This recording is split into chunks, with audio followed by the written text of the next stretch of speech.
Sacco and Vanzetti. The Men, the Murders, and the Judgment of Mankind.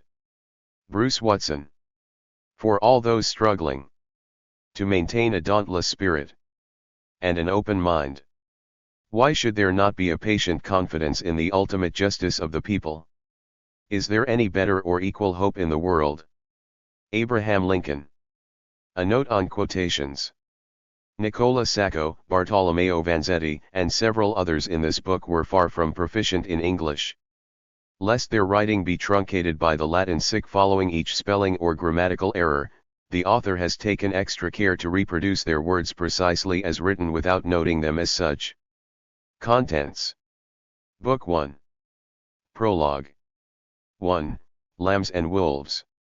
2. A Gunman Job. 3. Yeggs. 4. Shout from the rooftops. 5. I seen this fellow shoot this fellow. 6. I do not think I ever saw them men in the world. 7. I was crazy to come to this country. Book 2. 8. Coraggio. 9. Nice people and good killers. 10. Free or die. 11. These so-called alleged facts. 12. A vulgar contest. 13. Flowers to the fallen rebels. 14. The Judgment of Mankind. Epilogue. Acknowledgements. Notes. Bibliography. Index. Sacco and Vanzetti. Late in the summer of 1927, a distant bell echoed throughout the world. Its tolling resounded from Europe to Australia, from Paraguay to Japan. And for one agonizing Monday in August, all talk of tomorrow ceased and all attention focused on a hulking granite prison in Massachusetts where Nicola Sacco and Bartolomeo Vanzetti were due to die at midnight. Eulogized as the good shoemaker and the poor fish peddler, they had become the most famous people on the planet. Some considered them demonic murderers, anarchists, immigrants bent on savaging all the institutions that Americans hold dear. Others saw them as shining lights, gentle pacifists framed by a heartless judge and a ruthless prosecutor. Few knew them as men, one a dedicated father, the other a vagabond with the soul of a poet, both fierce militants. And at the approach of executions the whole world would witness, millions could not look but could not look away. Outside the American embassy in Paris, tanks squared off against angry mobs. London's Hyde Park teemed with protesters. Across South America, widespread walkouts shut down factories and transportation. Restless crowds swarmed the streets of Sydney, Bucharest, Berlin, Amsterdam, Rome, Tokyo, Buenos Aires, Athens, Prague, Johannesburg, Marrakesh. Throughout America, the Jazz Age America of flappers and rumble seats, Babe Ruth and Charles Lindbergh, talk across back fences was of the two Italians, their eloquent pleas of innocence, the doubts clouding the verdict, the evidence of their guilt. Rank and file workers had contributed the modern equivalent of millions to free them. Now it all came down to midnight. Would there be another stay of execution? A last-minute pardon? Another bomb destroying a Manhattan subway or another juror's home? As darkness fell, lawyers raced to find a judge who might intervene. Radio stations promised to stay on the air late. Marchers outside the locked-down prison gazed at a watchtower where a light would dim when the switch was thrown. The drama did not end that day, nor had it started with the 1920 gangland murder. The deepening saga of Sacco and Vanzetti, which descended into a death watch, opens like a package rigged with dynamite. Book 1. And so, I think it best you follow me for your own good. I shall be your guide and lead you out through an eternal place, where you will hear desperate cries, and see tormented shades, some as old as hell itself. Dante, Inferno. Prologue. N. Neatly wrapped and labeled, 30 identical bombs were mailed from Manhattan in late April 1919. Each was addressed to a prominent American: John D. Rockefeller, J.P. Morgan, Oliver Wendell Holmes, and each was a masterpiece of sinister intent. Enveloped in brown paper, the long, thin packages were marked Jimble Brothers, New York sample. and graced with a drawing of an alpine mountaineer. Depending on their destinations, some bombs were mailed earlier than others so that all would be detonated in one devastating May Day demonstration. Along with the more famous recipients, the targets of the plot included many prominent Americans singled out for suppressing radicals. Among these were Attorney General A. Mitchell Palmer, congressmen from both parties, and Judge Kennesaw Mountain Landis, the future baseball commissioner whose court had found scores of wobblies from the industrial workers of the world guilty of sedition. Seattle's mayor, targeted for breaking a general strike that winter, received the first bomb. Taking the tan package from the mayor's mail, a clerk unwrapped it upside down.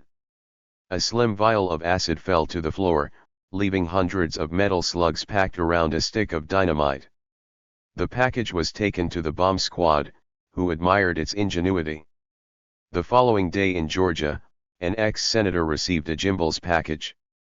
His wife started to open it but, thinking it contained only pencils, told her maid to put the contents in a cabinet. Tearing off the paper, the maid unscrewed the top of the enclosed tube. 2 screws punctured a glass vial, pouring acid onto cotton wadding. The acid soaked through the cotton. The bomb blew off the maid's hands. That afternoon, a dozen other Gimbals packages arrived in post offices throughout the nation. The broadest assassination plot in American history was foiled by a postal clerk. At 2 a.m. on April 30, Charles Kaplan was riding the L train home to Harlem. Weary from the night shift, he sat reading a newspaper. He was drawn to a story from Atlanta about a bomb blowing off a maid's hands. As the train rattled him toward home, Kaplan read about the infernal machine and the Negro servant it had nearly killed. The description of the package struck the clerk as familiar. In the bleary-eyed darkness, he hopped off the L and took a train back to his Midtown post office, where he and a supervisor found 16 identical packages in the parcel post room. All were marked Gimbal Brothers, New York sample. Neither caution nor carelessness explained why they had not been sent. Sealed with a red sticker denoting first-class mail, the bombs had been delayed for insufficient postage. By the following noon, federal investigators were fanning out through post offices nationwide searching for more infernal machines. Bombs were intercepted in San Francisco, Washington, D.C., Chicago, Salt Lake City.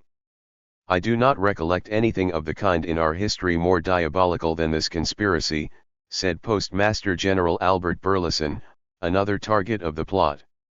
Federal agents quickly drew up a list of suspects, but did not round them up. Not yet.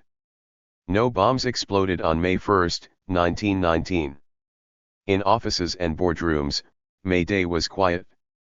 On the street, however, something akin to a culture war raged as veterans back from the Great War slugged it out with their fellow Americans.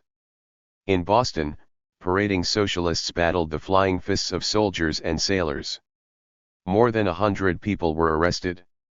In Manhattan, a mob ransacked the offices of a socialist daily, smashing furniture, confiscating books and pamphlets. Vigilantes in Cleveland battled May Day paraders throughout the city. Lesser disturbances shook Chicago and Detroit. Meanwhile, accusations flew about who was to blame for the bombs. Rumors hinted of a German plot. Wobblies blamed capitalist hirelings trying to pin the crime on the IWW. The Georgia senator who had received a bomb accused disgruntled anarchists' Bolshevik cussedness. As days passed and a final 3 bombs were found, one congressman tried to open his package but the lid jammed. The Negro servant remained the plot's only casualty, but a slow, creeping fear was its consequence. On May 4, the New York Times urged vigorous prosecution if the Bolshevist movement is to be held in check. 2 days later in Washington, D.C., a pageant crowd rose for the Star-Spangled Banner. When the final strains faded, 3 shots rang out. A sailor had killed a man who had refused to stand. The audience burst into applause. All that May, talk of terror spread, fanned by Seattle's mayor, Ole Hanson. I trust Washington will buck up and clean up and either hang or incarcerate for life all the anarchists in the country, Hanson said. If the government doesn't clean them up, I will. He soon resigned to embark on a nationwide tour warning Americans about the Red Menace. He found an eager audience. The year 1919 had begun in joy and mourning. The Great War was over. 10 million were dead, but at least no more would die in the trenches. The burden of killing had shifted from man to microbes. A deadly strain of Spanish flu was raging. Before the pandemic ebbed, it would kill 50 to 100 million people, making it the worst plague in history, worse even than the Black Death of the Middle Ages. Advancing like an invading army, the flu swept through American cities and towns, killing 675,000, more than died in the Civil War. Tragic stories of healthy people dying in a day, of entire companies of soldiers who survived the trenches only to be stricken down after the armistice spread like the virus itself. The dead, their bodies turned a ghastly blue, were stacked like cordwood. Priests drove horse-drawn hacks through the streets calling people to bring out their dead. By that spring, the pestilence was waning, yet makeshift hospitals with starched white tents and Model T ambulances still dotted the country, and doctors warned that the virus could strike again the next winter. The twin tolls of war and disease shaped 1919, the year Americans had longed for since the conflict began. Anticipated as a time of peace, it unfolded in pitched battles on the home front. After sacrificing 126,000 soldiers, America maintained a wartime mentality. The war had thrown the economy into overdrive, doubling pre-war prices. Workers in every trade walked off the job. There were dressmakers' strikes, railway strikes, cigar makers' strikes, miners' strikes.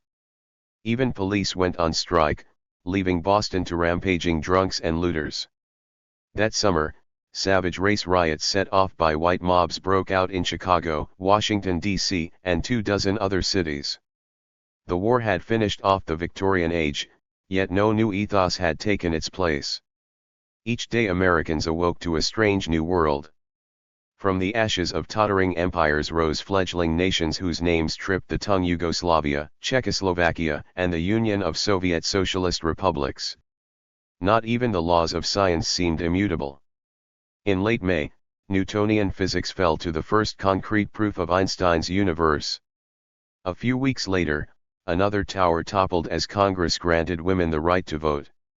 Come fall, baseball's World Series concluded with rumors of a gambler's fix. The year was not over before Americans were shocked by an ad showing a woman holding a cigarette. By the dawn of 1920, the average citizen faced a nation he did not recognize in a world he did not know. And under Prohibition he could not even order a beer and laugh about the changes. Given the uncertainty, scapegoating was only natural. The search begun on that chaotic May day quickened a month later when bombs came to American doorsteps. Taking no chances with postage this time, the bombers delivered their packages by hand. Just after 11 p.m. on June 2, a tall man wearing a pinstriped suit, a polka dot bow tie, and a derby strode briskly through a posh neighborhood in Washington, D.C. No one noticed the man or his flimsy suitcase. In it were a stack of flyers, 2 revolvers, an Italian-English dictionary, and 20 pounds of dynamite. As the man strolled up the street, Franklin Roosevelt, then Assistant Secretary of the Navy and not yet stricken by polio, parked his car and walked with his wife, Eleanor, into their home. Across the street, Attorney General A. Mitchell Palmer turned off the light in his library and went upstairs. He had just undressed when he heard a thump at his front door. The noise was followed by a deafening explosion. Windows shattered up and down the block. "The world is coming to an end," the Roosevelt's cook shouted. Mansions shook on their foundations, throwing sleeping residents from their beds. Hurrying outside, pajama-clad people smelled a foul odor and saw pieces of flesh splattered through the treetops. Roosevelt rushed to Palmer's home to find his neighbor unhurt. Despite the force of the blast, its lone casualty was the bomber, who had tripped on the steps. But this was only a wake-up call. For the next 90 minutes, explosions splintered the silence of several cities. In Philadelphia, 2 bombs caved in the porch of a Catholic church. In Cleveland, a pipe bomb blew off the front of the mayor's house. Midnight bombs destroyed homes in Pittsburgh, Boston, New York, and New Jersey. The targets had one thing in common: each had zealously suppressed radicals, especially anarchists. Lest anyone wonder who was responsible, copies of the same pink flyer were found scattered in the rubble. Beneath a headline. Plain words. The flyer began. The powers that be make no secret of their will to stop here in America the worldwide spread of revolution. The powers that be must reckon that they will have to accept the fight they have provoked. The challenge is an old one, O democratic lords of the autocratic republic. We have been dreaming of freedom, we have talked of liberty, we have aspired to a better world, and you jailed us, you clubbed us, you deported us, you murdered us. There will have to be bloodshed, we will not dodge, there will have to be murder, we will kill, because it is necessary, there will have to be destruction, we will destroy to rid the world of your tyrannical institutions. 13 more paragraphs denounced the capitalist war in Europe, the expulsion of radicals from America, and the enrichment of a few at the expense of millions. Concluding with the cry "Down with tyranny," the pamphlet was signed. The Anarchist Fighters.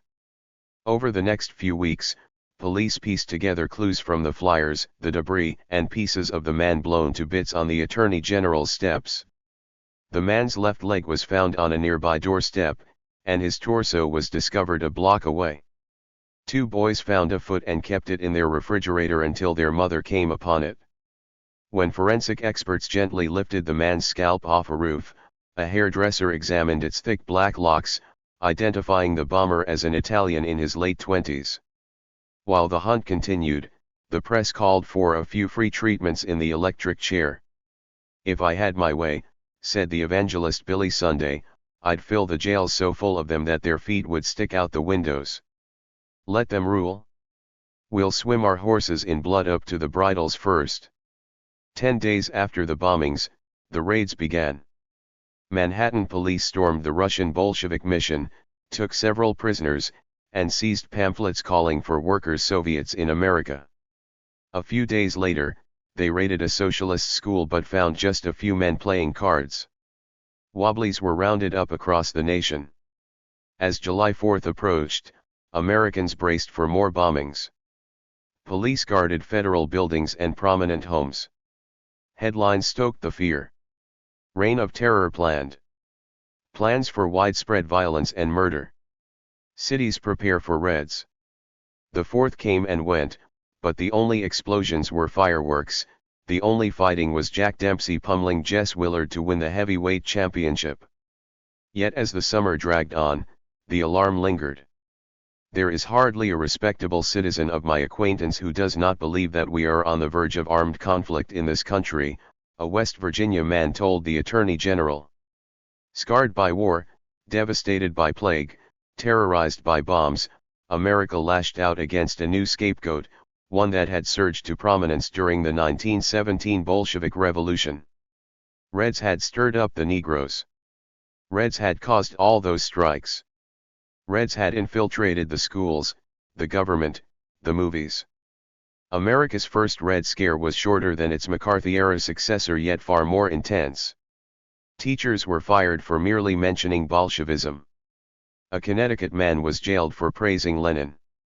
Following a shootout in central Washington, one of the accused, both a wobbly and a veteran, was dragged from jail, castrated with a razor, hung from a bridge, and riddled with bullets.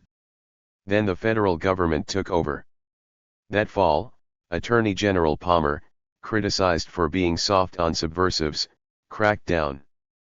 Palmer suddenly saw red everywhere, in the sharp tongues of the revolution's head, licking the altars of the churches, leaping into the belfry of the school bell, crawling into the sacred corners of American homes, and seeking to replace marriage vows with libertine laws. Courting public opinion as an election year approached, Palmer ordered the raids that would bear his name. In November, federal agents swarmed through labor halls, arresting hundreds guilty only of being present. Many were beaten or held for months without trial. Just before Christmas, a ship nicknamed the Soviet Ark sailed out of New York, taking 249 radicals to Russia. The press and the public cheered. Then on January 2, 1920, came the biggest of the Palmer raids, masterminded by Palmer's assistant, future FBI Director J. Edgar Hoover. Bursting into meetings and arresting everyone in sight, agents rounded up 4,000 aliens in 33 cities. Raids were especially intense in Massachusetts' industrial towns Brockton, Bridgewater, Lawrence, and Lowell. Then, as the frenzy was fading, its ashes were stirred by the story of two Italian immigrants near Boston. On a dark night far from their homes, both were arrested while covering up for their friends, the anarchist fighters. Chapter 1. Lambs and Wolves.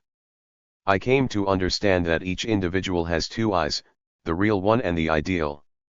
Bartolomeo Vanzetti. In their final months on the streets of their adopted country, Nicola Sacco and Bartolomeo Vanzetti led dual lives. For 6 days a week they were gentle, hard-working citizens, respected and admired throughout their communities.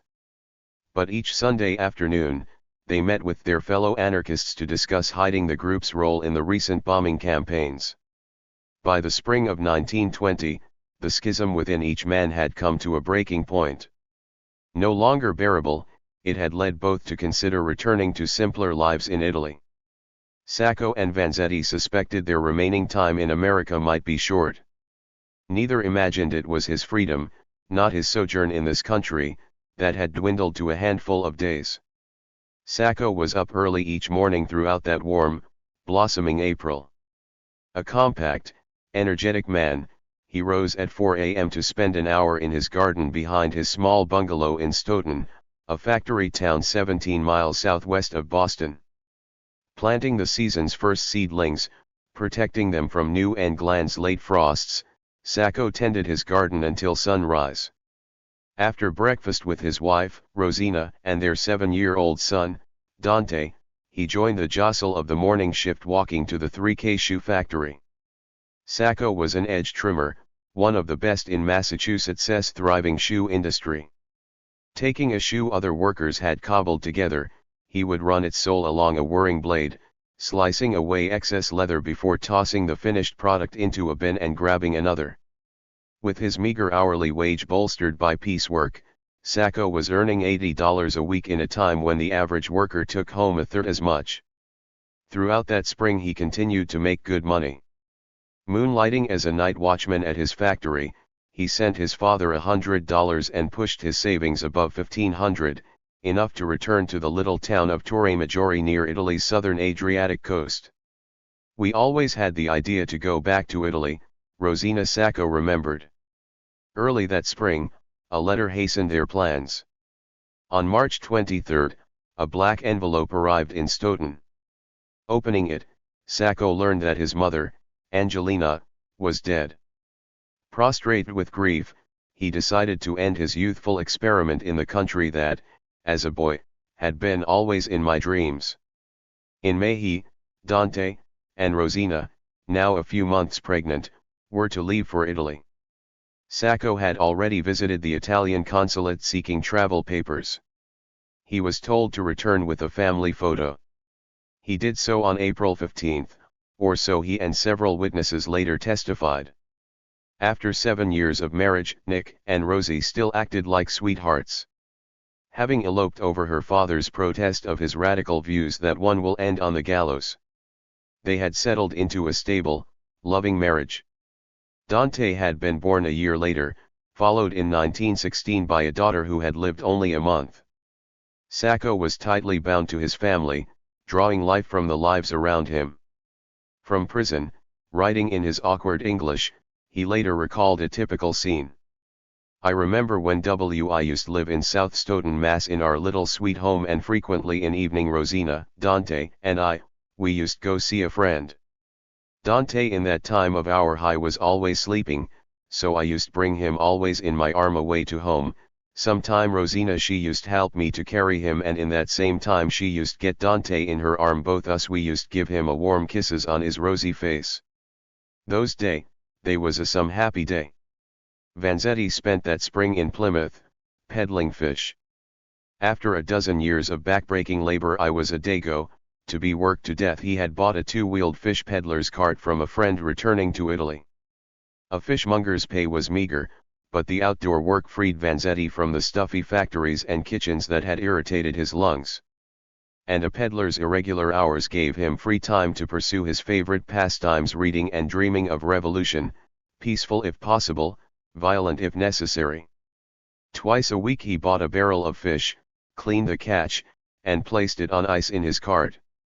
Then, inhaling the stench of his wares, he strolled through Plymouth's Italian and Portuguese neighborhoods, down alleys strung with clotheslines, past the clutter of children playing, calling pesse. Pesse. Cutting off heads, weighing portions on his scale, Vanzetti peddled cod, halibut, swordfish, and, on special occasions, eel. When Boston fishermen had a lean week, he went clamming near the Plymouth Pier not far from the rock where the Pilgrims had landed. Along his route, Vanzetti was well known and loved. He often stopped in kitchens and sat drinking black coffee, the strongest drink he allowed himself since swearing off alcohol several years earlier. At ease among his customers, he talked incessantly about life and literature. His huge, flowing mustache, expressive eyes, and simpatico demeanor made him a favorite among children. At 31, he had no family of his own. "The thought of getting married has never crossed my mind," he wrote an aunt. "I have never had a girlfriend, and if I have ever fallen in love, it has been an impossible love, the kind that had to be stifled in my breast." Gregarious but solitary, Vanzetti was devoted only to friends, books, and his true beloved anarchism. "A little roof, a field, a few books and food is all what I need," he wrote. "I do not care for money, for leisure, for mundane ambition. This world," he often said, "was one of lambs and wolves," though he never revealed which he considered himself. Vanzetti had many friends but was closest to Vincenzo Brini and his children, with whom he had boarded upon arriving in Plymouth. The three Brini children adored Bart, but he was especially fond of Beltrando. Calling the boy "my spiritual son," Vanzetti helped Beltrando with homework and took him for walks on the beach or in the woods, pointing out flora and fauna.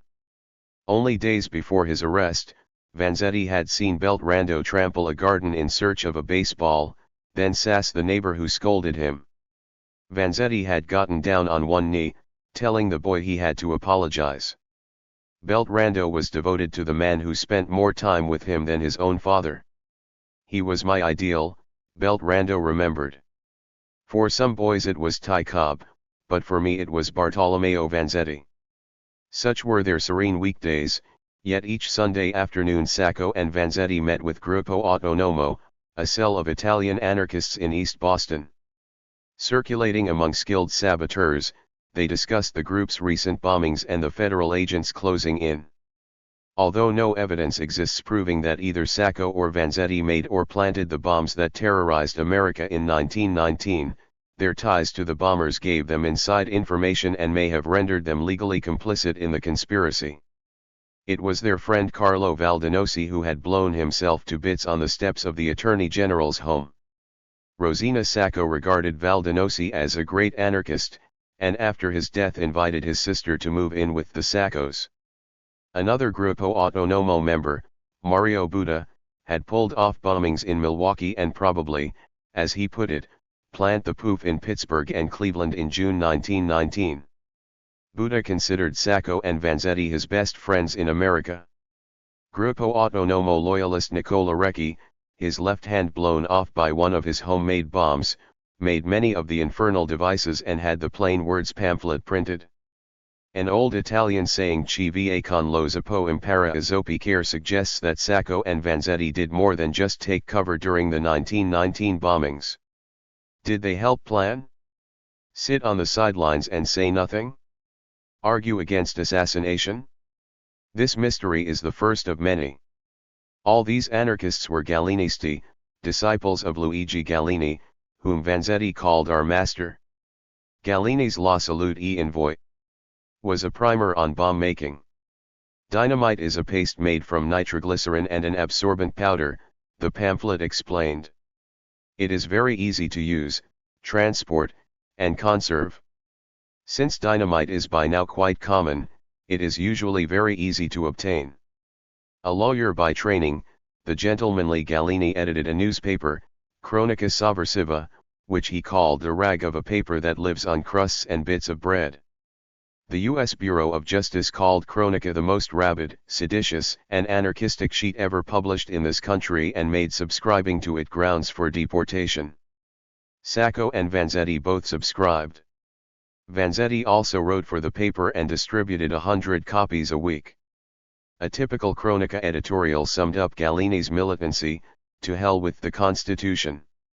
Such is the shout of yesterday, of today, of tomorrow, of any day, of each conflict that brings forth rights and privileges, labor and capital, exploited and exploiters. During the hysteria of the Red Scare, Sacco, Vanzetti, and other Galinisti lay low. Galini was deported in June 1919, leading his followers to issue another pamphlet warning, "We will dynamite you."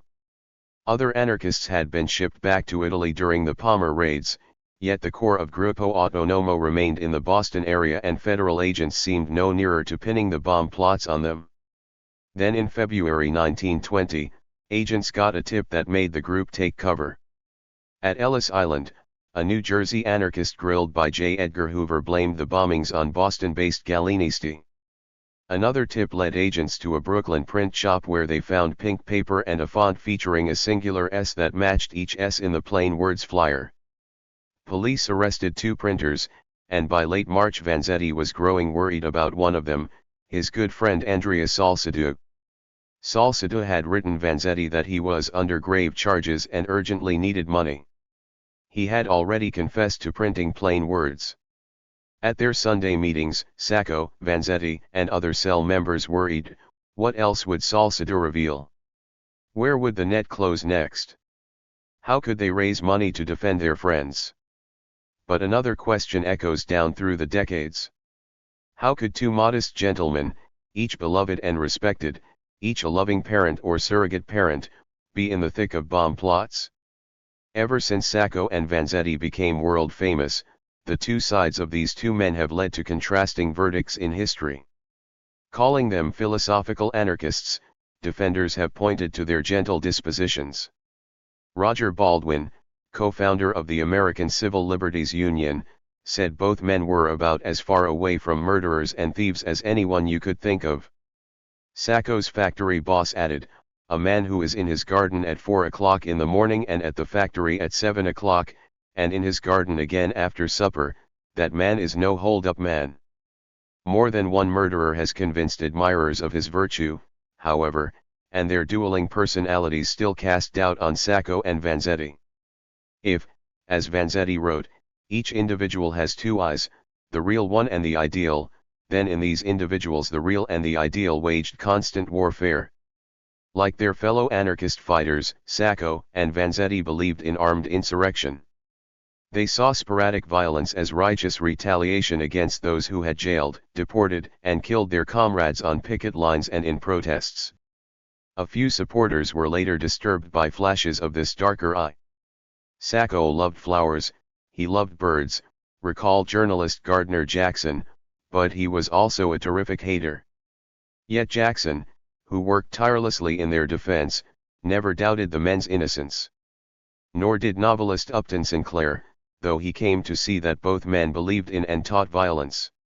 Vanzetti, Sinclair noted, was not the pacifist he was reported under the necessity of defense propaganda. He was, like many fanatics, a dual personality, and when he was roused by the social conflict he was a very dangerous man. Still, for all their militancy, would Sacco or Vanzetti gun down 2 payroll guards in broad daylight? The question has given the men parallel portraits. Those who branded them anarchists saw them guilty as charged. According to this reasoning, anarchists, with their history of assassinations and bombings, were capable of any crime. Others have refused to believe such peaceful souls capable of cold-blooded murder. Decades after the case, when confronted with evidence to the contrary, one woman said, they had to be innocent. To reconcile the men's character, it helps to see them as a study in chiaroscuro. Literally meaning light/dark, chiaroscuro is the Italian word for high contrast in a sketch. Sacco and Vanzetti may have been lambs, but they belonged to a wolf pack. They were gentle dreamers whose dream included armed rebellion. Two mentalities coexisted inside each of the two men because each was formed by two nations, Italy and America. The former instilled a soft, sentimental side. The latter hardened them like iron in a foundry. 13 years after leaving Italy and 6 months after landing in an American jail, Vanzetti wrote his life story. Arrested for murder and facing the electric chair, he did not consider his journey unusual. My life cannot rise to any worthy example, however it is considered, he began a proletarian life. He was, he wrote, anonymous in the anonymous crowd. Vanzetti's 30-page memoir recounted jobs he had taken and insults he had borne, but an earlier letter had been more succinct. We knocked down mountains, uprooted forests, built palaces, and ended up with nothing. That is my story. The story began in the northern Italian town of Villefolletto, where Vanzetti was born on June 11, 1888. Unlike the sizzling southern villages from which so many Italians fled to America, Vanzetti's birthplace was prosperous, even idyllic. Villefolletto's red tile roofs, sepia walls, and green fields sloping toward the snowy Alps provided all the beauty and comfort a young boy could want. Each morning, men and women set out for the fields beyond the town, often singing as they went. The Vanzettis were well off, living in a large 2-story home surrounding a garden so opulent it takes a poet of first magnitude to worthy speak of it, Vanzetti remembered. The eldest of 5 children, Vanzetti later romanticized his youth as unspeakably beautiful. Bright and eloquent, young Bartò was an outstanding student, yet his father, who ran a thriving farm, cared little for education. He yanked his 13-year-old son out of school and apprenticed him to a pastry chef in nearby Cuneo. There Vanzetti worked from sunup until midnight, 7 days a week. In the evening, when I quit work after 18 hours of my long day, he wrote his parents, I seem to have my feet in embers, so much do they burn. To tell the truth, I am tired of this miserable life. Praising God and occasionally fighting older workers who mocked his Catholic faith, Vanzetti continued his long, burning days until a bout of pleurisy sent him home. While recuperating in the care of his mother, the worshipped mother, Vanzetti enjoyed the happiest time of his life. Resting, reading, walking with a cane, he found himself consumed with the fever of knowledge and soon took up a new apprenticeship as a radical. Daily discussions in cafes convinced him that religion was a sham and society a palimpsest on which revolution would soon stamp a better world. The teenager who had defended Catholicism with his fists was becoming the stocky, hirsute man who would reject all religion and laws. I came to understand that the plagues which most beset humanity were ignorance and the degeneration of natural sentiment, he remembered. My religion no longer needed temples, altars, and formal prayers. God for me became a perfect spirit, stripped of any human quality. Early in 1908, Vanzetti's flagging faith was demolished when his mother, Giovanna, contracted liver cancer. For 3 months he sat by her bed while his younger sister, Luigia, cared for the 2 children born while he had been off working. During his mother's final weeks, Vanzetti did not even change his clothes. When she died in his arms, he wandered for days in the woods, often considering suicide. He decided instead to emigrate. There was nothing for me to do but come away, he remembered. I had to put the seas between me and my grief. Vanzetti's father, who had journeyed to California as a young man, knew the lure of America but begged his son not to abandon him, a 59-year-old widower with 2 teenagers and 2 toddlers. Leaving father and family in mourning, bidding tearful goodbyes to the crowd that accompanied him to the train station, Vanzetti made his way across the Alps and northward to Le Havre. From there, the steamer La Provence took him to a land where he could start again. On June 19, 1908, the lyrical, bookish Italian who would become the greatest cause célèbre the world has ever known, stood in the streets of Manhattan, suitcase in hand, looking into his new country. America was far from the dreamland he had expected. To his amazement and disgust, he saw people sleeping in alleys and scrounging in garbage cans for rotten lettuce and bad fruit. Manhattan teemed with gangs, prostitutes, and other byproducts of the nation's relentless drive to industrialize. Tycoons best rode the boulevards in top hats and tails, dined in fine restaurants, and summered in Newport, in Maine, in the Berkshires. Common laborers had to settle for cloth caps, hard-scrabble home cooking, and sweaty summer afternoons at Coney Island. With one small percentile of Americans holding half the nation's wealth, the tension between social classes was explosive, and, as Vanzetti would learn, the divide turned many moderates into socialists and some socialists into anarchists. A fellow Italian soon got Vanzetti a job as a dishwasher. For the next 8 months, first at one restaurant, then another, he toiled for 70 hours a week in dark, smelly pantries where water dripped off the ceiling and a slimy offal spread across the floors. The heat and humidity aggravated his lungs, still scarred from pleurisy. Eating rotten food hardly fit for dogs, earning $5 or $6 a week, he finally quit for fear of contracting consumption. Subsequent jobs were no better. Between them, he spent months unemployed, wandering the streets, often homeless, always alone. Other Italian immigrants at least had each other's company, but Vanzetti found his fellow Pezzini in general, rather ignorant. Preferring the solace of books, he spent his time reading, thinking, dreaming.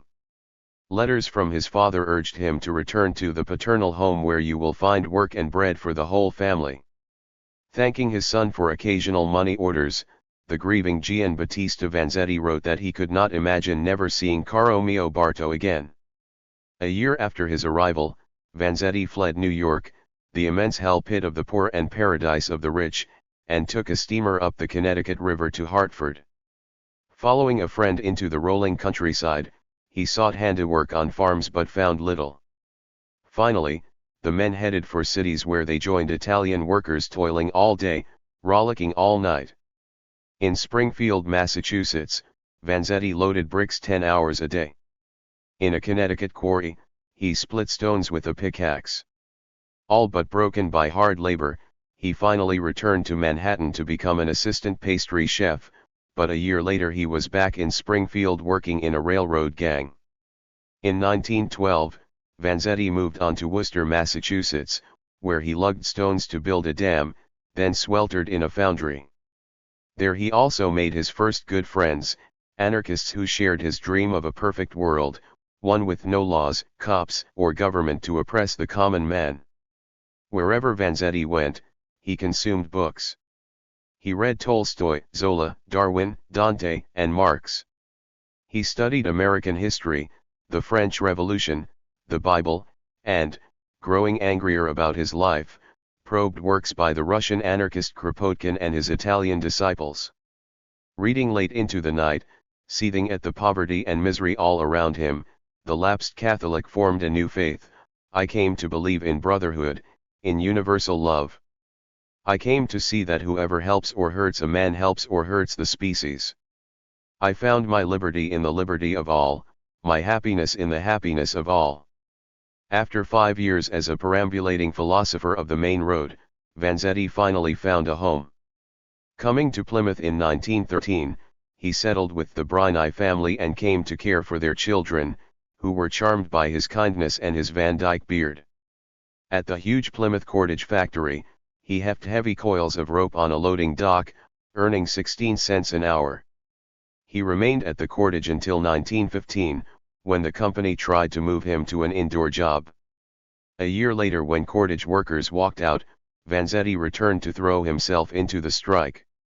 Many anarchists addressed the strikers, but the pedantic Vanzetti was not a convincing speaker and was sometimes pulled from podiums. Subsequent jobs, gardener, handyman, ice cutter, were less grueling, yet Vanzetti could never forget how his mind had been ignored and his strength abused. His mounting sense of injustice burst out in a letter to his sister, Luigi. I have had to suffer injuries and mockery from people that, were I a tenth as fluent in English as I am in Italian, I would have left face down in the dust. Here public justice is based on force and brutality, and woe to the stranger and particularly the Italian who wants to win justice through energetic methods. For him there are the clubs of the police, the prisons, and the penal codes. Growing up shy and humble, struggling with his second language, Ferdinando Sacco judged himself a dumpling. In contrast to the man to whom his name is forever linked, Sacco did not spend hours crushing, burning a world within himself. But then, America was easier on him than on Vanzetti.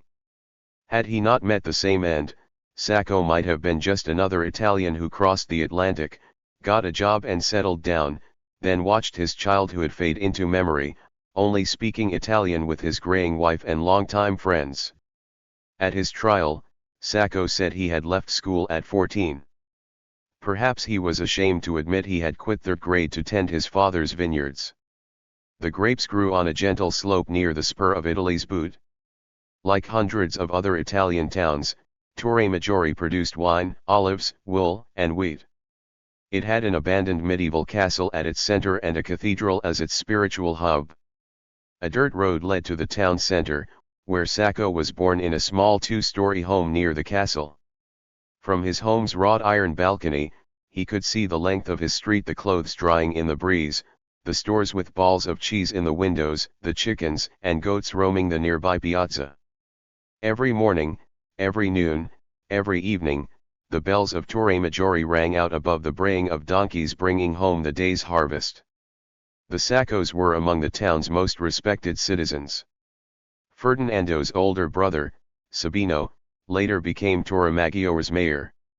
His father, Michel, was a successful vintner who also ran an olive business, making enough to provide for 7 children, Nando being the fourth. Unlike Vanzetti, Sacco never regretted leaving school. He enjoyed his pastoral work, but mostly he loved machines, the mesh of their gears, the whir of their motors. In 1904, Sacco became the eldest son at home when one brother married and Sabino was drafted. Upon Sabino's return, he and Nando decided to fulfill a dream common to Italian men in the early 1900s to go to L'America. I was crazy to come to this country, Sacco testified at his trial, because I was liked a free country.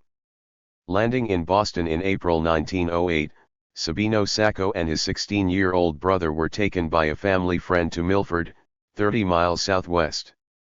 Sabino got work at a foundry, where each afternoon he met his brother waiting like a puppy at the gates. The younger Sacco found odd jobs in construction, earning $1.75 a day. The brothers fit well within Milford's Italian community. There, on streets named Naples, Genoa, and Columbus, one could buy gelati and speak Italian all day. Yet Sabino soon tired of his dream. Nando Sacco might have gone home with his brother, but having turned 18, the draft age in Italy, he decided to stay in America. Weary of menial work, he forked out $50 to apprentice at a shoe factory. With Massachusetts as America's leading shoe producer, Sacco had a trade for life and soon excelled at it. Sacco was a genius at his work, a friend said. That machine running so fast, sharp like a razor, you miss 1/1000th of an inch and you ruin the shoe. He was quick, precise, a wonderful worker. In 1912, Sacco met the two loves of his life. That winter, when textile workers stormed out of the mills in Lawrence, Massachusetts, strike fever swept through neighboring Italian communities. Something in the so-called Bread and Roses strike, perhaps the speeches of its Italian leaders Joseph Ettor and Arturo Giovannitti, moved Sacco to raise money for the strikers and later for the Ettor-Giovannitti Defense Fund. Their murder trial had just ended when, on Thanksgiving Day, wearing a tuxedo and sporting a full head of wavy black hair, Sacco married 16-year-old Rosina Zambelli, whom he had met that spring at a dance. Soon the dapper shoe trimmer with the gold front tooth and his red-haired wife were fixtures of Milford's anarchist community. Nick and Rosie, as they were later remembered, acted in radical dramas, went to anarchist picnics, and charmed the locals.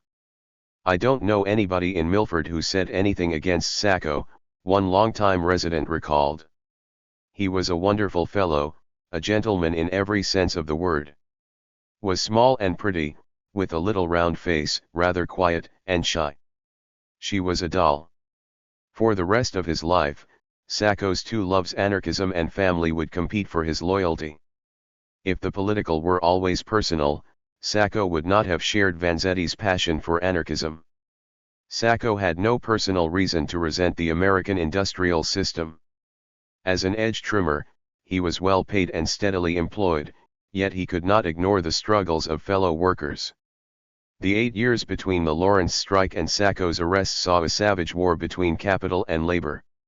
More than 20,000 strikes kept America on the brink of violent upheaval. Outside the coal mines of Ludlow, Colorado, militia torched a strikers' tent colony and opened fire. Before the shooting stopped, 74 people, including women and children, were dead. The Ludlow massacre was followed by others: the Everett massacre, the Centralia massacre, turning labor into a militant army. Workers slugged it out with police and militia, waging gun battles, fleeing vigilantes, sometimes retaliating with dynamite. Sacco marched on picket lines outside factories where he was not even employed, once getting arrested while supporting a miners' strike in Minnesota. Following the IWW slogan he had learned in Lawrence, "An injury to one is an injury to all," Sacco took each affront to labor personally. "The nightmares of the lower classes saddened very badly your father's soul," he would write to the daughter born after his arrest. As a balm for his dream deferred, he sought a better future for the working class. He found it in the political system that shuns all systems, one whose followers called it simply the idea. The rest of the world knew it as the terrorism of its time. In the mid-19th century, a handful of ultra-radicals turned the ancient Greek word anarchos, without a ruler, into a philosophy. Hailing from Tsarist Russia and Royalist France, Mikhail Bakunin and Pierre-Joseph Proudhon scoffed at the notion of a government of the people, by the people, for the people. Their followers across Europe, where government was embodied by stodgy royal families and club-wielding cops, agreed. No government could possibly serve humanity. Instead, as Proudhon wrote, governments watched over, inspected, spied on, directed, legislated over, regulated, docketed, indoctrined, preached at, controlled. Though its philosophical tracks were complex, the anarchist idea was simple, even childlike: abolish government and men would be free. Over the next 50 years, while unbridled industry divided Western societies into rich and poor, anarchism grew into a dream, a scourge, and a doctrine inspiring all the hope and zealotry of a religion. German immigrants brought anarchism to America in the 1870s, where it acquired native martyrs. In 1886, 8 anarchists were accused of bombing a rally in Chicago's Haymarket Square. On no evidence other than their writings, all were convicted and 4 were hanged. The legend of the Haymarket martyrs spread anarchism throughout America's grimy shacks and desperate tenements, but the dream took deepest root among Italians, whose own government had always been inefficient, oppressive, or just plain corrupt. By the 1890s, small anarchist circles flourished among Italians in Pennsylvania mining camps, New Jersey silk factories, and Massachusetts mills. In teeming lecture halls, the frock-coated Luigi Gallini and other gentlemanly anarchists spoke and sometimes sang to the disenchanted. Touring America, anarchist Pietro Gori crooned, "E per la nostra idea e solo idea di amor." Sharing poetry, strumming songs, dodging cops, anarchists cultivated a romantic aura of masculinity that resonated with disillusioned Italians like a Verdi opera. In the early 1900s, American progressives were backing modest reforms: an income tax, public utilities, a minimum wage, and an 8-hour workday. Anarchists had a more incendiary solution: abolish all laws, police, priests, and other evils Bakunin called mankind's tormentors. Such extremism led to what-if questions. What if there were no government and no laws? Wouldn't chaos erupt? Anarchists answered with an unshakable faith in the people. Left to their own devices, people would band together in mutual aid, forming workshops, communes, and cooperatives. To the anarchist, all defects in society and human nature sprang from an oppressive class system protected by government, sanctioned by the church, enforced by militias. Eliminate the system and humanity would rise. In the Federalist Papers, James Madison had offered a contrasting view. If men were angels, no government would be necessary, he wrote. Anarchists, however, claimed that if all government were taken off their backs, free men would become angels someday. Theirs was to be a society run on the honor system. To the boyish Italian cores of Sacco and Vanzetti, the idea that church and state were flawed because people were flawed seemed cynical. To their hard-edged American sides, the hope of a benevolent government seemed naive. Until 1901, anarchists in America were frequently harassed but rarely rounded up. Then that September, President William McKinley was gunned down by a drifter who boasted, "I killed President McKinley because I done my duty. I am an anarchist." For the next 2 decades, anarchists were public enemy number one. Newspapers branded them crypto-lunatics and wild beasts. President Theodore Roosevelt called anarchism a crime against the whole human race. In the public mind, the anarchist was, as novelist John Dos Passos noted, a red-handed, unwashed foreigner whom nobody could understand, stakes of dynamite in his pocket and bomb in the paper parcel under his arm. Despite public perception, the vast majority of anarchist literature did not advocate violence. Anarchism's gentler philosophers, including Thoreau, promoted change through long-term enlightenment. But some preferred an instant recipe for revolution, one whose main ingredient was dynamite. Even philosophical anarchists romanticized the propaganda of the deed's sporadic violence to shake the certainty of the ruling class. Along with bombings, recent anarchist deeds included the assassinations of an Austrian empress, a Spanish premier, the King of Italy, and the President of France, and firing the bullet in the Balkans that triggered World War I, overshadowing all the red and black pamphlets, all the utopian philosophy. Such violence fanned fear of anyone, no matter how meek, who boasted of being an anarchist. Following McKinley's assassination, anarchist groups were outlawed. Admitted anarchists were turned back at Ellis Island, while politicians debated sending the rest to mental institutions, the Philippines, or an international penal colony. Beneath their kindly exteriors, Sacco and Vanzetti were anarchists to the core. "Oh friend," Vanzetti wrote, "the anarchism is as beauty as a woman for me. Calm, serene, honest, natural, virile, muddy and celestial at once, austere, heroic, fearless, fatal, generous and implacable, all these and more it is." For Sacco, anarchism promised a world of no government, no police, no judges, no bosses, no authority, autonomous groups of people. The people own everything, work in cooperation, distribute by needs, equality, justice, comradeship, love each other. But how was such a paradise to be forged out of this iron world? Not by trimming edges, Sacco knew. When Luigi Gallini advocated violent overthrow of the American government, Sacco wrote him, "In whatever concerns Chronica Sovversiva I am with you. Yours for the revolution." When Vanzetti wrote of throwing himself into the grand battle that is about to break out, he was not just waxing metaphoric. Sacco and Vanzetti did not imagine themselves at the barricades, but they longed for those barricades to go up soon.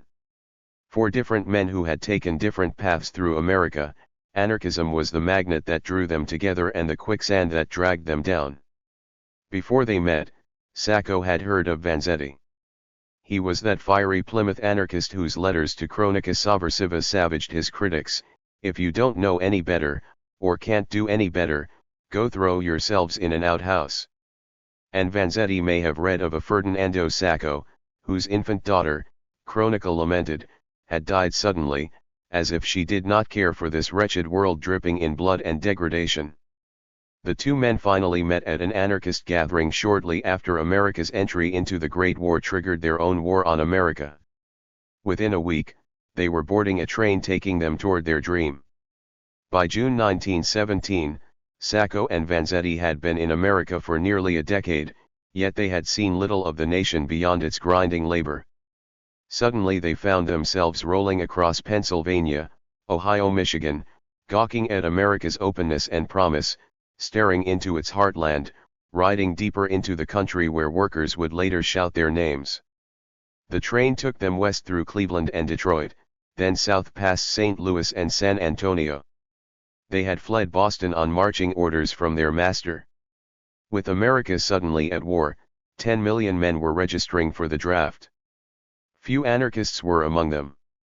Gallieni had told his minions not to join ranks with the soldier who prostitutes himself, the voter who sells out, the servant who adores his chains and kisses the hand that whips him. Failure to register meant a year in jail, so Sacco bid a sad goodbye to Dante and Rosina. Vanzetti left the Brinus and his spiritual son, and after a long train ride chattering in Italian about anarchy, Italy, and other passions, they reached Laredo, Texas. Crossing the border, they made their way to Monterrey, Mexico, to join 60 other Galleanisti living in adobe huts. They did not expect to stay long. The Tsar of Russia had fallen, and in the power vacuum, anarchism stood a chance of sweeping across war-torn Europe. Sacco, Vanzetti, and their friends expected to head on to Italy to spread their creed. While revolution brewed, however, they had to survive a scorching summer. "I cannot describe how Mexico punishes a man," Vanzetti wrote home to Ville Folletto that July. Working in a bakery, he brought bread to the group, but his new friends, unable to find jobs, lived on dwindling savings. News from America set them to seething at the repression the war had unleashed. Radicals were being rounded up, lynched, run out of town on a rail. Luigi Gallieni had been arrested, and the American Sacco and Vanzetti most admired socialist Eugene Debs was just one of hundreds jailed for speaking out against the war. All through the blistering Mexican summer, the future anarchist fighters holed up in bungalows, sweating, starving, and swearing allegiance to their cause. Among them were Carlo Valdenosi, whose wavy hair would later be found on a roof in a bombed-out neighborhood in Washington, D.C., the saboteur Mario Buda, who would be with Sacco and Vanzetti on the night of their arrest, and Amleto Fabbri, who would later serve on the Sacco-Vanzetti Defense Committee. Mexico's miserable July gave way to a torrid August, but still they dared not return to a flag-waving America where being a slacker was tantamount to treason. While Vanzetti was in Mexico, federal agents visited the Brini home in Plymouth. Scouring the house for traces of a draft dodger, they came within seconds of finding a letter with a Mexican return address. 12-year-old Lefevre Brini spotted the letter on a kitchen shelf and hid it in her blouse. The exiles remained hidden, their hardships infusing them with a lockstep loyalty. In September, when revolution failed to spread beyond Russia, letters told them they could safely return to America and the group dissolved. One by one, its members crossed the border, going separate ways with a common purpose: revenge. Within months, mysterious bombings in Milwaukee, in Philadelphia, in a mill town near Boston targeted police, politicians, and others who had fired, arrested, or deported anarchists. Returning to the Boston area, Sacco found Dante and Rosina living in Cambridge. "I leave my wife here and my boy," he later testified. "I could not stay no more far away from them." For the next few months he worked under his Mexican alias, Nicola Mazmacotali, taken from his mother's maiden name. He later reclaimed his original surname but remained Nicola in honor of a recently deceased brother. The skilled edge trimmer was now forced to take odd jobs. He wielded a pick and shovel, and worked in a candy factory and briefly at the Rice and Hutchins shoe plant in Braintree. Fired from one job when he refused to buy a Liberty Bond, he fled others when draft inspectors came into factories searching for slackers. Finally, he found steady work with the 3K Shoe Company in Stoughton. Vanzetti made a more circuitous return. Stopping in Young S-Town, Ohio, he worked in a steel mill, a volcano erupting day and night. He spent his spare time reading, but according to one anarchist, Vanzetti also placed a homemade bomb in a church. Sniffed out by a dog, the bomb was defused, so this lone source claimed. While Vanzetti was in Youngstown, federal agents raided the offices of Cronica Sovversiva, finding a photo of him with Luigi Gallini. Agents also seized subscription lists that landed Ferdinando Sacco and Bartolomeo Vanzetti on a watch list of radicals. After 10 months in Youngstown, Vanzetti returned to Plymouth. He and Sacco had reached the last homes they would have before entering a purgatory of police stations, courtrooms, and jails. But both men had changed since leaving home. Before the war, they had been revolutionaries in their own minds, content to live on the hope of the anarchists' utopia. Mexico was their crucible. Tempered there by heat, hunger, and their comrades' militancy, both men had come home as fierce revolutionaries. Back in Plymouth, Vanzetti vented his rage in a letter to his aunt. I have seen human greed and egotism poison every mouthful of food, make the springs sad, darken the glory of the sun, violate natural law, incite delinquency, nurture corruption, plant hatred, and condemn a large part of humanity to every kind of calamity, every kind of shame, every kind of misery. All this I have seen and learned, and because of this spectacle, I am no longer the smart aleck little boy. I am a taciturn man of iron who sees all the brutality, all the injustice, a man who fights with all his energy against the present society of wolves and lambs, ready to throw himself without any qualms or uncertainty, into the grand battle that is about to break out. In the pro-patria mood of wartime America, friends warned against any mention of radicalism. Stop talking, Nick, till this time of anti-radical excitement is past, Sacco's boss told him. Placing one hand on his chest, Sacco responded, it is my heart that talks. Their hearts inspired them to more than talk, however. Both men watched as their comrades' bombs blew off a maid's hands, shattered homes, and targeted the icons of American capitalism. Along with their fellow anarchist fighters, Sacco and Vanzetti kept a low profile throughout the Palmer raids, peddling fish and tending a garden, but they had soured on the dream that had sent them to America. That dream had exacted an exorbitant price. Born into a land of vineyards and horse-drawn carts, they now lived in a land of tenements and factories. From a country where workers argued endlessly about politics, socialism, anarchism, fascism, they had come to a country where workers were expected to shut up and work. Raised in a boisterous culture of shouts and gestures, they were baffled by staid, stiff upper lip new England. They still dreamt, but now their dreams were set in some future paradise or back in the land of their birth. Paradise was inaccessible, but they might have made it back to Italy. They might have slipped out of the closing net, booking passage on a steamer. They might have remained anonymous in the anonymous crowd, but on April 15, 1920, two Italians stood leaning on a fence with guns in their pockets. One of them bore a striking resemblance to Nicola Sacco. Chapter 2. A Gunman Job. I shall enter on no encomium upon Massachusetts, she needs none. There she is. Behold her, and judge for yourselves. There is her history, the world knows it by heart. The past, at least, is secure. Daniel Webster. Oh.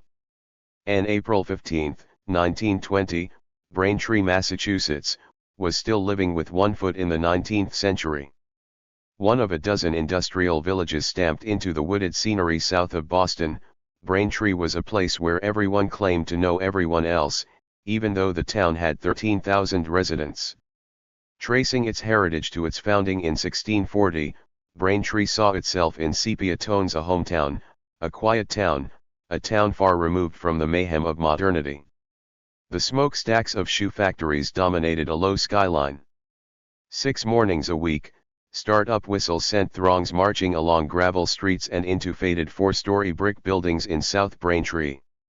At 5 p.m. each weekday, at noon each Saturday, whistles reversed the parade. Downtown on Washington Street, Model Ts rattled past 3-story facades, but only merchants, doctors, and the men who owned or ran the factories drove them. Most people walked or took trolleys. Quaint and quiet, Braintree still had a horse-drawn carriage pick up factory payrolls each Thursday morning when the 9:18 train arrived from Boston. And although there had been a rash of recent robberies, Braintree was still innocent enough to have that $30,000 payroll delivered in cash. Hefting a steel strongbox from the train to his wagon, American Express clerk Shelley Neal was the first to spot the two strangers. Languishing in a doorway, one was slim, with light hair and pale blue eyes, which he averted as Neal approached. The stranger wore a gray felt hat and a dark overcoat buttoned to the collar. With sunken cheeks and sallow complexion, the man struck Neal as a tubercular patient. The other stranger, behind the wheel of a sleek car idling near the station, sat with his back to Neal. The clerk, toting $30,000 in cash, sensed trouble. Passing the men, he entered an office to deliver one shoe company's payroll, then came back onto Railroad Avenue. For the first time, Neal noticed a second car across the street, dusty and not so elegant. Suddenly its driver called out, "All right." No one moved.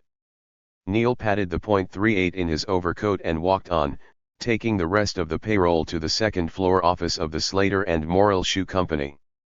"Some funny-looking people round here today," he said to the woman at the desk. And in a town where everyone claimed to know everyone else, others soon noticed the funny-looking people and their fancy car. The car was dark blue and shiny, as if just washed and waxed. Boxy yet stylish, with a powerful six-cylinder engine and huge, owlish headlights, it was known on the street as a Buick Baby 6. The car's elegant spoke wheels, abundant chrome, a canopy draped by curtains stood out in a neighborhood of factories and vacant lots, with its rickety water tower propped on wooden legs. Though the Buick looked brand new, several times throughout the morning its hood was up and one man was seen tinkering with the engine. The other man just stood, glancing down the street as if someone were watching. The two were watched all over the sleepy town that day. Just before the noon whistle, they were seen downtown in front of Torrey's drugstore. After lunch, they were spotted at the train station, smoking and speaking a foreign language that identified them as Dagos. At 2:15 p.m., they frightened tellers at the Braintree National Bank while changing a $10 bill. They had that character you could pick out in 1,000, a teller remembered. Back on the street, they stared down one worker until he shouted, "I don't think I owe you fellows anything." The strangers moved on. By mid-afternoon, all was quiet in South Braintree. At 2:45, Paymaster Frederick Parmenter, and his guard, Alessandro Berardelli, entered the Slater and Morrill office on Railroad Avenue to pick up 500 pay envelopes containing $15,776.51. Around the corner on Pearl Street, the two strangers leaned against a fence. Across the street, near a team of laborers digging a foundation, a third man holding a rifle crouched by a pile of bricks. 75 yards down the block in the shadows of the Rice and Hutchins factory, the Buick stood idling.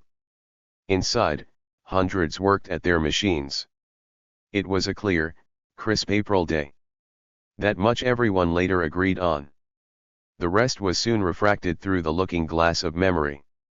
Parmenter and Berardelli had just finished flirting with the girls in the Slater and Morrill office. On most Thursday afternoons, the guards drove the payroll from the office to the factory, but Mr. Slater's car was still being gassed up. "Go ahead, never mind the car," Slater told Parmenter, and the two men set out on foot. Walking down creaking stairs, they reached Railroad Avenue at about 3 p.m. Each carried a heavy steel box, shifting it from one arm to the other. They passed the Muriel cigar sign on the corner and turned left onto Pearl Street. Many eyes followed them from factory windows. The weekly pay, known as the roll, was on the way, watched, tracked, anticipated step by step. At the foot of the wooden water tower, Parmenter and Berardelli stopped to relay a message to mechanic Jimmy Bostock as he approached. "Bostock, when you go up by the short, sturdy," Parmenter said, "you go into the other factory and fix the pulley on the motor. Telling the paymaster he'd get to it later, the mechanic turned toward the tracks, leaving Parmenter and Berardelli heading east on Pearl. The afternoon sun was warm. Lilacs bloomed on a triangle of grass near the strangers leaning on the fence up ahead. Parmenter, slightly in front of his guard, walked out of the factory's shade toward the men. Then, just as Berardelli came into the light, one of the strangers uncoiled like a snake. Seconds suddenly slowed into what seemed like minutes. Down the block a woman looked out her front window. In the excavation across the street, men turned and dropped their shovels. Jimmy Bostock whirled. It took a moment for the danger to register. One man thought a gang of boys was scuffling in the street. Then the afternoon was shattered. To some the shots suggested a car backfiring, to others a string of firecrackers. Pigeons erupted from sills overhead. Factory windows flew open. Sharp cracks echoed off brick walls, doubling the number of shots people heard. Berardelli, his white shirt now a spreading scarlet, staggered into the street. Parmenter wheeled. Hit in the chest, the paymaster stumbled, struggling to hold the cash box. He tried to run but, shot again, slowly sank to the street. Jimmy Bostock started toward Parmenter, but two shots sent him scrambling for cover. For an instant, both cash boxes lay on the street. Then the man in the felt hat grabbed one. Berardelli flailed in the gutter, trying to reach the other. The man in the cap got it first, then stood and waved his pistol overhead. From down the street, kicking up dust, came the big, boxy Buick. Its engine misfiring, the car picked up speed as it emerged from the shadows and into the diamond glint of the sun. Berardelli struggled to his knees, but a gunman hovered over him, pumping bullets into his body. Sprawled on his side, the guard teetered for a few seconds, then flopped on his back in the gravel. The Buick slowed. The gunmen piled in. One hung out the passenger side, firing at random. In upper factory windows, workers ducked. Several women fainted. With its engine still misfiring, the Buick headed up the slight slope leading to the railroad tracks. At the crossing, a dapper teenager in a derby and dark coat was leaning on crutches and washing the windows of his gatekeeper's shed. When a bell signaled the arrival of the 3:15 train, he hobbled on his one leg to the crank and lowered the gates, blocking the street. Just then, the Buick reached the crossing. "Put them up," the gunman shouted, taking dead aim at the gatekeeper. "Put them up or we will put a hole through you." The gates rose, but the bandit fired anyway. The bullet whistled past the shed and the Buick rumbled across the tracks, its curtains flapping and a gun barrel protruding from the rear window. At the corner of Railroad Avenue, the car passed a traveling salesman, his sample case in hand.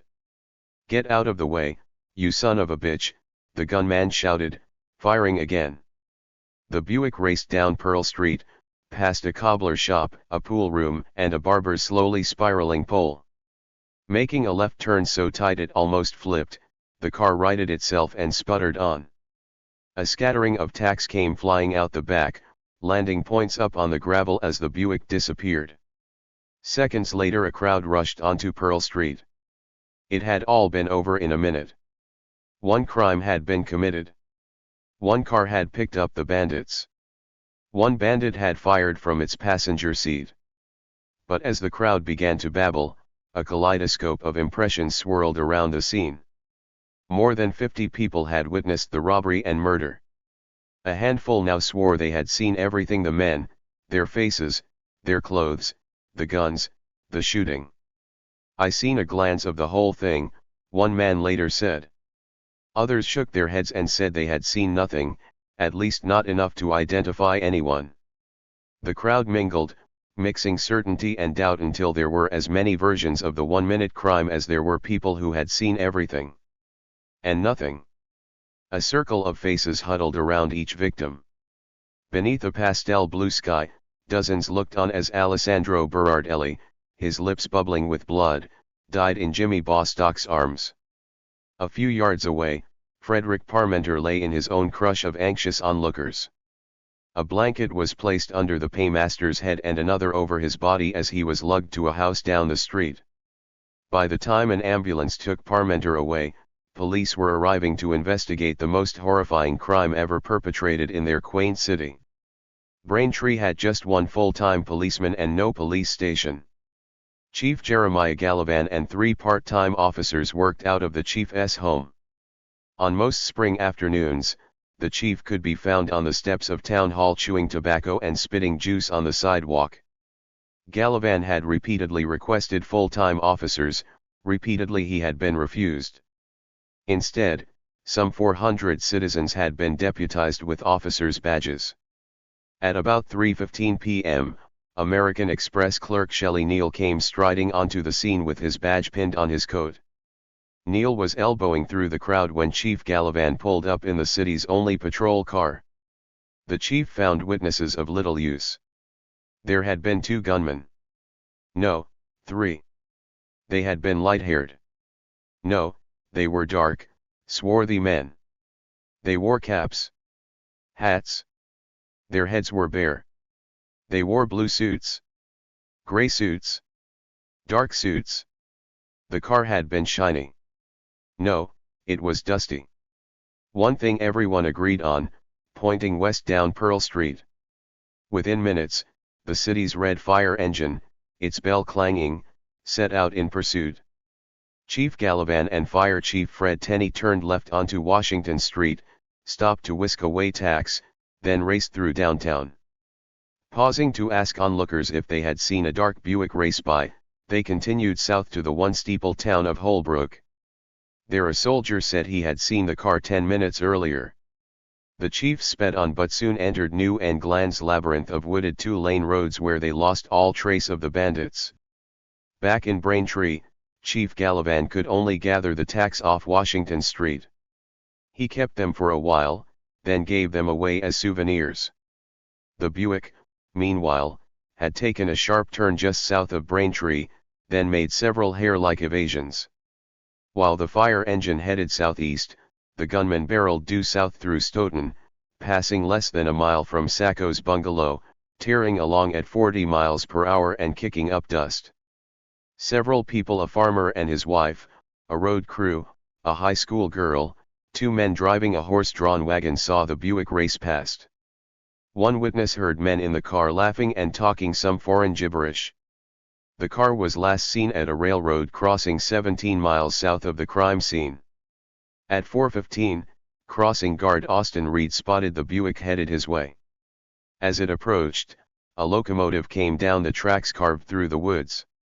Seeing the huge black steam engine belching smoke, Reed lifted his handheld stop sign, but the oncoming car did not slow. Alarmed, Reed stepped into the middle of the road, frantically waving. The car shuddered to a halt. From across the tracks, the man in the shotgun seat shouted, "What the hell are you holding us up for?" After the train roared by, the car rumbled over the tracks. Again the man barked, "What the hell are you holding us up for?" As the car passed, Reed memorized the face of a dark complected man, kind of hollow cheeks, with high cheekbones, a stubbed mustache. A few minutes later, the car came back down a parallel fork, passing Reed one final time. Then with its curtains flapping, the Buick grew smaller on the horizon but larger in local lore as it disappeared toward the Rhode Island line. With it went the last vestiges of New England's innocence. In 1920, a New Englander did not have to be especially old to recall the gentle ease of the 19th century. Parents often waxed nostalgic about horse-drawn buggies, bicycles built for 2, and lazy lemonade afternoons. Grandparents spoke from memory of the Civil War, and some remembered their own grandparents telling of childhoods back when one could still see crusty old John Adams on the streets of Quincy. Evoked with what Abraham Lincoln called the mystic chords of memory, America seemed so ingenuous then. The only bombs exploded on battlefields, the only shootouts were out west. By contrast, this delinquent 20th century already host to history's worst war and deadliest plague seemed headed for trouble. Perhaps the future promised more leisure, yet if men could be gunned down in a small town just south of Boston, who knew what chaos was to come? Was this still the Commonwealth? From the beige dunes of its shoreline to the white steeples of its postcard villages, Massachusetts in 1920 was suffused with its own significance. Massachusetts was where America had begun, home to Bunker Hill, the Boston Tea Party, and the Puritans whose blue laws still kept every store locked tight on Sundays. While the rest of America faced forward, Massachusetts lived on in the past tense, venerating its antiquity. Here one could visit the Old North Church, Old Ironsides, the Old State House, the Old South Meeting House, and Old North Bridge. Scattered across Massachusetts were old graveyards whose tilted black gravestones dated to the 1600s. Known as the Bay State, Massachusetts was no mere state. It was a commonwealth. The very name suggesting concern for the common welfare. At the heart of the old Commonwealth sat its capital. Often called the Cradle of Liberty, Boston had other nicknames. Its magnificent colonial architecture made it the Athens of America, while Bostonians, as if they lived at the center of the universe and not the commercial center of a small state, called their city the hub. Yet in 1920, neither Boston nor Massachusetts was as small as it seemed. Boston was America's fifth largest city, while Massachusetts had more people than Florida, Michigan, even California. The old Commonwealth also contained more self-importance than any region on Earth. Massachusetts industries led the nation, their Yankee ingenuity pumping out a sizable portion of America's shoes, textiles, and machinery. But the Commonwealth's chief product was pride. Pride was served with tea on Paul Revere silver sets in Beacon Hill Manors. Pride shone from Boston's State House, its gold dome visible all over the hub. Pride powered Yankee farmers plowing the same land their grandfathers and great-grandfathers had plowed. Pride poured forth each Patriots' Day, when citizens reenacted the battles of Lexington and Concord, and each June 17, when 100,000 commemorated the Battle of Bunker Hill. Throughout the year, pride saturated Boston's first families, the Adamses, the Lowells, the Cabots, the Forbeses. And with pride came a ramrod stiff morality. We are moral over the breakfast table and moral the last thing at night and moral all the hours between, wrote one Cabot in her diary. Pride and morality gave Boston another nickname, Cold Roast Boston, a city the journalist Walter Lippmann called the most homogeneous, self-centered, and self-complacent community in the United States. Citizens of Massachusetts might be convinced of a fault or two in their Commonwealth, but such convincing had to be done by other citizens of Massachusetts. The slightest critique from outsiders aroused a fierce backlash and the highest of dudgeon. As one Harvard historian noted, nothing is clearer in Massachusetts history than the sense, which has not entirely disappeared, that the descendants of the original Massachusetts stock were the Lord's anointed. Industry bankrolled Massachusetts, and the men who bankrolled the industries powered state politics. These men championed a stand-pat republicanism. Between the Civil War and World War I, the Commonwealth never elected a single Democratic senator nor gave a majority of votes to a Democratic presidential candidate. Secure in the bedrock of their Republican politics, citizens of Massachusetts agreed with Daniel Webster, the past, at least, is secure. But the future? If the Commonwealth in 1920 could have been reduced in microcosm to its most familiar tableau, the Thanksgiving dinner, the majority of the guests would have been unwelcome. The faces had begun changing in the 1850s when Irish immigrants poured into Boston, followed by Germans, French Canadians, Italians, and a human tide of others. Nearly 2 million immigrants came to Massachusetts between 1880 and World War I. Throughout the influx, embattled Yankees kept a tight hold on their WASP heritage through a network of exclusive private schools, private colleges, and private clubs. But by 1920, the Commonwealth surrounding these islands was not white, Anglo-Saxon, or Protestant. Instead, it was the most ethnically diverse region of America. Seated at the Thanksgiving table were Greeks, Poles, Russians, Syrians, Armenians, Portuguese. Each group had its own enclave teeming with the language and customs of the land left behind. Few ventured out of these neighborhoods without being stamped as Miks, Kikes, Huns, Polacks, and so on. The Thanksgiving feast still had enough turkey, but guests were bickering and hosts were rescinding their invitations. "We are vanishing into provincial obscurity," another Harvard historian wrote of his Yankee peers. "America has swept from our grasp. The future is behind us." The tension at the table was most visible in Boston's North End. Once an Irish haven, by 1910 the district teemed with Italians. To cold roast Boston, the Italians, aka Guineas, Wops, and Dagos, seemed strangely passionate people. They drank odd beverages like Chianti and dined not on meat and potatoes but on an utterly alien dish called spaghetti. "The Italian experiences no difficulty whatever in eating this slippery food," one observer noted, "for he merely sucks it into his mouth from his fork in a very unconventional if not elegant manner." But worse than their drink or diet was the Italian propensity for crime. The 20th century was brand new when many Americans learned their first word in Italian mafia. In big cities, granite quarries, mining camps, wherever Italians toiled, stories circulated about a criminal society known as the Black Hand. This aggregation of assassins, blackmailers, and thieves have piled up a record of crime in the United States unparalleled in the history of a civilized country, wrote the Outlook in 1909. The stereotype was not without roots. Hundreds of unsolved murders, with most victims being Italian immigrants, marred police blotters in cities along the eastern seaboard. Most Italians worked too hard to have time for criminal activity, yet the mafia stereotype penetrated American society. With the Italian influx, the Commonwealth that had pioneered abolitionism jump-started another nationwide movement anti-immigration.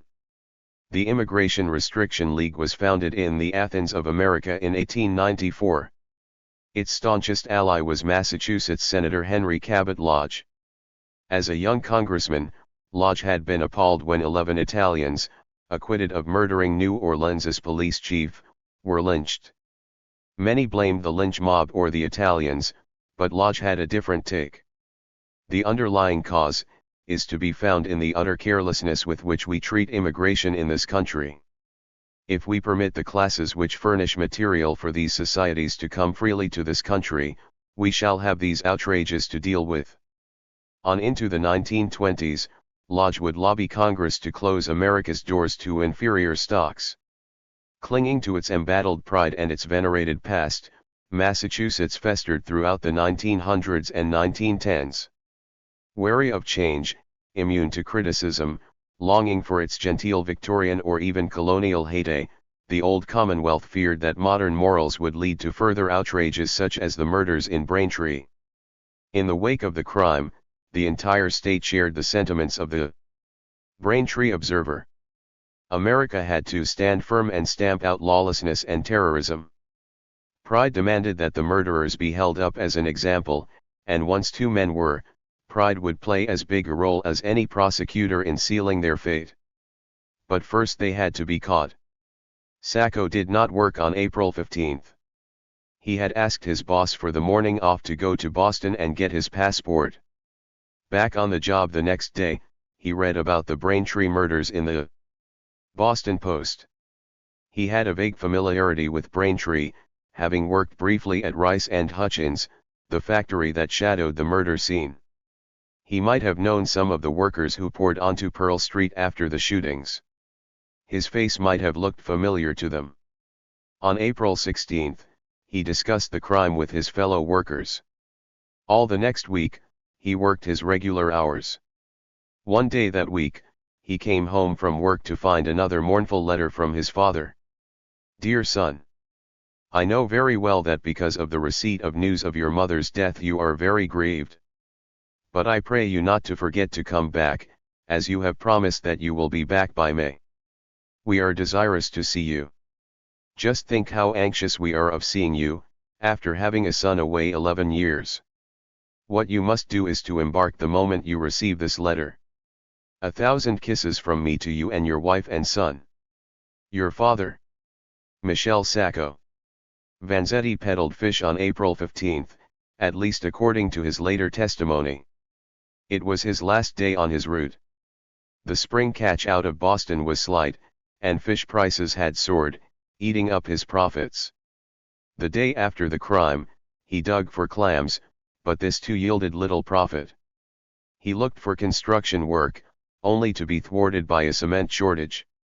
Idled by the economy, he read more than usual and spent entire days with friends.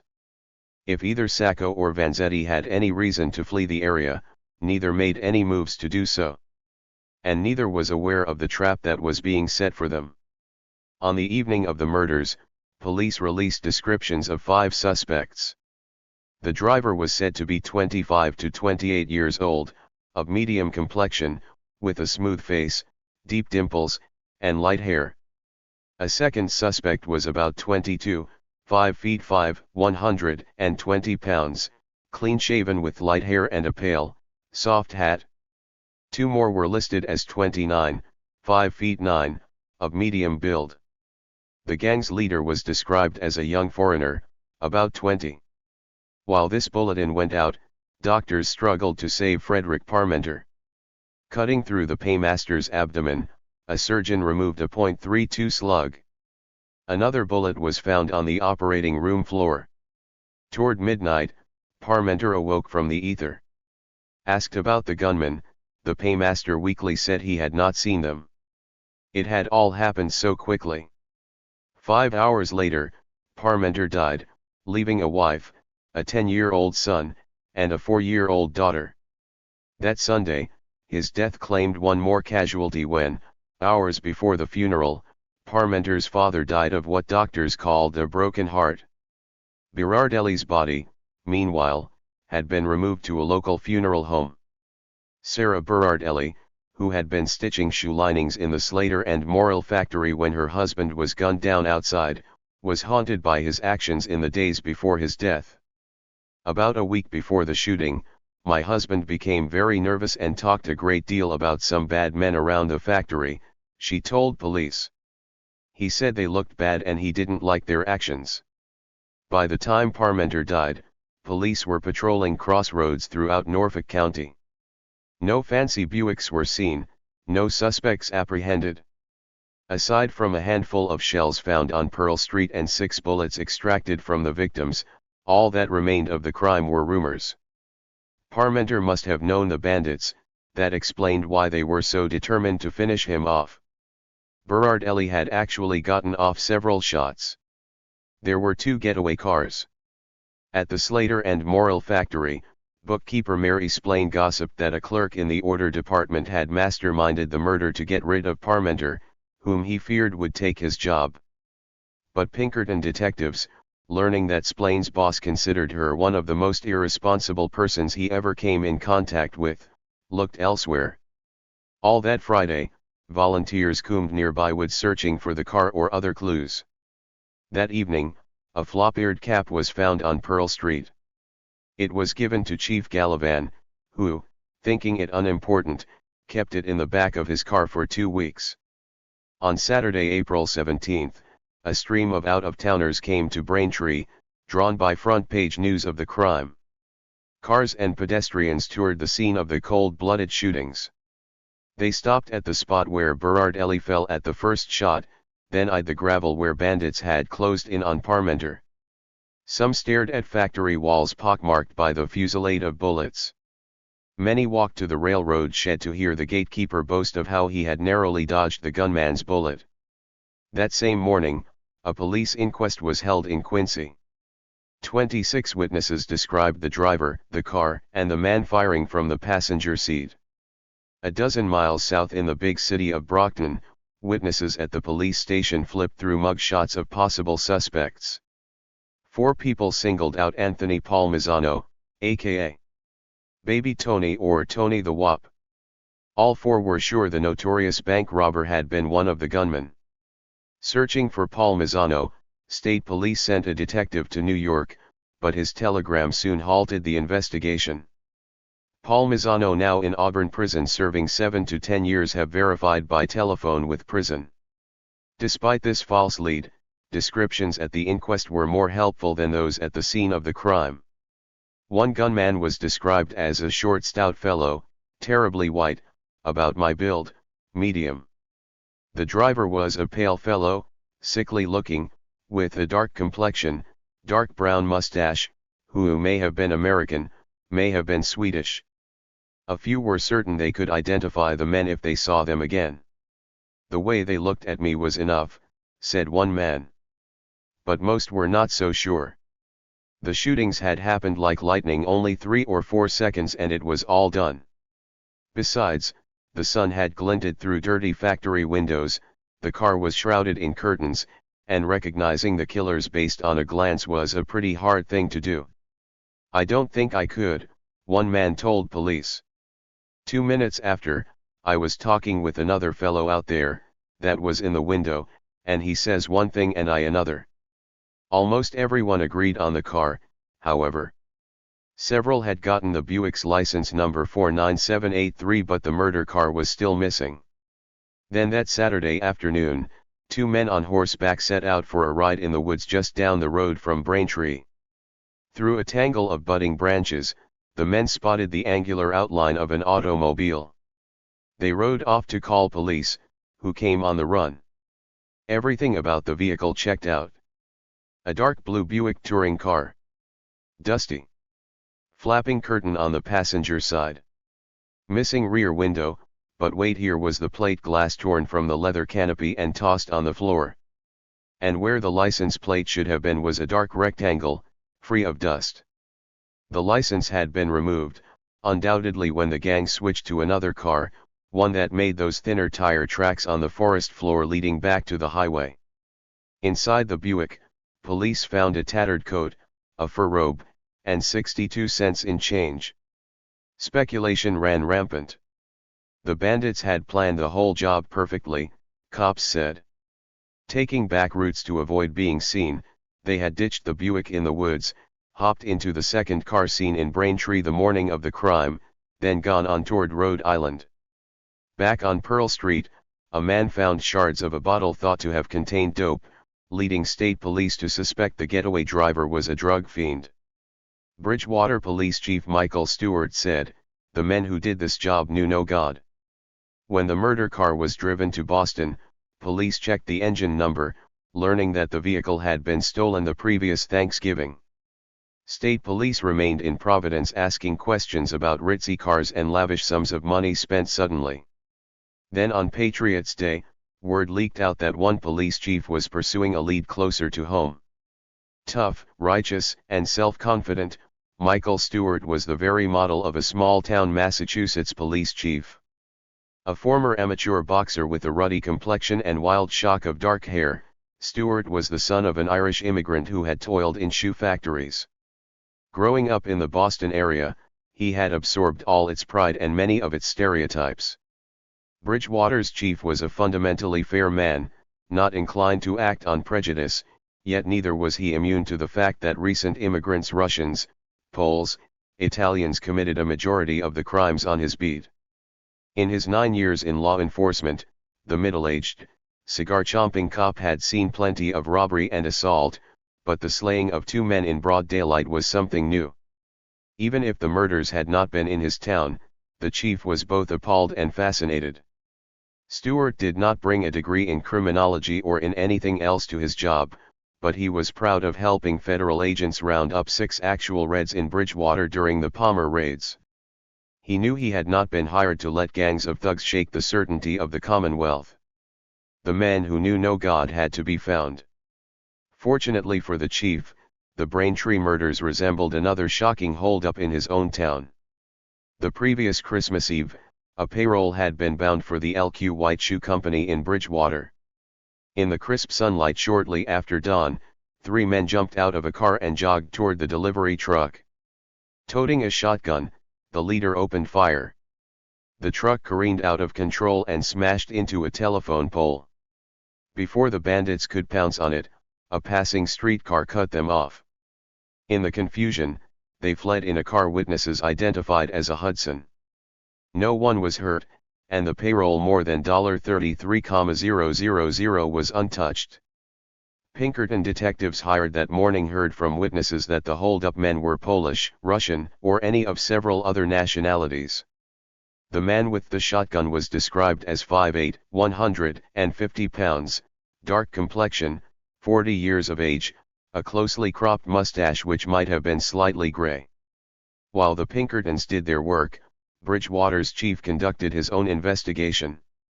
At first, Stewart suspected a roving gang of Reds and Bolsheviks, but now he steered the case in a direction he would be forced to defend for the rest of his life. Learning that a Buick touring car had been stolen a month earlier, Stewart began searching for it and not a Hudson. A tip soon sent the chief looking for a house in the woods occupied by Italian anarchists said to be tied to the holdup. After a few frustrating weeks, finding no car, no house in the woods, no anarchists, Stewart tabled his investigation. Months passed. On the day after the Braintree murders, a phone call set the chief to thinking. The call had come unexpectedly. The Bureau of Immigration in Boston wanted Stewart to find Ferruccio Coexai. The name sounded familiar. Back in 1918, the chief had arrested Coexai following a raid on Cronica Sovversiva. Stewart assumed the anarchist had since been deported, yet Coexai, released on bail, had quietly moved back to Bridgewater, where he had since worked at both L.Q. White in Bridgewater and at Slater and Morrill in Braintree. He had recently quit the latter job. Scheduled to surrender himself for deportation on April 15, Coexai had not appeared. The following day he had called the Bureau of Immigration, explaining that his wife was sick. At the Bureau's request, Stewart sent his loan officer along with a federal inspector to find Coexai. They traced him to a ramshackle two-story shack beneath a twisted old maple tree in West Bridgewater. Everyone in that part of town called the shack Puffer's Place. A bunch of Italians lived there, though no one knew what any of them did for a living. Since Prohibition, bootlegging had been suspected. On Friday evening, April 16, police found Coexai packing his bags for Italy. His wife did not seem sick. "There is nothing the matter with her," Stewart's deputy told him. She was sitting in the kitchen talking to Coexai. Stranger still was the Italian's response when told his deportation could be postponed. Coexai insisted on leaving right away, the deputy said. That evening, he was led down the steps of Puffer's Place while his wife and children stood in the doorway crying. Back at the Bridgewater station, Chief Stewart pondered the sudden twist. "Something hit me," he said years later. The dates involved, the 15th deadline for Coexai's bond, the holdup, and the phony illness. Stewart spent the weekend connecting the dots. Bridgewater. Braintree. Another ritzy getaway car, this one abandoned not a mile from Puffer's Place. An anarchist working at both targeted factories, failing to show in Boston on the day of the second heist, now suddenly in a hurry to leave the country. By Monday, Stewart was certain the Braintree bandits were not spending their loot in Providence. They were right in his small town. Announcing this new twist, the Boston Globe predicted, it would not be surprising if an arrest were made within a very short time. The following Tuesday, April 20, Stewart and a state inspector headed for Puffer's Place. Dressed in plain clothes, they knocked at the shack in the shade of the maple. Opening the door was a short, balding man with a trim mustache, greenish eyes, and a bulbous nose that made him look like a clown without makeup. Mysterious, elusive, and as deadly as dynamite, this was Mario Buda. At least, that had been his name when he was with Sacco and Vanzetti in Mexico. He now gave his name as Mike Boda. The chief introduced himself as a Bureau of Immigration agent. He and his partner had come to get a photo of Coexai. Buda, or Boda, was a seasoned dynamiter with plenty to hide, but he let the visitors in and talked freely.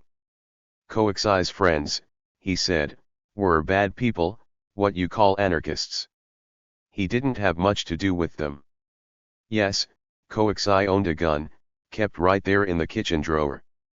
Stewart found no gun, just a diagram of a Savage automatic, but Boda eagerly showed the men his own revolver. After wandering the cluttered house, the trio went out back to a shed where Boda kept his car. The vehicle was in the shop, the little man said. When Stewart asked to look inside the shed, Boda opened a sliding door to reveal something even more suspicious. Boda said his machine was a 1914 Overland, a 5-passenger touring car with a crank starter and skinny spoke wheels. Yet beside the planks where the Overland had been parked were wide tire tracks about the thickness of a Buick's Royal Cord tires. The floor had been carefully raked over, having the appearance of a newly made lawn, Stewart remembered. Asked about the second set of tracks, Boda said he sometimes drove his car in straight, sometimes at an angle. After final words, the chief left. Stewart later regretted not arresting the small man with the big nose. He would not get another chance. The next morning, when the chief returned to Puffer's place, Boda saw him coming and hustled out the back door, leaving his breakfast on the table. On Thursday evening, Stewart paid one last visit. Through the window, his flashlight beam fell on empty tin cans littering empty rooms. Puffer's place had been cleared out. The chief then drove to the Elm Square garage, where the shifty Italian said his Overland had been towed. Finding the car still there, Stewart told the mechanic, Simon Johnson, to stall anyone who might come for it until police could get there. The trapdoor that would send Sacco and Vanzetti into their long, spiraling descent had been rigged. Each day would bring them closer to it. 11 days after the Braintree murders, Vanzetti again found himself on a train heading west, this time on an errand. Broke and unable to find work, he had been the only member of Gruppo Autonomo able to go on a crucial mission. Nearly 2 months had passed since federal agents had nabbed Roberto Elia and Andrea Salcedo in their Brooklyn print shop. Suspected of aiding the 1919 bomb plots, the two men remained in federal custody. Vanzetti knew Salcedo had steered agents toward Gruppo Autonomo, but he did not know his friend was buckling under the pressure of house arrest. Groaning in his sleep, refusing to eat, Salcedo told Elia they were being constantly watched. Even their playing cards were tampered with. Elia later insisted agents had beaten Salcedo during repeated interrogations. He had red spots and scratches on his cheeks and temples and his eyes were vacant. Federal officials denied any mistreatment. Salcedo's latest letter to Vanzetti asked only for a legal defense fund, and at their weekly Sunday meeting on April 18, Gruppo Autonomo voted to raise the money. All the next week, as Chief Stewart set his trap, Vanzetti roamed the North End collecting dimes and quarters. Sacco, with his large savings account, contributed $40. The following Sunday, with no further word from Salcedo and Elia, Gruppo Autonomo sent Vanzetti to New York to see what could be done to keep the men quiet, perhaps even free them. It would be the first time in several years that Vanzetti had visited what he called the immense hell pit. He dreaded the journey but had one locale he hoped to visit: the Statue of Liberty. Owing to fog on the morning of his arrival from Italy, he had never seen it. Arriving in Manhattan on Monday, April 26, Vanzetti set out to meet with lawyers and friends. Each shared disturbing news.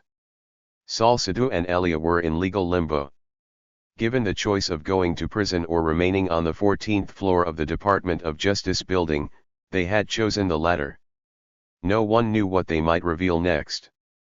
Then Vanzetti heard more ominous reports. Nearly 4 months had passed since federal agents last stormed homes and meeting halls, rounding up thousands of radicals, but the raids Palmer called the mopping up were not finished. With the Attorney General warning of more May Day bombings, new raids were expected soon. After a few days in New York, disappointed at not having seen the Statue of Liberty, Vanzetti returned to Plymouth. On Sunday, May 2, Gruppo Autonomo heard Vanzetti's report. If raids were imminent, all radical literature and any last sticks of dynamite had to be rounded up. To make a wide sweep of friends' homes, they would need a car. The best way to take by automobile, Sacco later testified. Could run more fast, could get more fast, could hide more fast. Because Mario Buddha had a car, Gruppo Autonomo decided Sacco, Vanzetti, and another friend from their summer in Mexico would help him gather all incriminating evidence. Yet despite their fears about imminent raids, neither Sacco nor Vanzetti hid the many anarchist pamphlets in their own homes. This itself would later incriminate them. As the anarchists scrambled for cover, their friend in custody high above Manhattan was losing his race with insanity. That Sunday night, Roberto Elia went to sleep to the sound of his friend's groans. At dawn, federal agents burst into his room. "Is it not early?" a drowsy Elia asked. "Your comrade is dead," he was told. "He has jumped from the window." Federal agents tried to cover up the importance of the broken body on the sidewalk. Only when the dead man's lawyer blabbed about Salcedo's inside information did newspapers announce that the 1919 bomb plots had finally been cracked. They had been the work of Boston anarchists known as the Gallinisti. Any day, the feds were expected to round up group members. On May 4, learning of Salcedo's death and seeing Gallinisti linked to the bombings, Sacco and Vanzetti were terrified. "I was afraid," Vanzetti recalled, "for I know that my friends there in New York have jumped down from the jail in the street and killed himself. The papers say that he jumped down, but we don't know." Sacco and Vanzetti made plans to go to Bridgewater the following evening to pick up the overland at the garage. Then with Sacco bound for Italy, he and Vanzetti would bid each other goodbye. Vanzetti spent the night at Sacco's home in Stoughton, where both men awoke on their last day of freedom. On the morning of May 5, Sacco and Vanzetti chatted over breakfast. While Rosina packed for her family's return to Italy, the two men went out to cut wood. Leaving the kitchen, Vanzetti noticed some shotgun shells on Sacco's kitchen shelf near the big wood-burning stove and put them in his pocket to sell to friends, hoping to get money for propaganda. Or so he later claimed. That afternoon, Mario Buddha and another friend, Riccardo Orsini, arrived on a red motorcycle with a sidecar. The four men sat talking in Sacco's kitchen. Rosina Sacco remembered them discussing deportation, that it was terrible to be deported, you know, many different things they would do to you if they caught you. Buddha and Orsini stayed for dinner, after which the men stood. Then the poor fish peddler stuffed a fully loaded .38 in his left hip pocket. The good shoemaker put a loaded .32 Colt under his belt. And for reasons no one will ever be sure of, to round up radical literature? To prepare for another Thursday payroll robbery? To hide dynamite, they went out for the evening. The night was black and moonless. The darkness was broken only by a few streetlights scattered like small candles across the wooded suburbs south of Boston. The motorcycle with sidecar held only two, so the men split up, agreeing to meet in Bridgewater at 9 p.m. Buddha and Orsini took the motorcycle, Sacco and Vanzetti rode streetcars. Arriving in Bridgewater, they sat in a lonely cafe drafting a speech Vanzetti planned to give that coming Sunday to workers who had fought all the wars. Then as 9 p.m. approached, they walked up a gloomy dirt road toward the home of mechanic Simon Johnson. Arriving, they saw the motorcycle, and beyond it, Buddha knocking on the door. Johnson had already gone to bed, but his wife called out, asking who was there. Buddha answered that he had come for his car. Ruth Johnson opened the door and was blinded by the motorcycle headlight. Squinting into the glare, she made out a short silhouette. In the distance, two men stood in the blackness and another sat in the sidecar. A voice said, "His wife." Ruth Johnson was just 21 and frightened, yet she knew what Chief Stewart had asked her husband. Stalling, she assured Buddha that Simon would be right with him. She had to go next door. Walking toward her neighbors, she thought she heard two men trailing her.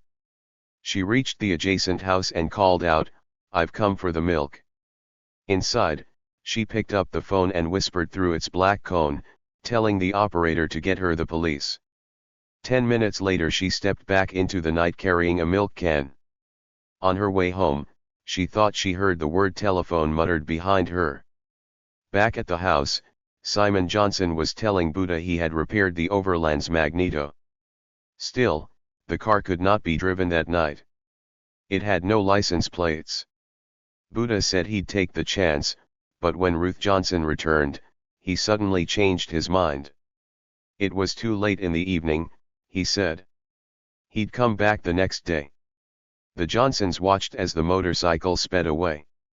The two men on foot, one crowned by a derby, the other sporting a floppy felt hat above a drooping mustache, disappeared into the darkness. Sacco and Vanzetti walked along the trolley line for about a mile. At 9:40 p.m., a streetcar rumbled to a halt. Alone at the rear of the trolley, Sacco and Vanzetti rode in silence. Shortly after 10, Brockton policeman Michael Connolly boarded at a stop next to a vaudeville theater. Ambling down the car's narrow corridor, Connolly came to the men. He asked where they had been that night. Bridgewater, both answered. Connolly then told them they were under arrest as suspicious characters. A plainclothes cop boarding the car was told to fish the man with the mustache. The officer found Vanzetti's .38. Connolly gave Sacco a slight going over but did not find the Colt tucked in his belt. Taken off the trolley, the suspicious characters were hustled into a patrol car that had pulled across the tracks. What happened next is another mystery. Testifying at an inquest that fall, Connolly would swear he rode with Sacco and Vanzetti in silence all the way to the station, but at the trial the officer would recall a more sinister scenario. At the station, officers searched Sacco, finding his gun with 8 cartridges in its clip and 1 in the chamber. Police also found 23 cartridges in Sacco's pocket. The Colt was set beside Vanzetti's .38 and the shotgun shells found on him. Police puzzled over a note in Sacco's pocket, written in Italian.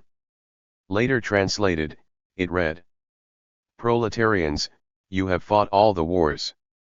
You have worked for all the owners. You have wandered over all the countries. Have you harvested the fruits of your labors, the price of your victories? Does the past comfort you? On these questions, on this argument, and on this theme, the struggle for existence, Bartolomeo Vanzetti will speak. Our day hall admission free. Freedom of discussion to all. Take the ladies with you." By midnight, police were descending on the Brockton station. Thinking they had captured the masterminds of a brutal holdup, they did not know they had arrested men with inside information on the biggest assassination plot in American history. Sacco and Vanzetti, given their devotion to anarchism, might have preferred being implicated in the larger crime. Later, the less articulate of the two better expressed their despair. "If I was arrested because of the idea, I am glad to suffer," Sacco said. "If I must, I will die for it. But they have arrested me for a gunman job." Chapter 3. Yegs. There's no story in it. Just a couple of wops in a jam. City editor of the New York Call. One photograph stands out from the rest. The most famous photo of Sacco and Vanzetti, taken in 1923, shows them handcuffed, hats in hand.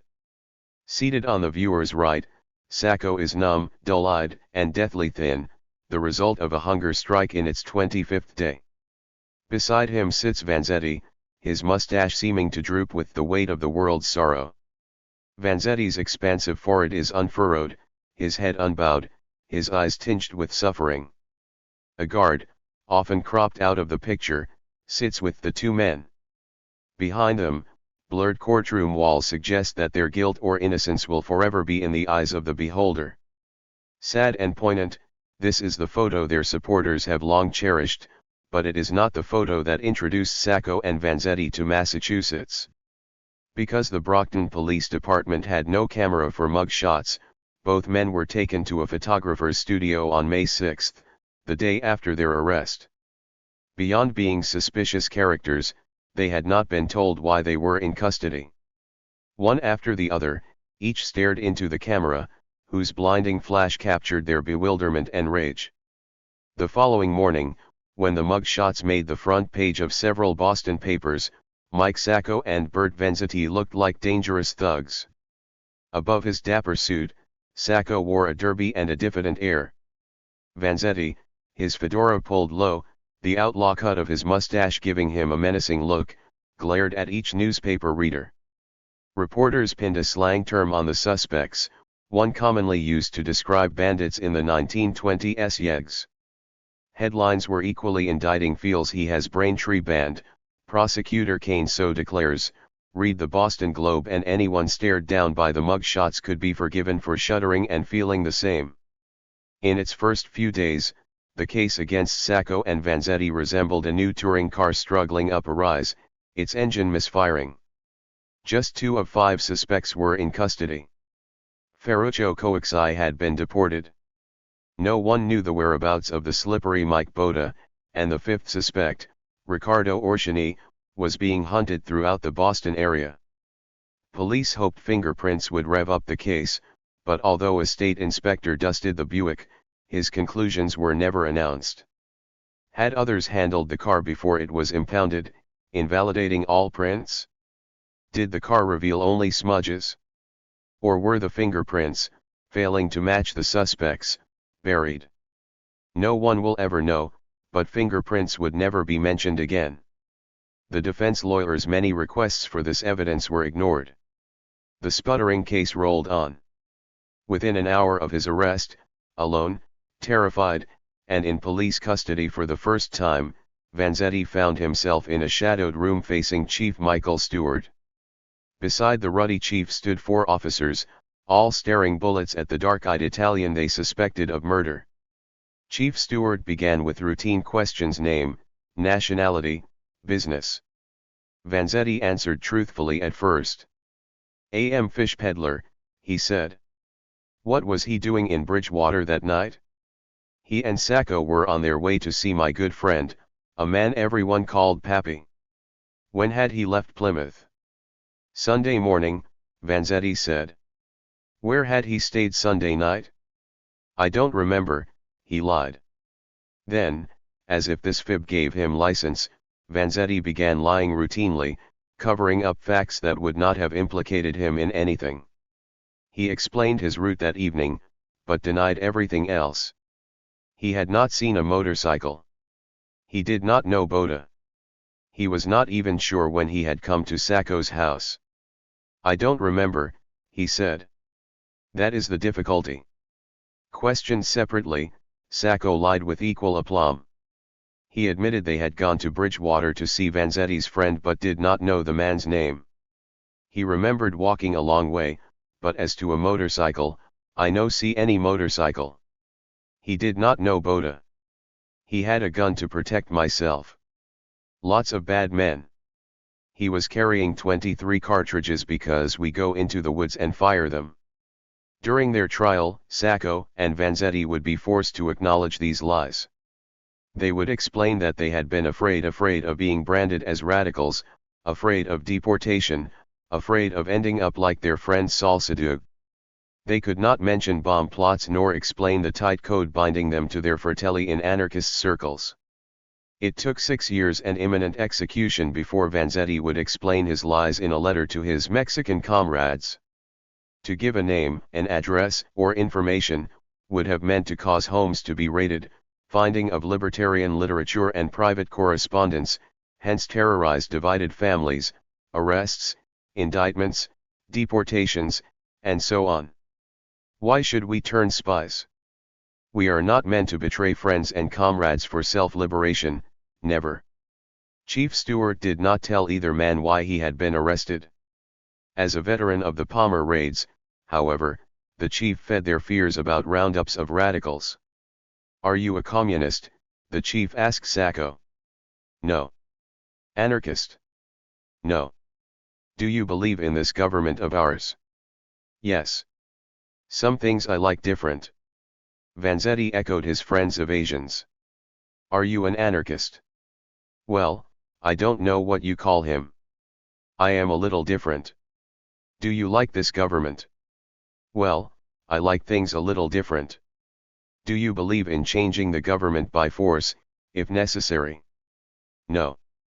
"Do you subscribe for literature or papers of the anarchistic party?" "Sometimes I read them." When Stewart finished, the two men spent a restless night in separate cells. Why were they there? I don't know myself, Sacco later claimed. I've been here so many times, they say, you know, that is all. I never think anything else than radical. Midway through Vanzetti's first night in jail, a cop spat at him through the bars, then carefully loaded a gun, aimed, and pretended to shoot. When Vanzetti asked for a blanket, the officer told him he would be warm soon enough and that come morning he would be lined up and shot. On May 6, shortly after the mug shots were taken, the suspects met the district attorney, who would be known for the rest of his life as the man who got Sacco and Vanzetti. Canny and tenacious, with a gentlemanly demeanor and the chiseled head of a football quarterback, Frederick Katzmann did not harbor illusions about his job. A district attorney was the public's prosecutor, and he owed it to the public to put men like Sacco and Vanzetti in jail or in their graves. Norfolk County expected no less of a Harvard man. Climbing from working-class Boston to the halls of Harvard, Katzmann had worked his way through college by tending furnaces, graduated without distinction in 1896, and became assistant superintendent for a local power company. After taking night classes at Boston University Law School, he was admitted to the bar in 1902. He worked for a firm in Boston's elite Pemberton Square, where he developed a taste for fine cigars and natty suits, then left to set up his own practice in his native Hyde Park, an industrial neighborhood 8 miles south of downtown Boston. For 2 years, Katzmann alternated law with the state legislature, where he served one term. In 1910, he became assistant district attorney of Norfolk County. 7 years later, his boss retired and Katzmann assumed the office. When elected in his own right with the largest number of votes in county history, Katzmann earned praise for his shrewdness and cleverness. He became known as a hard-hitting merciless in questioning witnesses. His tenacity quickened when trying sex offenders, leading to speculation that one had victimized his own family, yet he was equally obstinate with any witness who dared to doubt his authority. At 45, with silvered hair and thick jowls, Katzmann was well into his first full term when given this front-page case no ambitious prosecutor could afford to lose. As he strode into the Brockton police station on Thursday, May 6, Katzmann carried all the pomp and circumstance of the Gilded Age that had nurtured him. Beneath his straw boater and impeccable Burberry coat, he bristled with certitude. An intensely private man in what was about to become a very public position, Katzmann walled himself off from the press. Throughout his 7-year crusade to convict and execute Sacco and Vanzetti, he gave no interviews, no press conferences, no public statements. And for the rest of his life, he refused all public comment on the world-famous case. A staunch Republican, like nearly every prominent Massachusetts man in 1920, Katzmann had his eye on a judgeship or perhaps the state attorney general's office. Neither goal, however, fueled his relentless pursuit of Sacco and Vanzetti.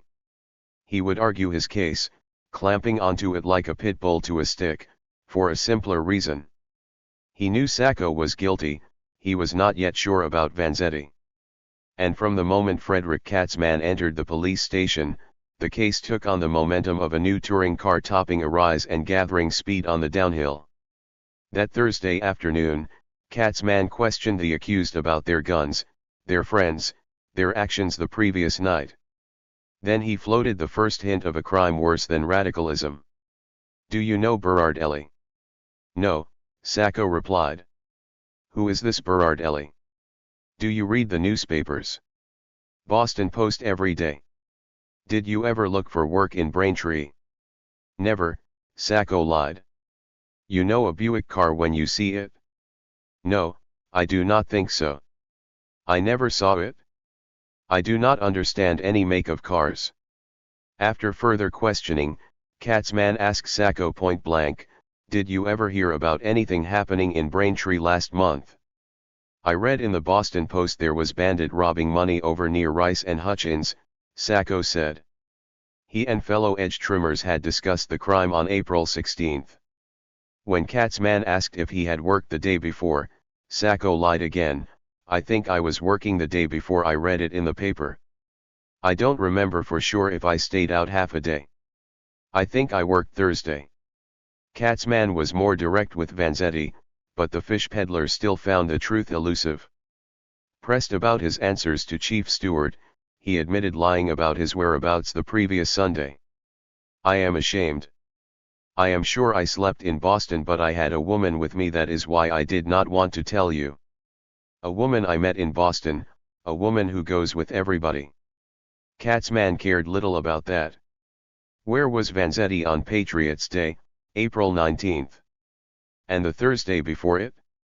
Vanzetti could not remember. That was the difficulty. Following this second round of questioning, Sacco and Vanzetti were booked for carrying concealed weapons. They pled guilty and were held without bail. Later that day, they faced some 24 witnesses brought to Brockton from the smaller towns of Bridgewater and Braintree. For an hour, each man stood alone, not in a police lineup. Sacco was told to kneel, to take off his hat, to assume a shooting pose. Vanzetti was simply studied. Witnesses' answers were all over the map. The one-legged gatekeeper from Pearl Street, Michael Levangi, fingered Vanzetti as the man who was driving the machine. He looks just like him. No doubt whatever. 3 witnesses from Bridgewater identified Vanzetti, but 9 others from Braintree gazed on him with bewilderment. I never saw that man before. That is not the man I saw. It does not even have a resemblance to him, age, features, or anything. Sacco's identifications were more positive. That looks like the man who killed Burrard Ellie, shoemaker Lewis Wade said. I would pick him for the man. Bookkeeper Mary Splain studied Sacco. I am almost sure that is the man that was standing in the machine as it was making its escape, she said. After a second look, the prim woman added, he is as close to the man as could be.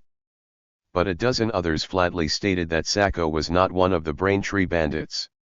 While witnesses studied the men, police searched their homes without warrants. In Sacco's bungalow they found a grey cap, a rifle, and stacks of radical literature. Vanzetti's cluttered room offered up shelves of subversive books and letters from the notorious anarchist Carlo Tresca. The new evidence left Chief Stewart even more certain. Sacco had been one of the Braintree gunmen, Vanzetti the driver. Mike Boda had been somewhere on the scene, along with Ferruccio Coixi and Riccardo Orsini. Coixi had taken the stolen money to Italy, where the rest had been ready to follow. Stewart's scenario gained more speed that afternoon when Orsini was pulled over for having no tail light on his motorcycle. In custody, the tight-lipped man with a pencil-thin mustache impressed Stewart as being not like Sacco or Vanzetti, a real tough. Orsini also lied, saying, that man Sacco might know me but I don't know him, and I never heard of Bartolomeo Vanzetti. Officers from Brockton soon found the small-town chief obsessed with the desire to get somebody. On Saturday, May 8, a large crowd filled Pearl Street in South Braintree. As factory workers watched, an open police car containing Orsini passed, trailing glares and whispers. The car drove through the factory shadows where the Buick had waited. It reached the spots where Parmenter and Burrard Ellie had fallen, past the water tower, then slowed at the railroad crossing. At each telltale point, the suspect's expression was eyed for hints of guilt. At each point, Orsini displayed what one newspaper called the unemotional exterior of an American Indian. When the test was over, the patrol car sped to Brockton, where Sacco and Vanzetti were entering the courthouse past a mean, muttering crowd. Fearing the men might be lynched, the judge ordered an extra police guard. Inside, a preliminary hearing ended with the granting of a week's continuance. The prosecution needed more time to link Sacco and Vanzetti to the Christmas Eve Bridgewater holdup, time to chase down Mike Boda, time to wire Italy and have Coixi's luggage searched for the stolen payroll. The case kept rolling. A final push came on May 14 when a state police officer visited the Boston office of the Federal Bureau of Investigation. Digging through files on Cronica Sovversiva, he found the names Ferdinando Sacco and Bartolomeo Vanzetti. Now state police knew what the feds knew, that as Galenisti, the suspects in the Braintree murders may have conspired in the 1919 bombings. The trial was still a year away, but testimony was already piling up in the court of public opinion. Following the headline arrest, the Boston press presented little doubt that Sacco and Vanzetti were key members of the gang that shot up the peaceful town of South Braintree. Sacco had not worked on the day of the crime, newspapers reported. When arrested, he carried a passport, proof he was planning to take it on the lam following one last robbery. As for Vanzetti, the press reported that alleged Bolshevik literature had been found in his room, that he had dodged the draft, and that a shell found on him matched a shell found in Bridgewater. A known labor agitator who admits to being a radical of the most pronounced form, Vanzetti was versed in English classics of the economic nature and speaks English perfectly. William Randolph Hearst's Boston American, the most widely read paper in New England, quoted prosecutors' predictions convicting Sacco and Vanzetti would be comparatively easy. The nation of Italians clustered throughout the Boston area feared as much. As word spread of "Due Italiani are stati," fear gradually gave way to anger. On May 6, shortly after officers searched her home, Rosina Sacco gathered anarchist pamphlets they had missed. Terrified of what might happen next, she burned the tracks in the nearby woods. Off in Plymouth, Vanzetti's friends were in shock. His customers were especially surprised by accusations that he had driven the getaway car. They did not know their local fish peddler could drive. But then, they had never known him to carry a gun either. The reaction at the Briney household was recalled by 15-year-old Lefebvre. "We couldn't believe that the man did what they said he did. He was so gentle, so good. He helped people, not hurt them. Never. Besides, he was in Plymouth. We knew he didn't do it. I said to Mother, it can't be. There's a mistake. But we didn't get alarmed. We thought it would be rectified." Older Italians knew the mistake would not be rectified without a vigorous legal defense. At the Gruppo Autonomo meeting on Sunday, May 9, the Sacco-Vanzetti Defense Committee was formed. Some present had been with Sacco and Vanzetti in Mexico. Fearing publicity, they put the committee into the hands of Vanzetti's friend Aldino Filicani. During the next 7 years, nearly $300,000, the modern equivalent of $3.4 million, would be raised for Sacco and Vanzetti. Every penny would be charted by a tall, goateed gentleman with a deep baritone. Aldino Filicani had come to America in 1914 with the Italian police on his heels. Only 23, he had been arrested 24 times for publishing firebrand articles denouncing Italy's rising militarism. Among his many cellmates had been another young rebel, Benito Mussolini. Arriving in America, Filicani wrote for Italian anarchist papers in Cleveland and New York. He had come to Boston during the flu epidemic, and when the disease claimed the editor of the socialist paper La Notizia, he had taken the job. A year later, he befriended Vanzetti. Whenever he was in Boston buying fish, Vanzetti would drop by Filicani's office in the North End, where the two would discuss anarchism till the early morning hours. Filicani knew of Sacco but did not know him well, yet he recognized the profound differences between the two men. Sacco was a man of action, more of a violent anarchist, Filicani recalled. He was capable of throwing a bomb. I would say yes to that without any hesitation. But not Vanzetti. So it was more to defend the latter than the former that Filicani assumed control of the Sacco-Vanzetti Defense Committee. Due to the relationship we had established, I had to do something, he remembered. Friendship for me is something sacred. That is my religion, friendship. Starting with little more than outrage, Filicani rented 2 cramped rooms above his newspaper office in the North End. In the years to come, committee headquarters would become a colorful scene of frenzy and disorder.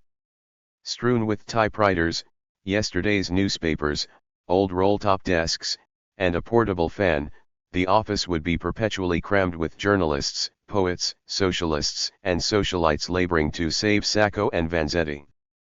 But at first the office was quiet. By mid-May, a few local anarchists were typing letters to alert the network of Italian immigrants across America. One early letter proclaimed, "This is a battle which all men of heart must fight. We must win to save the honor of men and of anarchists, we must win to vindicate this infamous insult to our community, we must win to save two innocents from the electric chair." To win, each letter stressed, the committee needed money. Initial contributions, almost all from Italians, were small: 75 cents from Liborio Russo, $1 from Giuseppe Tamburello, an occasional $10 from a Dante Alighieri lodge, but they gave hope to Felicani and other men of heart who were as certain of their friend's innocence as the district attorney was of their guilt. As Italians entrenched, Katzman and Chief Stewart held tightly to their suspicions even when their case veered into oncoming traffic. First, police searched Cox's trunk, held up in Boston, and his luggage arriving in Italy. Neither contained any money, though the trunk had stolen shoe parts. Next, Sacco was cleared of the Bridgewater robbery when factory records proved he had worked the previous Christmas Eve. Finally, Orsini was released after time cards showed him at work in a foundry on both Christmas Eve and April 15. That left Vanzetti, who punched no clock while peddling fish, hanging out in the wind. On May 18, witnesses at another inquest singled him out as the shotgun-toting leader of the Bridgewater burglary. Fingered as a common bandit, Vanzetti marshaled his own defense. Friends advised him to dismiss his court-appointed attorney and hire a portly white-haired lawyer named John Vahey. If the trouble continued, friends said, Vahey's brother, a powerful Boston lawyer, would come to his aid. Trusting and naive, Vanzetti did as he was told.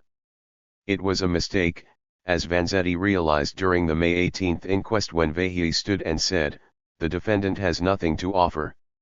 With not a word said or a witness called in his defense, Vanzetti was sent back to jail.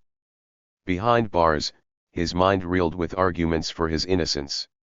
For more than a dozen years, Vanzetti had thrived on intellectual discussion in cafes and kitchens.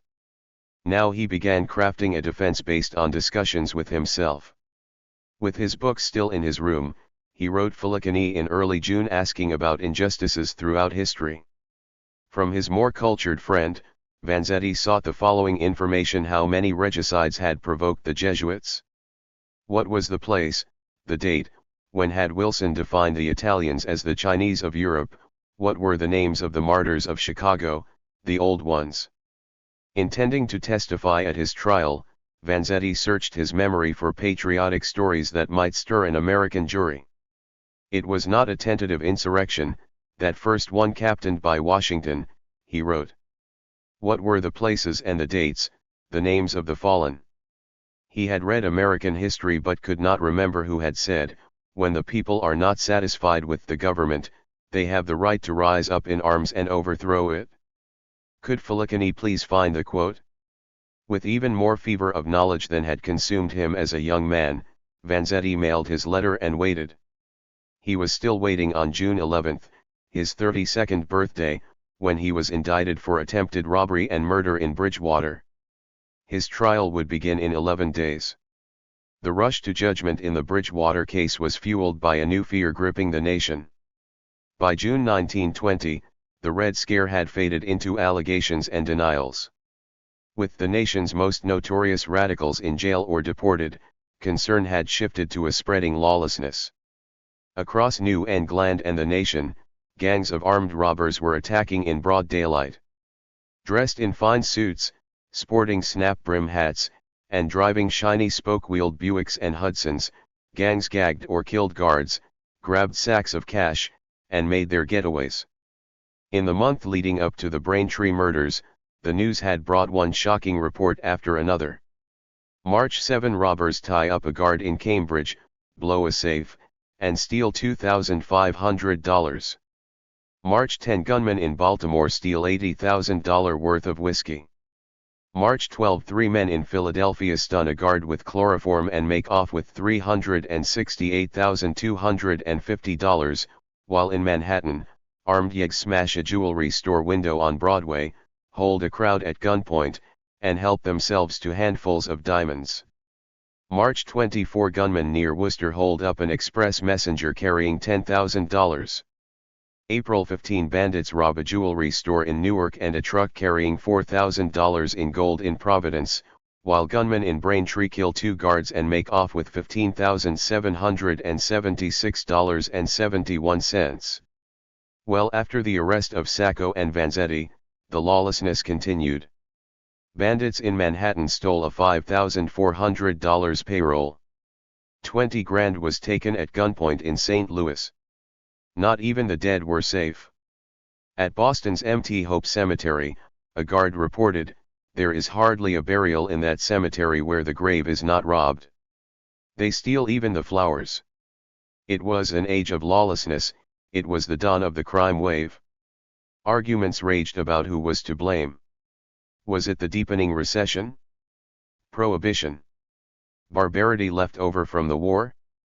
Social critics pointed to the movies as a training school for anti-Americanism, immorality, and disregard for law. Some singled out the automobile, which enabled robbers to take the money and run long before police wagons ambled to the scene. The small weekly in Dedham, Massachusetts, where Sacco and Vanzetti would be tried, recommended posses to hunt down criminals, giving them no quarter when captured.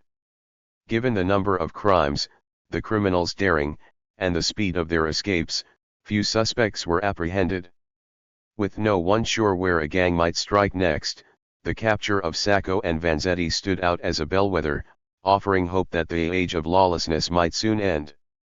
Against this backdrop, Vanzetti's first trial began. On Tuesday morning, June 22, Chief Stewart drove Vanzetti to court. The chief knew the defendant as a hard-boiled anarchist and alleged murderer. He did not know that the Italian he called Bertie was an amateur singer. As the patrol car rattled over 2-lane roads, Vanzetti entertained the chief, whom he called Mickey, with old Italian songs. He had quite a voice, Stewart remembered. Vanzetti's lyrical mood sobered as he approached the Colonial Courthouse in Plymouth. There, in a barren courtroom whose arched windows let in the smell of salt air, he faced a jury who knew only that Bartolomeo Vanzetti was an Italian charged with armed robbery and attempted murder on the previous Christmas Eve. One by one, witnesses recreated the crime on that icy morning: the car stopping, the men leaping out, the shotgun blasts, the swerving truck, the frantic escape. One by one they identified the man in the dock as the shotgun-toting leader. "I feel sure that he is the same man," one witness said. Another added, "I have seen him since in Brockton. I have seen him in Plymouth. I see him this morning in the dock. I am positive." The same man who had first told the Pinkertons, "I did not get much of a look at his face," now said Vanzetti was definitely the man with the shotgun. Witnesses detailed the gunman's coat, his hat, but above all, they remembered his mustache. It was a short, well-trimmed mustache, one witness told the court. Another added, the ends had been cut off, anyway. It was not what you would call a flowing mustache. One man added that the mustache was slightly larger than Charlie Chaplin's. Through each accusation, Vanzetti sat in silence, his walrus mustache not fitting the testimony. Yet the witnesses were not through. In a commonwealth subdivided by immigrant nationalities, the gunman stood out as anything but American. "He struck me immediately as being a foreigner," one witness said. Another added, "He was some kind of foreigner who spoke a language that was foreign." A 14-year-old boy testified, "I was just getting a fleeting glance at his face, but the way he ran I could tell he was a foreigner." How did foreigners run, Vanzetti's lawyer wanted to know. Does an Italian or a Russian run differently from a Swede or a Norwegian? Yes, the boy said. What is the difference? Unsteady. Both the Italians and the Russians run unsteadily. As far as that goes, I don't know. You don't want to have this jury think, do you, that you can tell what the nationality of this man was by the way he ran? Yes, I do. Moving beyond identification, the prosecution outlined a larger case that 5 men, including one named Sacco, had stolen a Buick and used it for robberies. One witness testified to seeing a Mike Boda driving the Buick through Bridgewater. Material evidence included the cap found in Vanzetti's room. Witnesses singled it out among 6 others as the one worn by the gunman, and a spent shotgun shell from the crime scene, said to be identical to one found on Vanzetti when arrested. Over objections, Judge Webster Thayer left it to the jury whether finding a shell within 3 or 4 months after the alleged crime is important. On Friday, June 25, Chief Stewart testified all afternoon, recounting the evening of May 5, the men on the motorcycle coming to claim the overland, their suspicious activity, and Vanzetti's lies. The following morning, when the chief picked up Bertie, Vanzetti did not speak.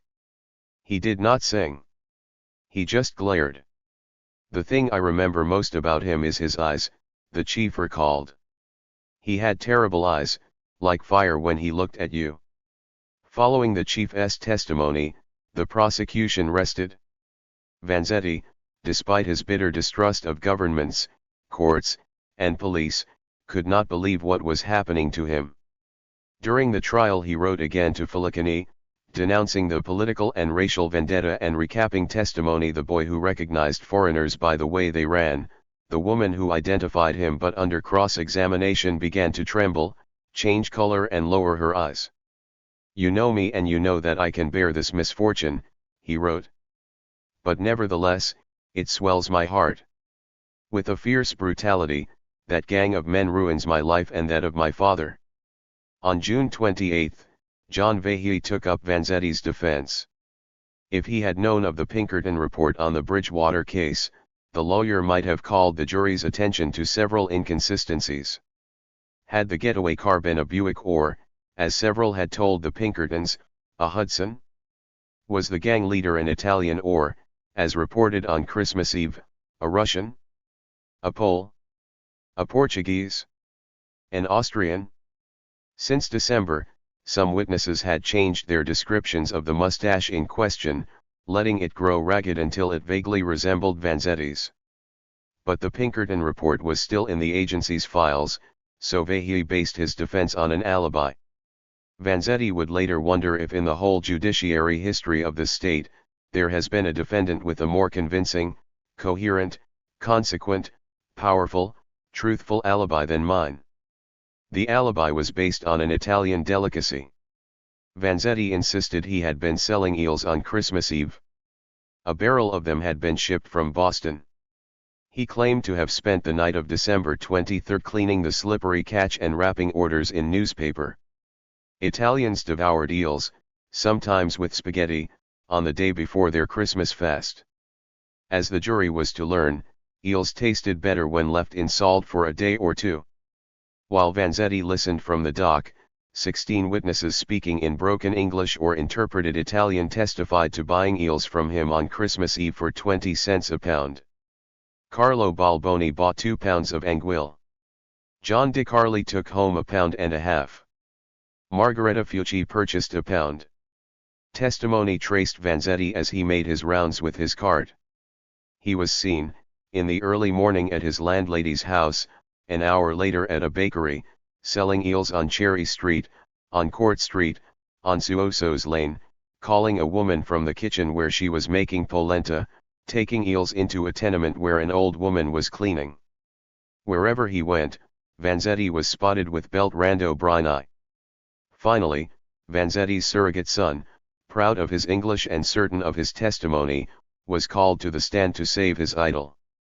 But in the unassuming words of a young boy, Frederick Katzmann saw his chance to demolish the alibi. Only once before had Vanzetti asked Beltrando to help him make his rounds, and the boy considered the job an unforgettable treat. Now he remembered as if Christmas Eve had been only a week ago. From 7:30 a.m. until early afternoon, Beltrando testified, he had traipsed along, handing out orders, making change, chatting. He remembered talking to Vanzetti about a horse. He described the sloppy streets, the factory whistles, the exact change given to certain customers. When he finished, Beltrando felt he had told his story well, but to Katzmann it was just that, a story. Approaching the boy, the DA asked whether he could repeat his testimony word for word. Beltrando did so, omitting few details. That is just the same story, isn't it? Sure. How many times did you tell that story? When Beltrando said he had told it just a few times, Katzman went on the attack. Hadn't he told it more often? Maybe 10 times. No. Maybe 9 times. Maybe 5. Perhaps 6. Katzman prodded. And when the boy had told the story to his parents, hadn't they reminded him when something was left out? Sure, at first. And your papa would say be sure and put that in. Yes sir, sure. And your mother would say it? Sure. Didn't such coaching remind the boy of school when he had a little poem or piece of history to recite? And hadn't he learned this long, detailed story of eels and muddy streets and exact change just like a piece at school? Unaware of Katzman's purpose, Beltrando responded brightly. Sure. Katzman then displayed the stabbing persistence Sacco and Vanzetti would later see at their joint trial. A barrage of questions followed, bewildering the boy with precise days of the week before Christmas. What day of the week was the 22nd? Tuesday, no Monday. Are you sure of that? The 22nd was Tuesday. So you say the 22nd of last December was Tuesday, don't you? Katzman continued, showing the boy a calendar. Now do you want to change your answer? Monday. You thought the 22nd came on Tuesday, didn't you? You said Tuesday twice, did you not? You got it wrong twice, didn't you? Exactly how many packages of eels had he carried at once? That many? Was he sure? Precisely how many hours had they spent delivering eels? What time had they finished? 1:15, was it? I can't say. I don't know. Was it 1:20? I don't know. 10 minutes past 1. I ain't got no idea. Katzman then turned to the friendship between Vanzetti and Beltrando's father, a well-known anarchist. Had Vincenzo Brini collected funds for Vanzetti's defense? Beltrando supposed so. Had the boy heard the two men talking in the kitchen? Did you hear them talk about our government? Vanzetti's lawyer objected, but Judge Thayer allowed the question.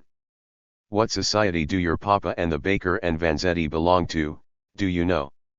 This time, the judge disallowed Katzman's attempt to inject anarchy into the trial. Had Beltrando ever seen a man named Sacco in Plymouth? He had not. Had he ever heard Vanzetti talk about Mike Boda? No. Finally, with the boy just wanting out of the witness box, Katzman asked Beltrando why Vanzetti had been arrested. It had nothing to do with the day before Christmas, did it? And Beltrando softly answered, no. To the jury, the alibi of the eels was shaping up like a story rehearsed throughout the cohesive Italian community. Aside from several overlapping incidents, there was no evidence, no receipt, no bill of sale proving Vanzetti had bought or sold any eels. And there were disturbing doubts. If Italians liked to salt eels a day before eating them, why would they buy them on December 24th, the day of their feast? Might customers have seen Vanzetti and his helper on December 23rd? Doubts were also cast by Katzman's relentless "where were you on the date of?" questions. Of course you know where you were on the 23rd, but where were you on the 29th at 7:30? Where were you at 9:30 on the 29th of January? Where were you on the 22nd of December? Witness after witness could not recall, so how could they remember the exact time, the exact location they had seen a fish peddler 6 months before? Sensing his fate, Vanzetti protested. What about the mustache? He asked Vahey. Was his a slightly larger version of Chaplin's? Several witnesses had sworn Vanzetti's mustache had always been long and shaggy, but all were Italians. Wouldn't the jury dismiss their testimony because the Dagos stand together? Why not go to the Plymouth community, to barbers, businessmen, former employers who knew the mustache better than they knew the man behind it? When his lawyer balked, Vanzetti was outraged. I told him that if he would not provide a stronger defense I would stand in the dock, protest my rights and denounce him in open court, he recalled. Vahey agreed, and so the trial returned to where it had begun. A mustache. 2 Plymouth cops, Vanzetti's barber, a hotel owner, and a businessman testified that the notorious mustache had always been as ragged as it now appeared. But under Katzmann's cross-examination, none could swear the mustache had not been cropped on the day of the crime. With this last-ditch effort, the defense rested. Customers, friends, and acquaintances had testified, but the crucial witness, the one who had summoned history to prove his innocence, had sat silently in the defendant's dock. As with other mysteries, conflicting stories explain Vanzetti's silence. I was willing to take the stand, Vanzetti recalled, but Mr. Vahey opposed it. He asked me how I would explain from the stand the meaning of socialism or communism, or Bolshevism. I would begin an explanation on those subjects and Mr. Vahey would cut it off at its very beginning. Hush, if you tell such things to the ignorant, conservative jurors, they will send you to state prison right away. But Vahey's assistant told a different story. According to James Graham, he and Vahey had mentioned the dangers if anarchism surfaced but also warned Vanzetti that a defendant who did not testify was usually convicted. Uncertain, Vanzetti sent Graham to consult with Sacco. The 2 prisoners finally agreed that the eel's alibi would have to be enough. Vanzetti's decision not to testify, Graham insisted, was his own. On July 1, the case went to the jury. Disregarding 16 Italians claiming to have bought eels, jurors quickly agreed on a guilty verdict for attempted robbery and turned to the charge of attempted murder. Some then became curious about the shotgun shells on the jury table. Captain William Proctor of the Massachusetts State Police had testified that such shells were often used for hunting birds.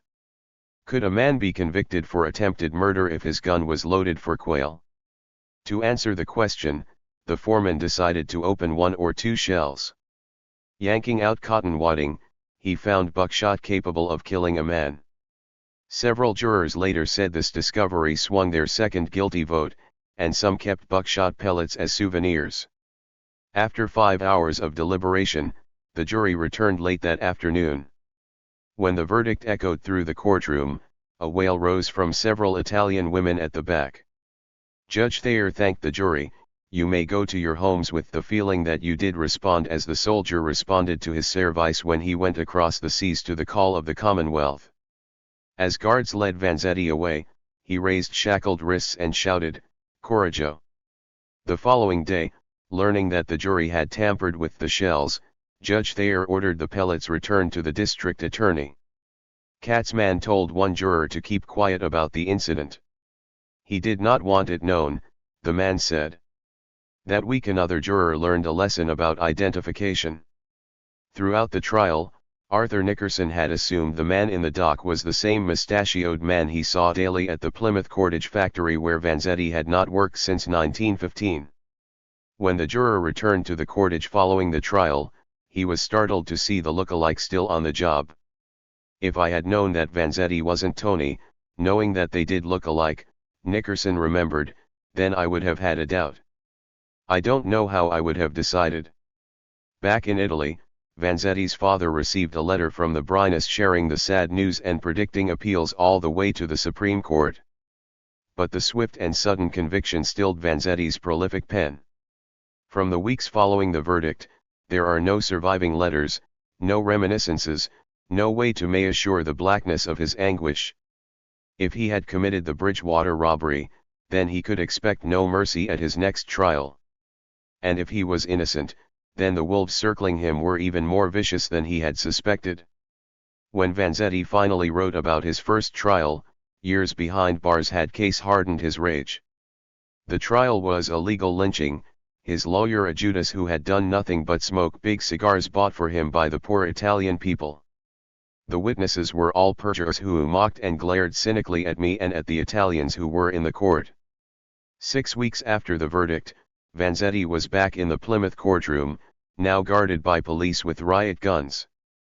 Judge Thayer, dodging the attempted murder conviction tainted by the jury's tampering with the evidence, sentenced Vanzetti solely for armed robbery, giving him 12 to 15 years, the maximum for a first offense in which no one was hurt and no money stolen. Within hours, Vanzetti was gazing up at the imposing iron gates of the Massachusetts State Prison at Charlestown. If ever a place deserved a sign warning, "Abandon hope, all ye who enter here," it was this gloomy granite fortress. Looming over the gritty maze of factories across the Charles River from Boston's North End, Charlestown State Prison had housed the Commonwealth's hardest criminals, murderers and thieves, rapists and saboteurs. Surrounded by smokestacks, the prison reeked with their fumes. Its windowless cells were sweat boxes in summer, ice boxes in winter. Prisoners were regularly sent to solitary confinement, sometimes for refusing to smile at a guard. Thrown into the pitch black, they lived on bread and water. Since 1901, when it added the newest technology in capital punishment, the electric chair, the prison had executed 22 men. Each electrocution began with the eerie hum of high voltage crackling through jail corridors. Each ended at midnight with flickering lights. A few years after Vanzetti arrived, an independent board would declare the prison barbaric and antiquated, but on August 19, 1920, Charlestown's gates opened for the man who would become world famous within its walls. As he passed through the gates, Vanzetti could glimpse the grey obelisk of the Bunker Hill Monument and the tall masts of old Ironsides moored in the Charlestown Naval Yard. Swept into the admitting room, he spoke with a psychologist, who found convict number 16102 calm and articulate except for an edgy rage when discussing his life of labor. Noting him as a man of much greater intelligence than one would infer from the kind of work that he has followed in this country, the psychologist concluded that the new prisoner was a pretty deep fellow. Then, as Vanzetti recalled, "I heard the iron door of this prison closing itself at my shoulder. A few minutes after that I was in a dark cell." The case was moving at top speed now. The day after the verdict, Katzman hired a new investigator. Replacing Captain William Proctor, who was beginning to have doubts, was Michael Stewart. The chief quit his Bridgewater job to throw himself into the investigation. Come September, Vanzetti found himself in a different court, this time alongside his friend. On Saturday, September 11, 1920, Nicola Sacco and Bartolomeo Vanzetti were indicted for first-degree murder. Faced with a crime wave, the old Commonwealth was standing firm. The Yeggs were in custody, headed for trial and probably the chair. But the old Commonwealth had not caught the most dangerous man Sacco and Vanzetti knew. For Mario Buda, it was again time to plant the poof. After fleeing Puffer's Place, Buda had moved to East Boston, where he read about the arrest of the men he had befriended in Mexico. In July, he moved to Portsmouth, New Hampshire, but when Sacco and Vanzetti were indicted, he left in a fury. The clownish, deadly man went to Manhattan, where he got a horse and wagon. In the back of the wagon, he packed enough dynamite to send one last message to America. Carefully assembling a street-sized version of the mail bombs of 1919, he surrounded the dynamite with 500 pounds of iron sash weights, then wired a clock and set it for noon. The device worked perfectly, although the clock was a minute slow. Across Lower Manhattan, the bells of Trinity Church echoed down Wall Street and up Broadway. Both hands of the clock on the USSA office were straight up. With the lunch hour beginning, brokers and bankers, clerks and messengers streamed onto the street. It was a sunny September day.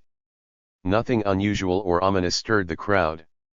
In 1920, no one thought twice about a horse-drawn wagon parked near the house of Morgan. Then the minute hand on the clock moved. A second was frozen in time, and a blinding blue-white flash lit up the street. The flash was followed by a deafening roar. Model Ts were tossed like toys. Trolley cars 2 blocks away were blown off their tracks. Windows rained shards of glass, while awnings 12 stories above the street burst into flames. Iron sash weights blasted into buildings and tore people in half.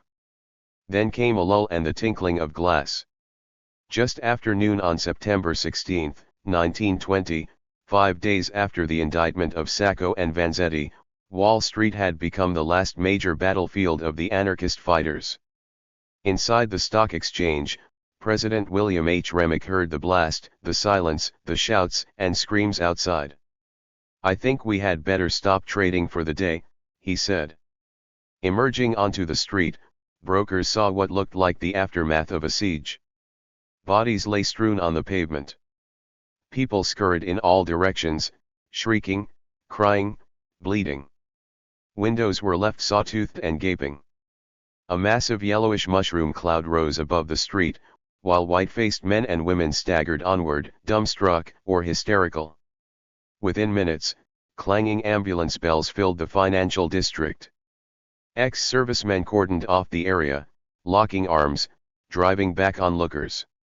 Up and down Wall Street, people tended to each other, nursing wounds, offering water, or just leading survivors away. Policemen struggled to pacify sobbing women looking for husbands, children, relatives. Hundreds soon crowded the nearest morgue. By mid-afternoon, the scene had settled into a numbed stillness. 38 people were dead or dying and more than 300 were hospitalized. Soldiers patrolled the streets, while high above Wall Street, plate glass companies were already replacing shattered windows. Throughout Manhattan, federal agents checked explosive stores and construction sites, finding no unusual sales or theft of dynamite. Once accident had been ruled out, suspicion was cast on the usual suspects: Reds, Bolsheviks, and wobblies like Big Bill Haywood, whose arrest was ordered in Chicago. Then, after a full day of speculation, the Bureau of Investigation announced it had found flyers. A few minutes before noon, the flyers had been discovered in a mailbox a short walk from the house of Morgan. A mailman puzzled over them, then after the explosion turned them over to the police. On yellow paper imprinted with hand-stamped red letters, the flyers read: "Remember, we will not tolerate any longer. Free the political prisoners or it will be sure death for all of you. American anarchist fighters." The plot was conceived by the same group of terrorists who planned and executed the June 2, 1919, outrages, said Bureau of Investigation Director William J. Flynn. Federal agents renewed their search for Galinisti. Within days, an informer named Dominic Carbone was placed in the Norfolk County Jail in Dedham, on the 3rd floor, cell 13, next to Sacco's. As they paced together through the jail corridors, Sacco told Carbone that he was an anarchist, against the capitalist, but that he had never killed anyone and would be proven innocent. "They have accused me of having committed a terrible crime, simply because I have been the defender of the workers and also because I am Italian," he wrote in a note to Carbone. "The Italians are despised by the Americans." But Sacco said nothing about the Wall Street bombing, and the informer was soon removed. The search for the Wall Street bomber continued in print shops, in stationery stores, in stables where a horse might have been rented or stolen. Rewards for information totaled $100,000, but the only lead came from a blacksmith in Manhattan's Little Italy. The day before the explosion, the man had showed the horse of a Sicilian with a wagon. 2 men later confessed to the bombing, but their stories did not add up and police dismissed them. The bomber made a clean getaway, fleeing New York for Providence. Within weeks, Mario Buda, aka Mike Boda, was on a steamship bound for Italy. He left behind him the rubble of bombings from Milwaukee to the East Coast. Buda also left his best friends in America, who on September 28, 1920, were arraigned in the Dedham courthouse. Pale, sad-eyed, and already starting to resemble their famous mournful photo more than their sinister mug shots, Sacco and Vanzetti pleaded not guilty. Chapter 4. Shout from the rooftops. The vilest deeds like poison weeds bloom well in prison air. It is only what is good in man that wastes and withers there. Pale anguish keeps the heavy gate, and the warder is despair. Oscar Wilde, The Ballad of Reading Jail. by any measure of the human condition innocent or guilty. The year between their arrest and trial must have been the longest Sacco and Vanzetti spent in the custody of the Commonwealth. For a full year and a month, the two men weighed their worst suspicions of America against the hope that had lured them from Italy. If they were guilty, they hoped the truth could be hidden, and if they were innocent, they could only hope this nightmare would end. Not yet numbed by the drudgery of prison life, neither knew he had begun the 7-year ordeal Sacco would later call this long and dolorous Calvary, this terrible and iniquitous Bastille. Instead, each looked forward to a trial that kept receding in time. No trial date was scheduled until November, when it was fixed for March 7, 1921. As that date approached, the proceeding was postponed until the last day in May. As weeks and months dragged on, both men recognized their lives to be in others' hands. "Now they are accusing me of murder," Vanzetti wrote his father, "when I have never killed nor hurt, nor robbed. But if they have another trial like my first one, they would find even Christ guilty." With time as their constant companion, both men waited while the endless march of days brought out the dueling nations inside them. Vanzetti regressed to his Italian childhood, the bright boy from Ville Folletto conquering the embittered immigrant. Ever since his arduous apprenticeship, he had feared being confined indoors. Now he took to it like a monk cloistered with his books. He had not chosen this life, but it seemed to have chosen him, bringing his idealized Italian upbringing to the fore, casting off the hard American shell formed by his toil. Sacco took the opposite road. In jail, his boyish Italian demeanor toughened and the frenetic, industrial energy he had acquired in America ran circles inside him. Only a few months earlier he had been tending his garden, hugging his son, loving his wife. Now he sat alone in cell 14, a 6-by-8-foot box with a wooden water bucket, a tin mug, a barred window, and an enameled chamber pot. Caged, pacing, unable to vent his fury, he counted the hours as if toiling under a time clock in an endless shift. The self-described dumpling plowed through Les Miserables, perhaps identifying with the persecuted Jean Valjean, but each time he closed the book, there were the mug, the bucket, the chamber pot, the bars. His mind was free to wander from his Italian hill town to his factory machine, from his anarchist faith to his memories of Mexico, but his idle hands made his days feverish and his nights eternal. Sacco was not in jail long before he began to have the delusions that something was being put in his food that would eventually land him in a mental hospital. Because their names were now linked as if by handcuffs, many assumed Sacco and Vanzetti must be together behind bars. Yet between their arrest and trial, the two saw each other only twice, at their arraignment and indictment. The rest of the year Vanzetti remained in the dismal Charlestown State Prison while Sacco was a dozen miles to the southwest in Dedham's Norfolk County Jail. The jail was a cross-shaped building of new England granite, its four wings extending outward from a broad central rotunda, its three-tiered cell block painted white with green bars on each cell. Draped by ivy, surrounded by a brick wall topped with concrete and barbed wire, the jail sat 2 blocks from downtown Dedham, across the street from an old graveyard where the town's founders were buried in the 1600s. Most prisoners stayed in the jail a few months. Sacco would spend 7 years there. Separated yet united in their ordeal, Sacco and Vanzetti did not write each other during this year, sending greetings solely through visitors. These were many at first, but most were lawyers or police. Vanzetti had no family in America, and Rosina Sacco, about to have another child and unable to bear the sight of her husband in prison, did not visit him for months. Until the fall of 1920, almost no one came to greet Sacco as a person rather than as a prisoner. Then, in mid-October, he learned he had visitors.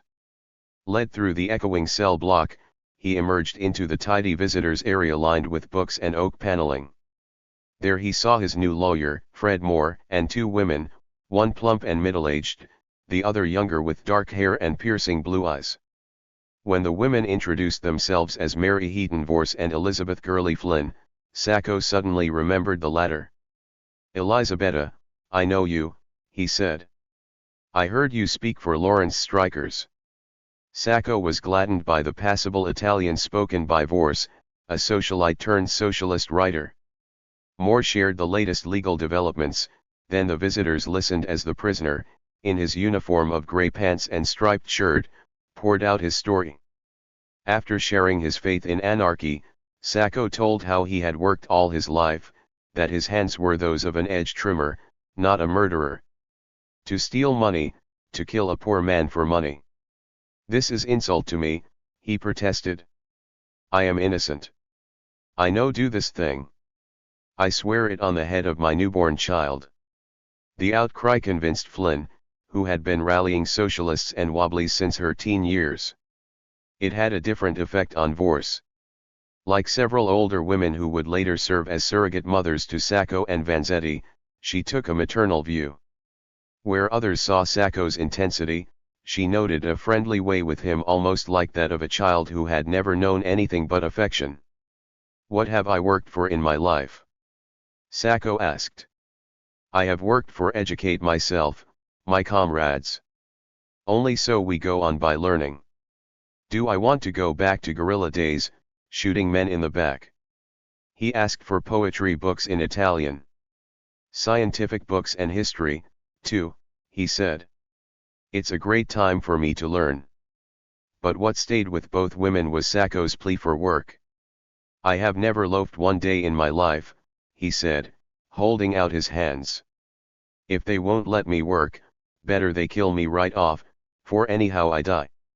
After a few more minutes, the visitors left and Sacco trudged back to his cell. Vorse, Flynn, and Moore later visited Vanzetti, finding him calm and controlled. This second visit was shorter, the monkeyish Vanzetti having less to say. His chief concern was a separate trial for Sacco lest his friend be linked to the Bridgewater verdict. Wouldn't that go against Nick? He asked Moore. Back in his cell, Vanzetti continued his prison routine. Up with a bell at sunrise, he reached for his latest book chosen from the prison library, where he was pleased to find the masterpieces of art and science. Another bell signaled breakfast, which, like all meals, prisoners ate in their cells. At 8 a.m., each prisoner, holding his nose and his stomach, lined up to dump his stinking chamber pot into a walled-in cesspool.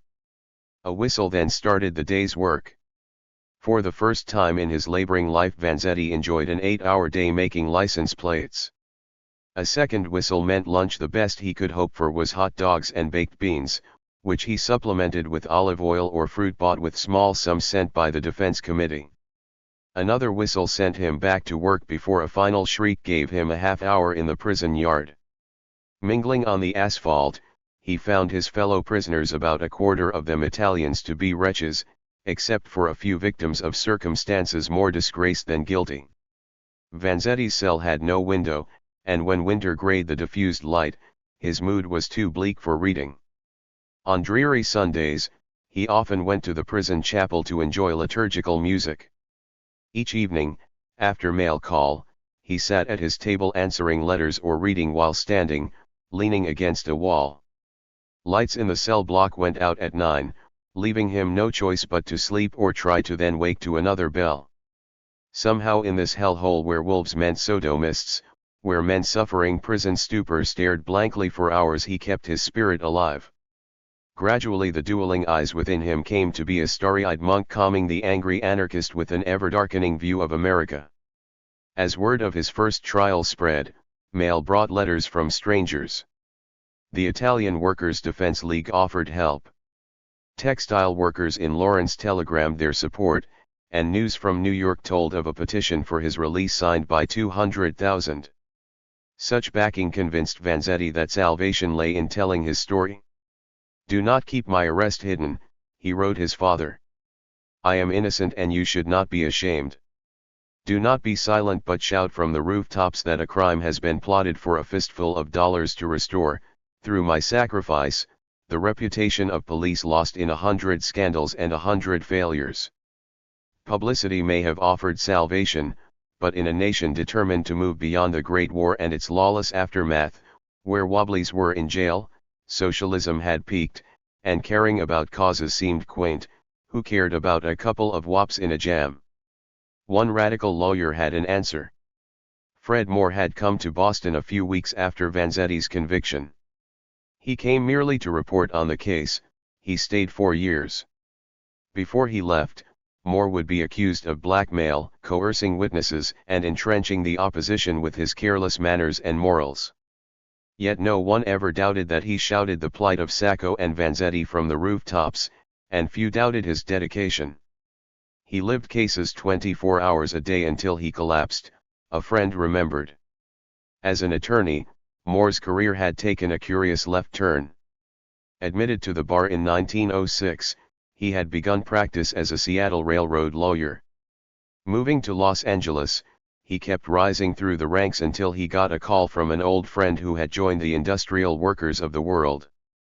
It was the 1910s, and throughout the West, Wobblies waging free speech campaigns were being jailed just for speaking on street corners in Spokane, Fresno, San Diego. For reasons he never stated, Moore took his hat and revolver, walked out of his Los Angeles law office, and began defending them. For the next 10 years, he, like his clients, dodged vigilantes and corporate thugs, and was sometimes run out of town on a rail. But he persisted, acquiring a bitter view of America, capitalism, and cops. Between 1910 and 1920, Moore participated in every celebrated IWW trial, yet his role was rarely as celebrated as he claimed. In 1911, Moore liked to tell everyone, he worked with Clarence Darrow on the infamous McNamara bombing case in Los Angeles. Moore did not like to admit that he had been little more than an errand boy, once going to Oregon to see whether a witness would help destroy evidence. The following year, he was in Lawrence defending Joseph Ettor and Arturo Giovannitti on a murder charge following the Great Textile Strike. 5 years later, he had another high-profile case in Everett, Washington, where a wobbly was charged with murder following a gun battle that killed 2 sheriff's deputies and a dozen Union men. During the war, Moore helped defend more than 100 IWWs charged with sedition in Chicago. But although Moore boasted of his headline trials, he rarely detailed his role in each. While he did much to prepare the famous cases, he was not the lead attorney in any of them.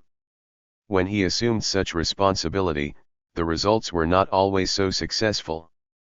A year before taking up the cause of Sacco and Vanzetti, Moore tried simultaneous Midwestern cases. In Wichita, Kansas, he represented 26 wobblies charged with sedition and draft dodging. While that case dragged toward trial, he was in Tulsa, Oklahoma, defending a man charged with dynamiting a Standard Oil executive's home. He proved the Tulsa case a frame-up, resulting in a hung jury, but winning a second trial there left him little time for the Wichita case. He desperately sought a postponement but had to face the Kansas court half prepared. His inept cross-examination drew out numerous examples of IWW sabotage, and all 26 defendants were found guilty.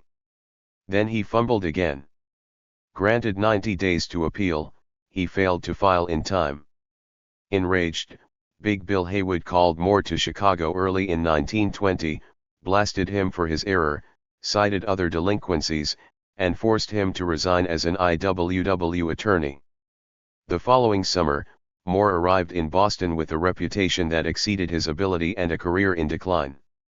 Recommended by Flynn and Tresca, who remembered him from Lawrence, Moore was a James Cagney look-alike in his late 30s. Slim and of average height, he had a feisty manner more suggestive of a bootlegger than a lawyer. He peppered his letters with clichés and laced his speech with ethnic stereotypes. Photos of him reveal a cynic so steeled by courtroom tussles that his eyes seemed to shift even in print. His decade with the IWW had made him intensely suspicious of every boss and stockholder, every and judge. With his passionate hatred of capitalists, Moore saw in Sacco and Vanzetti the makings of more than a murder case.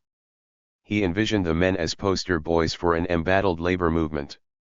Even if he could not free them, he could make them into a cause célèbre, exposing what he called the frame-up system and perhaps even rekindling his career. Both in and out of court, Moore's style mirrored that of the IWW. Like the wobblies he had defended, he was alternately noble, reckless, inspiring, disorganized, and scornful of decorum. To a commonwealth suffused with puritanical propriety, his life seemed even more scandalous than his politics. He was not just an outsider, he was an uncouth outsider. Boston Brahmins, whose idea of the West was the Berkshires, saw this California lawyer as beyond the pale. None were accustomed to a man with longish hair slicked back over his head and coming almost to his collar. Few knew what to make of a lawyer strolling outside the courtroom in sandals and a Stetson. These quirks, in addition to Moore's habit of discarding a wife in favor of a secretary, marrying the latter, then moving on to the next secretary, made him the embodiment of the loose modernity the old Commonwealth feared. Moore was rumored to take drugs, morphine or cocaine. He also had the habit of disappearing during trials.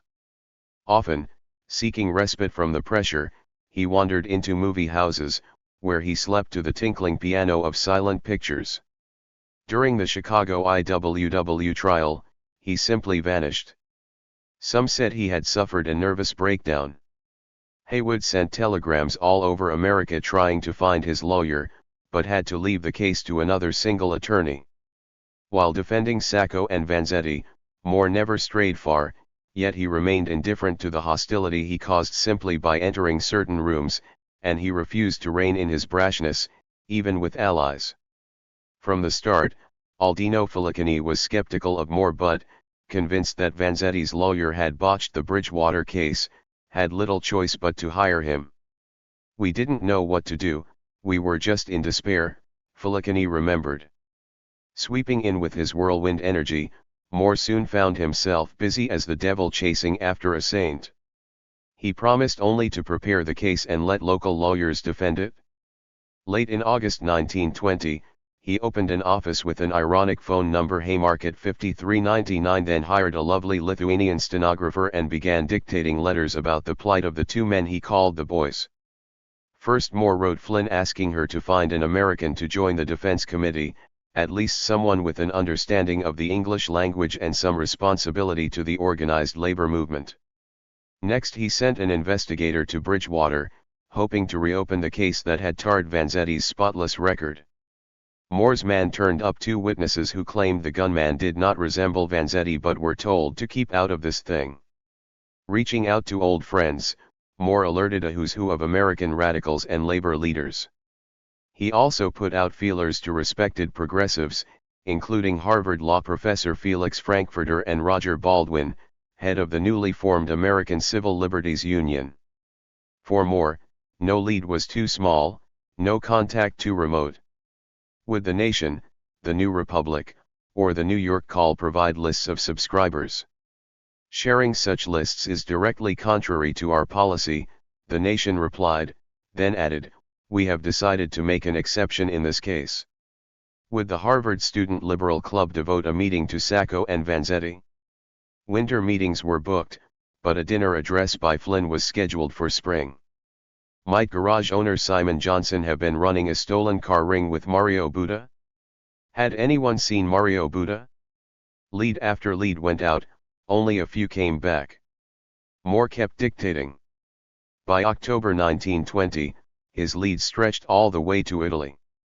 Early that fall, a journalist named Morris Gabello had gone to Milan to cover what he hoped would be a revolution. Moore soon cabled his friend. Could Gabello, who preferred his pen name, Eugene Lyons, find the deported Ferruccio Coixi and convince him to return to America to testify? Could he track down Sacco's father in Torre Maggiore? And might Eugene Lyons write some articles for the Italian press? Lyons, a small, bookish, romantic revolutionary surviving in Italy on a mixture of bad Italian and good nerve, cabled back.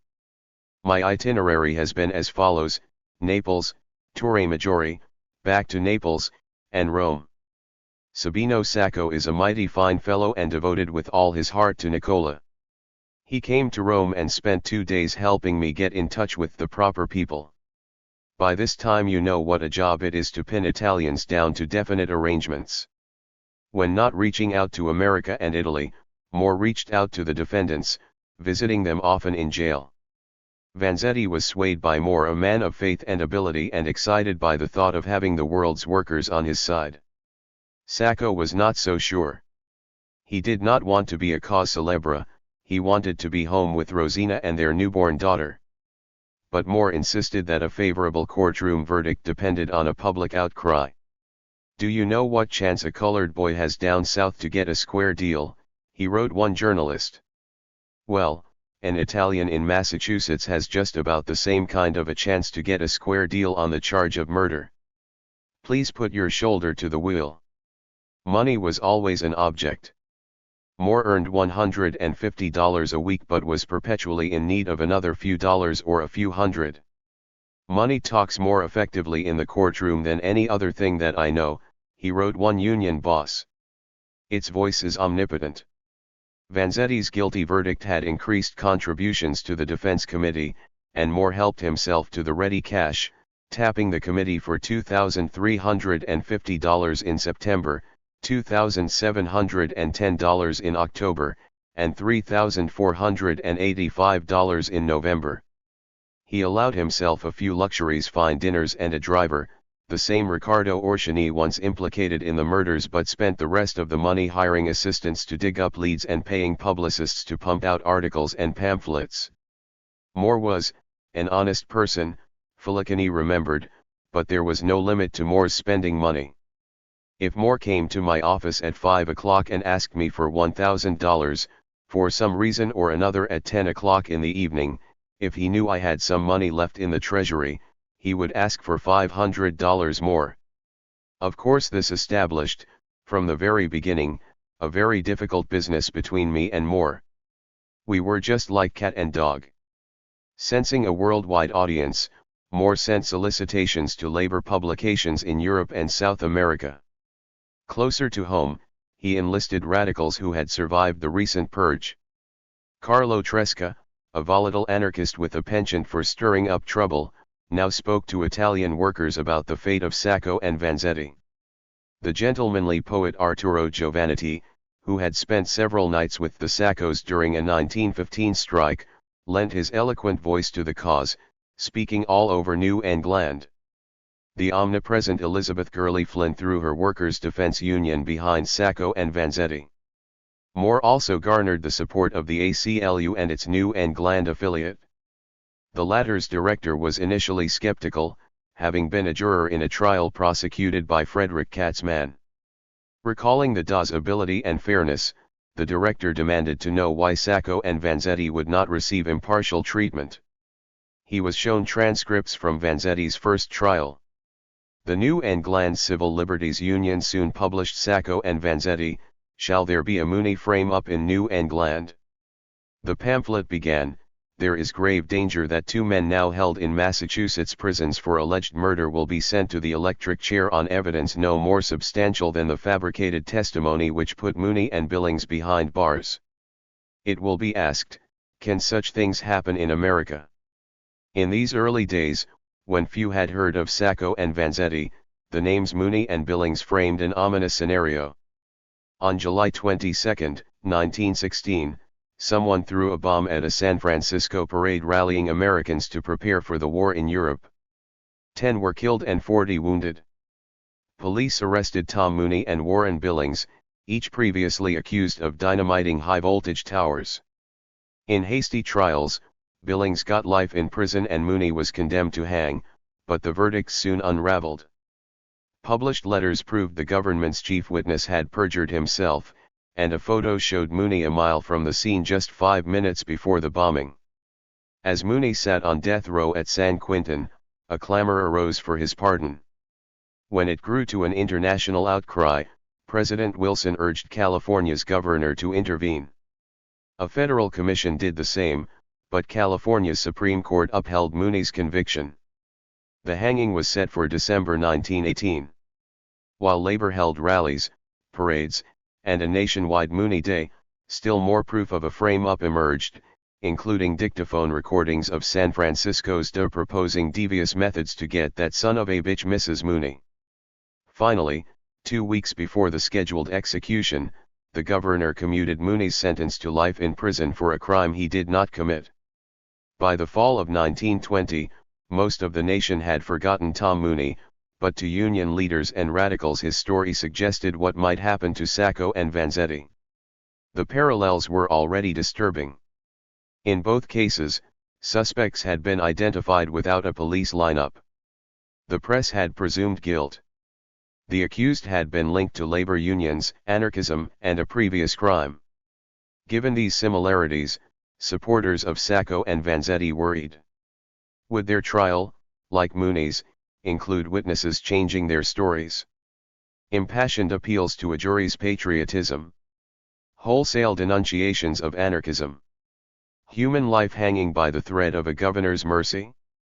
As Sacco and Vanzetti endured their first winter in prison, more continued to spread their names. In December, a New Republic article written by a defense committee publicist charged the prosecution in Vanzetti's first trial with creating an atmosphere of viciousness and violence around the whole Italian race. A few weeks later, Flynn's Workers' Defense Union put out a 10-cent pamphlet entitled "Are They Doomed?" Recapping the recent Red Scare, the arrest, and frame-up, the pamphlet tiptoed around anarchism, calling Sacco and Vanzetti Italian labor organizers. Looking at them, talking with them, it would be hard for an intelligent person to conceive of their robbing or murdering anyone. All that winter, the Defense Committee sent weekly updates to labor and socialist papers across America. As Moore intended, these broadened the case beyond Italian anarchists. Soon money began pouring into the cluttered office in the North End, December $6,634.85, January 1921 $5,988.54, February $8,226.33. Although Sacco and Vanzetti were far more radical than any union, their cause was taken up by cement makers in Oklahoma, tailors in Kansas, painters in Florida, and butchers in New York. Vanzetti was thrilled.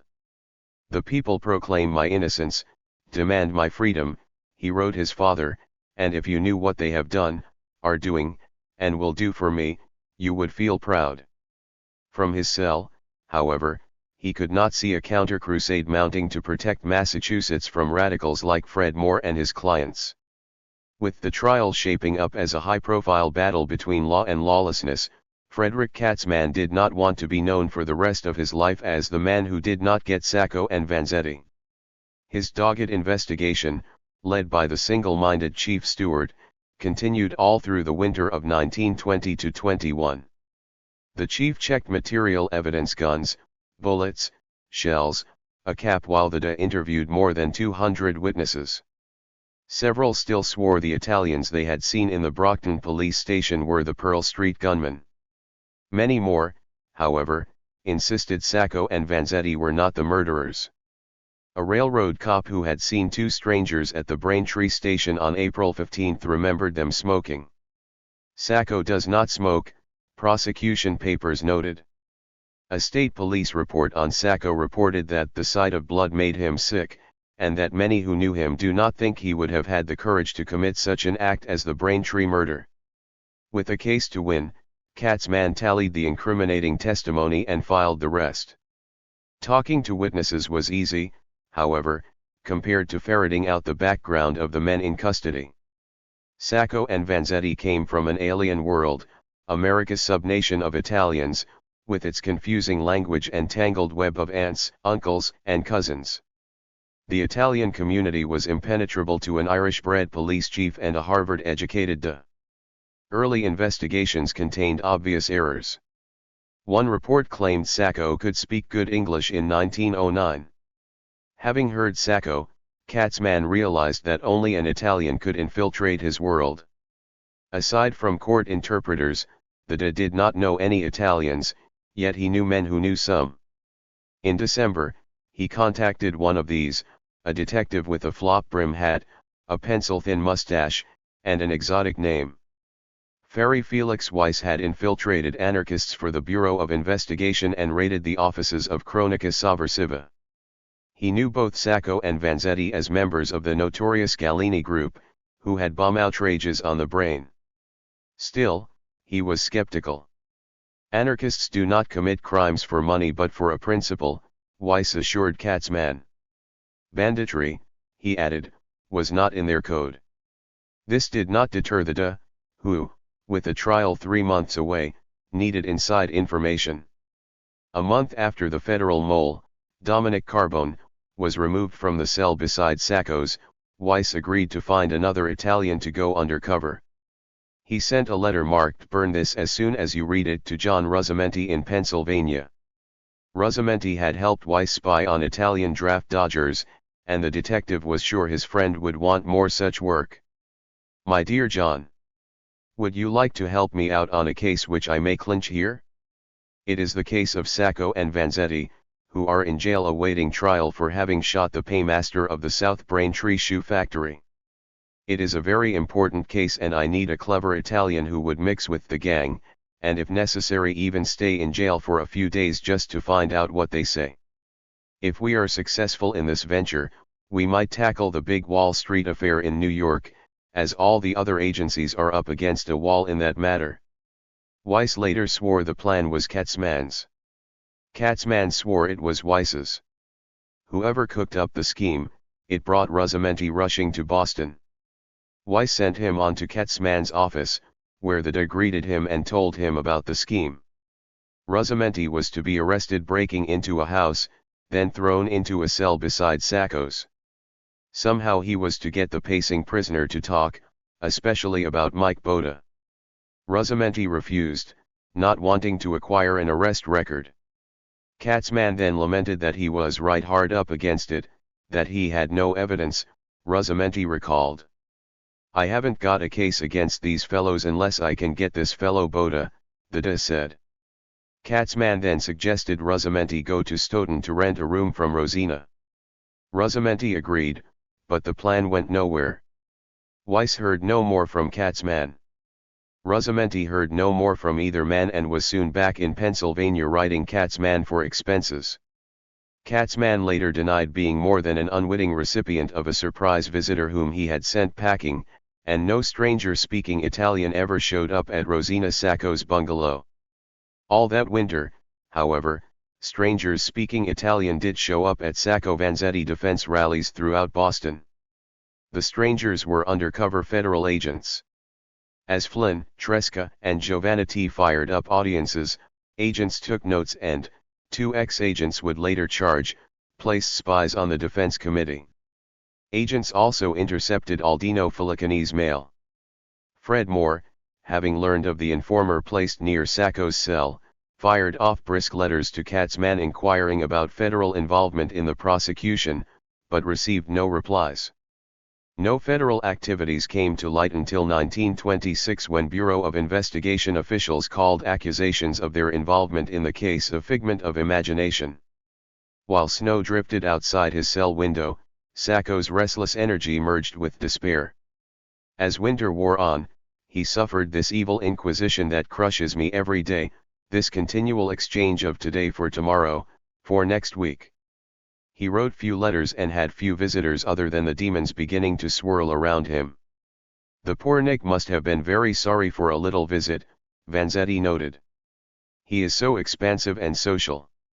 Certainly he suffered the confinement more than I, for I was always a wild bear. Entering their 9th month awaiting trial, neither prisoner suspected that the first of many shady characters was about to tarnish their case. Just before the new year, the phone rang in the defense committee office. An anarchist named Beniamino Sischietti volunteered startling news. He could free Sacco and Vanzetti for a price. Suspicious but interested, Filicani suggested a meeting. On January 2, 1921, Sischietti burst into the office trailing a frumpy young woman he introduced as Angelina DeFalco. Claiming to be a court interpreter and good friend of Katzman's, DeFalco explained that a not guilty verdict could be guaranteed by hiring Katzman's brother Percy to defend Sacco and Vanzetti. With his brother heading the defense team, Katzman would turn over the prosecution to a subordinate. The district attorney and his assistants and the foreman of the jury will all have to be fixed, DeFalco said. There will be a mock trial and the men will be acquitted. But there were stipulations. Freedom was guaranteed solely for Sacco. Vanzetti is a tough case, DeFalco added. He's been sentenced. It's pretty hard. But you can get Vanzetti out too, provided you are in a position to pay. Pay was the other stumbling block. The scheme would cost a great deal of money. Uncertain whether he was staring into a trap, looking at a lunatic, or on the verge of freeing his friends, Filicani turned to his committee. Over the next few days, anarchists met with Sischietti and DeFalco, bargaining in Italian, fixing details, setting the price at $50,000. When Filicani balked, the fee dropped to $40,000, with just $5,000 up front. And if he did not go through with the deal? Filicani asked. Would the men be convicted? Of course, DeFalco answered. Fred Moore was not told about DeFalco but somehow got word. Sensing another frame-up, he put a stop to the affair, infuriating anarchists on the committee. Moore talked Filicani out of attending a Friday evening banquet at DeFalco's home with the Katzman brothers and another well-respected attorney. Late that evening, curious about what he had missed, Filicani drove past DeFalco's house in Dedham. 3 cars were parked outside. Filicani noted the license plates and had them checked.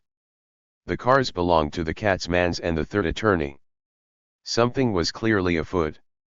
The next time DeFalco went to committee headquarters, Moore bugged the office, wiring a microphone to the basement where a shivering stenographer sat taking notes. With the conspiracy on paper, Moore then had DeFalco arrested. 2 weeks later, the case came to trial. In the witness stand, Filicani quoted DeFalco. "Oh, we have a little society of our own," she had told him. "Fred Katzman, Mr. Squires and Percy Katzman and others are in it." A Boston police inspector recalled DeFalco vowing to fix those anarchists. The defiant woman wept on the witness stand. She claimed to have seen a poster in the Defense Committee office depicting the beheading of Katzman. "Don't you know we are anarchist Bolsheviks?" one Italian allegedly told her. "If those 2 victims are convicted, the head of Fred Katzman comes off." Denials flew as thickly as accusations. Moore called the scheme a frame-up engineered by the Katzman brothers. Katzman, although his car had been seen at DeFalco's home, swore he had never heard of her before her arrest. Adding to the incendiary atmosphere, one anarchist refused to take an oath on a Bible, while another remained silent when asked if he supported the United States government. Judge Michael Murray could barely conceal his contempt. Ruling that witnesses' stories were at hopeless variance, the judge declared, "I have heard all the testimony I care to." DeFalco was found not guilty, and the judge dismissed Moore's attack on Katzman as reprehensible to the last degree. Angelina DeFalco returned to her duties as court interpreter and later to her little society. In 1931, she was convicted of extorting $1,550 in another ploy to free a prisoner. The DeFalco affair did more than expose a sordid scheme, it made mortal enemies of Moore and Katzman. Instead of meeting as equal rivals before the bench, the defense attorney had squared off, with Katzman in the witness stand and Moore asking questions. Had the received privileged information about the Sacco Vanzetti case? In a huff, Katzman replied, "Neither in this case or any other case, nor in any case pending in my office since I have been district attorney." The brief clash reverberated from Charlestown prison to the jail in Dedham. It was front-page stuff in the Boston papers day after day, Filicani remembered. "We tried, and we actually did, put the Massachusetts court on trial in a Massachusetts court. That's the thing that Judge Thayer never forgave us for. We sealed, at that trial, the fate of Sacco and Vanzetti." Reading about the affair, Vanzetti was appalled. "What a pigsty," he wrote Luigi. "What a prostitution of justice. What scoundrels these honest men." On February 13, 10 days after the DeFalco verdict, jury summonses went out to 500 good men and true of Norfolk County. For Sacco and Vanzetti, judgment seemed just weeks away, but their attorney was nowhere near ready for a trial. Moore needed additional time, especially to pursue his Italian leads. Getting started is damned hard, Eugene Lyons cabled more. I do wish Italians could keep dates. In 4 months roaming Italy, Lyons had stirred up politicians in Sacco's hometown, placed a few articles in the Italian press, and started a comitato pro Sacco Vanzetti in Rome. High in an Apennine hill town, he had even tracked down Ferruccio Coixi, a nice fellow, but he has darn little courage, Lyons wrote to Moore. I can by no stretch of the imagination imagine him in the role of villain in a plot to rob. Coixi would not return to America, Lyons told Moore. Another cable soon sent the journalist in search of a more respectable witness who might single-handedly win the case. Sacco insisted that on the afternoon of the Braintree murders he had visited the Italian consulate. Seeking travel papers, he had presented a 5x7 photo of himself, Rosina, and Dante. A clerk had told him to return with a smaller snapshot. Sensing an airtight alibi, Moore contacted the consulate but was told that the clerk on duty the previous April 15 had returned to Italy in ill health. Moore wired Lyons, providing the man's name and hometown on the coast south of Rome. In early February, Lyons found Giuseppe Andrower. Told about the murder case, Andrower remembered Sacco, the oversized photo, and how he and fellow clerks had laughed at it. He remembered seeing Sacco on a Thursday. He thought it was the 15th. He checked his calendar. Sure enough, the 15th was on a Thursday, Lyons wrote Moore.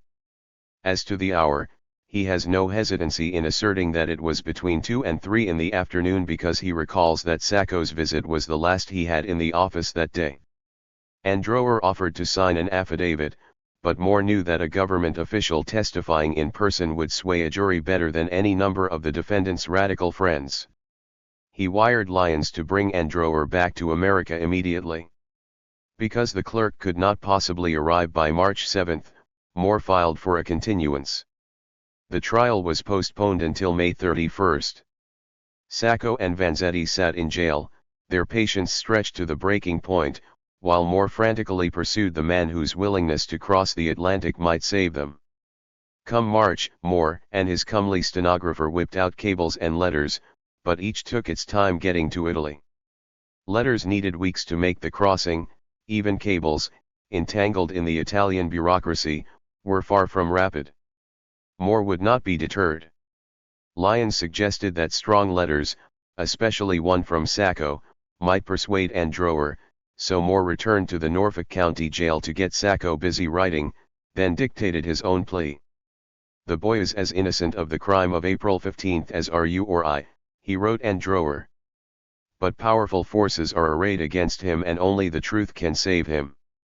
Moore recognized the hardship of a transatlantic journey but added, the jury, who will be Americans of limited experience and narrow social vision, will question why you are not here.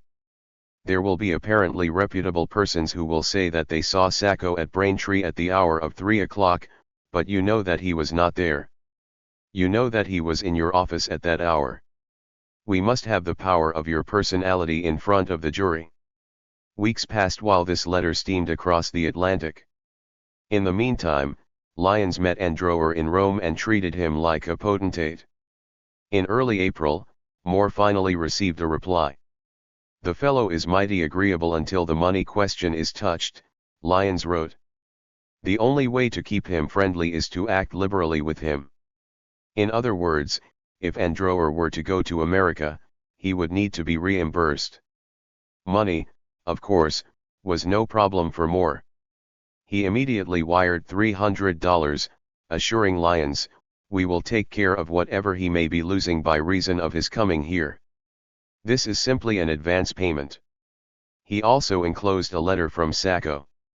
But just as Moore was but getting a round trip from Italy, an urgent cable came from Rome. The Italian police, cracking down on radicals after an anarchist bombing in Milan, had arrested Lyons. Released after a day in custody, he found himself trailed, hounded, and on the verge of losing his crucial witness. Andrower's health was rapidly deteriorating, Lyons cabled Moore. He now claimed he would only go to America if fully compensated for his losses, and he mentioned the modest figure of $5,000. Even for a lawyer who believed money's voice omnipotent, this was an outrage. He cannot get $5,000 or indeed, any part of that sum, Moore fired back. If he cannot come in the name of common ordinary decency, he had better stay away. We are not going to purchase his testimony. As the April 15th anniversary of the Braintree murders passed, the anguished cat-and-mouse game continued.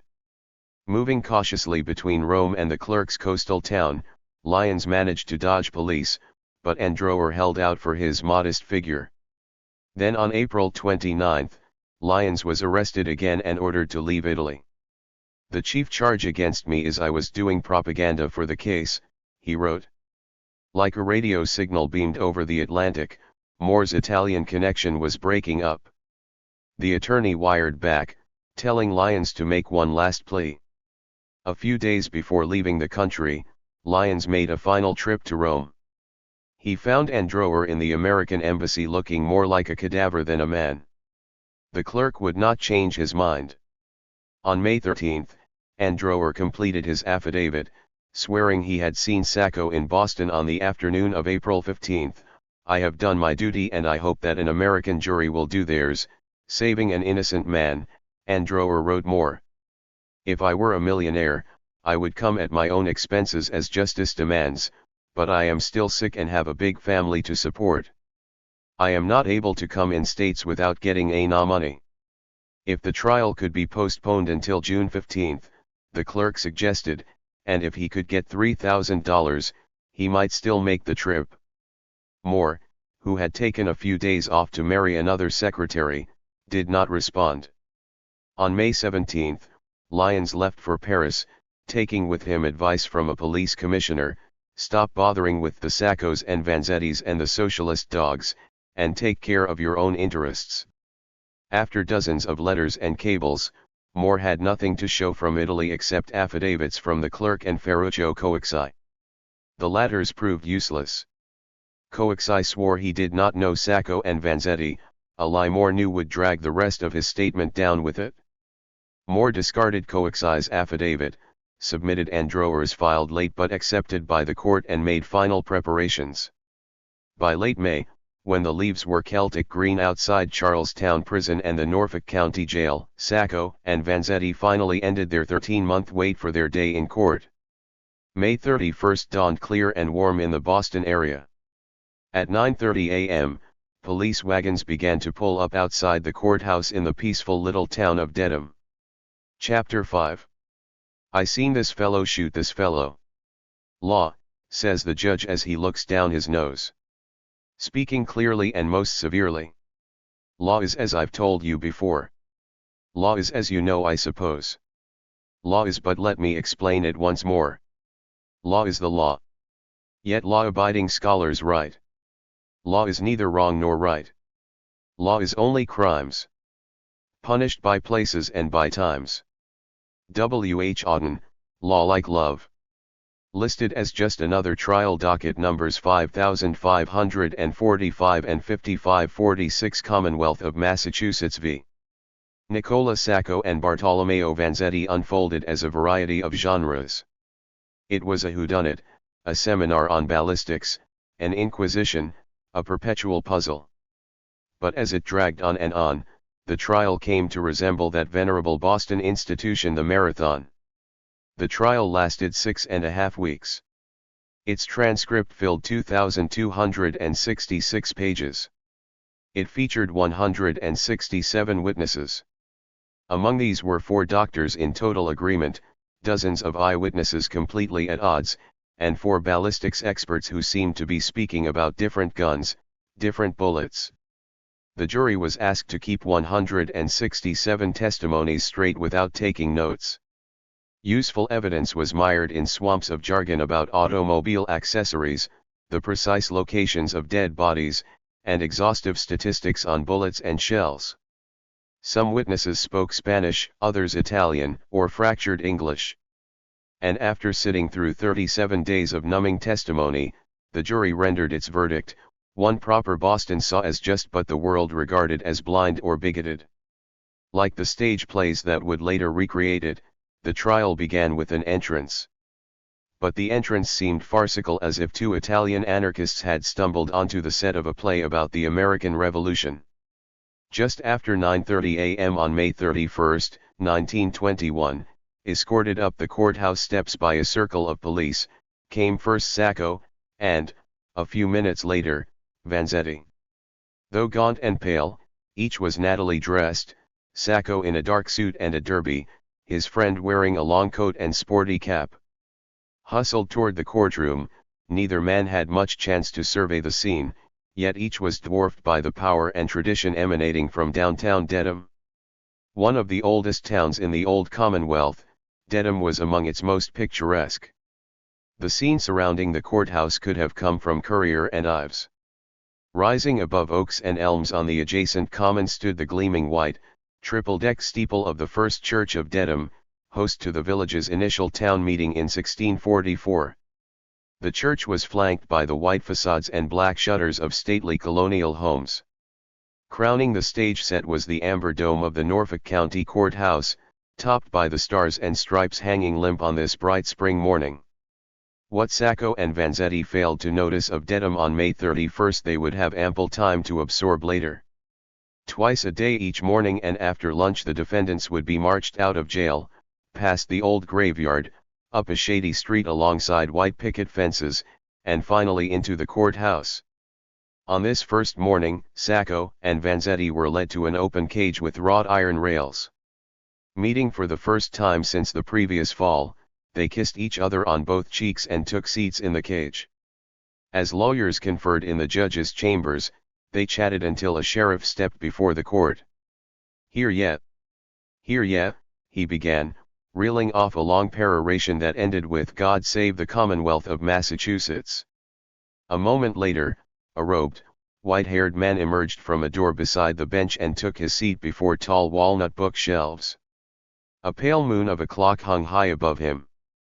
Against this backdrop, the judge seemed a specter, his dark, penetrating eyes shrouded in leathery skin, his white mustache a whisk broom beneath his prominent nose. He was a head shorter than any guard or bailiff near him, yet his imperial manner left no doubt of his authority. Vanzetti knew him all too well, but this was Sacco's first look at Judge Webster Thayer. In a voice encrusted by time, the judge addressed potential jurors who filled the courtroom. Jury duty might be painful, confining, and distressing, the judge cautioned, but you must remember the American soldier had other duties he would rather have performed than those that resulted in his giving up his life upon the battlefields of France. The judge asked jurors to perform with the same spirit of patriotism, courage, and devotion to duty. Then the first name was called and the shirking began. The trial, the Boston Globe predicted, would be more closely watched than any trial in the history of the state. Jurors would be sequestered for weeks. The DA had received death threats, the judge had his own bodyguard, and the defendants were anarchists. The word kindled its own brand of fear. An anarchist had assassinated President McKinley. Anarchists had bombed a Bronx courthouse. The anarchist fighters, their midnight bombs, and the Wall Street carnage all remained fresh in public memory. With two anarchists now come to disturb its peace, Dedham was clearly terrified. The dignified courtroom, with its high ceiling, ornate wooden benches, and white terracotta walls, had been turned into a fortress. Inside and out, 22 armed guards stood watch. 2 Bureau of Investigation agents and a member of the New York City bomb squad circulated through the building. Police flanked the men in their cage. Cast iron shutters and sliding steel doors protected courtroom walls. But who would protect the jurors once the trial was over? For the next 12 hours, the good men of Norfolk County came up with imaginative reasons why they could not sit on this jury. One was excused as a Christian Scientist, another by claiming union membership. Scores were opposed to capital punishment. Sending a man to the electric chair, one said, would upset his nerves. Not lack of courage, is it? Judge Thayer asked. No. Excused. Those few willing to serve came under intense scrutiny. Prosecution and defense had carefully screened the jury pool. Now, Fred Moore, with his black suit and gangster face, and the sturdy, gray-suited Frederick Katzman, sporting a sunburn from weekend golf, made their challenges. Each was scribbled on typed notes prepared by the defense. Gelot, Otto, Stonecutter, Quincy, age about 52. Not a religious man. No church affiliations. He has voted for a socialist candidate. A union man, liberal-minded and reads extensively, challenge state. Chamberlain, Percy A., conductor, Dedham, the father and brothers of this man have been friends and clients of District Attorney Katzman. This particular man is described as being narrow-minded and ignorant. Is the chairman of local American Society. Challenge Sacco. Assisting Moore were Thomas and J.J. McInerney. Moore had hired the longtime Quincy fixtures J.J. a railroad lawyer and Thomas an associate district court judge to represent Vanzetti. A third McInerney, John, well respected in Boston legal circles, would offer advice. Before taking the case, the brothers interviewed Sacco and Vanzetti, whose sincerity convinced them to lend the prestigious McInerney name to the defense. Short, meticulous, and anything but radical, the McInerneys added roots to Moore's fly-by-night style. Moore had promised to take a back seat at the trial, but needing a victory to restore his reputation, he had no such intention.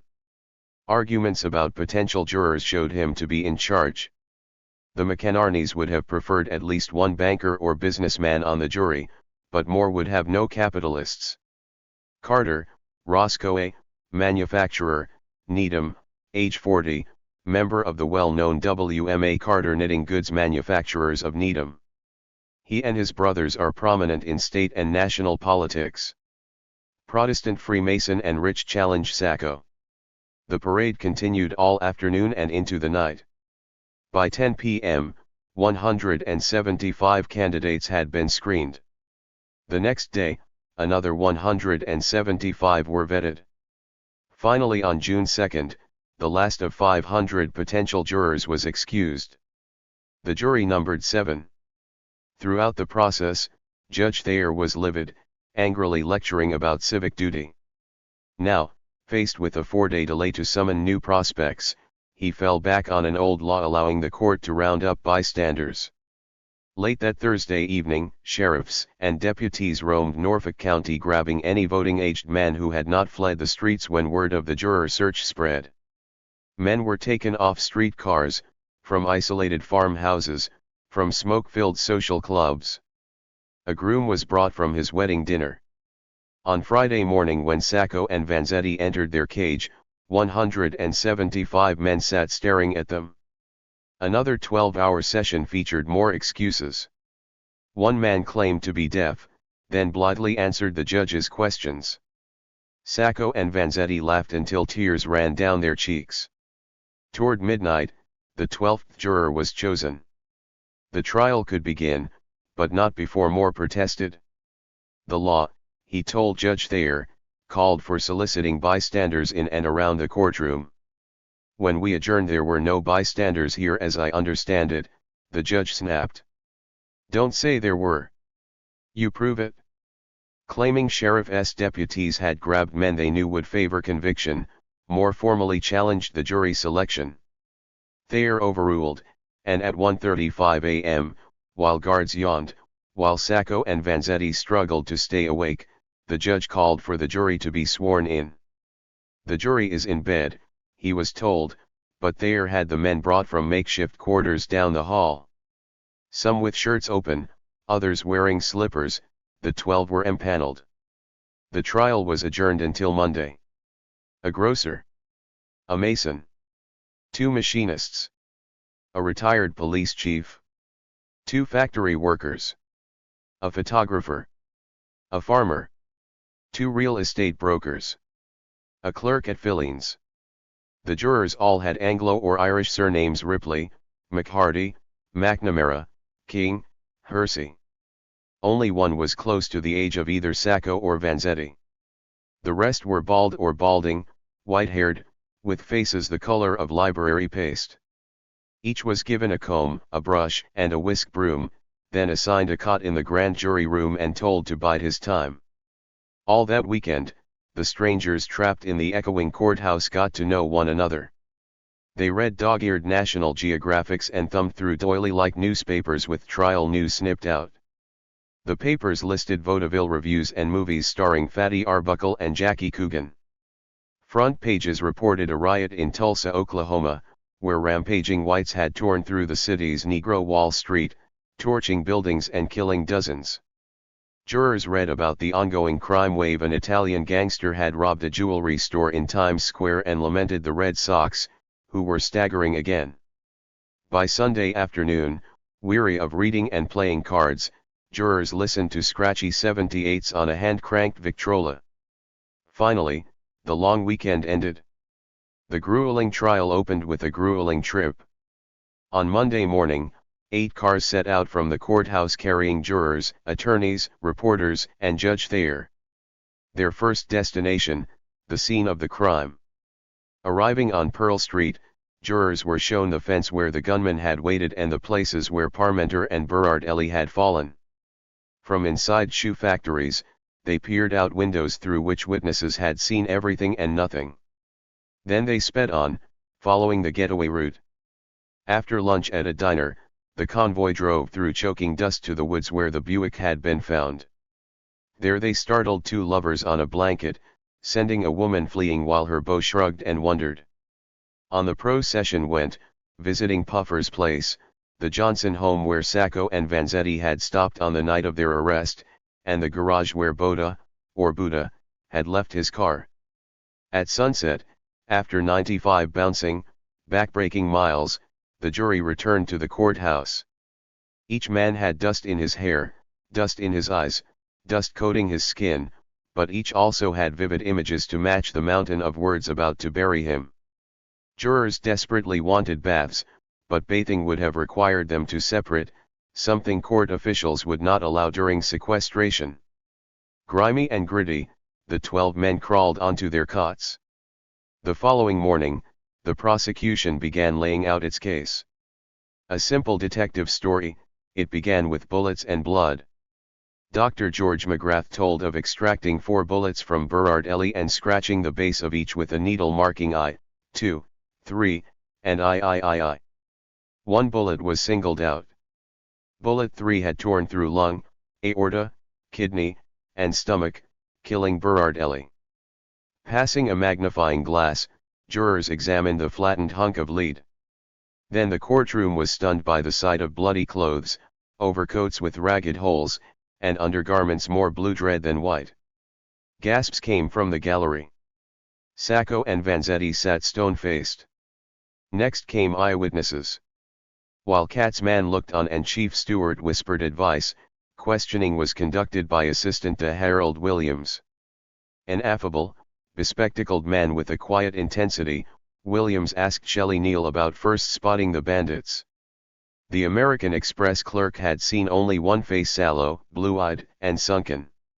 Neal did not claim either funny-looking stranger was Sacco or Vanzetti, but he remembered the Buick. Under cross-examination, he described the murder car in exhausting detail, but admitted that having seen it more than 15 times since the crime, it was pretty well burned into system. He said nothing about seeing the second car he had mentioned at the inquest. The prosecution called its next witness. From his third-floor window, shoe cutter Mark Carrigan had heard shots, then watched the Buick drive by with a man firing from the passenger seat. But the car had passed quickly, Carrigan had not gotten a good look. Nor had mechanic Jimmy Bostock, who had spoken to Parmenter seconds before he was gunned down. Bostock remembered the men leaning on the fence. I thought they was Italian fruit peddlers. He had just turned away when the shooting began. As I looked down there, this Berardelli was on his knees in a crouched position. Williams invited Bostock to imitate the guard's pose. Crouching before the jury, Bostock said the gunman shot, I should say, he shot at Berardelli probably 4 or 5 times. He stood guard over him. But despite his proximity, Bostock could not identify anyone. Lewis Wade was next. He had been gassing up Mr. Slater's car on Pearl Street. In Brockton after the arrest, he had singled out Sacco as the man who killed Berardelli. He had said the same to the grand jury. The prosecution was counting on his testimony, but Wade was no longer certain. He described the gunman as probably 26 or 27, with a gray shirt and brown hair. And he needed a shave. But after indicating the man on my left in that cage, Wade hesitated. "Well, I ain't sure now," he said. "I have a little doubt." Wade explained that he had recently seen a man in a barber shop who resembled Sacco. Further questioning deepened his doubts until he could only repeat, "I do not know, it is so long ago." As he left the stand, a policeman said, "We're not through with you yet." Wade, who had worked at Slater and Morrill for 16 years, was soon fired. For the next 3 days, witness after witness described the shooting, yet none identified Sacco or Vanzetti as a murderer. Then late Thursday afternoon, a prim woman in a stiff floral hat took the stand. Mary Splain worked upstairs around the corner from Pearl Street. 43, unmarried and living with her brother, Splain was the gossip, one of the most irresponsible persons he ever came in contact with. Her boss had told the Pinkertons, who had been spreading rumors linking one Slater and Morrill employee or another to the murders. On April 15, she had chatted with Parmenter and Berardelli as they picked up the payroll. From her second-story window, she then watched them heft the strong boxes across the railroad tracks. They had just disappeared down Pearl Street when she heard what sounded like an auto backfiring. "There is shooting," someone yelled. Splain looked up and saw the Buick pass. A man was hanging out the passenger side nearest her. From 80 feet away, she took a mental snapshot that made one juror wonder whether Mary Splain had a photographic memory. But a bookkeeper is paid to be precise. "He was a man that I should say was slightly taller than I am," Splain testified. "He weighed possibly from 140 to 145 pounds. He was muscular, he was an active-looking man. I noticed particularly the left hand was a good-sized hand, a hand that denoted strength. He had a gray, what I thought was a shirt had a grayish, like navy color. The forehead was high. The hair was brushed back and it was between, I should think, 2 inches and 2½ inches in length, and had dark eyebrows, but the complexion was a white, peculiar white that looked greenish." "And had Miss Splain seen the man since?" "I saw him at the police station in Brockton, 3 weeks after the murder." "And did Miss Splain see him now?" "Yes, sir, the man sitting nearest to me on this side of, what do you call it, a cage." "The man with the mustache, or the man without the mustache?"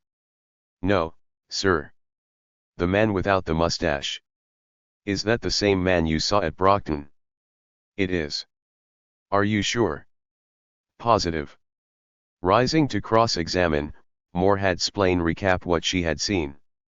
Soon her memory seemed more telescopic than photographic.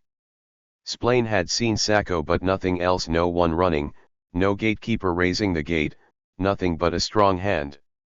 A left hand. His left hand was on the same side, on the side of the driver of the car, wasn't it? Moore asked. "It ought to be." "Yes, it naturally would, wouldn't it, so that his body should have been between him and his left hand, shouldn't it?" "Yes. Yes. How was it you saw his left hand and could not see anything of the right hand?" "Because I saw his face, and I watched that, and I did not look for the right hand." Moore then turned to the transcript in his own hand. He read Splain's testimony at the inquest where, pressed to identify the gunman, she had answered, "I don't think my opportunity afforded me the right to say he is the man." Moore thought he had won this lawyer's game of gotcha, but Splain had an explanation. The transcript was wrong. She had never said any such thing. No matter how Moore rephrased it, Splain remained certain. Sacco was the gunman, and she had never said he wasn't. After a brief recess, J.J. McInerney took over. The state Commonwealth lawyer was more blunt than the ex-IWW attorney. "Miss Splain, you really did not have sufficient opportunity to observe that man to enable you now to say that you recognize him, did you? Yes, sir, I think I did. I felt that it was possible to make a mistake, but I never admitted I ever made a mistake or do make a mistake. Yet she had made a mistake, McInerney said. In Brockton, Splain had picked out a photo of Anthony Palmisano, fingering him as a Braintree bandit even as he sat in a New York prison. Chastened, Splain gave little ground during a cross-examination that lasted the afternoon. The following morning, however, she admitted her doubts at the inquest. Yet as if erasing an accounts receivable error and filling in the correct entry, she went on. Under questioning that would have wilted previous witnesses, the tidy woman in the floral had remained certain. Sacco was the gunman. As she spoke, Sacco leaned forward, his face set in a grim smile. Splain would not be shaken, leaving McInerney to wonder. Had she seen Sacco since the inquest? Not since I saw him in Quincy. In other words, you changed your mind as to whether he was the man without making any further examination of him, didn't you? Yes, sir. That is all. Following Splain, doubt and indecision returned.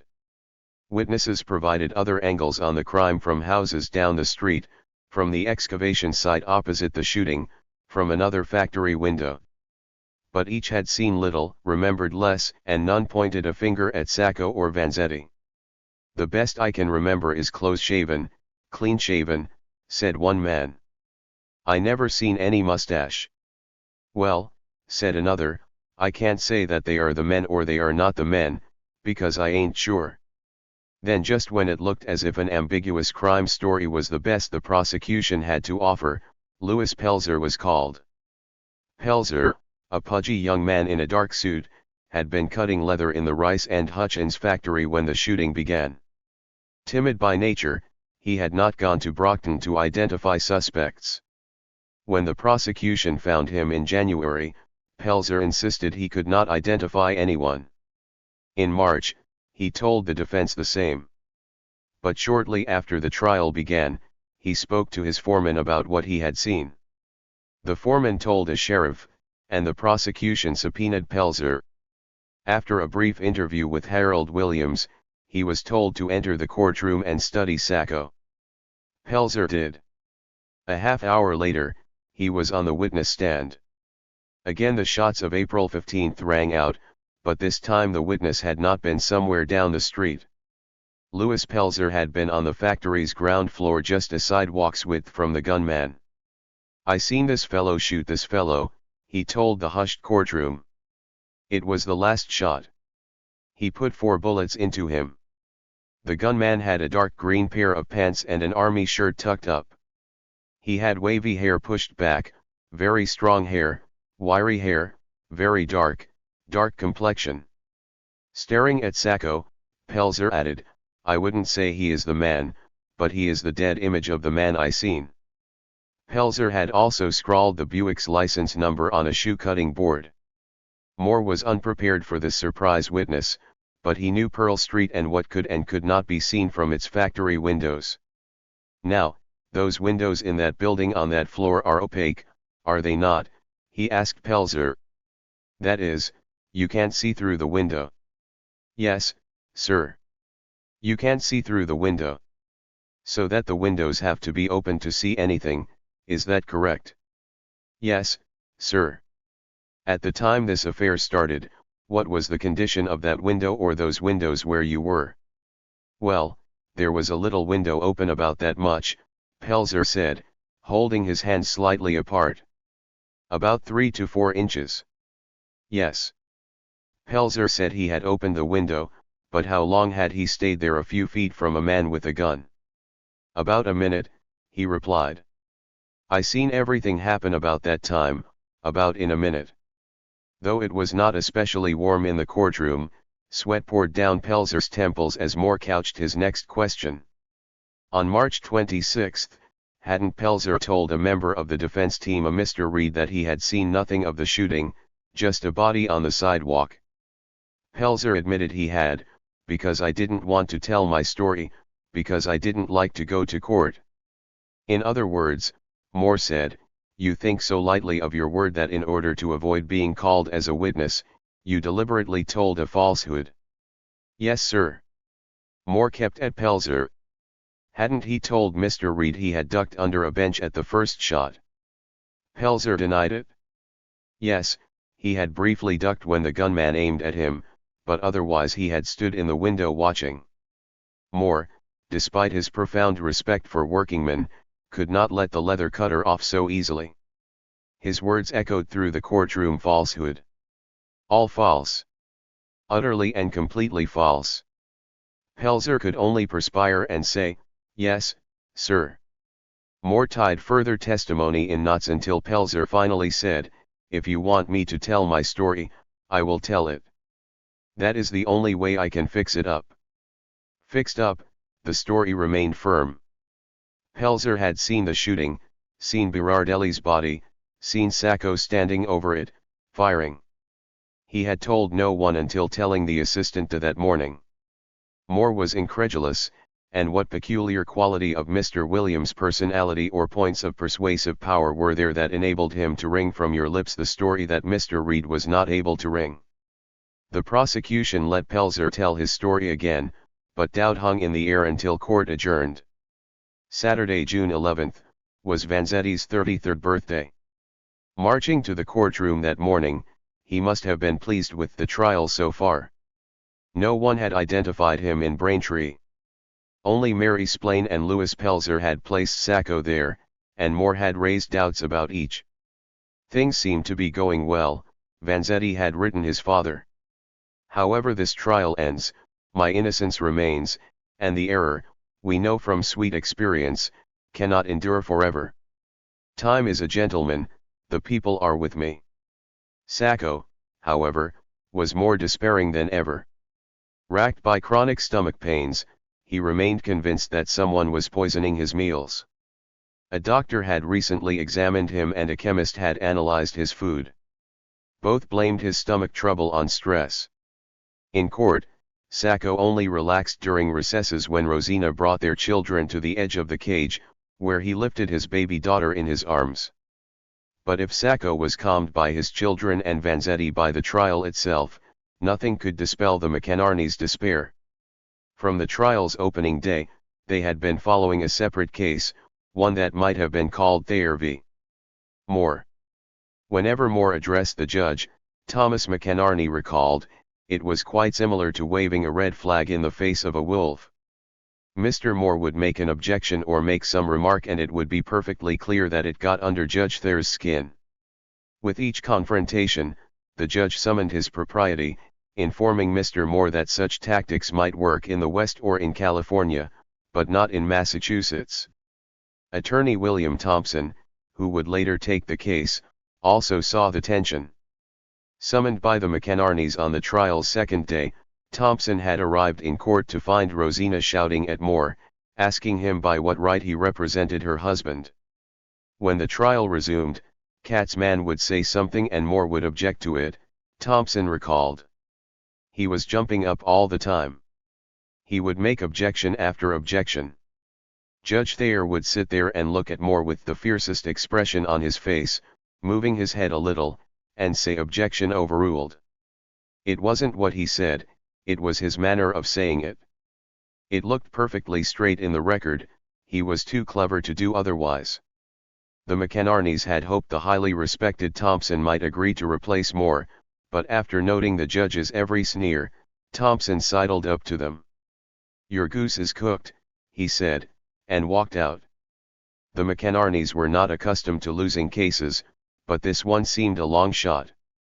A sheriff had already whispered to Thomas, I hope to heaven you will lose this case, that these men will be convicted. They are no good. Desperate to defuse the tension, the McInerneys offered to return their fee $2,000 if Moore would leave the case. Moore refused. Back in court, he went right on with outlaw style, sometimes pacing before the judge without his coat. For God's sake, keep that coat on in the courtroom. Thomas McInerney whispered, other times even taking off his shoes. On the bench, Judge Thayer's leathery face tightened, but he reined in his anger until court recessed. Striding back from lunch one day, Thayer met a reporter. "I'll show them that no long-haired anarchist from California can run this court," the judge huffed. 2 lunches later, the judge confronted reporters at the Dedham Inn. "Did you ever see a case in which so many leaflets and circulars have been spread, saying that people couldn't get a fair trial in the state of Massachusetts?" he asked. Turning to leave, the judge shook his fist. "You wait till I give my charge to the jury," he said. "I'll show 'em." Amazed reporters talked it over and agreed not to write about the outburst. Webster Thayer had been showing people a thing or two all his life. Born in 1857 to a middle-class family, his father was a meat wholesaler. Thayer had eschewed Horatio Alger's rags-to-riches dream, choosing a life of public service instead. If one word should have been chiseled on the judge's gravestone, that word was duty. After attending the Worcester Academy, Webb Thayer went to Dartmouth, where, despite his small stature, he captained the football and baseball teams. Back in 1880, a bright young man did not need law school to become a lawyer, he only needed to read the law under the tutelage of an attorney. Thayer was admitted to the Massachusetts bar in 1882. He specialized in civil cases but, like Frederick Katzmann, saw law as a stepping stone to politics. Elected as a Democratic alderman in Worcester, he ran for mayor in 1894. After losing, he became a Republican, trying cases in the same city where Vanzetti would build a dam and work in a foundry. In 1917, the governor of Massachusetts, a Dartmouth classmate, appointed Thayer to the bench, where he worked mostly on divorce cases. Making his presence strongly felt in any courtroom, the judge rephrased attorneys' questions, endlessly cited legal precedent, and punctuated his remarks with 19th-century locutions such as "mark you" and "what say." Despite his Ivy League education, the judge also made occasional mispronunciations. The anarchists he loathed were always anarchists. Throughout the trial, he referred to the slain guard Berardelli as Bernadelli. In the decade to come, Judge Thayer's name would become synonymous around the world with rank injustice. Vanzetti would call him a self-conceited, narrow-minded little tyrant and part tiger and part ass. His mere presence would move Sacco to rage. H.G. Wells would coin a word: Thayerism, the self-righteous unrighteousness of established people. Upton Sinclair would portray him as an arriviste from the hardware town of Worcester, a Thayer but not one of the right Thayers. There was a Thayer Academy in Braintree and a Thayer Hall at Harvard, but Webb Thayer was not from those Thayers, Sinclair noted, and status envy led him to court the approval of Boston blue bloods. But for millions of others, the diminutive judge with the cragged face would stand as a pillar of righteousness in a lawless decade. And for all the courtroom bias perceived by the McInernys, jurors noticed none of it. Decades after the judge had made more notorious comments, jurors still remembered him as a sincere, honest, absolutely fair and impartial man, and the fairest judge I ever saw or heard of. Kindly father of 2, loyal Mason, upstanding member of the best country clubs in Worcester, Judge Thayer was compromised by his devotion to duty. Having given his life to public service, he could not imagine anyone answering duty's call, whether soldier, juror, or as anything less than upright and honest. Any such suggestion hinted that barbarians were at the gates. In 1919, Thayer had watched in horror as anarchists blew up judges' homes and mailed bombs to politicians, tycoons, and upstanding members of the judiciary. The shocking mayhem led the judge to lament the rise of a new propaganda, the propaganda of force, of might and revolution. Oh, how unfortunate that any such a doctrine, so destructive in its character and so revolutionary in all its tendencies, should ever have reached the sacred shores of these United States. Thayer would later tell a Dartmouth classmate how deeply his sense of duty ran. If the Reds lurked outside a door, he said, and he could save America by passing through that door and being gunned down, he would gladly do it. Despite his reputation for fairness, the aging judge could not keep such self-righteousness off his bench. As the Red Scare moved from midnight raids to trials, America's enemies were no longer at the gates, they were in his courtroom. On April 15, 1920, the judge was presiding over the trial of a man charged with advocating anarchy. When Sigris Zagroff was found not guilty, Thayer confronted the jury. "Gentlemen," he asked in full view of the court, "how did you arrive at such a verdict?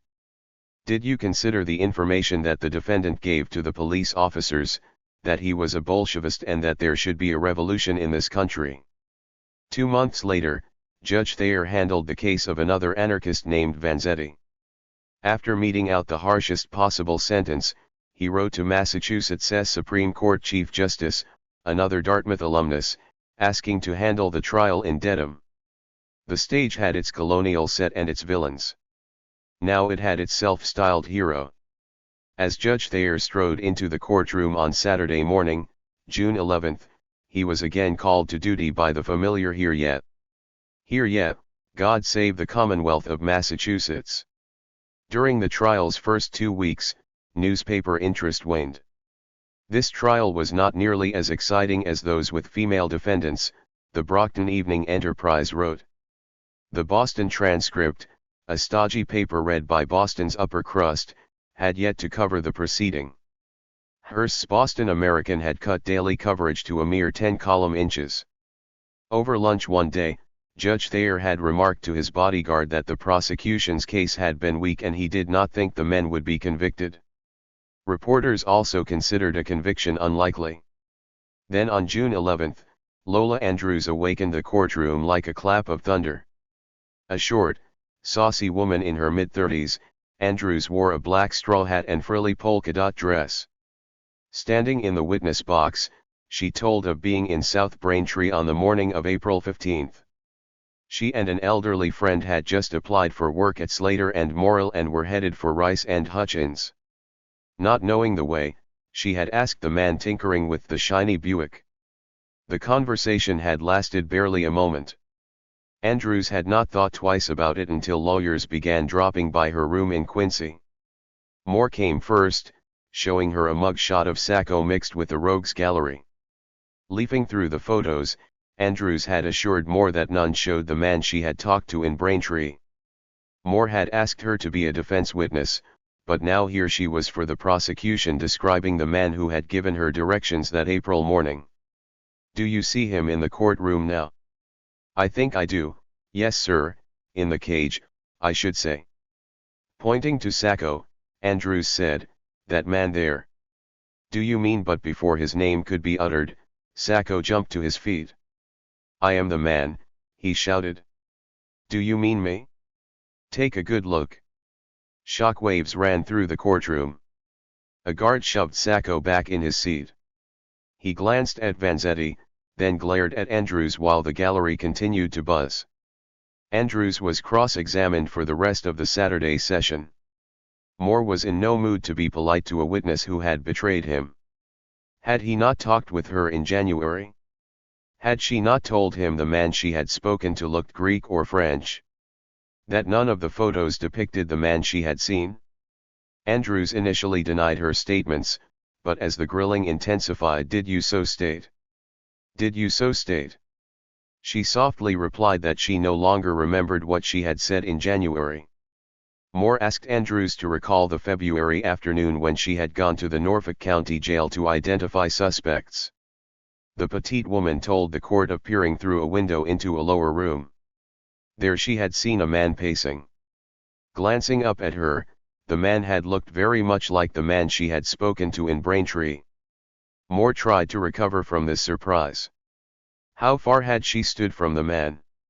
Was she certain there were no other men present? But as in his final IWW trial, Moore had brought out testimony tarring his client. Sacco was the man, Andrews insisted. She had talked to him on Pearl Street. She had seen him in jail. She saw him now. When court adjourned, Moore, outfoxed and infuriated, sent an assistant to Quincy to learn more about Lola Andrews. Miss Andrews, the man reported back, was known in Quincy as a common woman, a woman of the town whose reputation for truth and veracity is nil. She was known to be living with a sailor in a boarding house. Divorced, estranged from her son and husband back in Maine, she worked odd jobs waiting tables, cleaning hotel rooms. Some also hinted that she was a woman who, for a few bucks, could show a guy a swell time. On Monday morning, Moore returned to court, determined to reveal Lola Andrews as a liar, a floozy, a slut. It might have worked in some IWW trial out west, but in a commonwealth where ladies were presumed innocent, it backfired. Lola Andrews, as street smart as Fred Moore, also knew how to play tough. As if questioning a mining foreman, Moore again lit into Andrews. He mocked her hopeless confusion, drawing a swift rebuke. The time for criticism of that kind is when you reach your argument, not now, Judge Thayer warned. Moore challenged Andrews's testimony about the location of the Buick on Pearl Street. He tried to pinpoint her exact words to him in January. Andrews stood her ground, then fought back, accusing Moore of offering her a vacation to see her friend in Maine and a new job if the trip resulted in her dismissal. Moore struggled to portray this as an innocent suggestion. He had merely advised Andrews to go to Maine and ask her friend about that morning in Braintree, but the witness stuck to the story as well. Then Moore turned to the dirt his assistant had just dug up. Where had Andrews worked? When? For how long? The innuendos brought the woman to tears. As one juror remembered, it was obvious that Mr. Moore was trying to turn up something, but as far as I could see the only thing he turned up was the fact that Mrs. Andrews was a lady who worked hard for her living. J.J. McInerney was no more successful. Finally, when Andrews had been on the stand nearly 8 hours, the defense cast its last aspersion on her for the moment. Returning from the jail in February, hadn't she met a tailor in Quincy? Hadn't he told her she looked exhausted? And had she not replied, "I am tired of this thing"? They wanted me to say that that is the man, and I said, "How can I? I cannot recognize him." Andrews denied ever talking to the tailor. The questioning dragged on. The witness grew pale. Judge Thayer offered to let Andrews sit, but she remained standing. A moment later she said, "I feel faint." "She feels faint," Katzman echoed, starting out of his seat. "I think she should have a rest," Judge Thayer said. The defense agreed, but before she could step down, Andrews swooned and fainted dead away. Katzman caught her in his arms. Gasps filled the room. Above them, a single-word gun came from the rear of the gallery. Judge Thayer ordered the court locked down. While deputies were slamming doors and locking deadbolts, the pretty woman in the polka dot dress was carried out of court. Along with sudden dramatics and a flustered defense, the prosecution now had 3 positive placements of Sacco in Braintree. With momentum shifting, attention turned to Vanzetti.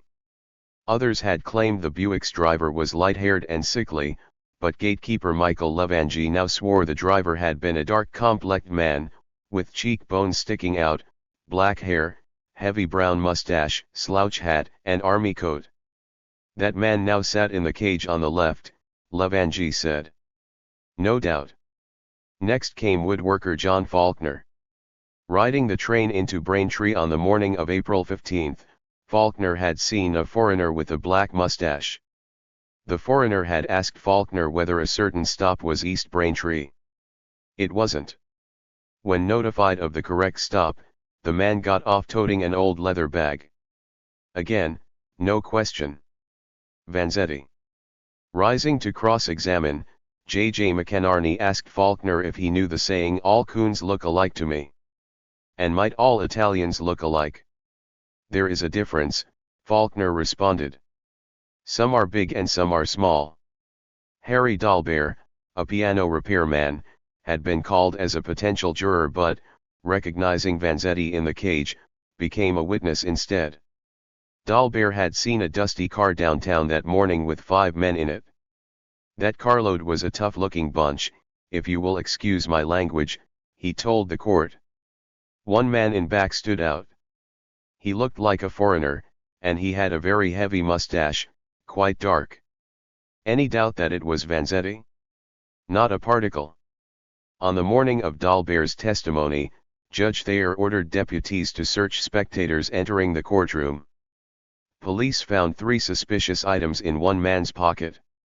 At first thought to be bombs, they were found to be hard-boiled eggs. The trial resumed, with evidence rising to meet each reasonable doubt.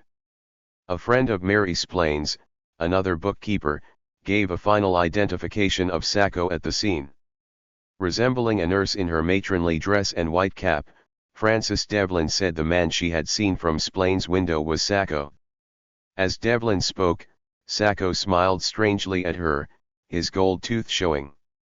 3 more witnesses pinpointed Sacco and Vanzetti around Braintree in the back of the Buick that morning, leaning against Torrey's drugstore toward noon, at the railroad station acting kind of funny, nervous. Talking. Smoking. All 3 witnesses had later seen the men in jail. None had the slightest hesitation. The prosecution moved on to the chase. From a pool room on Pearl Street to the railroad crossing where the car was last seen, 8 witnesses described the getaway. Only one identified Sacco. Stepping out of the pool room, Carlos Goodrich had seen the Buick go by with the gentleman on the right, in the cage hanging out the passenger side firing at random. The defense tried to impugn Goodrich. The middle-aged, balding man was not just a Victrola salesman, as he claimed, but someone who needed his own attorney for something. Judge Thayer would not allow the jury to hear more, and Goodrich left the stand unscathed. Other witnesses fleshed out a crime scenario familiar to anyone who read a newspaper. The Buick barreling down the highway at 50 miles per hour. A rifle or shotgun aimed out the back window. The car kicking up dust, its curtains flapping. Moore and McInerney tried to sow suspicion. Had Alta Baker ever driven 50 miles per hour in order to know what such a speed looked like? Well, no.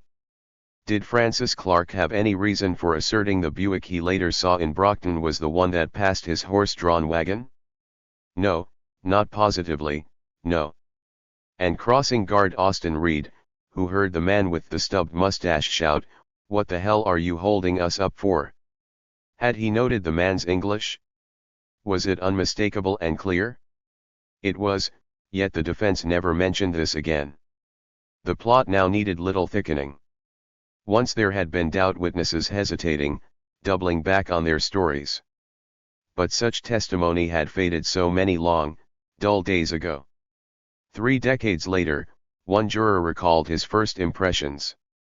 Raised on the wrong side of the tracks, young Filleen's clerk John Dever considered himself a champion of the underdog.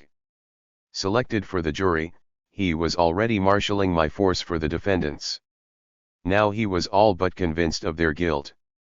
To Dever, Mary Splain had come across as a good witness. Damaging to defense. Not impeached. Lola Andrews was a lady.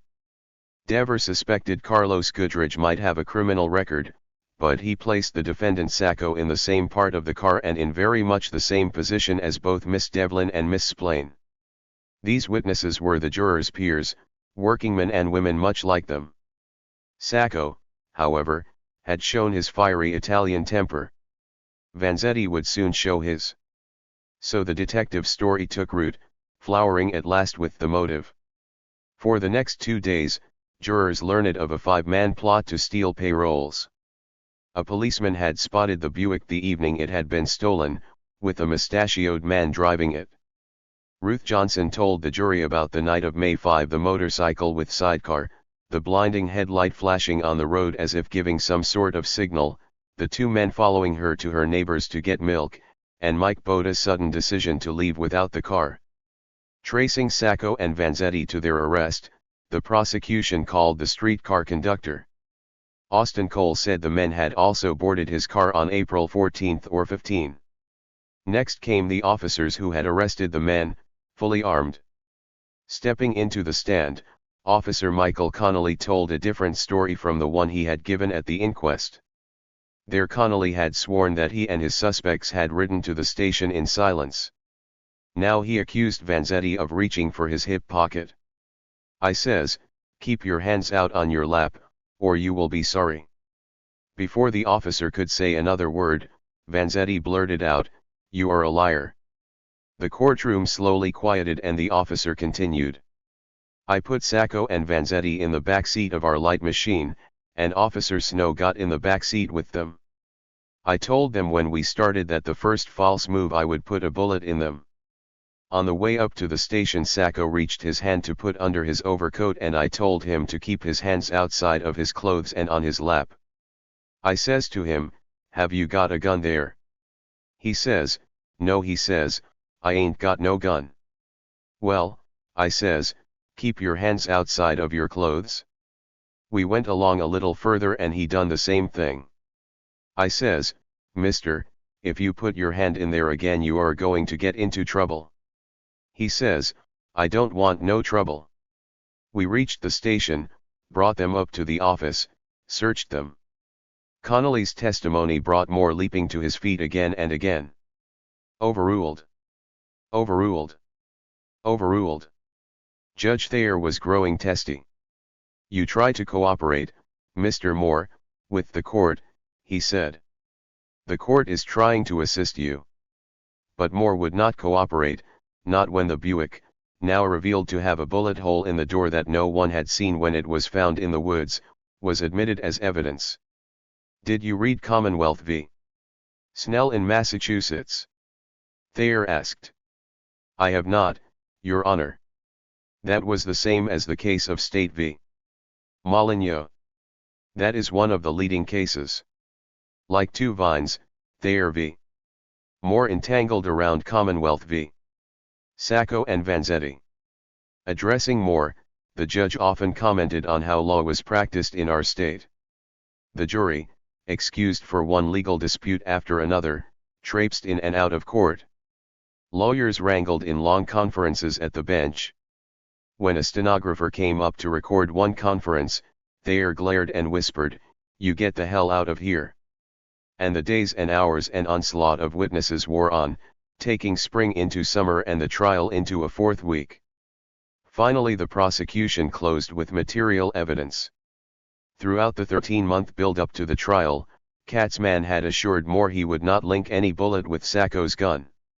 Having consulted experts, the DA felt ballistics evidence was unlikely to stand up in court. But Moore needed to clear his clients in every way possible, so he asked Sacco's permission to test his gun. Sacco did not hesitate. He had nothing to hide, he said. An expert could examine whatever he wanted. During the trial's opening week, Moore asked Judge Thayer for permission to hold ballistics tests. 12 days later at a firing range in Lowell, 14 bullets were fired through Sacco's Colt into a box of sawdust. On June 21, in light of the results of the experiments, Katzman withdrew his earlier promise. While experts compared test bullets with those marked I, II, III, and III, the prosecution offered other material evidence. Following the shooting, Fred Loring had come outside Slater and Morrill to find his friend Berardelli dead on the ground. "Now, when you arrived on the scene, was there anything which you noticed on the street near the body of Berardelli?" "A cap." "Where was the cap?" "It was about 18 inches from Berardelli's body, towards the street." "Did you do anything in regard to that cap?" "Yes, I picked it up." Taken by surprise, the defense could only ask Loring whether anyone in the crowd might have lost the cap. Loring couldn't be sure. Further witnesses then traced the cap, black and fur-lined with ear flaps, to Sacco. The guard's sad-eyed widows, Sarah Berardelli and Hattie Parmenter, swore the cap had not belonged to their husbands.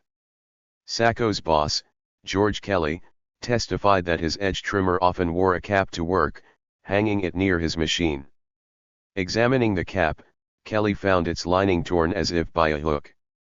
He refused to say the cap was Sacco's, only that it was the same color, but his testimony and the tear were enough to overrule Moore's objections. Judge Thayer admitted the cap. With test results from Sacco's Colt still pending, the prosecution turned to Vanzetti's gun. 11 days had passed since Jimmy Bostock had told of seeing Berardelli with a gun 5 days before his death. Now a silver snub-nosed .38 was held up for all to see. Berardelli's gun, the prosecution maintained, had been stolen from the dying guard. It was the gun found on Vanzetti. But no witnesses had seen either gunman take the guard's revolver. How did anyone know this was the same .38? 3 weeks before the murder, Berardelli had taken the gun to Ivor Johnson's Sporting Goods in downtown Boston. A store employee now testified to admitting the gun here was the receipt dated March 20, 1920, property of Alex Berardelli. A repairman had replaced the hammer. Here was the repair slip. Examining the gun, the repairman noted the new hammer and a firing pin that does not show of ever being struck. Berardelli, though toting thousands in cash, had no gun on him when he died. Like a photo in a darkroom, material evidence was emerging, but under cross-examination, it soon blurred. Vanzetti's gun was a .38. The Ivor Johnson repair slip listed Berardelli's gun as a .32. The prosecution scrambled to show there was little visible difference, that the repairman had made a common mistake. Still, was this the gun?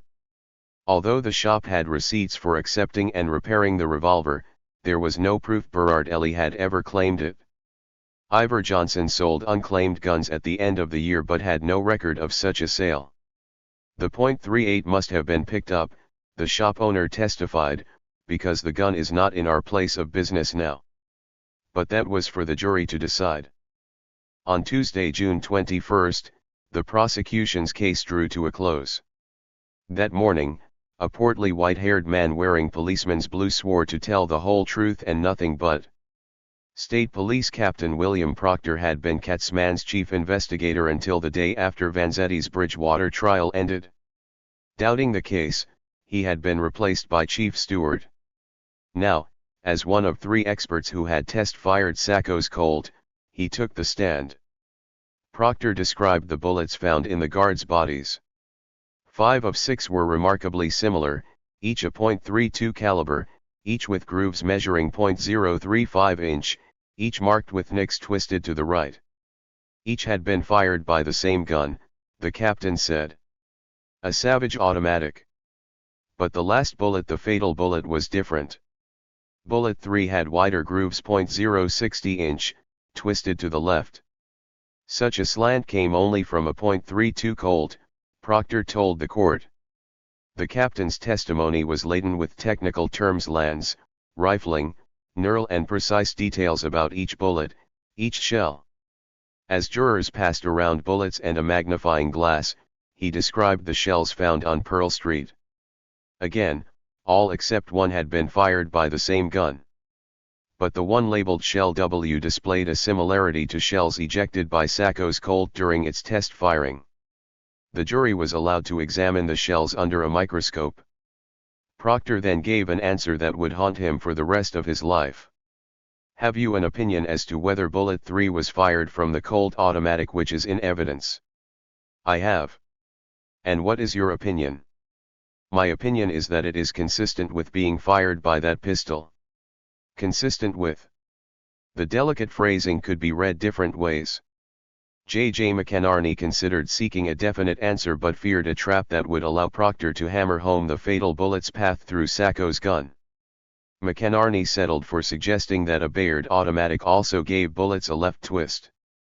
Captain Proctor, unfamiliar with Bayard models, was unsure. He gave way to another expert. Touting a decade of experience with the Springfield Armory, the U.S. Army, and various gun makers, Captain Charles Van Amberg continued the ballistics lesson. He explained the firing procedure of a .32 Colt. He defined jacketed bullets, rifling, and land cut and sketched each cartridge. Finally, after 20 numbing minutes, the captain offered the only expertise the jury needed. I am inclined to believe that it was fired, number 3 bullet was fired, from this Colt automatic pistol. Van Amberg pointed out a rough, rusted groove in the barrel of Sacco's Colt and a corresponding cut on bullet 3. Stepping from the witness stand, he took jurors to the window overlooking the leafy town square to show them the cut and groove under better light. To discredit Van Amberg, McInerney led him through a wilderness of lands and grooves, one reporter noted. The captain would not be dissuaded. The following morning, the prosecution rested. The narrative was complete. From the dusty road trip through the crime scene to the bloody clothes of the victims, from the eyewitnesses on Pearl Street to those detailing a sinister plot on a dark night, Frederick Katzmann had presented a simple scenario of heartless murder. Embellishing the argument with a cap, a gun, and bullets the jury had held in its hands, the prosecution's case dramatic, detailed, and perfectly plausible charged that Nicola Sacco and Bartolomeo Vanzetti, whose sinister mugshots jurors had seen in newspapers, whose rage they had witnessed themselves, were guilty. Now let the long-haired lawyer prove otherwise. Chapter 6. I do not think I ever saw them men in the world. Where all the facts are out of sight, a true report and a plausible error read alike, sound alike, feel alike. Except on a few subjects where our own knowledge is great, we cannot choose between true and false accounts. So we choose between trustworthy and untrustworthy reporters. Walter Lippmann. Public Opinion. Oh. And the Saturday afternoon before the prosecution rested, jurors were whiling away another dull day cooped up inside the empty courthouse. Since being sequestered, they had exited the building only for meals, escorted evening walks, and chauffeured Sunday drives. Still dusty from the opening road trip, the 12 men had not bathed in more than 2 weeks. Then sometime that afternoon a sheriff stuck his head in the grand jury room. Would anyone like a bath? He asked. Jurors thought the sheriff was kidding but were told to fetch combs and brushes. Marching to the Norfolk County Jail, they descended beneath the tiers that held Sacco and Vanzetti. In the basement they found, side by side, a dozen bathtubs. For the next hour, 12 men splashed in dirty water, joking and playing catch with bars of soap. Toweling off, they dressed again and walked back to what juror John Dever called their Bastille without bars. From here on in, they would share the camaraderie of a baseball team rather than the rancor of 12 strangers called to disagreeable duty. The following Wednesday, June 22, as a muggy heat wave turned the courtroom into a sauna, the defense of Sacco and Vanzetti began. Prosecution and defense are at loggerheads in any trial, but the cases presented by Frederick Katzmann and Fred Moore contrasted in style as well as substance. The prosecution had been as focused as Katzmann, the defense would be as scattered as Moore. The prosecution had presented a detective story, the defense would offer a cubist painting of overlapping scenarios and shifting points of view. And while jurors had toured the scenes of the crime from Pearl Street to Puffer's Place, none ever visited Plymouth, where Vanzetti had peddled fish, or the North End, where Sacco had allegedly spent April 15, 1920. Under Katzmann's strategy, the jury heard 62 witnesses in 14 days. Some had testified for 3, 5, 8 hours, etching their names into jurors' memories. Moore preferred quantity to quality. During his opening 6 days he called 75 witnesses. Like small-time sinners stepping into a confessional, they came and went, came and went. Fidgeting in the broiling courtroom, jurors listened to the first dozen describe the crime from different perspectives. Each recalled the murders, the getaway. Each said Sacco and Vanzetti did not resemble the gunmen. Yet unlike Mary Splain or Louis Pelzer, Moore's witnesses were neither precise nor certain. Sacco and Vanzetti were not the gunmen, they said, but I am not positive, but I don't think so. It may or it may not have been. I don't know positively. Few could state specifically where the guards had fallen or how many shots they heard, and each seemed a little hesitant, making them ideal targets for a DA eager to pounce. Since May 31, Katzmann had let his easygoing assistant, Harold Williams, guide witnesses through their testimony. Now the DA stormed the trial with the full force of his will. Determined that 10, 50, 100 witnesses would never derail his case, Katzmann strode before the jury, commanding attention, firing off questions, showing his mastery of the most minute details. The Harvard gentleman was unfailingly polite, Yet if anyone dared to undercut his authority, he'd turn into the tough kid from the streets of Hyde Park. When Frank Burke, at whom the gunman had fired a shot, added that the gun was an automatic like one his son had brought home from the war, Katzman's comeback chilled a steamy courtroom. "Did you think I asked you about that, Mr. Burke?" "What, sir? Did you think I asked about your boy bringing one home? You thought you would tuck that in, did you? You thought you would tuck that answer in, did you?" Katzman had a handful of sharp rhetorical tools, yet he used them like blunt instruments. The first was a volley of questions that flustered witnesses. "Which man did you notice first?" he asked Burke. "The man that was driving the car." "I seen the man driving the car." "How long did you watch him?" "I didn't watch him any length of time at all." "How long did you watch him?" "I couldn't say." "Give us your best judgment." "It was less than a minute." "How much less than a minute?" "I don't know. I cannot be pinned down to things of that kind, because I don't know, Mr. Katzman. I am going to try to do the best I can, but I want you to be as fair with me as I want to be with you. I am here to tell the story as I saw it." When Katzman's needle dulled, he tried other tools. In questions as carefully clipped as his own graying hair, he probed eyewitnesses for details. Precisely how fast was the Buick traveling? How fast? That fast. How far would it have traveled in so many seconds? That far. Witnesses who volunteered specifics were pumped for more. "All right," Katzman said, leading a witness to a map of Pearl Street. "Show me on the sidewalk as shown there where it was the body lay." "About there." "You have it out in the gutter, haven't you?" "Right there." "What caused you to change its position from the original position you showed?" "Well, I can't just exactly put it on the map for you." "Is there any object on the ground there?" "You know the stump down there?" "No, sir." "Do you know where the pole is?" "No, sir." "Is there a pole in front of it?" "I couldn't say." "Do you remember a pole down there?" "No, sir." "Do you remember two poles there?" Bombarded by questions, Moore's witnesses appeared uncertain or forgetful. When a few gave careful responses, Katzman repeated them with slight distortions, hoping to catch them changing their stories. Any witness hesitating about a fact was asked if his memory was adequate. Anyone uncertain of a visual detail had his eyesight questioned. Moore played gotcha with words, Katzman used pawns. When Albert Frantello testified that he had seen one gunman for a full second, he had no mustache, he needed a shave. Katzman had him stand with his back to the jury.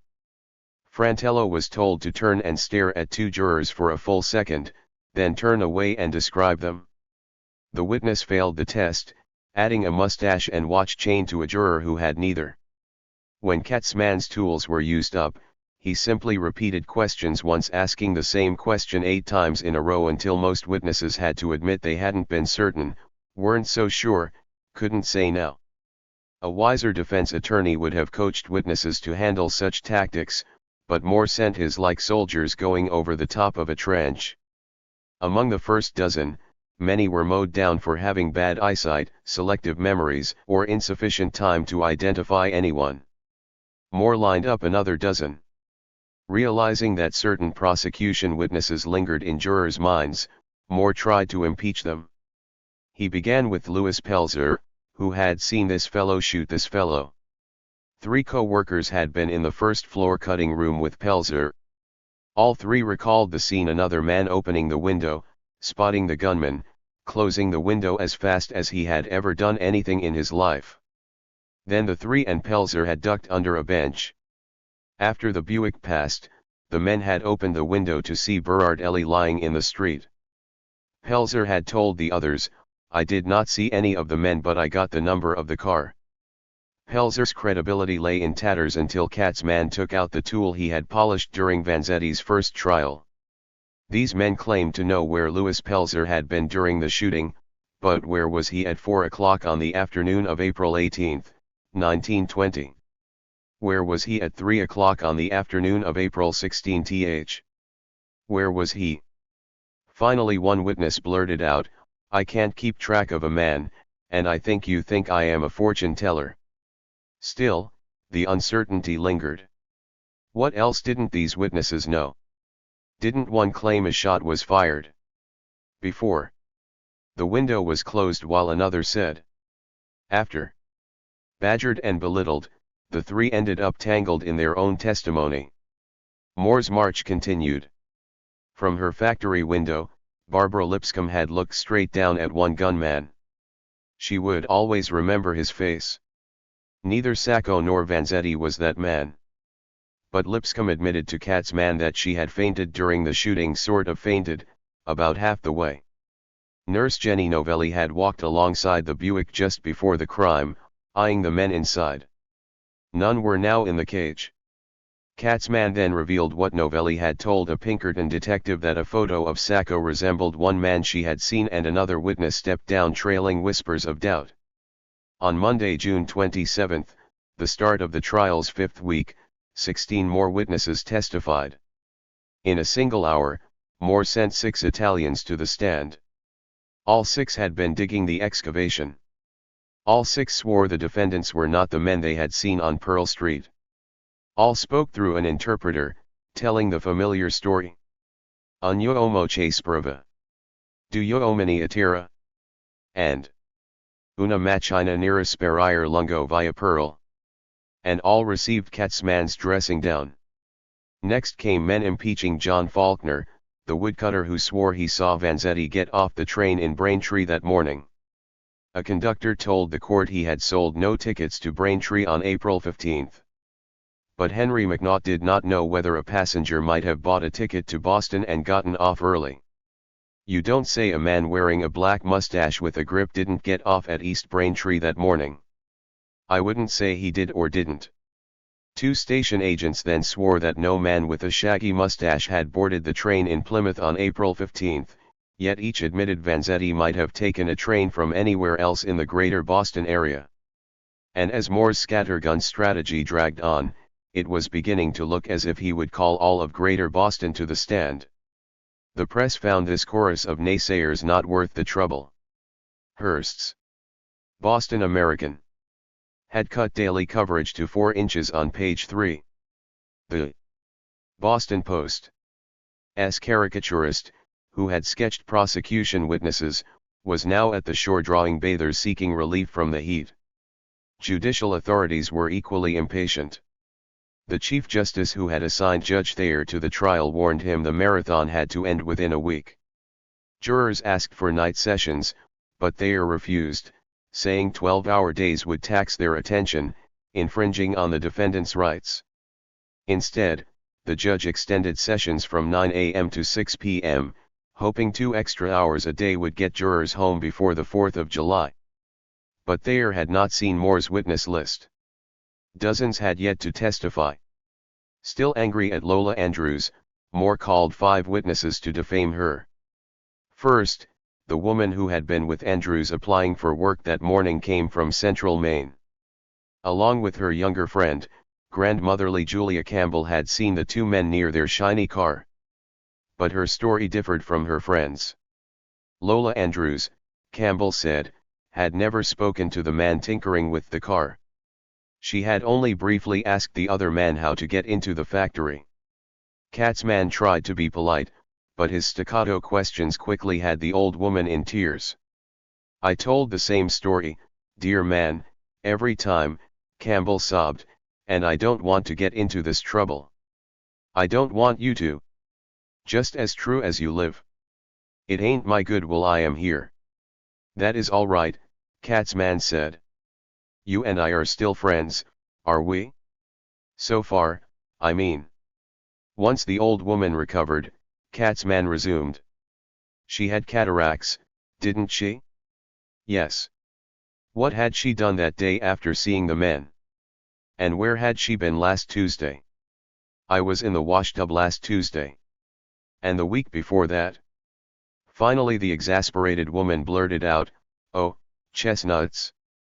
Katzman's 1 hour grilling shook Julia Campbell but not her certainty that Lola Andrews had lied. And Sacco and Vanzetti? I do not think I ever saw them men in the world.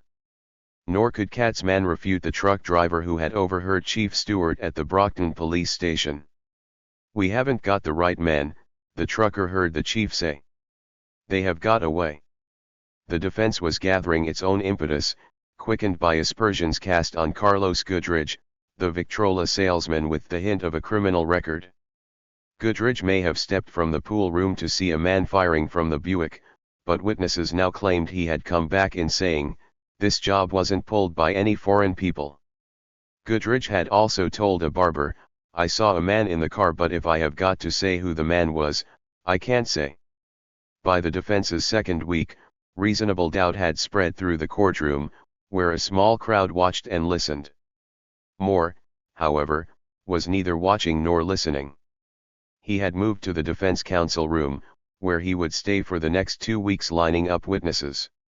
And because he was not following the trial firsthand, his witnesses soon wandered all over the case as if called by some lazy lawyer randomly flipping through a stack of depositions. There seemed no sense to his sequence. 2 more witnesses swore Sacco and Vanzetti had not been in the Buick. They were followed by a railroad clerk impeaching gatekeeper Michael Levangie. Just after the shooting, Levangie had said, "It would be hard to identify these men." Next came 3 more impugning Lola Andrews. Andrews had told a cop, a journalist, and a neighbor that she had not seen the faces of the Braintree men. The medley continued, with witnesses stepping into the box for 2 minutes, 4, 5. 3 more saw the getaway. One said Carlos Goodridge's reputation for truth and veracity was bad. Then came still another getaway witness. And another impeacher. What did it all add up to?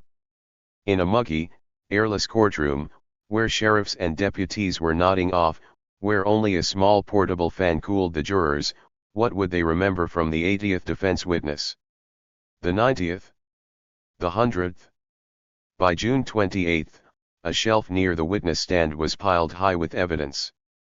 Pistols, bullets, sulfur casts of gun barrels, photographs, maps, shells, the cap each sat tagged with a string and small label. When another piece of evidence was requested, sheriffs dug through desk drawers to find the item. They were still digging shortly after the noon recess when Moore sent his own ballistics experts to the stand. James Burns, a bald Daddy Warbucks look-alike in a coal black suit, worked for the United States Cartridge Company in Lowell. 10 days earlier he had helped test fire Sacco's Colt. Stepping into the stand, Burns, like the prosecution's experts, felt he had to prove his expertise. For 20 minutes, he spewed statistics about the weight of the test-fired bullets: 70.6 grains, the width of the lands .040 inch and their diameter .305 to .302 inch. Finally he was asked, was bullet 3 fired from the Sacco gun? Burns did not hesitate. Not in my opinion, no. The test-fired bullets, Burns told the court, did not show the slightest similarity to bullet 3. The fatal bullet might have been fired by someone else's .32 Colt, he said, but could just as easily have been fired by a Bayard, the Belgian gun becoming common since the war. Then Burns turned to Vanzetti's gun. Prosecution witnesses had seen a new hammer in it, suggesting it was the same gun Berard Ellie had taken for repairs. Burns said the opposite. He took the jury to the window, letting each man look inside the .38 to see the hammer he swore was as old as the gun that housed it. Katzman leapt to the attack. First he tested Burns on the minutiae of guns and bullets. Then he asked why Burns had not test-fired any bullets exactly like bullet 3, an obsolete Winchester .32. Burns said he had looked for a duplicate but couldn't find one. Instead, he had tested his own company's .32s, nearly identical to the Winchester.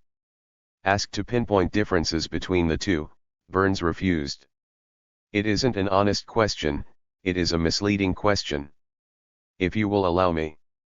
What did you say that question was before you termed it misleading? I take that back. I withdraw it. You want to withdraw that, don't you? Yes, I do. It is a misleading question. Your question is: have you any personal feeling about this case, Mr. Burns? Not a bit, not a particle, no. Katzman and Burns bickered all that afternoon. Before they could resume the next morning, however, bullets entered the trial in a more sinister manner. At 8:30 a.m. on June 29, a train was approaching the Dedham station when a bullet struck one window, narrowly missing one of Moore's investigators. No one was hurt. Police investigated but made no arrests. Back on the stand that morning, James Burns was even more feisty. Recalling the previous day when Katzman had showed him the cast of a barrel from the wrong end, Burns said, "You fooled me yesterday and I don't want you to do it again." He and Katzman tangled for another hour. Burns's testimony was then backed by J. Henry Fitzgerald of the Colt Firearms Company. Bullet 3 had not been fired by Sacco's Colt, Fitzgerald told the court. And Vanzetti's .38 did not have a new hammer. The ballistics battle finally ended in a draw. One expert had said Bullet 3 was consistent with being fired by Sacco's gun, one said he was inclined to believe it had been, and two more swore it had not. The same ratio applied to Vanzetti's gun. The jury was then led out of the wilderness of lands and grooves and into navigable waters. Alibi is Latin for elsewhere, but where else had Sacco and Vanzetti been on April 15 if not in Braintree? 6 witnesses now testified that Vanzetti had been selling fish in Plymouth. Joseph Rosen had seen the mustachioed man and his big-wheeled cart on Cherry Street that morning. Rosen, an itinerant cloth peddler, had shown Vanzetti a ragged swatch of blue wool. Vanzetti considered the cloth ideal for a new suit but wanted a second opinion, so he and Rosen had gone to the Brynas. On the way, Vanzetti had sold a cod to Angelo Guido Bone. Once in the Bryni house, Alphonsine Bryni testified, Vanzetti had shown her the cloth. Later that afternoon, Vanzetti had chatted with a fisherman painting his boat. To Katzman, this must have seemed like déjà vu.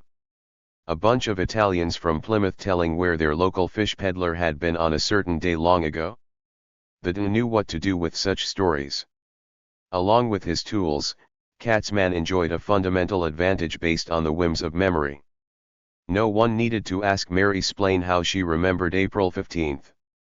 One did not witness murders every day, so each memory of the crime was well grounded in time. But those who claimed to have seen Sacco or Vanzetti far from Braintree on April 15 had some explaining to do. How could they be sure a certain lunch, a certain conversation had taken place on that day?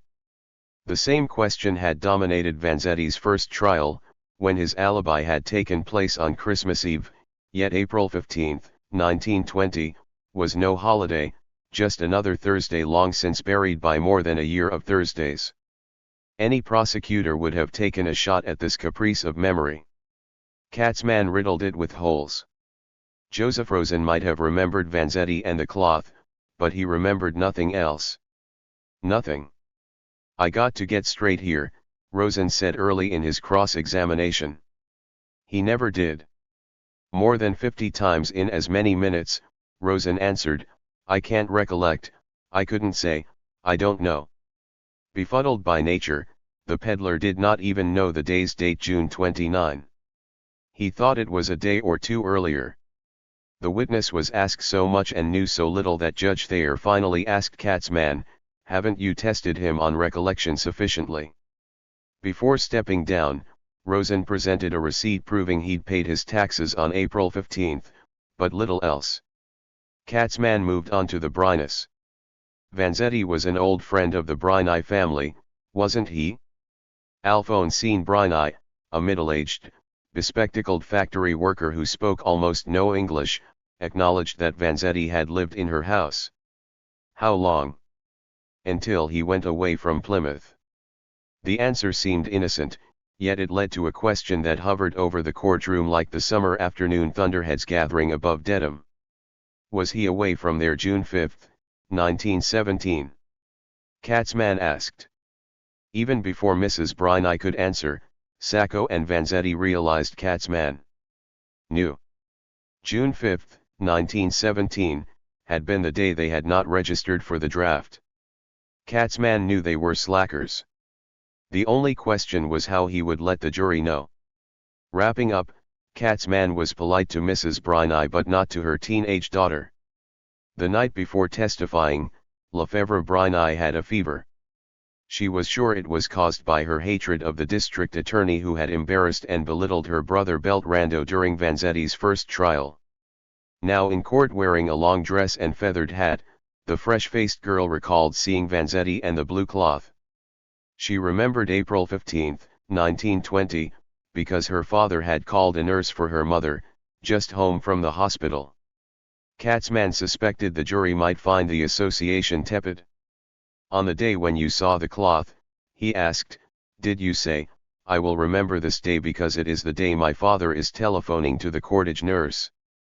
Katzman insisted he was seeking to be gentle with the child, but soon had her weeping. Exactly as he had undermined her brother, the de asked Lefebvre how many times she had told her story. 10 times. 20 times. So many times she couldn't count them. The girl was terrified, but Katzman had to finish her off. Where had she been on March 18, 1920? Does that date mean anything to you, March 18, 1920? Why should it? Is that your answer to me? Do you love your mother, Miss Briney? Yes. Don't you know that was the day that she says she went to the hospital? Katzman was gentler with other alibi witnesses. Perhaps they had talked with Vanzetti in April, but on the 15th? Fisherman Melvin Coral pinpointed the date because he had finished painting his boat while talking to Vanzetti and had put the boat in the water 2 days later, on his wife's birthday. Katzman asked every detail one could ask a fisherman. Coral recited his schedule, his daily catch, but could not recall whether his wife's most recent birthday fell on a Sunday or a Monday. That was all Katzman needed, some hint of uncertainty to make a jury wonder. John Dever, and perhaps other jurors, was already wondering how witnesses uncertain of simple dates could be so sure about April 15.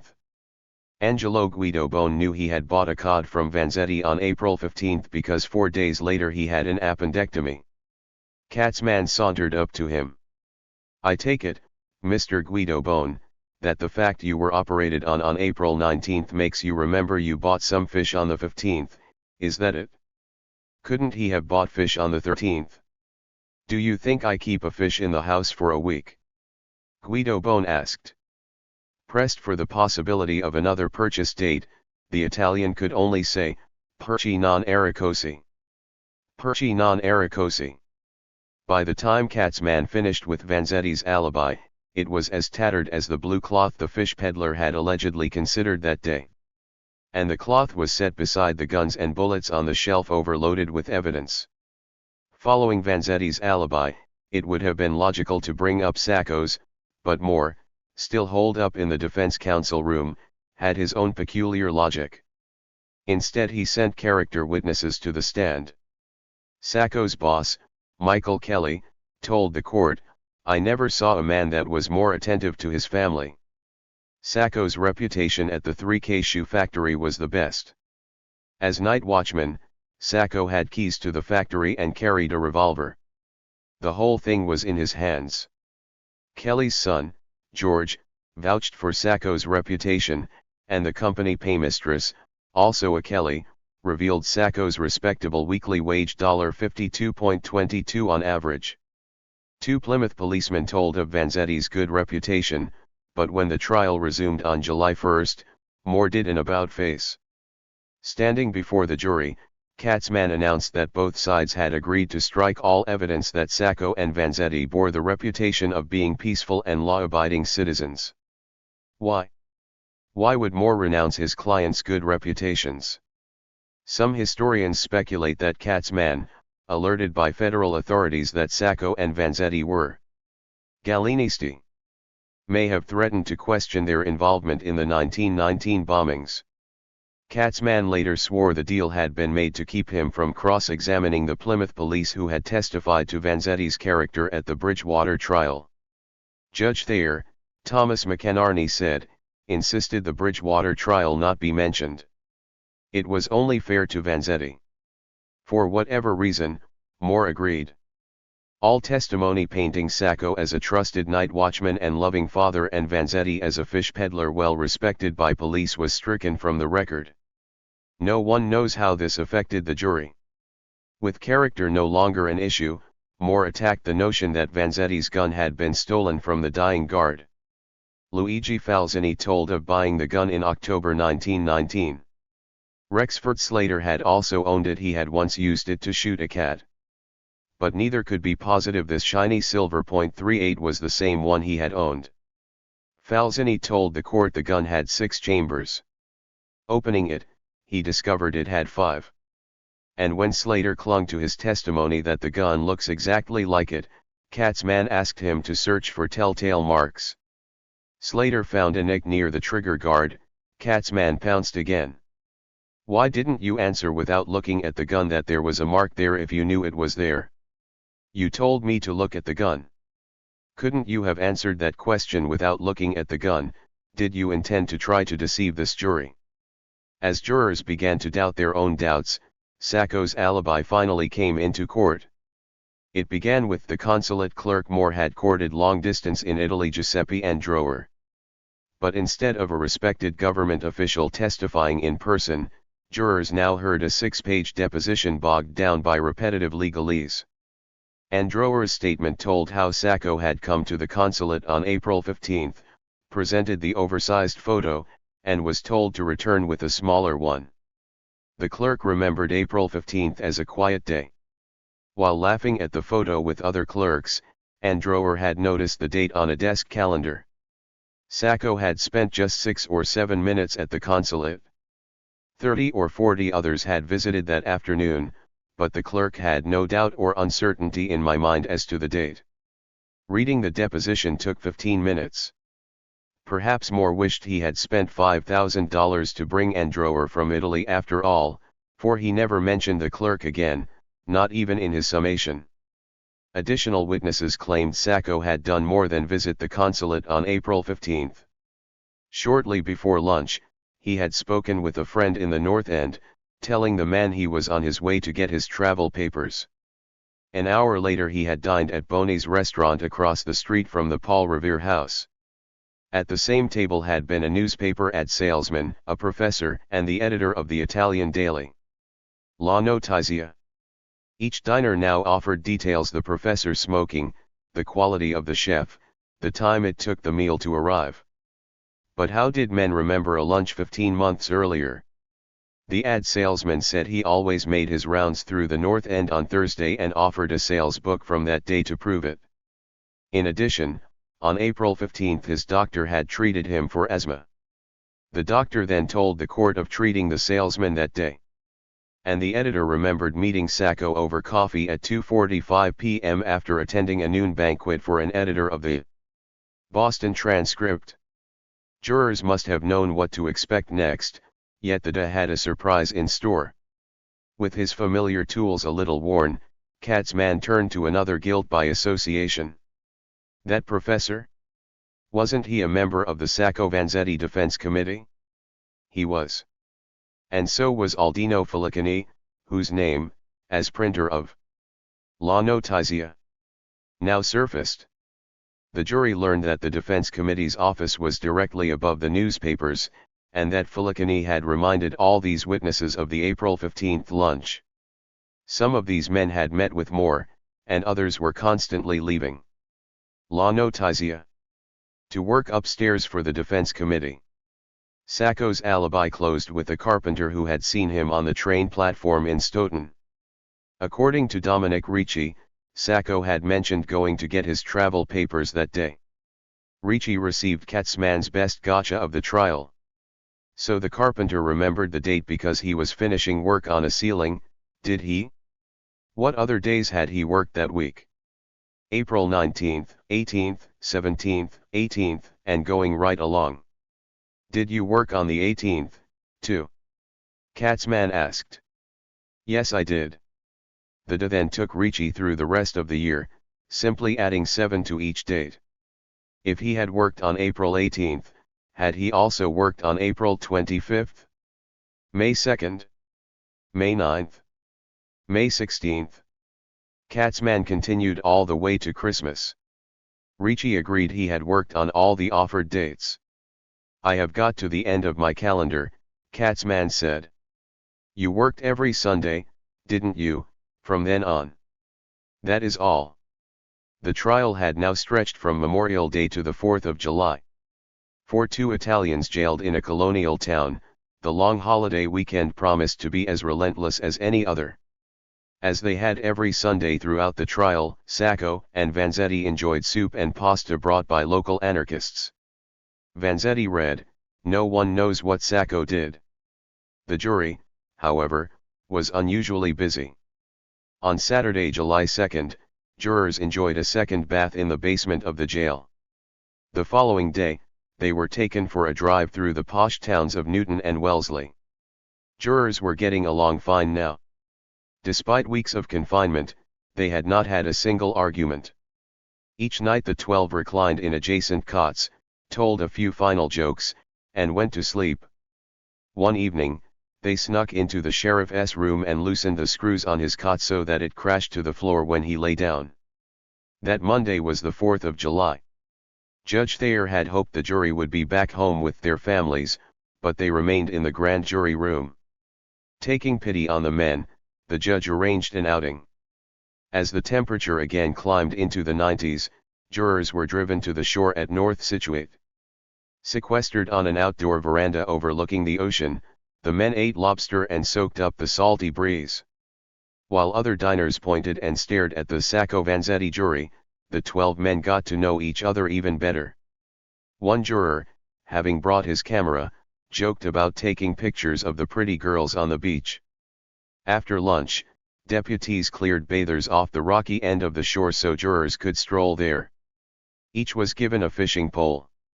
All posed for a group photo, their dark ties in place, poles in hand.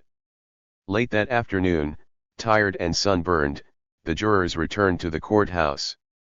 After playing cards and talking about their 12 weary but contented men rested up for another day in court.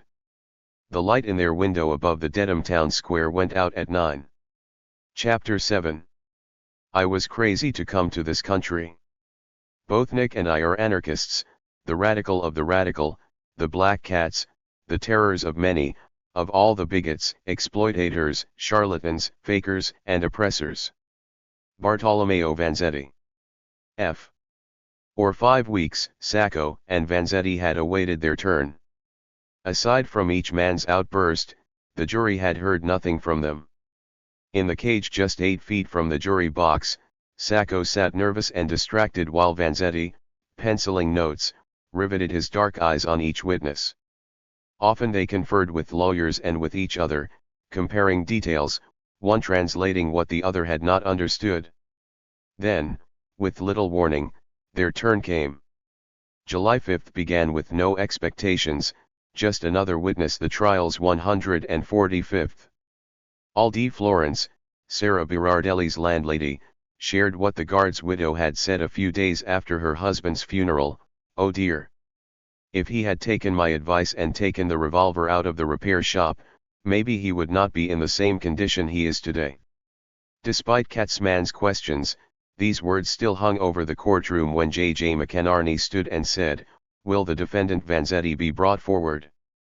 A wave of anticipation ran through the gallery as the cage was unlocked and Vanzetti began his slow amble, the kind fish peddlers soon adopt, toward the stand. More than any other witness, he had prepared for this moment, studying American history, memorizing martyrs' stories, crafting noble explanations of anarchism. Regretting his failure to testify at his first trial, Vanzetti had since worked to improve his English, perhaps imagining how each new word might impress a jury. Now, like some middle-aged Italian waiter in his dark coat, white shirt, and bow tie, he raised his right hand and swore to tell the truth. But how much truth about anarchism did Fred Moore want a jury of limited experience and narrow social vision to hear? In each of Moore's major trials, his defendants had been tied to the notorious IWW, but here in Dedham, his clients were far more radical. The common association of anarchism with crime presented more with a dilemma. When arrested, Sacco and Vanzetti had acted guilty. If not of murder, then what? The jury had to know what an edge trimmer and a fish peddler were doing out on a dark night, fully armed. Why had their mysterious friend suddenly decided not to claim his car? And why had Sacco and Vanzetti lied? Fear of being arrested, detained, and deported might explain their lies, but could more trust either man to testify without preaching a sermon on anarchism? And what would the strident cat's man do once the defendant's politics were open for assault? Before the trial, Judge Thayer had told lawyers he saw no reason politics should enter into the proceeding. Sacco and Vanzetti were on trial for murder, not advocating anarchy. When the judge learned Moore intended to broach the subject, he warned him in private. If this fuse was lit, the prosecution would be free to blow the defendant's radicalism wide open. On Thayer's advice, Moore had consulted the third McInerney brother. I realized it was liable to prejudice the jury as citizens and men, John McInerney recalled, but I did not suppose it would prejudice the jury in regard to the innocence or guilt of the men. It was the only sensible thing to do, tell the facts why they were there. Seeing no alternative, Moore sent Vanzetti to the stand. Beginning softly, Vanzetti was told to speak up. He recounted his backbreaking years in industrial America, telling of working for a quarry stone, of building a reservoir and later quitting the cordage make the water breaker up near the Pilgrim Place in Plymouth. Proud of his labors, Vanzetti stood erect in the witness stand, hands on the railing, fingers spread. The man the public knew solely through his sinister mugshot impressed reporters with his composure. His English was broken and notably weak on the past tense, but one word had been ground into him: worked. In Plymouth I worked for every contractor, almost every contractor, and I worked every day. Everybody know that. He told of becoming a fish peddler, making his daily rounds, and finally of selling fish on April 15, 1920. Late that morning, he said, I met this man that go around with cloths. Then he told of taking Joseph Rosen's blue swatch to Mrs. Briney and, on her advice, buying enough material for a suit, spending $12.75 or something like that. Vanzetti spoke without hesitation until questions led to how he used to spend his Sunday afternoons. Then, unwilling to identify his anarchist circle, he left jurors wondering what a weekly meeting at the Italian Naturalization Club in East Boston had to do with murder. How is that involved in this matter at all, Mr. McInerney? Judge Thayer asked. Uncertain if this was the time, McInerney steered his questions from the abyss. Asked about his gun, Vanzetti said he bought it because he often carried more than $100 when selling fish. It was a very bad time and I like to have a revolver for self-defense. He recapped the evening of May 5, the trip to Bridgewater, he and Sacco getting coffee, then walking toward the Johnson house. But why had they gone? As if on cue, Vanzetti plunged in. We were going to take the automobile to carry books and newspapers. 3, 5, or 6 people have plenty of literature, and we intend to take that out and put that in the proper place. What do you mean by a proper place? A place not subject to policemen go in and call for, see the literature, see the papers, see the books, as in that time they went through in the house of many men who were active in the radical movement and socialist and labor movement, and go there and take letters and take books and take newspapers, and put men in jail and deported many. Katzman leapt to his feet. I say that in that time. Wait one moment, the DA said. And deported many have been misused in jail and so on. As Vanzetti continued, as the words radical movement washed over the jury, Judge Thayer saw what they signified, the turning point. He said nothing, but John McInerney, just then leaving the courtroom, never forgot the judge's look. Judge Thayer looked over to me, well, in his peculiar way of laughing or smiling, sort of threw back his head as much as to say, well, you see Mr. McInerney, it is coming out. And out it came. First Vanzetti spoke of rounding up literature, but for all the description he offered, the literature might have been Moby Dick, instead of manuals on making bombs. Then after recounting his arrest and how he did not know, absolutely did not reach for his gun, Vanzetti told of the officer aiming a gun at him in his cell that first night. He detailed plans to find his friend Pappy to see whether he might hide literature. He explained his lies to Chief Stewart. In that time there was the deportation and the reaction was more vivid than now and more mad than now. There were exceptional times. Next Vanzetti mentioned going to Mexico in 1917 not to make a soldier, not to go to the war. Katzman objected to each detail, yet secretly he must have reveled in his good fortune. With the Great War and its 126,000 American dead still fresh in memory, with the 1919 bombings capping anarchism's notorious career, could any prosecutor have asked for a better bullseye than two defendants willing to brand themselves anarchists and draft dodgers? Here was a chance to go beyond bullets, caps, and guns, into the dark heart of anarchy itself. When allowed to cross-examine, Katzman wasted no time with formalities. So you left Plymouth, Mr. Vanzetti, in May 1917 to dodge the draft, did you? Yes, sir. When this country was at war, you ran away so you would not have to fight as a soldier. Yes. Vanzetti's answers were polite, but his eyes blazed. He was as proud of his beliefs as he was of his work, and he would not be belittled. Katzman asked if he had ever worked in Springfield, Massachusetts.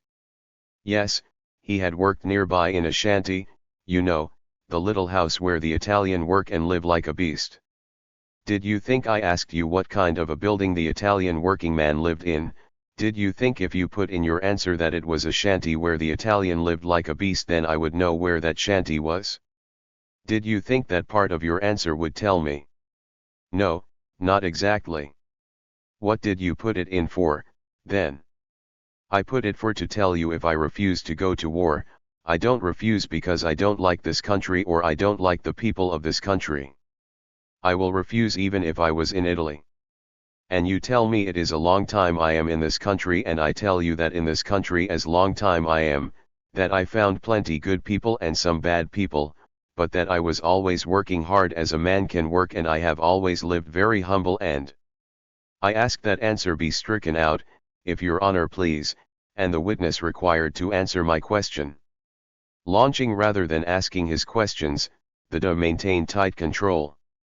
He abruptly blocked Vanzetti's carefully considered answers. I am not asking you that, sir. And insisted he stick to the point. Pardon me, sir, will you answer my question? Taking umbrage at Vanzetti's politics, Katzman also resented his audacity in asserting a policeman had aimed a gun at him. What was the officer's name? How old was he? What color was his hair? Vanzetti did not know. Letting this doubt drift, Katzman challenged Vanzetti about his supposed roundup of radical literature. Couldn't he have done the job in the motorcycle? No. Huge quantities of books and pamphlets had to be rounded up from several cities. Why had 4 men gone to get one car? To help each other look for the homes of friends with literature. Why hadn't they gone during the day? Because Boda and Orsini had not come to Sacco's until late afternoon. Katzman then forced Vanzetti to admit every lie he had told under initial questioning. As the day hammered away, the flickering candle of Vanzetti's English began to melt in the midday heat. Yes, I say in the Italian Boston Hall that it is better to clean up the house of the literature, to clean up the house of the more active friends. We speak about the means, about how to do, and if you remember well, maybe you don't carry it. It is enough. Well, one moment, if your honor please. Let him answer, McInerney said. I submit his answer is irresponsive and argumentative. I ask that it be stricken out. Twisting in the wind, Vanzetti struggled to explain his lies. Even if you ask me 100 times, I answer 100 times, no, because I have some purpose. You intended to deceive myself and the officers who were present, did you not? I intend to not mention the name and the house of my friends. After revealing more lies, Katzman asked why so many had been necessary. Had lying about the price of his gun protected his friends? Had he been asked about any friends besides Boda and Orshany? And were they really rounding up literature? Standing before the court, Vanzetti's feet burned as if he were still a baker's apprentice working 18-hour days. He asked for a glass of water, drank it, wiped his mustache, and faced more questions. How could he have directed Mike Boda to Pappy's house if he admitted he did not know the address? Vanzetti could only answer vaguely, I don't tell he want to go directly to Bridgewater. Maybe go to Brockton, maybe go take Nick. Why did he freely tell Katzman the date he was to address proletarians who had fought all the wars, but he would not admit knowing Boda? If I have to tell you the truth I must give you the name of plenty of my friends, Vanzetti explained. The 6 p.m. adjournment let Vanzetti leave, but the following morning he and Katzman were back at each other. Vanzetti asked for an interpreter, but after one question fell back on his English. Mumbling, he was again told to speak up. You have a good strong voice, haven't you, Mr. Vanzetti? Not very much now. It is more than 1 year I am in jail. Was your voice weak the day Michael J. Connolly was on the stand and you called him a liar when he said how you made a move to your hip pocket? All morning, the two men locked horns. The Ivy League best rode the courtroom, firing questions. The self-educated Italian fumbled with his English, backtracked, hesitated, then fired back. Katzman spoke so fast Vanzetti could not keep up. When Vanzetti sought to explain himself, Katzman fumed, will you answer my question? Answer that directly. What had he been up to that night? He had not been gathering radical literature, had he? If so, why could he not name a single friend whose house they had planned to visit? Vanzetti danced around the questions, repeating his story, infuriating Katzman further. Do you tell this jury that while you can't remember the day when you first knew that you were charged with this murder, yet you can remember where you were more than 20 days before that date? Do you say that to this jury? Yes, yes, yes, sure. Vanzetti shouted, shaking a finger at Katzman. And you can be sure that I can remember that I never kill a man on the 15th, because I never kill a man in my life. I ask that be stricken from this record. Miss Vanzetti, Judge Thayer cautioned. You are again making a talk to the jury which isn't responsive. That may be stricken out. Please, Vanzetti protested. I like to have explanation to explain. But Katzman did not give him a chance. Soon Vanzetti was as confused as any other defense witness, not certain whom he had seen when he had gone where he had said what to whom. He managed to deny significant details at the Johnson house. He had not seen overhead phone wires suggesting Ruth Johnson had called the cops. He had not heard conversation about a sudden departure. But then he blurted out that Sacco had fled with him to Mexico. Oh, did Sacco go with you too? For the same purpose, Mr. Vanzetti. Katzman read from the flyer of Vanzetti's address to workers who had fought all the wars. Are you the man, sir, that was going to address the returned soldiers, are you that man? Vanzetti drew himself up to his full height, still several inches shorter than the Yes, sir, I am that man. Not the man you want me, but I am that man. The two squared off until almost noon. When Katzman played gotcha with dates and times, Vanzetti protested. I make a mistake, not meant for a liar, but a mistake that I don't remember exactly the particulars, and the number of minutes, the number of the steps I made. Katzman dug deeper.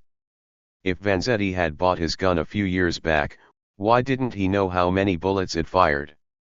Why didn't he recognize the gun when it was handed to him in the witness stand? I cannot recognize, Vanzetti said. I do not know the name, I do not know the number, I do not know nothing, see. If he recalled April 15th with perfect clarity, Why could he not name a single person who had bought fish from him on April 14? On the night of his arrest, how could he and friends have rounded up literature from Plymouth all the way to Salem, 50 miles north? Vanzetti now changed his story. The four men had gone out that night to find someone who could later hide the literature. But why had he lied about so many facts that had nothing to do with his politics? When I say the first thing false, I have to say everything false, Vanzetti admitted. When Katzman finished, McInerney's follow-up allowed Vanzetti to explain his fears. He told the court of Salcedo's suicide, or had it been murder? He was killed before my arrest, and I hear that the day before my arrest. He explained that fear of another raid on radicals, most probably for the May 1st, had operated very bad on his mind.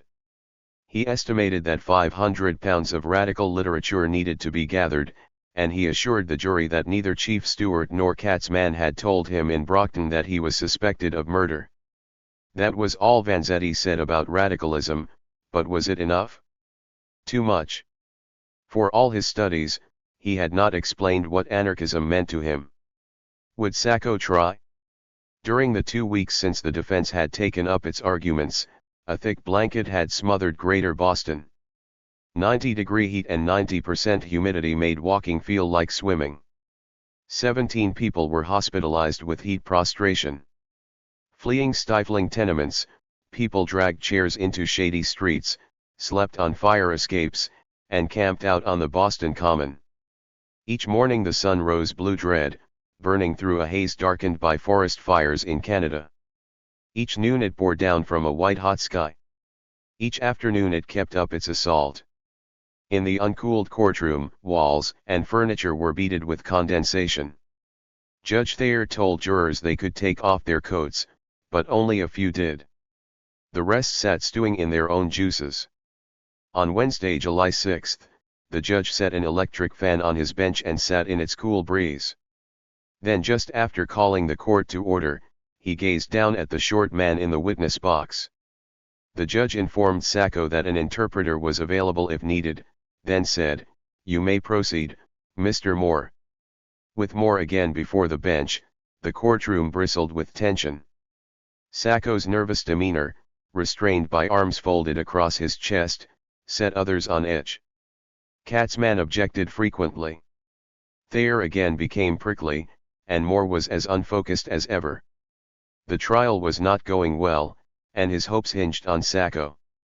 Standing before an overflowing courtroom, onlookers lined up at the rear, jurors fanning themselves in the box. The slight, jittery, soft-spoken man began answering in English that barely surpassed a beginner's. Asked why he had come to America, Sacco said, "I was crazy to come to this country because I was liked a free country." Call a free country.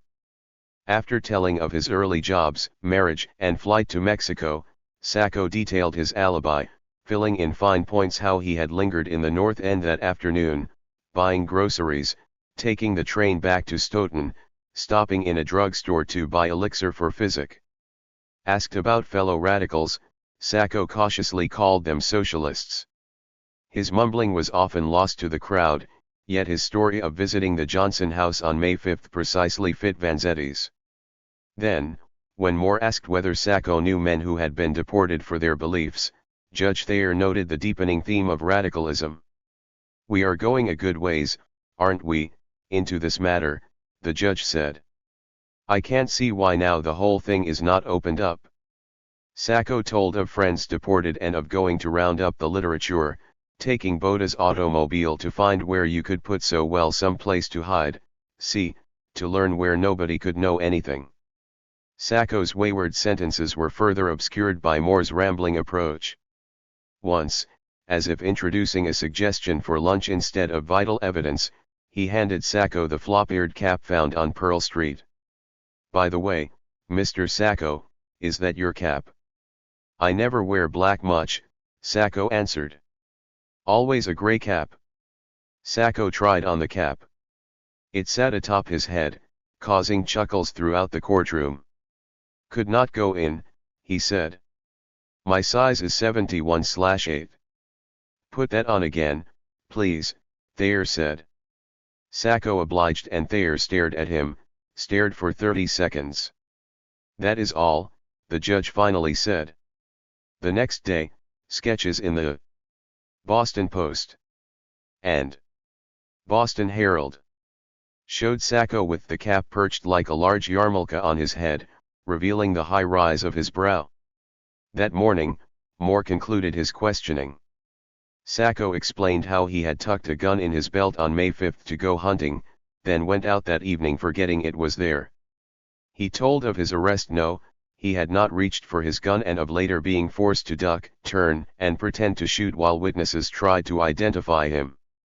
They watch pretty carefully, pretty close, and the most of the people I could see the head very sorry, shaken. Then, following a full day of more soft questions, Sacco was thrown to the face to face with a draft dodger and anarchist. Katzman plunged into his attack. Did you say yesterday you love a free country? Yes, sir. Did you love this country in the month of May 1917? Sacco protested. He could not answer such a question simply. With slight variations, Katzman asked it 7 times. Finally, yes. And in order to show your love for this United States of America, when she was about to call upon you to become a soldier, you ran away to Mexico. For the next 20 minutes, Katzman rained questions down on Sacco. Was that his idea of showing his love for his country, running away? Would it be his idea of showing love for his wife, to run away from her? Sacco fought to explain, calling the suggestion that he ran away vulgar. You can say a little intelligent, Mr. Katzman. Undeterred, Katzman strutted before Sacco, asking why he hadn't stayed in Mexico. Well, first thing, I could not get my trade over there. I had to do any other job. Don't they work with a pick and shovel in Mexico? Haven't you worked with a pick and shovel in this country? Why didn't you stay there, down in that free country, and work with a pick and shovel? I don't think I did sacrifice to learn a job to go to pick and shovel in Mexico. Is it because is your love for the United States of America commensurate with the amount of money you can get in this country per week? Better conditions, yes. Better country to make money, isn't it? Yes. Mr. Sacco, that is the extent of your love for this country, isn't it, measured in dollars and cents? McInerney stood. If your honor, please.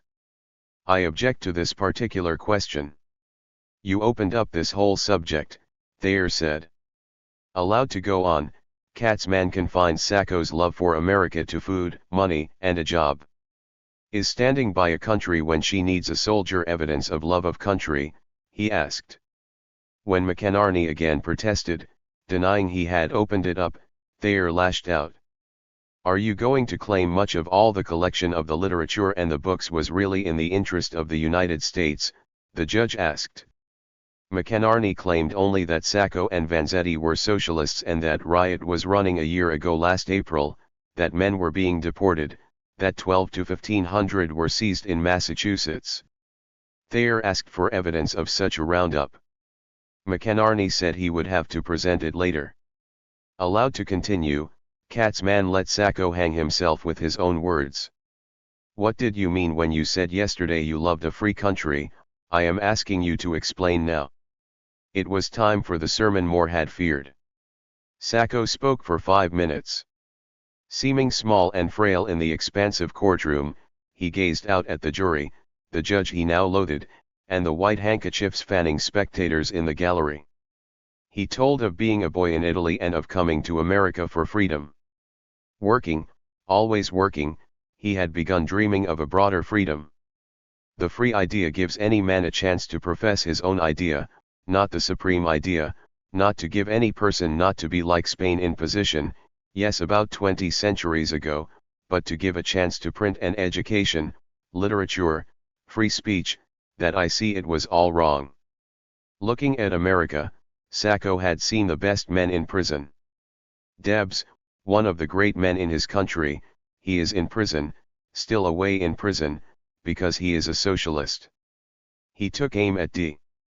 Rockefeller and others who stifled the poor so they won't have no chance to go to Harvard College because men who is getting $21 a week or $30 a week, I don't care if he gets $80 a week, if he gets a family of 5 children he can't live and send his child and go to Harvard College. Sacco told why he had fled America during the war. The war is not shoots like Abraham Lincoln's and Abe Jefferson, to fight for the free country. They are war for business, $1 million come on the side. What right have we to kill each other? I been work for the Irish, I have been working with the German fellow, with the French, many other peoples. Why should I go kill them men? What he done to me? He never done anything, so I don't believe in no war. I want to destroy those guns. He concluded with a reference to socialism in Italy, a long time ago, saying, that is why I like people who want education and living, building, who is good, just as much as they could. That is all. Katzman stood before Sacco, hardly knowing where to begin. And that is why you love the United States of America, he finally asked. She is back more than 20 centuries like Spain, is she? It was late Thursday morning, July 7th. Judge Thayer was celebrating his 64th birthday, his bench decorated with red roses sent by the wives of Katzman, Williams, and a sheriff, but Sacco had little to celebrate. Grappling with questions, groping for words, he would lose everything that day: his English, his dignity, his hope as Katzman berated him. At first, Sacco stood his ground. No, he had not meant to condemn Katzman's alma mater as being a place for rich men. Yes, he subscribed to anarchist journals, but a man must read his books to the extreme, the foundation of those books, then to know what anarchist means. He admitted having the same beliefs as men who had been deported, but anarchistic is not criminals. Sacco stuck to his beliefs, however muddled they came across. And the books which you intended to collect were books relating to anarchy, weren't they? Not all of them.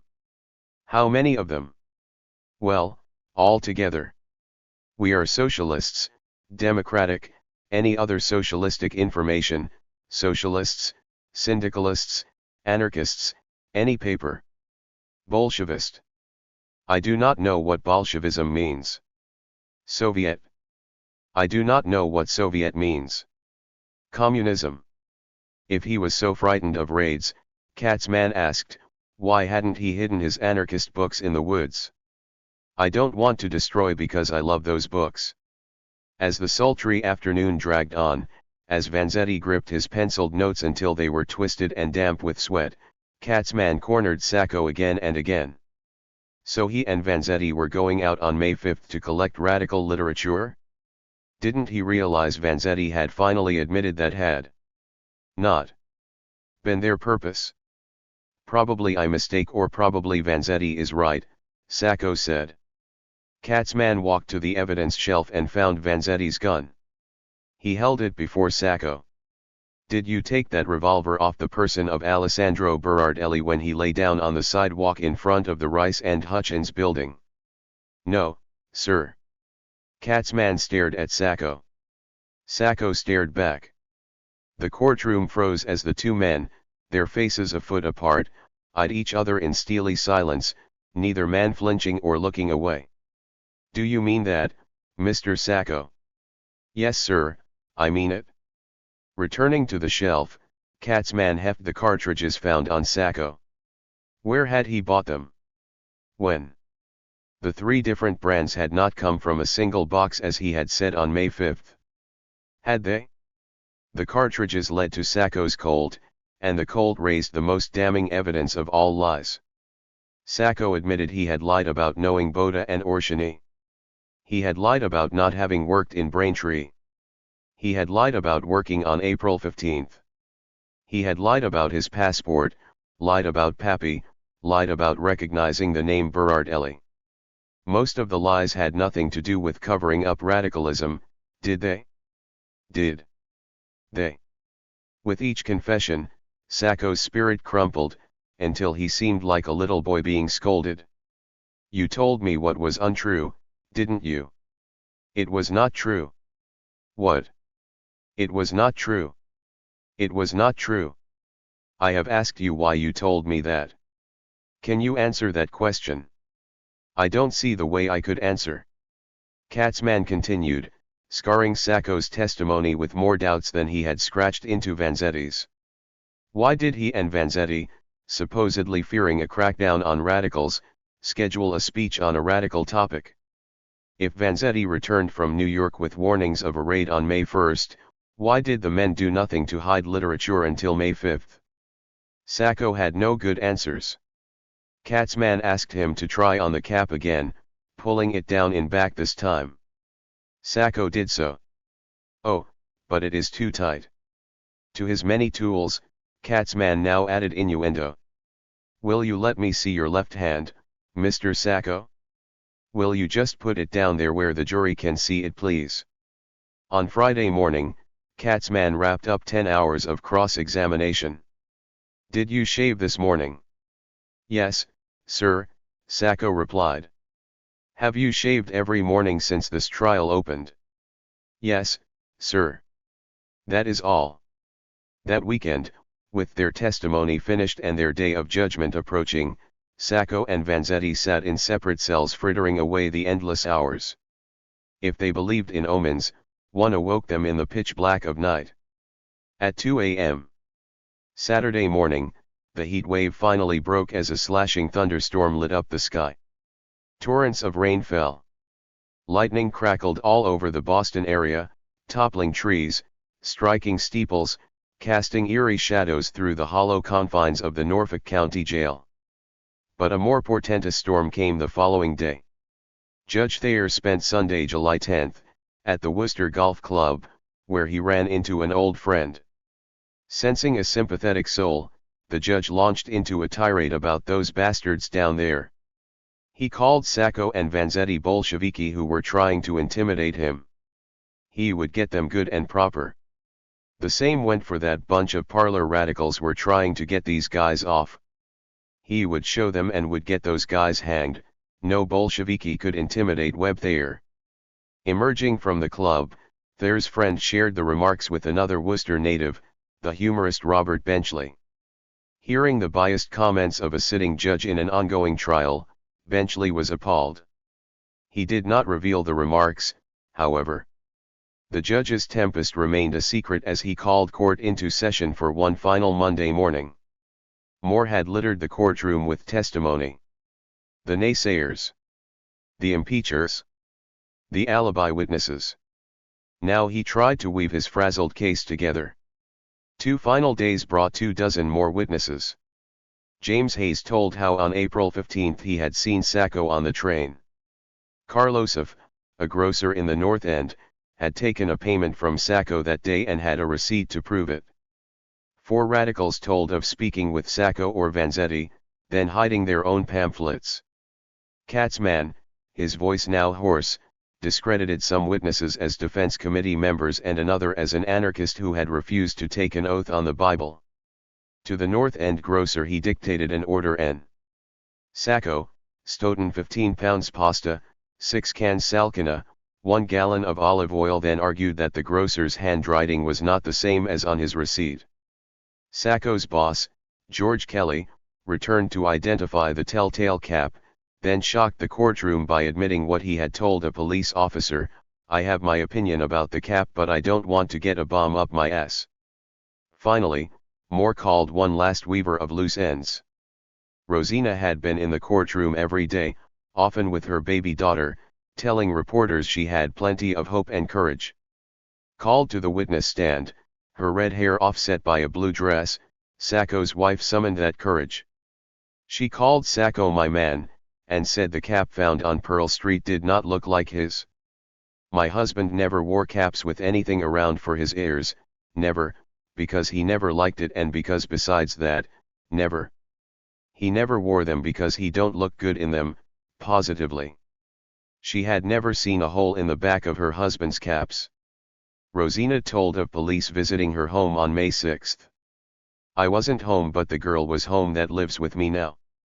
She did not volunteer that the girl was Susie Valdenosi, sister of the man who had blown himself up outside the Attorney General's home in June 1919. Rosina began in English, but when Katzman pinned her to specifics, she asked for an interpreter. The cross-examination was polite, even when Rosina said Sacco had gone to Boston for his passport just 2 weeks after hearing of his mother's death. With the letter received on March 23, Katzman did not need a calendar to place Rosina's date a week earlier than in Sacco's alibi. Rosina quickly corrected herself. She was positive April 15 was the day my man went to the consul. I intend to answer your question, but as to 1 or 2 days difference a person could make a mistake because I have a lot of sorrow. Late on the afternoon of July 12, Judge Thayer looked over at the jury. Well, gentlemen, he said, the book of fate in these cases has been closed. The session ended early to give lawyers time to prepare closing arguments. In that era of Clarence Darrow, lawyers routinely addressed juries for up to 8 hours, making impassioned pleas that brought spectators to tears, but Judge Thayer would have none of that. Moore and J.J. McInerney would each have 2 hours and Katzman 4 to sum up more than 1,000,000 words of testimony. Before preparing his summation, Moore approached Vanzetti with a proposition. With testimony complete, the evidence seemed severely slanted toward Sacco. There was so little evidence against Vanzetti, almost none in fact, Moore recalled. If his summation stressed Vanzetti's innocence, Moore felt he might be acquitted. But Moore also knew that in acquitting one defendant, the jury was likely to find the other guilty. The decision, he felt, should be Vanzetti's. Save Nick, Vanzetti told Moore. He has the woman and child. The following morning, the hands on the pale moon clock above Judge Thayer had just ticked past 9 when the shifty-eyed lawyer in the black suit stepped before the courtroom. At ease, moving from the jury rail to the center of the room and back, Moore laid out his case, focusing first on the primary issue and the only issue here: identification. Witness by witness, he took apart the prosecution's testimony, calling it human credulity stretched to the utmost. Why had mechanic Jimmy Bostock, just a few feet from the gunman, refused to identify them? Why had not a single witness come forth from Rice and Hutchins, where Sacco had once worked, saying, "We saw the man. We know Sacco. It was Sacco"? "Ah, gentlemen," Moore said over and over, raising yet another doubt. Zeroing in on star witnesses, he accused bookkeeper Mary Splain of having all the positiveness and assurance and definiteness that we are accustomed to find sometimes in the members of the opposite sex. But hadn't Splain offered rather infinite detail for 80 feet away of a car running at 18 miles an hour at least 12 to 14 feet below? Splain's certainty of Sacco's features, Moore said, was built bone and sinew from having seen him 3 times in the police station. Gentlemen, he asked the men watching him intently, are you going to use that kind of testimony to take a human life? Moore said little of Lola Andrews, choosing only to refute her charge that he had offered her a trip to Maine. Andrews killed herself on the witness stand by her own personality, he said. Later attacks on her character finished her up. Summing up identification, Moore pounded on the rail of the jury box. Gentlemen, there isn't a single witness called by the government who had an unqualified opportunity of observation who gives an identification. Not one. Bostock had the opportunity and wouldn't. McGlone had the opportunity and wouldn't. So on down the line. But it is the Lola Andrews, the Goodridges, the Pelzers that make the identification. Miss Splain and Miss Devlin I reject, because their testimony is utterly unreasonable. They did not have the opportunity. They could not. You know it and I know it. Turning to consciousness of guilt, Moore asked the jury to remember the recent Red Scare. Lies to cover up radicalism did not prove men guilty of murder. Then, after a forceful 90 minutes, Moore's focus began to blur.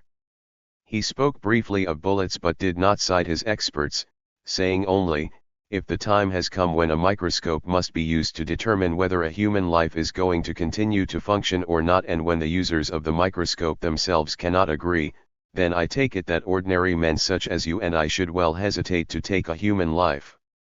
Reviewing the alibis, Moore said that disbelieving them would mean the whole Kelly family lied and that some 20-odd witnesses are all liars, unequivocal, unmitigated, unfaltering liars.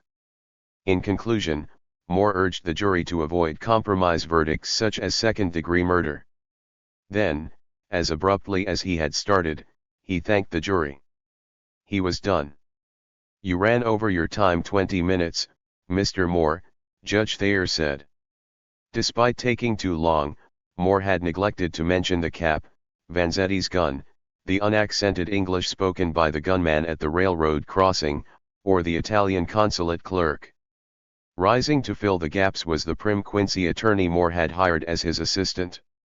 If Moore's approach had been cubist, J.J. McInerney's relied on another modern mode of expression: stream of consciousness. After blaming Katzman for trying to confuse the witness on the stand, McInerney confused the jurors with barely coherent sentences: "I can't think of the district attorney or the court or anybody else but to protect everything which in my mind is the right of that man.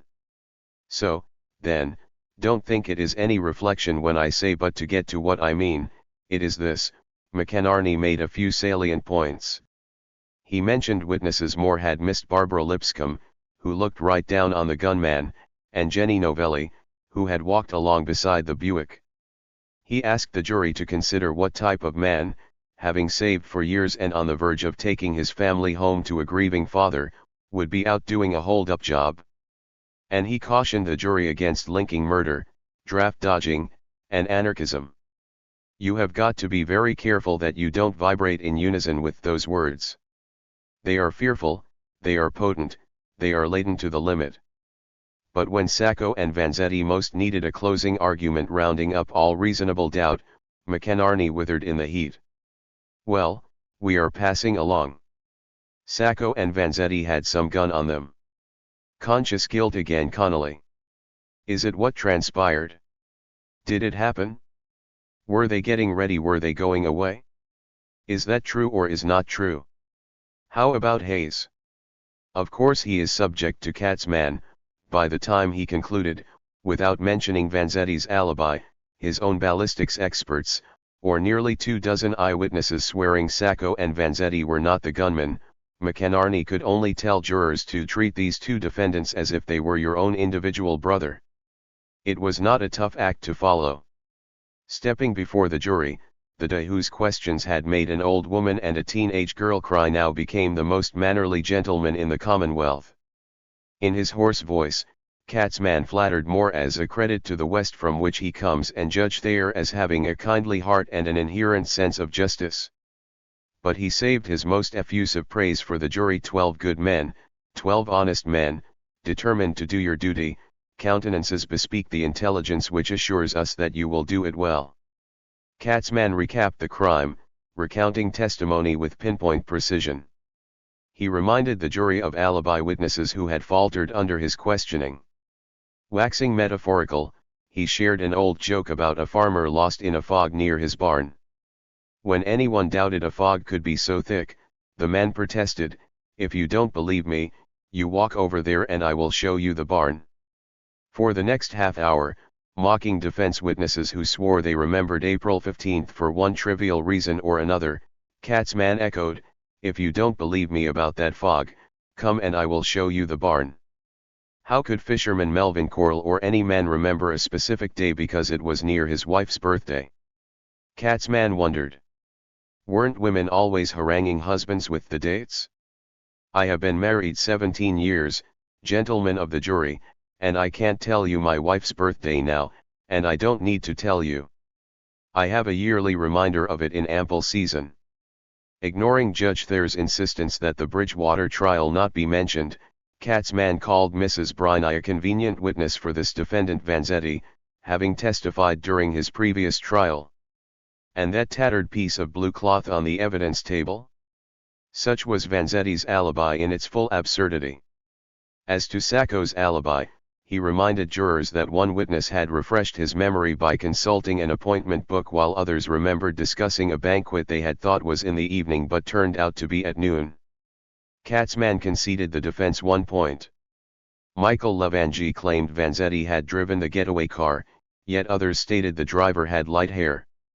In the panic of the moment, Katzman explained, Levangie must have seen Vanzetti directly behind the driver. But the day gave no other ground. He drove home his nagging questions about consciousness of guilt.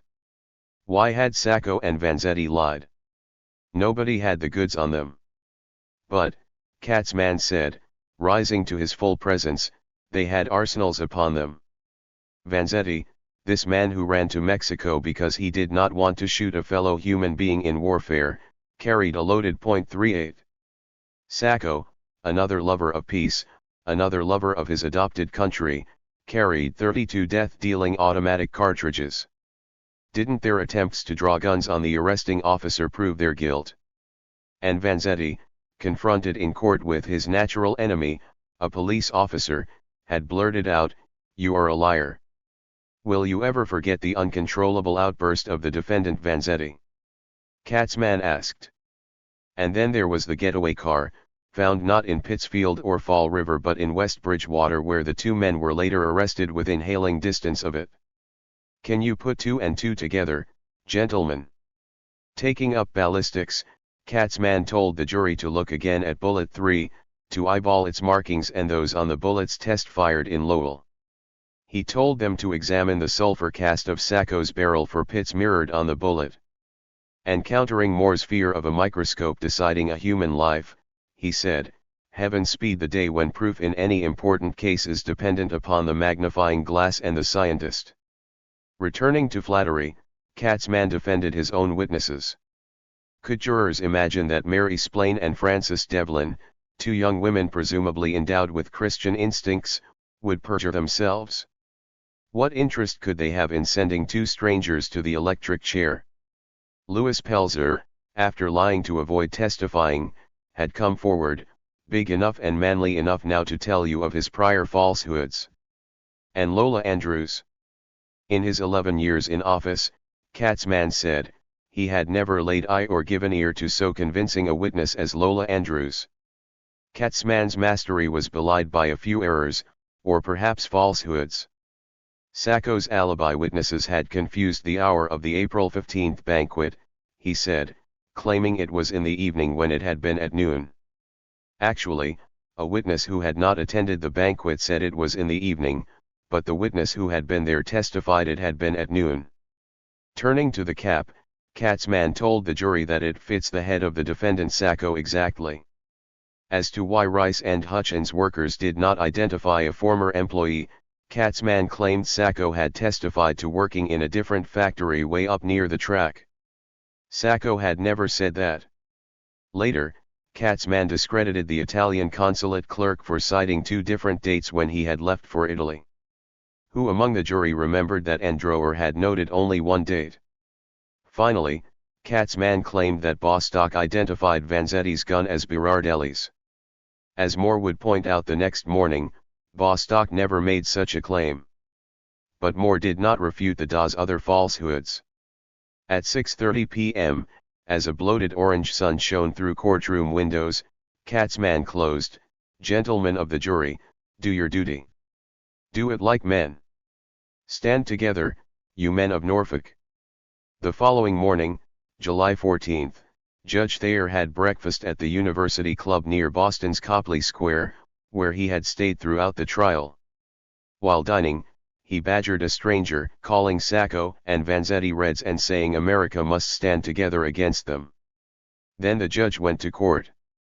Head down, reading from a thick green binder, he began as he had begun the trial, comparing a juror's duty to that of the true soldier responded to that call in the spirit of American loyalty. He made oblique references to anarchism, urging the jury to uphold the rule of law over the arbitrary rule of men, when carried to excess means the impairment, if not the destruction, of the American government. But where Moore might have expected the judge to wave the red flag, Thayer read quasi-biblical passages praising the beautiful sunshine of truth, of reason, and sound judgment. "I therefore beseech you not to allow the fact that the defendants are Italians to influence or prejudice you in the least degree. They are entitled, under the law, to the same rights and considerations as though their ancestors came over in the Mayflower. Turning to evidence, the judge agreed identity was the central issue.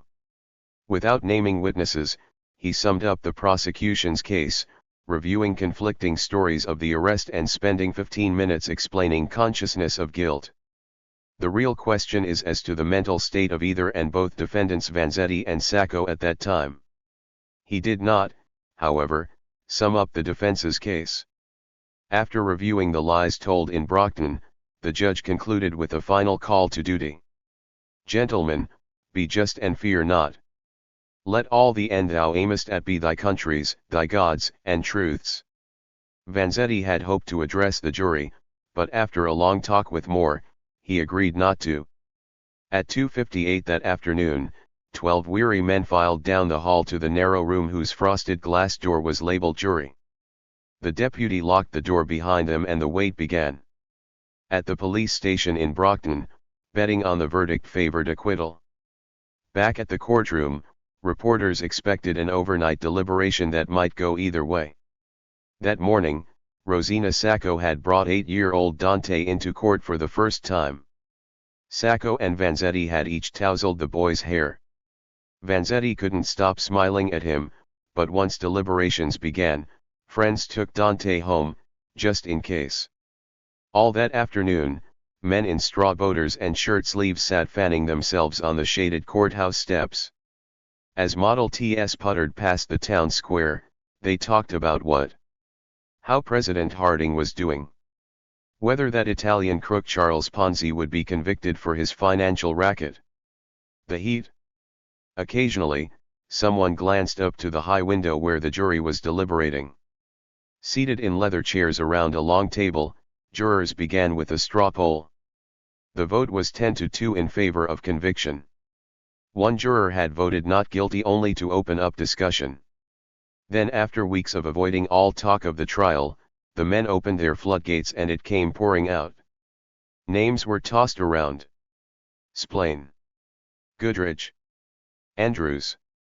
Pelzer. The men discussed the cap, the guns, the lies. They did not, however, discuss anarchy. That had nothing whatsoever to do with it, one juror later told a reporter. Absolutely nothing. The question never came up. I think every juror will tell you that. Years later, every surviving juror agreed. Late that afternoon, the jury asked for a magnifying glass. Over Moore's objections, one was taken to the jury room, where the men examined the bullets. No one knows what lands or grooves they noticed, but ballistics proved key to the verdict. Some jurors even noted facts no lawyer had stressed, that the 3 makes of shells picked up on Pearl Street were the same as those found on Sacco, and that the same type of obsolete Winchester bullet had been found both in Berardelli's body and in Sacco's pocket. You can't depend on the witnesses, one juror recalled. But the bullets, there was no getting around that evidence. Jurors talked on toward dinner. One was impressed by Splain and Bostock. Several thought the defense had used radicalism as a smokescreen. Jurors agreed on almost everything. During 6 weeks of sequestration, they had slept in the same room, bathed together, fished together, played pranks together. They now found themselves of the same mind, the same opinion. They reached a verdict in 3 hours but decided it would look hasty if announced so soon. Adjourning for dinner, they returned to the jury room at 7:30. Out on the courthouse steps, lawyers were enjoying the cool of the evening, expecting deliberation to drag on. Then at 7:55 p.m. word raced through the square. Within minutes, the courtroom was sealed off. Armed guards took their posts inside and out. Sacco and Vanzetti were hurried out of their cells, down the street, and through a side entrance, arriving in the lighted courtroom just 10 minutes after the news had been announced. Sacco looked deathly pale. Vanzetti's broad forehead was creased, his brow furrowed. Moore and Katzman waited at their tables, Moore tapping a pencil and shifting his gaze. Finally, the jury entered, each man averting his eyes. Judge Thayer told the clerk, "You will please take the verdict." Gentlemen of the jury, have you agreed upon your verdict? We have. Nicola Sacco, the clerk called. Sacco stood and raised his right hand. Present, he said. What say you, Mr. Foreman? Is the prisoner at the bar guilty or not guilty? The verdict was met with no gasps, no expressions of surprise. Sacco remained silent as his friend rose and raised one hand. When the same verdict was announced, Vanzetti stood stunned, his right hand remaining raised for several seconds. The packed courtroom remained quiet.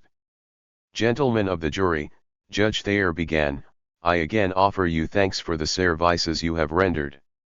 But seconds after the judge's gavel cracked down, Sacco's voice rang out. Sono innocente, he cried. The jurors were already filing out, but Sacco pointed at them. 2 innocent men, he shouted. You kill 2 innocent men. As the words lingered, a streak of red hair surged from behind the cage. Bursting past startled guards, Rosina flung herself at her husband. Her hat falling to the floor, she leaned over the iron rail and threw her arms around Sacco. You bet your life, she cried. What am I going to do? I've got 2 children. Oh, Nick. They kill my man. Vanzetti watched, his eyes melting as Rosina buried her face in her husband's shoulder, crying and crying. Moore came over and gently tried to separate the two. Sacco stood, holding his wife, caressing her hair, whispering to her. Guards hesitated. Judge Thayer stood and walked out. Don't forget. Sacco shouted at him. 2 innocent men they kill. Finally a guard pried Rosina loose and led her away, sobbing and calling for her son. When the courtroom cleared, Katzman retired to the Dawes quarters, refusing to talk to the press. Thomas McInerney stepped over to the prosecution table to congratulate Harold Williams on a brilliant victory. For God's sake, don't rub it in, the assistant blurted out as tears streamed down his cheeks. This is the saddest thing that ever happened to me in my life. He then walked briskly from the courtroom. Fred Moore strolled alone along the town square to a diner. At the counter, a Brockton lieutenant greeted him. Tough luck, Mr. Moore. What could you expect with the case I had? Moore said as he sipped his coffee. As the last rays of light faded from the summer sky, Sacco and Vanzetti made one more march. Hemmed in by police, handcuffed to deputies, they walked again past the tall white steeple of the First Church, beside the black-shuttered colonial homes, beneath the rustling trees. More than 100 people had gathered along the common to stare. Once when the crowd got too close, a policeman threatened to draw his revolver, driving onlookers back. Passing the white picket fences, the 2 Italians walked in a daze dulled by a single word: guilty. That made this warm July twilight seem nightmarish, surreal, and final. Turning the corner, they saw the jail looming ahead, its ivy blackened by twilight, its granite a dull dun color. Marching toward it, not knowing when they would again see the side of its walls, the condemned men took one last look at Dedham's colonial stage set. The last thing they saw before entering the jail was the graveyard. Book 2. Do not weep. Not yet, that is, for you shall have to weep from yet another wound. Do not weep yet. Dante, Purgatorio. Chapter 8. Coraggio. Man is never honestly the fatalist, nor even the stoic. He fights his fate, often desperately. He is forever entering bold exceptions to the rulings of the bench of gods. H. L. Mencken. When the Commonwealth of Massachusetts found them guilty of murder, Sacco was 30, Vanzetti 33. Neither was sure how much longer he might live, but the time seemed tallied in months, not years. In the 1920s, capital punishment was a swift one-way road. Death row did not host dozens awaiting appeals, and no convict expected to linger there. As avowed anarchists, Sacco and Vanzetti were in the fast lane to execution. 4 Haymarket anarchists, convicted in 1886, were publicly hanged in 1887. The anarchist who assassinated William McKinley went to the gallows 7 weeks after his deed. First-degree murder brought a mandatory death sentence in Massachusetts, and having affirmed their creed before a judge who despised it, Sacco and Vanzetti could expect to go to the electric chair without the slightest delay. Yet even as their temperaments diverged, Sacco careening into depression and dementia, Vanzetti rising to face down his fate, the men shared a fragile faith. If neither would live to see a forthcoming revolution, nor would he surrender to fears that this small cot would be his last bed, this cramped cell his last home. Tom Mooney's sentence had been commuted to life, 3 Haymarket martyrs had even been pardoned. On better days, Sacco and Vanzetti could envision freedom, but never in their most utopian dreams could they imagine that their names would soon be shouted from London to Buenos Aires. Nor could they foresee how their lives would be twisted and tormented for 6 more years, turning what now seemed the final act into a mere prologue. Championed by workers around the world, backed by famous authors and statesmen, they would find powerful voices within themselves. But first they had to descend through desolation, thoughts of suicide, and appeals sullied by the most ordinary people their times had to offer. On the Monday following the verdict, Fred Moore filed an appeal. Judge Thayer set no date for the hearing, but it was expected before autumn leaves fell. Sometime that week, Vanzetti sat alone in his cell on a starry night, unable to sleep. He would soon urge his sister in Ville Folletto to have coraggio, yet as the stars crept past his cell bars, misery drowned his courage. With the face in my hands I began to look at the stars, he wrote a friend. I feel that my soul goes away from my body and I have had to make an effort to keep it in my chest. So, I am the son of nature, and I am so rich that I do not need any money. And for this they say I am a murderer and condemned me to death. Nearby on that same night, Sacco lay, with no desire to call for courage, to reach out to nature, to see anyone other than his family. It would be months before he could even muster the will to write a letter. The verdict pleased the Commonwealth. Thayer and Katzman received letters of commendation, Katzman from the State Attorney General, Thayer from the Chief Justice of Massachusetts' Supreme Judicial Court. Supporters of Sacco and Vanzetti, however, were as stunned as the men themselves. A coterie of Boston activists, most of them former suffragettes, had attended the entire trial. One described the verdict as a crushing and wholly unexpected blow. It is unbelievable that 12 men could so deceive themselves as to believe these 2 defendants guilty. Moore, despite his offhand comment to the cop at the diner, was equally shocked. The worst part of it was, that it was a complete surprise, he wrote. No one expected a conviction. The press offered little comment. The Dedham transcript, noting that Sacco's denunciation of Harvard and Rockefeller had not portrayed the defendants as good and law-abiding citizens, judged the verdict a fair, just one. Hearst's Boston American was not so sure. Calling the evidence most unconvincing, the American added, nearly all of the reporters from the Boston papers who covered this trial agreed that the verdict of guilty was not justified. One reporter took the unusual step of writing to Massachusetts' Attorney General. Boston Globe veteran Frank Sibley had covered dozens of trials, but none had angered him like this one. He singled out the obviously coached and perjured policemen who had accused Sacco and Vanzetti of reaching for their guns. He cited the jury selection among bystanders, the judge's opening patriotic appeal, and his off-the-record attacks on Moore and those lunkheads assisting him. From the start, Sibley told the Attorney General, Judge Thayer was forming the atmosphere of a conviction. The reporter received no reply. The verdict incensed Italian papers from New England to California.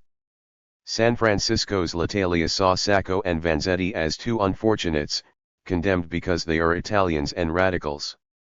The conservative Gazzetta dello Massachusetts called the verdict macabre. In New York, Carlo Tresca's radical Il Martello romanticized the new martyrs. And all of us are proud of you, Sacco and Vanzetti, of you who have known how to hold aloft, so pure and so immaculate, the flag of the ideal, in the midst of the enemy's field, where you are kept prisoners. Beyond Boston, Americans who did not read Italian would have to wait until fall to hear of Sacco and Vanzetti, and by then, much of the Western world would be chanting the names. But first, once his shock subsided, Fred Moore began working like the devil. It did not take an astute lawyer to realize Judge Thayer was unlikely to overrule the jury and grant a new trial based on existing evidence. Moore's only hope was that we may be able to unearth new facts. This means endless investigations. As you know, this means money. Moore's strategy was three-pronged. First, through a blitz of pamphlets, press releases, and speeches, he would tell the world of this injustice. Within days of the verdict, he mounted an appeal for funds to be signed by a pantheon of labor martyrs from Mooney to Debs to Mother Jones. In August, he wrote Rena Mooney asking for the names of her husband's supporters. She sent expansive lists of private contributors, union locals, and labor publications. Next, Moore made plans to investigate key prosecution witnesses, digging into their past to discredit them and perhaps prove perjury. Finally, though, who knew how or where, he vowed to track down the real Braintree murderers. Summoning his stenographer and the resolve that had brought him through so many battles, the radical lawyer from California took up one final fight to save the boys. Sacco was indifferent to Moore's efforts. "They are keeping this thing on, but it is only a money scheme," he told a doctor. Silenced by the verdict and starting to loathe his lawyer, Sacco focused on his health. He was doing daily calisthenics in his cell, but his early delusions were blossoming into full-blown paranoia. He reported seeing faces at his cell window. Along with a burning stomach, he now suffered headaches and chest pains. He refused to eat fruit Moore brought him, claiming, "They can put something under the skin." Depending on the day, Sacco's they included officers, authorities, the state, bankers, and capitalists. Convinced his guards were pouring something in his ear while he slept, he had moved his cot to a corner of his cell. He reported hearing knocking overhead. "They have a couple of spies," he told the doctor. "They do it to make me nervous. I have got a charge of dynamite." Sizing up his patient, the doctor told Filicani, "You better get an alienist because I think this man has a case of dementia." Vanzetti, however, was inspired by Moore's outreach. "Our innocence was clearly demonstrated at the trial," he wrote his sister. "We will never be abandoned. The revolutionary press in Italy will begin a campaign and the workers of Italy will have our lives and our liberty in their hands. They have the power to make tyrants shake, even across the ocean." Boasting of vital health, Vanzetti saw his ordeal as a challenge to his manhood. "Well, dear Tresca, we have been found guilty," he wrote his friend. "Why, it would be a great wonder if we had been absolved. The American juries condemn by preconcerted action, in spite of everything. After all, they did not have the satisfaction of seeing us tremble, nor will they ever have." While Sacco turned inward and Vanzetti outward, anarchists on the defense committee huddled around clattering typewriters in the North End, turning out incendiary pamphlets, fangs at labor's throat, doomed to die, and sending them to labor and anarchist journals in the United States, Europe, and South America. Some pamphlets included a grisly description of death in the electric chair. Filicani sought another lawyer, an Italian in Providence, who insisted on a $5,000 retainer and an equal sum if a new trial was granted. The cash-strapped defense committee let the lawyer's offer linger. Moore continued his running feud with Filicani, once writing to Elizabeth Gurley Flynn, "I love the anarchists, but God deliver me from having to live with them." The radical Italian press blasted Moore's conduct of the case and undermined his efforts to broaden it, assuring readers that the bourgeois assassinati of Massachusetts had singled out Sacco and Vanzetti solely as anarchists. Fighting, arguing, trading insults, Moore and the committee worked long hours, raking in and doling out $10,000 a month. Yet no matter how fierce their conflicts, the serene faces of Sacco and Vanzetti staring from the committee's letterhead kept them true to their cause. Come fall, letters from strangers neither Italian nor radical also lifted spirits. From a Minneapolis man, "Good God! America has no conscience, If these two men are executed, it will be judicial murder. I hope a crime so deeply damning may not be fastened on this country to cause the blush of shame to appear on the face of every decent American for 1,000 years to come. In the fall of 1921, the world beyond Boston got its first warning of how volatile the names Sacco and Vanzetti would become. Across post-war Europe, where communists, socialists, and labor unions were justing for workers' support, word spread of a new judicial crime. An American jury had rendered an odious verdict of class, condemning two militants libertaires to la peine de mort. On September 25, a communist paper in Basel, Switzerland, put out an urgent call to save Sacco and Vanzetti. A week later in Italy, workers called on their government to intervene. The United States government is perfectly aware that it can with impunity lynch Italians like Negroes without the majority of the public arousing itself, wrote the anarchist Umanita Nuova. On October 6, the Paris-based El Humanite urged communists to rise on behalf of Sacco and Vanzetti and tear them away from the executioner. In remote French provinces, peasants gathered around as the Paris papers were read aloud. While Judge Thier's patriotic appeals were quoted and alibi testimony reviewed, one reporter noted how the peasants listened, interested, with their mouths a little opened. Most European uprisings were stirred by communists, yet they had not gotten the news from anyone affiliated with Sacco and Vanzetti. Moore, like many in the IWW, was suspicious of communists and had not included them in his outreach. Felicani, an anarchist wary of Lenin's all-encroaching government, was screening each article the communistic Eugene Lyons, back from Italy, wrote for him. Reading labor journals, however, communists had learned of the two radical workingmen in an American jail. Sensing a class war, they turned Sacco and Vanzetti into fighting words. By mid-October, the fight was on. In Italy, workers marched in 60 cities. In Paris, the American embassy was deluged with letters. Most asked only for a reprieve from an execution thought to be set for November, but some threatened vengeance. The American ambassador put the letters in his crank box. Then, on October 19, the ambassador's mail included a pocket-sized package. In his bomb manual La Salute e Envoy, Luigi Gallini had written, "Redemption springs from audacious revolt." The audacious parcel delivered to Ambassador Myron T. Herrick was marked perfume. Thinking it a gift, an aide took the box to the ambassador's home and put it on a table. There it sat until evening. When a valet peeled off the wrapping, a sudden click reminded him of a chilling sound he had heard in the trenches of the Great War. He hurled the box into an adjacent bathroom. The grenade exploded, lodging shrapnel in the man's back. 2 days later, marches rocked cities across France. At a demonstration in Marseilles, a grenade thrown into a crowd failed to go off. Consulates heard threats that the verdict would be revenged by attacks on American tourists. A mob broke into the American consulate in Brest. In Paris, 10,000 workers near the Arc de Triomphe shouted, "Liberté à Sacco et Vanzetti." Mounted police charged, swinging clubs. Shots rang out, someone lobbed a bomb, and 20 people were killed. Soon threats were arriving at the American embassy in London. "Dear Sir, our committee wish to warn you that if poor Sacco and Vanzetti get electrocuted in that dirty country of yours, shuttle after you and several dear ones of yours will follow them same way west. Dynamite and bombs." Audacious revolt was not part of Moore's plan.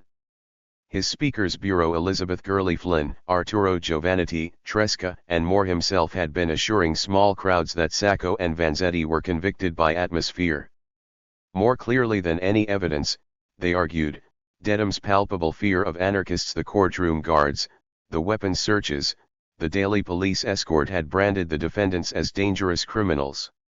And, Moore felt, it had all been a gross overreaction.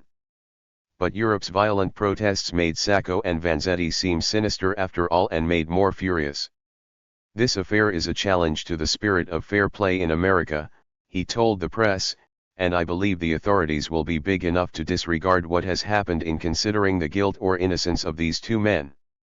Moore could not imagine anyone thinking violence would help his clients, but in Washington, D.C., the logic of bombs and dynamite seemed all too reminiscent. Remembering the anarchist fighters, federal agents did not regard any threat as the work of a crank. With protests now raging from London to Bern, from Brussels to Rome, they braced for a wave of bombings across America. Judge Thayer had set the appeal hearing for October 29. With barely a year having passed since the Wall Street explosion, all the familiar terror of raids, of midnight bombs, of homes reduced to rubble surfaced again. Threats were not long in coming. On October 23, a Philadelphia mailman found a postcard depicting a dagger dripping in blood. Unless the two Italians of Braintree are released, the card warned, there will be slaughtering of high officials of this imperialistic government. In Cleveland, an informant revealed plots to kill American diplomats in Europe. German communists and anarchists had drawn lots to do the deed, and one of the most violent anarchists in Europe was headed for Paris. On October 27, newspapers in Boston and New York warned of a 3-day reign of terror over the whole United States. The conspirators, the New York Times reported, planned to dynamite buildings all over the country. The following day, the Bureau of Investigation cabled agents in 45 cities from Alaska to Puerto Rico, alerting them to possible disturbances by the followers of Sacco and Vanzetti. Another warning went out to police chiefs in Granite City, Illinois, Centerville, Iowa, and 100 other small towns. Chiefs were told that subscribers to L'Agitazione, the Sacco-Vanzetti Defense Committee publication chock full of articles about anarchism, lived in their jurisdictions. Local police were encouraged to investigate. The 20 deaths in Paris, the grenade in Marseilles, the uprisings from Belgium to Italy, introduced Americans at large to Sacco and Vanzetti. Headlines and brief recaps of the trial quickly parted the waters of public opinion. The parting, however, was not down the middle. The few thousand readers of the New Republic and the Nation learned of doubts about the trial, the dozens of skeptical witnesses, the anti-radical overtones, the strange testimony of Mary Splain. But the vastly larger readership of the mainstream press was given no cause for concern. The men had a perfectly fair trial and there remained practically no doubt of their guilt, wrote the Washington Star. The New York Tribune cited Judge Thayer's speech to the jury about treating the defendants as though their ancestors came over in the Mayflower. The Baltimore Sun warned, Sacco and Vanzetti belong to a school of thought which makes them potential, if not actual, assassins. We will concede everything to reason but nothing to force. With the names now familiar, with America choosing sides, with all of Boston on a hair trigger, Moore returned to the Dedham courtroom to fight for a second trial.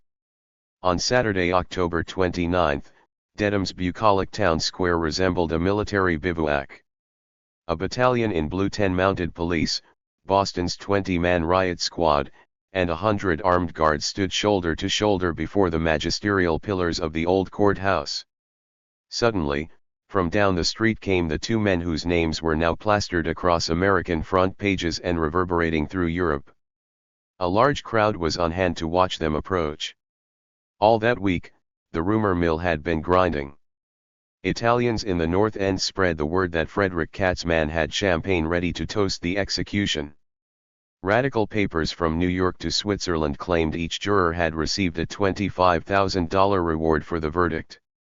Boston papers reported that a mob of Italians, or was it a communist band, dressed in army uniforms and carrying automatic pistols, was headed from Manhattan to storm the courthouse. Given the incendiary climate, those seeing Sacco and Vanzetti approach might have expected them to shout or raise clenched fists.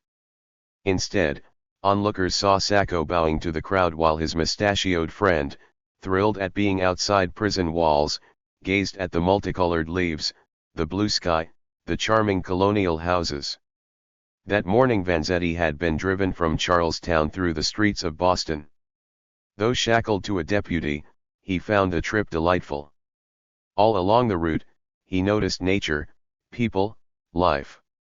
In his letter describing the trip, Dewdrops reminded him of pearls, houses of home, oh, funny, humble, old, little houses that I love, little house always big enough for the greatest loves, and most saint affections.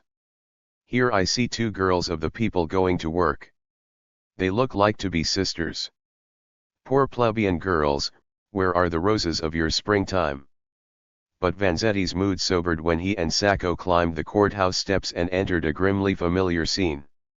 Though the jury box was now filled with police, the rest of the set from the doors chiseled forward to the cage the defendants knew too well was still in place beneath the same pale moon clock and the same judge's ghostly gaze.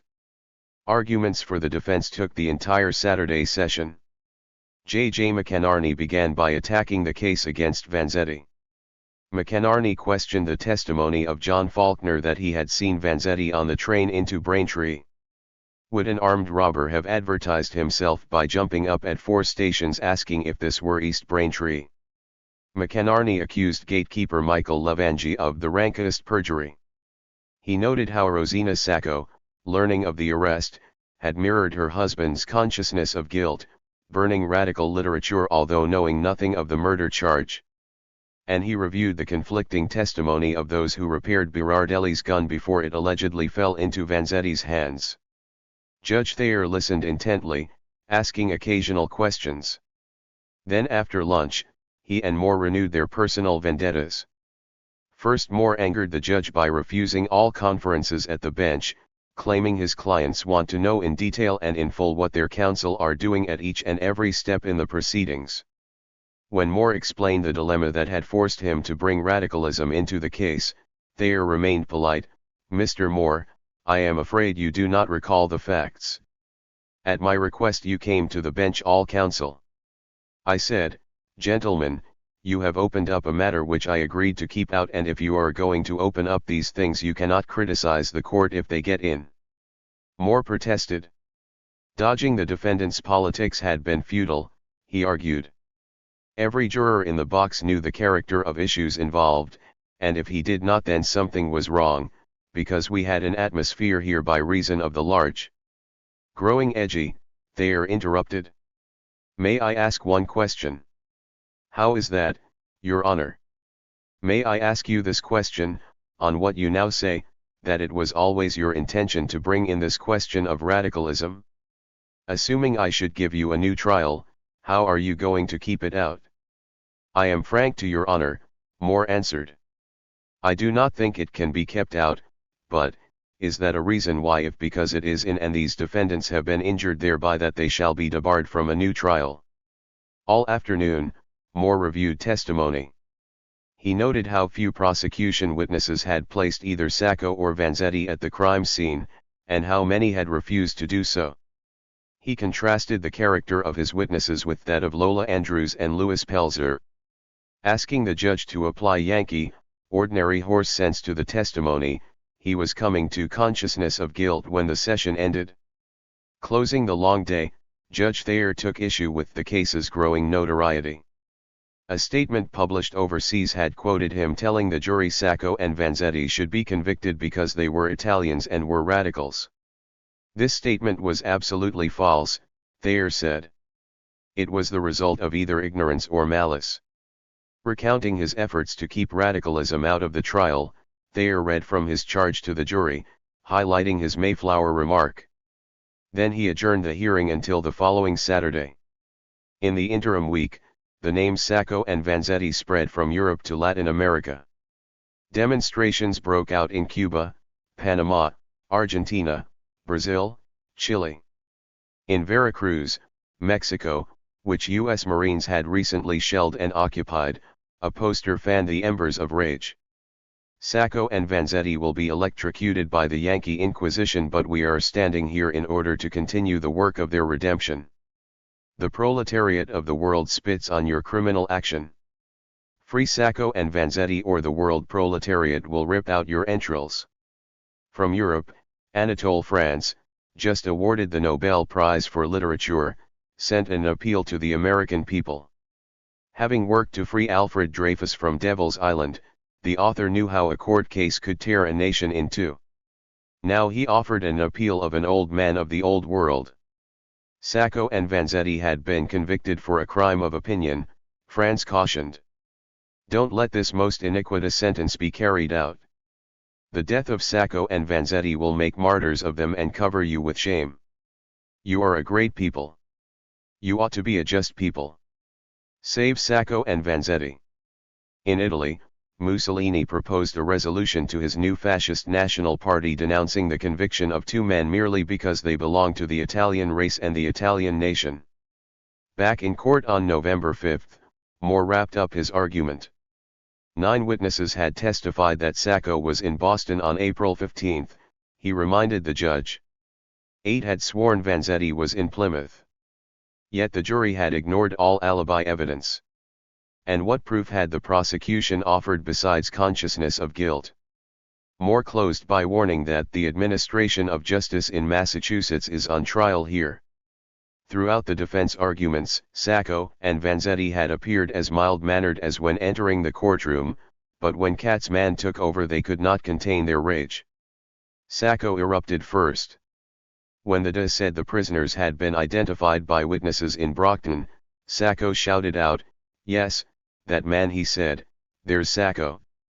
That's the way he know." A guard reached over the rail but Sacco yanked his elbow away. "Go easy," he snapped. Katzman tried to continue, but Vanzetti blurted out, "You bring every crook in Massachusetts to testify against us? You and every man of sense know it." Judge Thayer remained calm. "The defendants ought not to interrupt," he said, but Vanzetti continued shouting until a policeman neared him. Finally, Katzman resumed. He cited long passages of testimony. He again flattered the jury, as good a jury as ever handled a case in this county. He asked the judge why his witnesses, honest, fair-minded citizens of Norfolk County, would perjure themselves to convict total strangers. Moving beyond identification, he claimed bullet 3 alone would have been enough to convict. Sacco and Vanzetti remained silent, but the afternoon was stormy. Bristling over Moore's frequent interruptions, Katzman whirled on one heel to shout at the defense attorney, who shouted back. The day concluded by calling the verdict intelligent and righteous and asking the judge to let it stand. Then, with the final gavel, Sacco and Vanzetti were returned to their respective prisons, not knowing when they would see each other again, nor whether it would be at another hearing, at a new trial, or to face the electric chair. If a second trial was denied, electrocution could be expected within months. The specter of death gave Moore a deeper purpose, keeping his clients alive. As winter approached, he began inundating the court with requests for additional time to prepare his bill of exceptions detailing each objection overruled during the trial. Even if Judge Thayer remained rock-firm, he could not sentence the men until he had plowed through the hundreds of pages Moore began compiling. But this was not the only paper blanket shielding Sacco and Vanzetti. 3 days after the hearing, Moore filed the first of 5 supplementary motions for a second trial. Each would be named for its protagonist. The first was the Ripley motion. Walter Ripley, former police chief of Quincy, had been the jury foreman. A big-shouldered man with a white handlebar mustache, Ripley liked to tell people he was descended from Plymouth Colony founder Miles Standish. During the trial, he had often saluted the flag when coming into the courtroom. The Boston Herald had praised the jury foreman as the kind of man who is the backbone of the country today. When pronouncing the verdict, Ripley's voice had quivered, yet a few days later he was calmly chatting with J.J. McInerney on a Quincy street corner. In the course of conversation, Ripley mentioned that he owned a .38 like the one found on Vanzetti. The day before the trial, he had taken the gun, with 3 bullets tucked into his vest pocket, to a Memorial Day gathering of firemen. The next day he had worn the same vest to court. Chosen for the jury, Ripley found he still had the bullets with him. McInerney sensed an appeal in the making but dawdled until October, when he bumped into Ripley again and was shown one of the bullets. 3 days later, Ripley was found on the floor of Quincy's Department of Water building dead. Though he was 70 and in poor health, the foreman's role in the case led to suspicion of murder. By the time investigators concluded the old man had died of a heart attack, McInerney was visiting jurors house by house. On November 8, the Ripley motion asked for a new trial on the grounds that seeing the bullets in the courthouse had biased 2 jurors. It was not the strongest motion Moore would file, but it bought time for another. 2 days after filing the Ripley motion, Moore visited Sacco, bringing a new witness. Even before the trial, Moore had heard others mention Roy Gould. A traveling salesman of razor strop dressing, his own concoction to smooth the burn of a straight razor, Gould was seen on Pearl Street on April 15, yet he had not testified. Who was this Gould? What had he witnessed? Where was he? No one knew. In early November, defense witness Frank Burke, an itinerant glassblower who knew Gould from the carnival circuit, checked into a hotel in Portland, Maine. Eyeing the register, Burke saw the name Roy E. Gould. That evening, Burke dropped in on Gould and asked him about Braintree, then wrote to Moore, who hurried to Portland to gather some of the new facts he desperately needed. On April 15, 1920, Roy Gould had arrived in Braintree on the 2:59 p.m. train to sell his razor paste to workers flush with the week's salary. Stepping onto Railroad Street, he had asked a taxi driver where and when shoe workers were paid. "There goes the paymaster now," the driver said. "Follow him." Toting his sales case, Gould hurried to catch up with Parmenter and Berard Ellie. From 50 yards behind, he saw them turn onto Pearl Street. Approaching the tracks, he watched them walk toward 2 men leaning on the fence. He saw the gunman pounce, the guard stagger and fall, the Buick sputter to the scene. As the car sped past him, the gunman had fired at Gould. The bullet passed through the lapel of the salesman's coat. Unlike bookkeeper Mary Splain, Gould had a point-blank view of the man firing from the passenger seat. He had worn a cap, Gould now told Moore. He had a mustache and squinty eyes. After the shooting, Gould had given Braintree Police Chief Gallivan his address, then moved on, following the carnival circuit to Canada. After listening to Gould, Moore paid his way to Boston and took him to see Sacco. Moore had Sacco walk up and down in his cell, then turn and face Gould. The salesman was certain Sacco was not the gunman. His eyebrows were not as heavy, his eyes not so piercing, and he did not have a mustache. For the next few months, Gould roamed the East Coast, cabling Moore asking for small sums and promising to return whenever he might be needed. While Moore pondered his next motion, a still jittery nation struggled with fears of his clients and their volatile supporters. Hearing that huge sums were pouring into the Defense Committee, Massachusetts Governor Channing Cox urged a federal investigation to determine whether grafters led by Fred Moore might be fleecing wealthy Bostonians who were cranks on the subject of anarchy and militant socialism. Katzman urged federal agents to deport Filicani and other Defense Committee anarchists. And J. Edgar Hoover continued picking up tips on what he called the Sacco-Vanzetti crowd. No bombs had gone off in America, but threats continued. Shortly before Thanksgiving, Manhattan police searched for bombs in St. Patrick's Cathedral.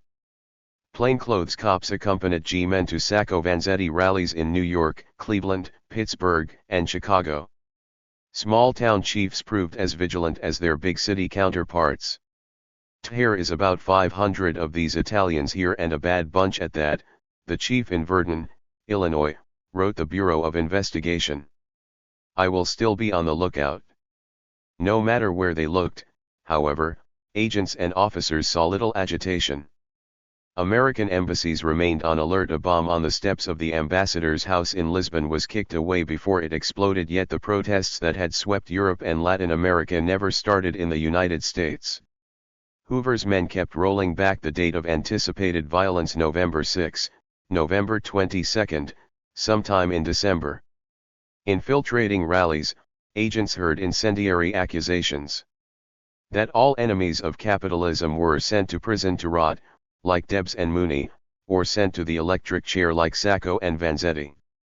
That the judge wanted them shot, too.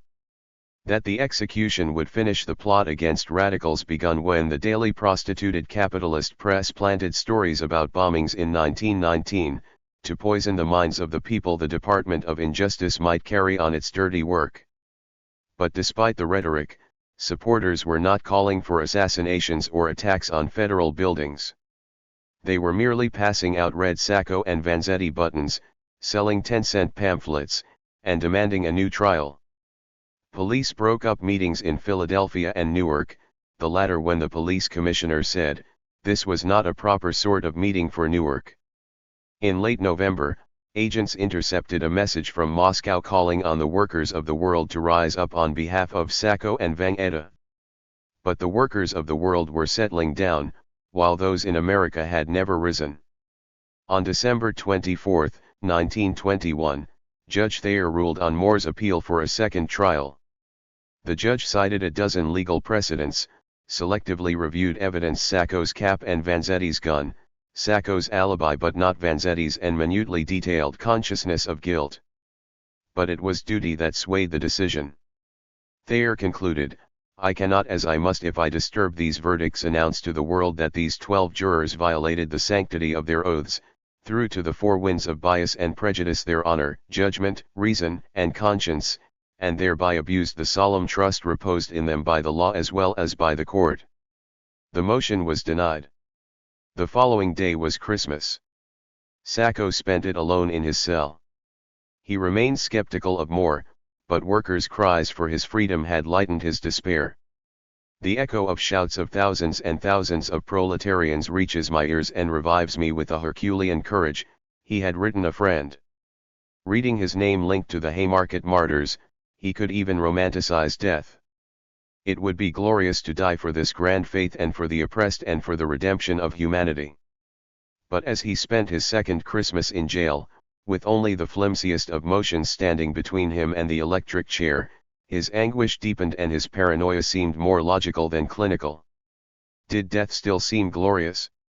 In the grey prison a dozen miles north, Vanzetti fondly remembered holidays in Ville Folletto.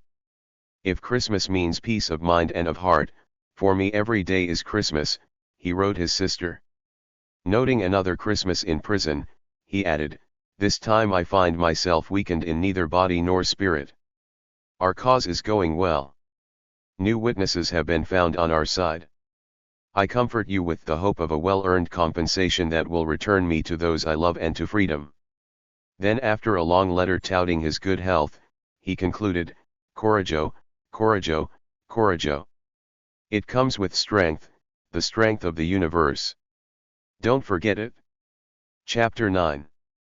Nice people and good killers. So who is this guy Sacco Vanzetti anyhow? I think he's a Frenchman who robbed a bank and we are going to war about it. Overheard on a Manhattan street corner. At 24, Louis Pelzer was already a tired man. A factory job cutting shoe leather had worn him down, hardening his hands but softening his will. Life in a cramped Roxbury apartment with his elderly parents and another couple had made him eager to say whatever would get people off his back. With his widow's peak and pudgy face, Pelzer looked older than his years, but when confronted by authority, he spoke like a child desperate to fit in. His deep well of fear explained why, although he had stood just a sidewalk's width from the gunman on Pearl Street, he told no one what he had seen until summoned by the prosecution. Then, as sweat trickled down his temple, he had told the court, I seen this fellow shoot this fellow. Louis Pelzer was neither a bad man nor a notably good one. He was just an ordinary man whom chance placed at the scene of a brutal crime. When the prosecution needed identification, he provided it, and when the defense needed a retraction, he emerged again to prove that factory work could make an ordinary man as pliable as leather itself. Shortly after testifying, Pelzer announced his engagement, but when recession led to his layoff, his life began to unravel. On a frigid Saturday afternoon in February 1922, one of Moore's investigators tracked him to a South Boston flop house. Drunk on moonshine, Pelzer had barely eaten for days. Moore's assistant bought him a meal and took him to the lawyer's office. When Pelzer entered, Moore strode past two assistants to greet him. "You look like a white man," the slick-haired attorney said. Then he handed Pelzer a cigar, sat him down, and began firing off questions. Just what had happened that June morning during the trial when he had been called to the courthouse? Pelzer hesitated, then recalled Harold Williams showing him photos. The assistant had asked if any were of the gunman Pelzer had seen on Pearl Street. "I said, no, I don't think that's the man I seen. I told him I just got a glance of everything, that's all I seen. I said I could not identify if you brought me 100 pictures here." "Did you tell him that?" Moore shot back. "That you could not identify the picture of the man himself if he brought 100 men?" "Yes, I did. He said something like, 'You know right well that's the man.'" As cigar smoke filled the room, Moore said he wanted to be fair to Williams. "Now how did he say that was the man? What was the tone of his voice and the manner in which he said it?" Moore hardened his voice in imitation. "You know that's the fellow, or did he say it like a gentleman?" "He said, 'You know right well that's the man. And when you say that, you screw up your face, you know right well that's the fellow.' He said it in a way that impressed you that you had to come through." "Well, he did not really force me." "Did you think you were being forced?" "Well, I did in a way, yes." Pelzer recalled being sent into the courtroom to look at Sacco. He remembered Sacco wearing a derby. Pelzer had then taken a walk through the busy courthouse before going back to Williams. "I didn't say much," Pelzer recalled. "I think I said, 'I don't think that is the man.'" "Something of that sort." Moore could barely believe it. Then why in God's world, he asked, had Pelzer stepped into the witness stand a half-hour later to swear that Sacco was the dead image of the man I seen? As Moore hovered over him, Pelzer seemed confused, drunk, weary of the whole affair. "Are those the kind of words you would ever use?" Moore asked. "That a man is the dead image of another man? Did you ever use them?" "I don't know how I was forced to say them words," Pelzer said. "I don't know how dead image stuff came up. I couldn't tell you." Under staccato questioning, Pelzer admitted he had seen almost nothing through his factory window. Precisely as fellow workers had testified, the first shots had sent him scurrying under a bench. All he remembered was the gunman's army shirt and his hair wavy and black. "Black hair like a buck nigger?" Moore asked. Pelzer agreed. Floundering now, pausing before each answer, he could only say, "I thought I had to tell that story." "Why did you think you had to?" "I don't know." "You had some idea what was going to happen to you if you did not tell that story?" "Fear, that's all I know." "Fear of what?" "I couldn't tell you." "I don't know." Amazed, vindicated, exasperated at Pelzer's weakness, Moore wanted to be certain. "You can tell anything that is the truth," he barked. "If it's not true that he is the dead image, then you owe it to yourself and your conscience to tell it. If it is the truth, for God's sake stick to your story." Pelzer sat in silence. He had begged not to go on the stand anymore, but when Moore asked whether he had the stuff to come through if it is necessary, Pelzer said he did. Then, after signing an affidavit, the sad, scared, ordinary man stepped back into the winter, leaving Moore and his men to light more cigars celebrating their good fortune. With salesman Roy Gould as a new witness and now an admission of perjury, they had their first big breakthrough in the case. But the day after talking with Moore, a sobered Louis Pelzer went home and told his parents about the meeting. They suggested he contact the DA right away. Pelzer could not reach Katzman by phone, so he sent a letter. One word led to another, Pelzer wrote. "He asked me one question and another and finally had my whole story contradicted what I had said at the Dedham court. Pelzer was worried at the way they have framed me up and got me into trouble. He asked Katzman to favor me with an early reply, then added, P.S. I forgot to mention that I also signed 2 papers of some kind." The following Sunday, 8 days after speaking with Moore, Pelzer was again summoned to the Dedham courthouse, where he bent in a different direction. Harold Williams began by reminding Pelzer of their meeting during the trial, and I said, "Is Sacco the man? And you were standing there and the sweat was pouring off your forehead, and you said, 'By George!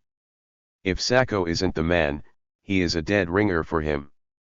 And then I said, 'It is your duty to go into court and testify to the truth.' Yes, I remember that. Then you went on the stand and testified." "Yes. I never urged you to say it was Sacco, did I?" "No, I don't think you did." After 20 minutes, Pelzer signed another affidavit contradicting the one he had signed a week earlier. Then, emerging into Dedham's town square, he achieved his lifelong goal. He blended into the crowd. 4 years later, when the defense was showing old witnesses new mug shots, several signed affidavits, but Louis Pelzer was nowhere to be found. Unaware of Pelzer's retraction, Moore was rejuvenated by this and other leads. From Boston's theater district came word that a blonde Italian fitting the description of the pale Swede many had seen driving the Buick was running a crap game. From Charlestown prison came a tip from a convict. Jimmy Big Chief Meade had run a North End cigar store where some said the Bridgewater burglary had been planned. Moore visited Meade, who refused to talk until paroled. And with the new year, a tired but resonant voice was poised to join the fight. The previous Christmas Eve, with the wartime crackdown on radicals now a fading memory, President Harding had pardoned Eugene Debs.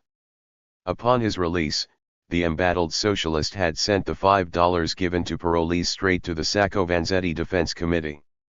Hearing the news, Sacco and Vanzetti were eager to enlist their hero's help, but 30 months in prison had left the elderly Debs broken and exhausted. Until he recovered, Moore would have to settle for a declaration the Defense Committee quickly stamped on its letterhead: "Sacco and Vanzetti are innocent men, they shall not be murdered, Eugene V. Debs."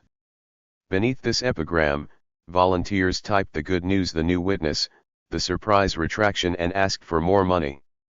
Across America, socialists, union organizers, Italians, anarchists, and activists of all stripes opened their mail and read, "Rarely have death-dealing lies been wrung from unwilling lips by overzealous officials more unscrupulously than in this instance.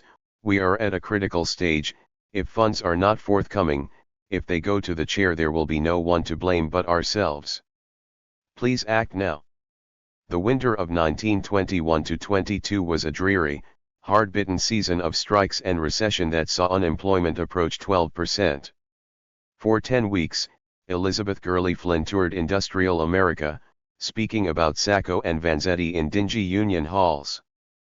But workers on strike or bracing for layoffs had little interest in two Italian anarchists doing time for murder. Flynn's February 4 meeting in St. Paul, Minnesota, took in just $18.65.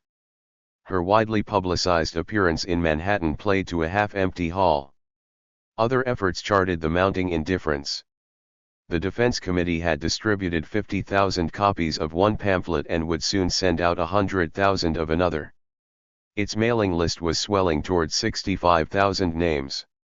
Filicani had sent 2 anarchists on a speaking tour throughout the eastern United States, rallying Italian workers in mining camps and factory towns.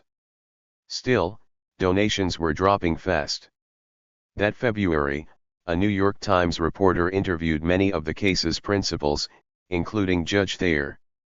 "I hope the New York Times is not going to take the side of these anarchists," Thayer said off the record. Despite the Times's long and impartial article, the trial, headlines, and massive rallies overseas continued to fade from public memory. From Washington, D.C., to Washington State, federal agents found not a great deal of interest taken in this case. Vanzetti was still boasting to his sister, "When they arrested us, when they prepared the barefaced plot, neither the cops nor the prosecutor nor the judge thought our defense would be taken up by the entire civil world. The people will not forget us, you can rest assured." But the people had forgotten. Throughout 1922, other than a few rallies in Rome and a small demonstration in Buenos Aires, not a single Sacco Vanzetti protest was held in Europe or Latin America. And in the United States? Bathtub gin. Hip flasks filled with the local hooch.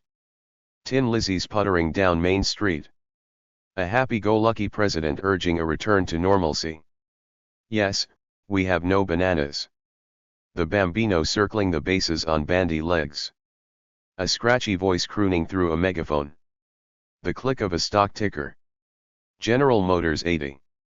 RCA 96. A girl with bobbed hair flapping her arms to a bright melody. Night or daytime, it's all playtime, ain't we got fun? A raccoon coat and a rumble seat. Packs of short-haired women smoking in earnest. Modernity putting an entire nation through birth pangs.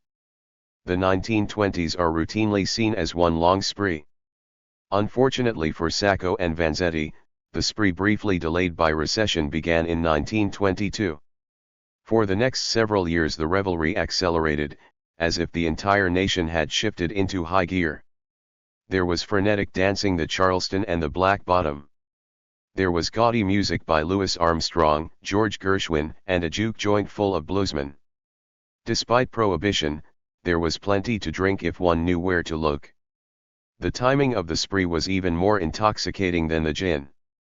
Bursting forth from an era of turmoil, slugfest, strikes, war, and plague, the Red Scare and recession, the 20s found Americans eager for escape that would last all weekend, all year, all decade. But the years Sacco and Vanzetti spent in jail were not so much one wild party. Millions were still working too hard to play as one long Sunday at the park, an amusement park. Though politically conservative, with Republican presidents, Republican Congresses, and a Victorian Supreme Court, the 20s were liberal in the doling out of the decade's chief commodity, fun. Americans had had fun prior to the 1920s, but never in such numbers, never so publicly, never to the tune of so much money clinking through cash registers. Nearly every amusement that would dominate the 20th century, radio, TV, sporting spectacles, pop psychology, home appliances, youth culture, crazy fads, talking pictures, Madison Avenue, Mickey Mouse got its start during this frantic decade. Some distractions had been kicking around for years as playthings of the rich, but suddenly, like the Ford it seemed everyone was driving, like the RCA that piped a ball game or ballroom music into every living room, like the frank talk of booze and sex, fun was had en masse. And the masses were larger than anyone could remember, 5,000 at a new motion picture palace, 65,000 at Yankee Stadium, 90,000 watching a Dempsey fight, 110,000 at the Army-Navy game, 500,000 at Coney Island. The world broke in two in 1922 or thereabouts, the novelist Willa Cather recalled. The widest chasm was the newest. America had always been divided by color and class, but 1922 opened another divide: leisure. Farmers and factory hands still found leisure scarce, but a burgeoning middle class and a playful nouveau riche suddenly had hours to kill. How they killed them would define Americans for decades to come. Cather's year of schism saw the dawn of mass cult, the critic Dwight MacDonald's term for frivolous pop culture. The nation's magazine racks overflowed with new titles: Reader's Digest, True Confessions, Better Homes and Gardens, Time. Upstart newspaper chains began turning long-winded news into a boilerplate of factoids, photos, and short clips a hurried nation could digest at a single sitting.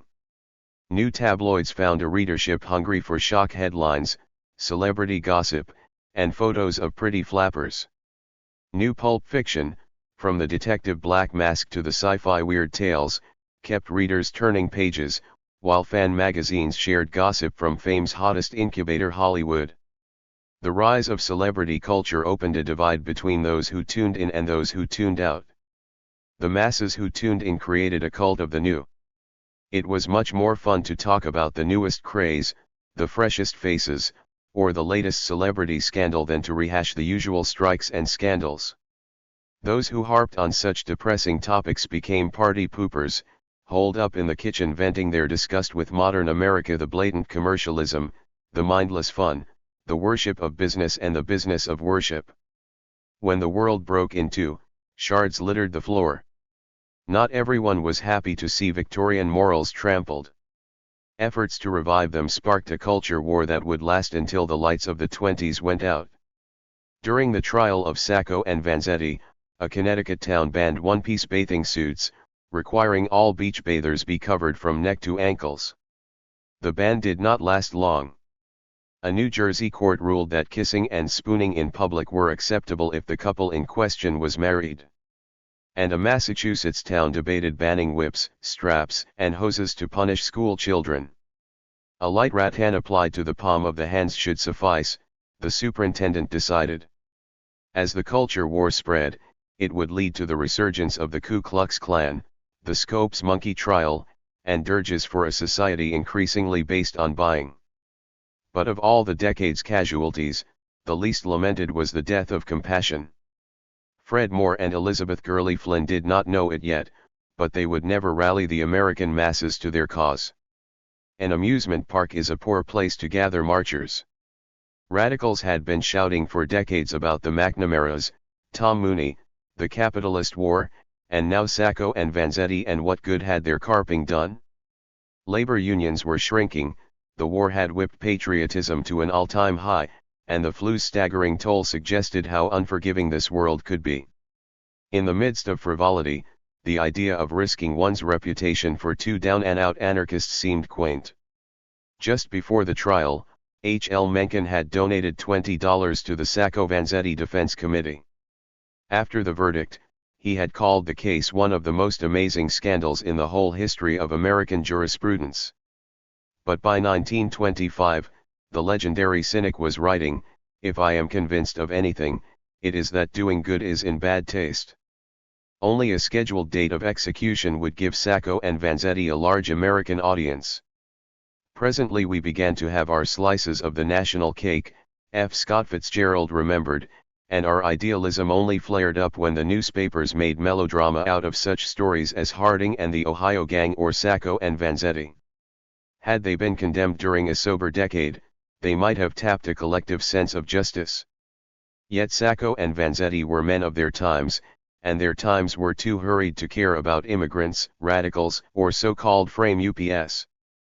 Besides, hadn't the papers said they were guilty? Entering his third year behind bars, Vanzetti remained as rooted as the spearmint plant he kept in his cell. He was no longer writing his father, who had begun telling him he should never have gone to America. Back in Ville Folletto, Gian Battista Vanzetti, now sporting a white walrus mustache, was in despair. Several years earlier, he had confessed to his caro Barto, "I am old, and before you return I will have passed on. I am crying as I write this." Now that his worst fears had come true, the old man flailed for help. In February 1922, he wrote a defense committee member asking for an American contact, some more influential authority, some minister, some head of state of minor importance that no one could refuse. Lamenting the fate of Il mio disgraziato figlio, the elder Vanzetti hoped his disgraced son would pray for deliverance. Turning away from his father, Vanzetti wrote loyally to the only sibling he really knew, his sister. And 31-year-old Luigia, with the brother and sister she had raised now fully grown, turned her affections to the family's wayward son. She wrote Mussolini demanding her brother's vindication. She prayed her Barto would renounce anarchism and revive his Catholic faith, and she sent him 2 or more letters a month, arguing religion, updating him on aunts, uncles, cousins, and sadly telling him of how the Italian press had lost interest in his fate. When not reading or writing letters, Vanzetti devoured newspapers. Each morning over breakfast, while the clatter of the prison echoed through his cell block, he sat at his small table keeping up with world events in both American and Italian papers. Often, as when reading of the rise of Mussolini, the news tested his conviction that sadness is weakness. But on March 5, 1922, his resignation gave way to a white-hot rage.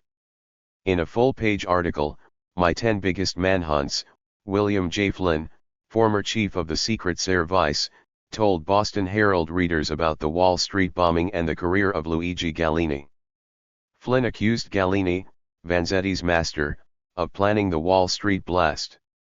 Reading further, Vanzetti's eyes must have flashed fire when Flynn dismissed anarchists as far from intellectual. But what leapt from the page were the photos. A montage showed the wreckage of Wall Street, overturned cars and corpses in the rubble. Above these stark images were the dark mug shots, taken the day after their arrest, of Sacco and Vanzetti. Flynn's article only mentioned the men once. After blaming the Wall Street and 1919 bombings on Galini's followers, Flynn noted, Sacco and Vanzetti, the New England radicals, studied in the Galini school. But the sight of his own face above the carnage threw Vanzetti into a fury. What could he do but write? He did not know many English synonyms for liar or bastard, so he sat at his table pouring out 19 pages in his native tongue under the heading William J. Flynn, al servicio del BOIA. In prose that seemed to singe his writing paper, Vanzetti began with precise details of Italians arrested for the Wall Street bombing but later released. He accused the federal government of playing a double game. If they didn't succeed in proving some innocent people guilty, they succeeded beautifully, with their accomplices in the prostituted press, in fostering the political hatred of the race, and exciting the mentality of the public, which then compromised the jury of our trial. He railed at the nerve of linking us or any other person to the deeds arbitrarily attributed to foreigners and anarchists. To each accusation he asked, the proof, where is the proof? By implicating him in the bombing, Flynn was giving a hand to the executioner. But the game would not work. We are still alive, and cost what it costs, we will shout the truth in the brutal and ignoble faces of our jailers. Vanzetti mailed his polemic to a friend in New Jersey with instructions to submit it to Italian anarchist papers. It is not known whether the tirade ever appeared in print, but Vanzetti need not have worried. Few seem to have noticed his mug shot above the photos of a ravaged Wall Street. The Herald received no letters about it, and Flynn's article, also published in the Los Angeles Times, New York Herald, and Washington Post, remained the only public link the federal government ever made between Sacco and Vanzetti and the Wall Street bombing. Americans at large did not care. It was the 20s. Come the spring of 1922, Dedham residents living near the jail noticed an unusual baseball game in their neighborhood. On certain afternoons, a small, dark-haired boy stood outside the jail, his arms outstretched, waiting. After a few moments, a ball came looping over the wall. Sometimes the boy caught it and sometimes it landed at his feet. Then Dante Sacco picked up the ball and tossed it back over the wall to his father. Though diverting himself with exercise, Sacco could not transcend the tragedy he now saw as his life. Still not allowed to work, he sat, idle, restless, preoccupied with his family. The previous fall, Rosina had had an operation of some kind. She was receiving $25 a week from the Defense Committee, and with each monthly visit had gained weight and added color to her freckled face. She often broke down in tears when Sacco told her about prison life, but gradually the woman he called this beloved brittle soul was acquiring a steely resolve to see her through the coming years. Sacco's daughter, Ines, was toddling and saying her first words. Dante was 9 now, able to ask awkward questions. Why did kids at school say bad things about his papa? Why could he only see him in jail, only play ball over a prison wall? Each family visit lifted Sacco's spirits to the sky. You can imagine how happy I felt to see them so joyful and so gay and in the best of health, he wrote Vanzetti. If only you could see little Ines. She got so fat, she is really a dolly. Dante also looks very good. He writes to me every week. But each visit's abrupt end plunged Sacco into a swamp of depression. As the months wore on, he saw no end other than execution. In April 1922, he envisioned a bleak timetable. Look, he wrote a friend. In June Judge Thayer will be able to definitively refuse a new trial. In October the Supreme Court will be able to reject the petition. That same month the executioner will do his work. While the men took forking paths, efforts to save them began to sputter. After beginning the year blessed with leads, more had watched them go nowhere. He gave up on his widespread workers' campaign. Only Debs and Mother Jones had signed on and concentrated instead on finding the gangsters who had committed the crimes in Braintree and Bridgewater. In answer to his inquiries, police from Ohio to Texas had written him about their local gangs. Now Moore sent a detective to scour the Midwest in search of a Western mob that had done one or both burglaries. The detective sent back long letters describing men who held up jewelry stores at noon, men capable of killing paymasters, men with nicknames like Slim, Pencils, and Dutch. "They're all nice people," the detective wrote. "And good killers." With the Western mob under investigation, Moore headed south on his own search. On a warm April day, Moore marched up the circular walkway leading to the enormous granite facade of the federal penitentiary in Atlanta. He had gone south on the advice of his Charlestown connection, Jimmy Big Chief Meade. Finally paroled, Big Chief had told Moore all he knew about the Bridgewater burglary. Vanzetti had nothing to do with it, he said. Moore should talk to Frank Silva, alias Paul Martini, and Jacob Jake Lubin, both doing time for armed robbery in Atlanta. Inside the prison, Moore met the two convicts. Unfortunately, this was one of the few crucial conversations Moore held without a stenographer. Lubin's account, later told to the Bureau of Investigation, is the only record.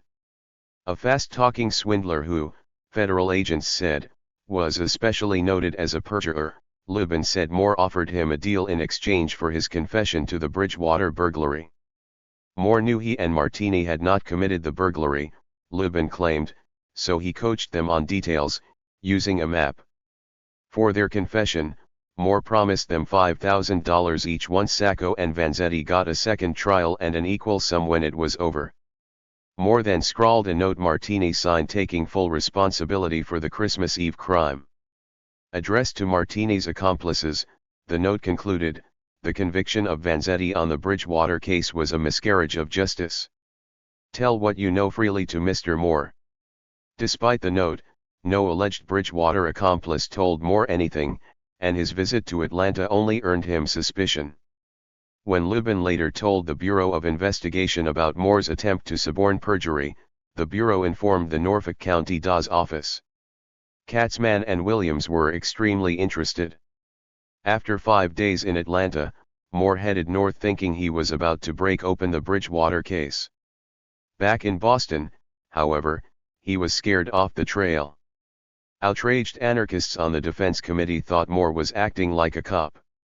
"To us, playing the part of police is impossible," one told Vanzetti. He and Sacco agreed. It was the state's job, not their lawyers, to track down criminals. One anarchist even threatened to kill Moore if he pursued his Atlanta lead. Whether frightened, frustrated, or just deciding he needed to find someone more reliable than Martini and Lubin, Moore dropped them from his list of suspects. The lead vanished, not to surface again until it was too late. On May 4, 1922, Moore filed his second supplementary motion for a new trial.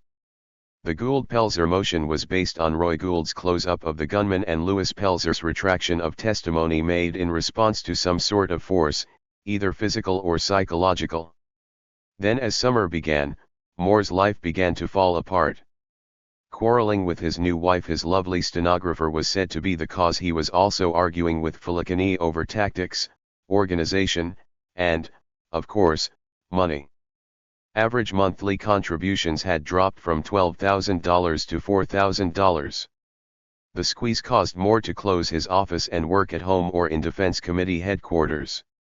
An anarchist kept him current on how much money had come in, so he knew how much he could ask for, but also how desperate the situation had become.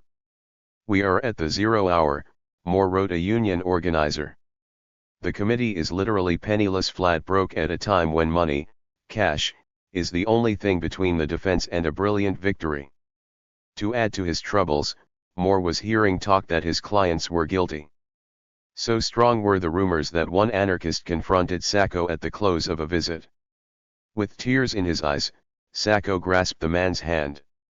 "I am as innocent of this crime as my Ines and my Dante could be," he said. During these despondent months, Moore managed only minor victories. The American Federation of Labor endorsed a new trial, and Tom Mooney, in the magazine he wrote from his San Quentin cell, compared his own case with that of Sacco and Vanzetti. With such meager results, Moore could no longer pay investigators, he would have to do more legwork himself.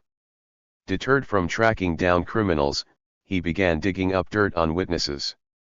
Early in July, Moore left his angry wife in Boston and headed for Maine on a fishing trip. He was not out to catch trout or bass. He was fishing for people, two by name, Lola Andrews and Carlos Goodrich, if those were, in fact, their names. He went after Goodrich first. Carlos Goodrich had stepped out of a pool room to see the Buick speed down Pearl Street. He had seen the gunman leaning out of the car, wearing a dark suit, holding a dark-colored revolver, shining barrel to it. The man was Sacco, he had told the court. Cross-examination established that the middle-aged, beady-eyed man had been arraigned for some crime on the same day as Sacco and Vanzetti, but Judge Thayer had not let the jury hear more. Moore had spent months finding out what jurors had not been told. By the time he left for Maine, he knew more about Goodrich than any court of law. This prime witness for the prosecution turned out to be, Moore noted, a nice bird to swear a man's life away. Carlos Goodrich had been born Erastus Corning Whitney. Over the years he had also been known as Edward C. Willis, Edward C. Whitney, and C. E. Willis. More con man than hardened criminal, Whitney had roamed the Northeast acquiring wives, inventing identities, and cheating gullible small-towners. Under various names he had been convicted for grand larceny, insurance fraud, assault, forgery, armed robbery, bigamy, and stealing a horse. Before going to Maine, Moore gathered prison records, divorce papers, marriage licenses, checks, indictments, photos, even fawning letters to wives in which Whitney claimed to be happy in Jesus, my Jesus tonight. Moore's 100-plus pages of affidavits depicted Erastus C. Whitney as a pathological liar, a cunning grifter who plays the religious game to perfection, and a bigot who often said all Italians coming over on the ships to America ought to be sunk in the harbors. Moore was ready to file one of judicial history's juiciest motions, but first he wanted to meet this bird and learn what Katz man had offered him for his testimony. On the evening of July 12, Moore caught up with Whitney in a white-clapboard church in the woods of Vassalboro, Maine, a dozen miles up the Kennebec River from Augusta. Approaching a pew, the gruff-faced attorney stopped the balding con man in the middle of a hymn and asked him to step outside. Without identifying himself, Moore took Whitney into his car, where a deputy sheriff sat in the back transcribing their conversation. Shown photographs of his dewy-eyed wives Minnie, Grace, Hattie Goodrich admitted to being Erastus C. Whitney. Moore then showed him other incriminating evidence, including an outstanding indictment for grand larceny in Livingston County, New York, in 1911. You have never served under this last and pending indictment? Moore asked. No sir, Whitney said with a wry smile. Hoped I never would, but guess I will, all right. I know how this come out. It was a woman. I might tell you that I know your history fairly well, Moore responded. I want to say that this history has nothing to do with a lady in this state. He went on, asking about other crimes. Whitney, you have been at times rather careless with reference to the truth, Moore understated. Don't know, but I have, the con man replied. Quite a lot. You have been lying for so many years, Moore suggested, you could not tell the truth from the false now. Oh, well, no. I don't think that. Running down his long list of crimes, Moore learned that a knife fight in Buffalo had left Whitney deathly afraid of Italians. But when Moore asked whether Katz man had offered him any plea bargain, Whitney repeatedly denied it.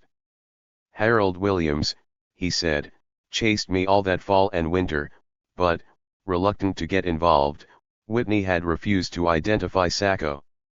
Like Louis Pelzer, he could not say why he had finally testified for the prosecution, but he still thought Sacco might be guilty. Seeing Sacco's mug shot in the papers, he had told one wife that the man in the derby was the fellow that was in the gang down there. With the sun setting and Whitney trying to slip through his tattered web, Moore got mad. "Talk to me on a white man's basis," he said. "Now start to put something over that is logical." Suddenly Whitney recognized the face. "Haven't I met you before?" he asked. "Isn't your name Moore?" Moore admitted it was, and Whitney stuck out his hand. "Glad to meet you," he said. "I've heard of you from San Francisco to Maine." Recognized and flattered, Moore grilled Whitney further, but the con man would not disavow his testimony. He was positive he had seen Sacco. "Sort of." Then Moore asked whether a husband with 2 babies and a wife should be sent to the electric chair on the word of a man with a long criminal record. For once, Whitney considered the weight of his actions. "I didn't calculate to be in that matter," he said, beginning to cry. "But afterwards, a good many times since, I have thought that I am not positive.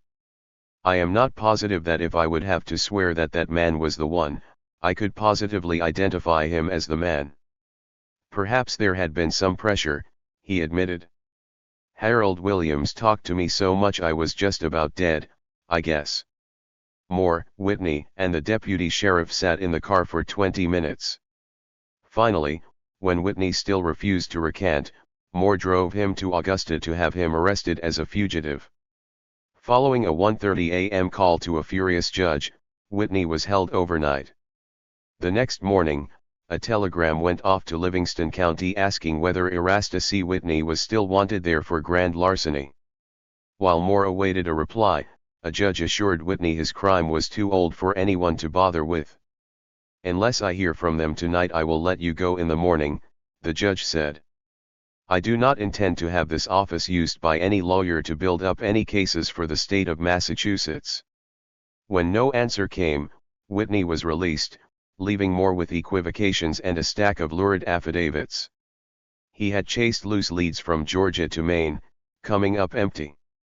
Before returning to Boston, he decided to cast for one final catch. Since the day Lola Andrews had accused him of offering her a vacation, then upstaged him by fainting in court, Moore had wanted to get even. The day after watching Erasta C. Whitney slip away, he was in Andrews's hometown of Gardner, Maine, speaking to her teenage son, John. The raw-boned, rough-hewn young man had no love, affection, or any other feeling for the mother he had not seen in 8 years. "She might be Lola Andrews in Massachusetts," her son said, "but in Gardner she was Rachel Hassam. And she used to beat him regularly, with a stick, a poker, anything she could get her hands on. She was never very particular. His mother had not been a good wife either," the young man said. "She never stayed home and kept house like any other woman. She was running up and down the road all the time." Then Moore played a hunch. Had John ever known his mother to faint? "I have known of lots of times she has fainted. Anybody that faints dead away don't know what's going on around them, do they? If I fainted away on this floor, could I get up and tell you what you had said?" She always could get up and tell everything that had gone on. There followed several stories of Lola/Rachel, when cornered by unpleasant truths, fainting or pretending to be poisoned. John Hassam shook his head. "I don't know her," he said.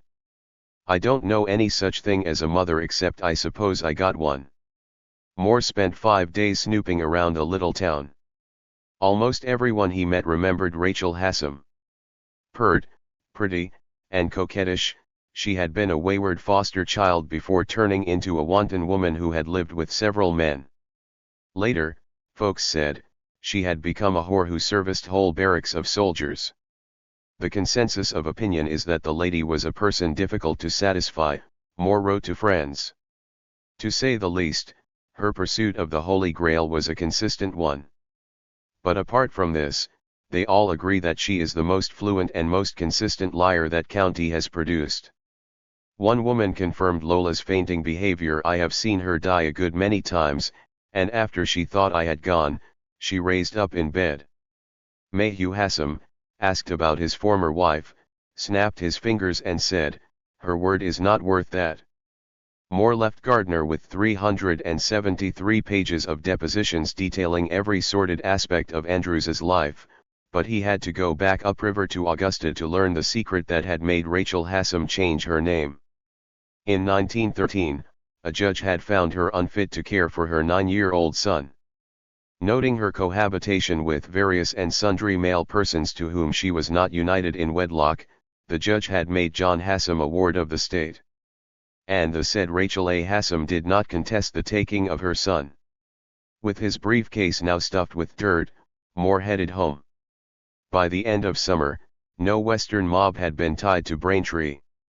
With Prohibition rapidly turning America into a bootlegger's paradise, Moore's investigator found too many gangs to track down. Combing the Midwest for months, he had sent back mug shots and a sizable expense account but little else. Closer to home, Moore had secured another affidavit tarring a juror. Just after Sacco and Vanzetti were arrested, Aldrich J. Richard swore he had been discussing the case with John Ganley, his landlord. If Sacco and Vanzetti had not done the Braintree job, the future juror had said, they were at least involved somehow. Then Ganley added, they ought to hang every damn one of those Italians by the balls. For reasons never explained, Moore did not file this affidavit. Instead, he went forward with his third motion for a new trial, the Goodridge motion. Then, with the defense committee still strapped for cash, the lawyer had to start paying his own bills. Moore agreed to take a new case that fall, defending a member of the United Mine Workers on a murder charge in Ohio. Before leaving, he hoped one more motion might be enough to clog the courts until his return. It was time to confront Lola. Or Rachel. Or whatever her name was. Early in September, Moore's investigators summoned Andrews to the seedy Hotel Essex near Boston's South Station. Entering a flea-ridden room, Andrews was startled to see her son. Swept from his sleepy town into an exciting murder case, John Hassam had been hanging around the defense committee office telling volunteers about the mother he never had. Now he watched Moore's men grill his mother for 4 hours. Lola Andrews listened as they called her a liar. She hung her head and cried. She denied many accusations but volunteered new information. She had toured the Dedham jail before the trial but had not just happened to spot Sacco pacing on a lower floor. He had been pointed out as the man she had come to see. Emerging from the jail, Andrews had told Chief Stewart she was still unsure. And Stewart had replied, well now, you know that is the man. When she later confessed her uncertainty to Harold Williams, he had shaken a finger in her face, shouting, you can put it stronger than that. I know you can. And when, after Moore's cross-examination, Andrews had begged not to return to the witness stand, Stewart had told her, you do not think we put you on the stand without looking up your history, do you? You have got to go back onto the stand. Recovering her composure, Andrews demanded to know what Moore had learned about her in Maine. Toward midnight, she was taken to his home, where he read her the affidavit from the Augusta judge. That was enough to forge a deal. Moore would not go public with anything he had dug up about Rachel Hassam, and Lola Andrews would sign an affidavit recanting her testimony and accusing Chief Stewart and Harold Williams of coercion. A judge might call such a deal blackmail, but Moore merely boasted, we have melted her. Some weeks later, Andrews was waitressing at a diner when 2 stout men entered. When she asked for their order, they told her she ought to be in Hollywood, with all the nerve she had. You told a lie to help the Italians, one man said, and probably you will be in prison before you get through. The men asked if she had seen Cat's Man lately. She refused to reply and the men left. On September 11, 1922, Moore filed a motion charging that Lola Andrews was an utterly and hopelessly unreliable and untrustworthy person. With 4 motions now pending, he then wrote to Cat's Man. The letter was firm but polite. During his trial summation, Moore recalled, Cat's Man had told the jury it should think long and hard before giving any witness the stamp of approval of the Commonwealth of Massachusetts.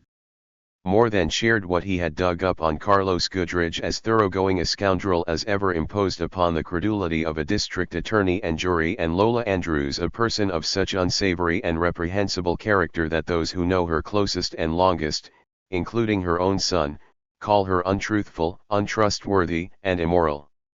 Given these witnesses, Moore called upon Katzman to do the big-minded, public-spirited, courageous thing, to recommend in emphatic terms a new trial for Nicola Sacco and Bartolomeo Vanzetti.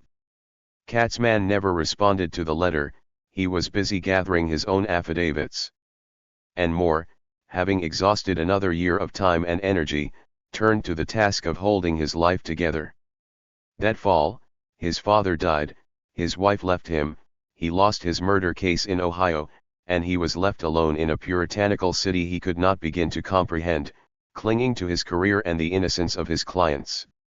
By the close of 1922, Americans had rendered judgment on Sacco and Vanzetti. The verdict: who cared? Other than the dwindling coterie of radicals, only a few intellectuals, men like the Harvard historian Samuel Eliot Morison and the novelist Sinclair Lewis, each a contributor to the defense committee, were following the case. As stories shifted and leads evaporated, the only constants for Sacco and Vanzetti were iron bars, drudgery, and whatever fleeting interests condemned men can muster. Vanzetti, to the delight of the surrogate mothers who were writing him weekly, had taken to poetry. His first effort was an ode. Dazzling of light, highly in the skies. Amongst sidereal harmonies vibrated in a flight. Springtime advance, and since thou ardently desire for her. Faithful among the shadows, by flight thou followest her, O nightingale. Sacco's constant companion was despondency. He was now calling himself the sad recluse. Late that fall, he had finally been allowed to work in the jail's shoe factory. At last occupied, he enjoyed rare moments of contentment because I am joy when I am work, but then another prisoner threw a shoe heel at him. When Sacco complained, his work permit was revoked. Confined to his cell, his mind festered. Suspecting he had contracted tuberculosis, he no longer trusted anyone, not even Rosina. Once when she brought him Italian food, he confronted her, "When I was home I never grudged you anything. I gave you everything money would buy, but now you bring me poisoned food." The beleaguered Rosina calmly explained that the food had come from a store, but Sacco insisted it was contaminated. At the close of the year the world broke in two. Sacco wrote to friends, "Above all, I have to tell you that I am tired of this life. I have survived months under each modern inquisition. Now enough, I tell you." To guards, he was more circumspect. "Mr. Barrett," he asked, "don't you think my case looks bad for me?" When told not to think about it, Sacco replied, "I am losing my courage." By late December, he had begun a hunger strike, warning, "No Christ can convince me to stop it." Chapter 10. Free or Die. He got into a restless habit of strolling about when the cause was on, or expected, talking to the little shopkeepers and telling them to keep out of Chancery, whatever they did. "For," says he, "it's being ground to bits in a slow mill, it's being roasted in a slow fire, it's being stung to death by single bees, it's being drowned by drops, it's going mad by grains." Charles Dickens. Bleak House. T. He, future mayor of New York, Fiorello LaGuardia, was running for Congress in 1922 when Fred Moore wrote to ask for his help. LaGuardia set the letter aside, then, after winning the election, finally responded. He had followed the Sacco-Vanzetti case since the trial, he wrote. Friends had urged him to get involved. Now he assured Moore, "I feel so keenly as to the fate of these two defendants that you can count upon my services entirely free." But when he came to Boston to consult with Moore, LaGuardia decided to visit the prisoners. LaGuardia was the first politician who cared enough to visit Sacco and Vanzetti. Anarchists, however, cared nothing for politicians, a class of men Mikhail Bakunin had listed among mankind's tormentors. In Charlestown prison, LaGuardia found Vanzetti pacing his cell, ranting about the class war, refusing to talk. Visiting Sacco, LaGuardia met a more solid stone wall. While the congressman watched, Sacco gripped his cell bars, muttering over and over, "The world will be cleansed by my blood." Emerging into the public eye, LaGuardia managed a statement to the press: "I am absolutely convinced of the innocence of these two men," but after advising more on another motion, he left for Washington and did not concern himself with Sacco and Vanzetti until 1927. He had better things to do than work for two men he judged to be demented. Whether demented or just desperate to end his ordeal, Sacco was determined that 1923 would be his last year in prison.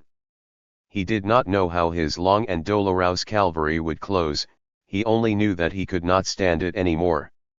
Starvation was his means to an end, but he did not find hunger a willing executioner. His first fast lasted 8 hours, his second ended after 8 days. But by mid-February 1923, when he again pushed away the meager prison fare, he had built up the fury to endure starvation. 3 times in the previous month, a date had been set for a hearing on the latest motions. 3 times the hearing had been postponed. Furious at more, enraged at his fate, Sacco sent a blistering letter to the Defense Committee. 34 months of this long martyrdom in this tomb has exhausted me and broken my limbs and my energy, he wrote. The hunger strike will decide the life of Sacco and Vanzetti, and I will continue it. Urging his dear friends to join us in one last shout, he let each metal tray heaped with food sit in the corner of his cell until a guard removed it, untouched. 3 more meals sat throughout an 8th day. A 9th. A 10th. Guards urged Sacco to eat. He refused. Rosina pleaded with him. He turned away. He still drank water, but as the hollow stone of his stomach gnawed at him, he steeled himself against his own emptiness, welcoming its savage purpose. A 12th day. A 14th. On into a 3rd week. Now even the thought of eating made him swoon. As ravenous days dragged on, Sacco's body began to consume itself. His cheeks caved in. His ribs protruded and a dull numbness gripped his limbs. On March 2nd, a 17th day without food, a doctor told Sacco he was killing himself. "I don't care if I die," he replied. 5 days later, shaking and trembling, he was bathed and helped to his feet. Told that the postponed hearing was finally near, that he should eat so he could attend it, he declined. It would not make any difference, he said. Nothing would. Judge Thayer would never grant a new trial. On the 44th day of my hunger strike, he predicted, I shall be carried out of here in a box. Hunger, he said, was bringing him closer to his goal: free or die. On March 9, wobbly, skeletal, and as white as the winter sky, Sacco was driven to the courthouse. As he walked feebly up the steps, his dark double-breasted coat hung on him like the robes of the Grim Reaper. His bow tie seemed to be a garrote around his neck. Alone in the courtroom cage, he waited while deputies searched entering spectators. The usual group of maternal women took seats. Cops came and went. Then, as she had on that warm July evening when she had cried out for his freedom, Rosina came striding from the rear. Rushing to the cage, she kissed her man. He put an arm around her, pinched her cheek, and smiled, his gold tooth glinting. For a moment, the courtroom fell away and they became Nick and Rosie again, talking with their heads together. Then Vanzetti was led in. Seeing his friend for the first time in 16 months, Sacco's eyes filled with tears. The two men embraced and kissed both cheeks. "Come stay?" Sacco asked. Vanzetti mumbled something in Italian and they sat and chatted. Vanzetti may have told Sacco how he had come from Charlestown on the train, sitting across the aisle from Judge Thayer. He may have urged Sacco to eat. Or perhaps they just spoke about Italy. At 10 a.m., when Judge Thayer entered, the familiar scene was complete. But new elements were about to enter the case. The first was sheer bulk. The full trial transcript, 2 books each 2 inches thick, now sat on the judge's bench. Affidavits were piling up like autumn leaves. Commonwealth v. Nicola Sacco and Bartolomeo Vanzetti. Now filled 5,000 pages. But despite all the paperwork, a crucial package of affidavits was missing. Earlier that week, the prosecution had left the package at a drugstore for defense lawyers to pick up. When J.J. McInerney went to get it, the store was closed. Not having reviewed these latest papers, the defense asked for another postponement. Sacco was furious, fuming in the cage until Vanzetti calmed him. The men were handcuffed to a guard and taken into a foyer. There, sad-eyed and staring into eternity, they posed for their most famous photo before returning to separate prisons. They would not see each other again until October. When they did, Sacco would wear the bereaved look of a survivor. Starvation. Suicide attempts. Insanity. What more could affidavits do to him? The affidavits left in the drugstore were written in the usual legalese. I, Frederick G. Katzman, being first duly sworn on oath depose and say, but bitterness saturated the dry prose as surely as if it had been written in bile. Moore's motions had accused the prosecution of suborning perjury, coercing some witnesses and concealing others. Katzman had retired to private practice, yet under a special appointment from his successor, Harold Williams, he was still handling the appeals, and he would let neither his honor nor the signature prosecution of his career be impugned by the radical lawyer who had been insulting him since the DeFalco affair. Until the spring of 1923. Commonwealth v. Sacco and Vanzetti had been based on law and evidence. Now Katzman added another new element: righteous indignation. Since September, his investigators had followed in Moore's tracks, interviewing the same small-towners in the same small towns. Days before the March 9 hearing, Katzman had filed 29 affidavits. When Moore finally fetched them from the drugstore, he learned that DOS do not appreciate attacks on their conduct, and that ordinary people, when hounded and blackmailed, rarely stick to their stories.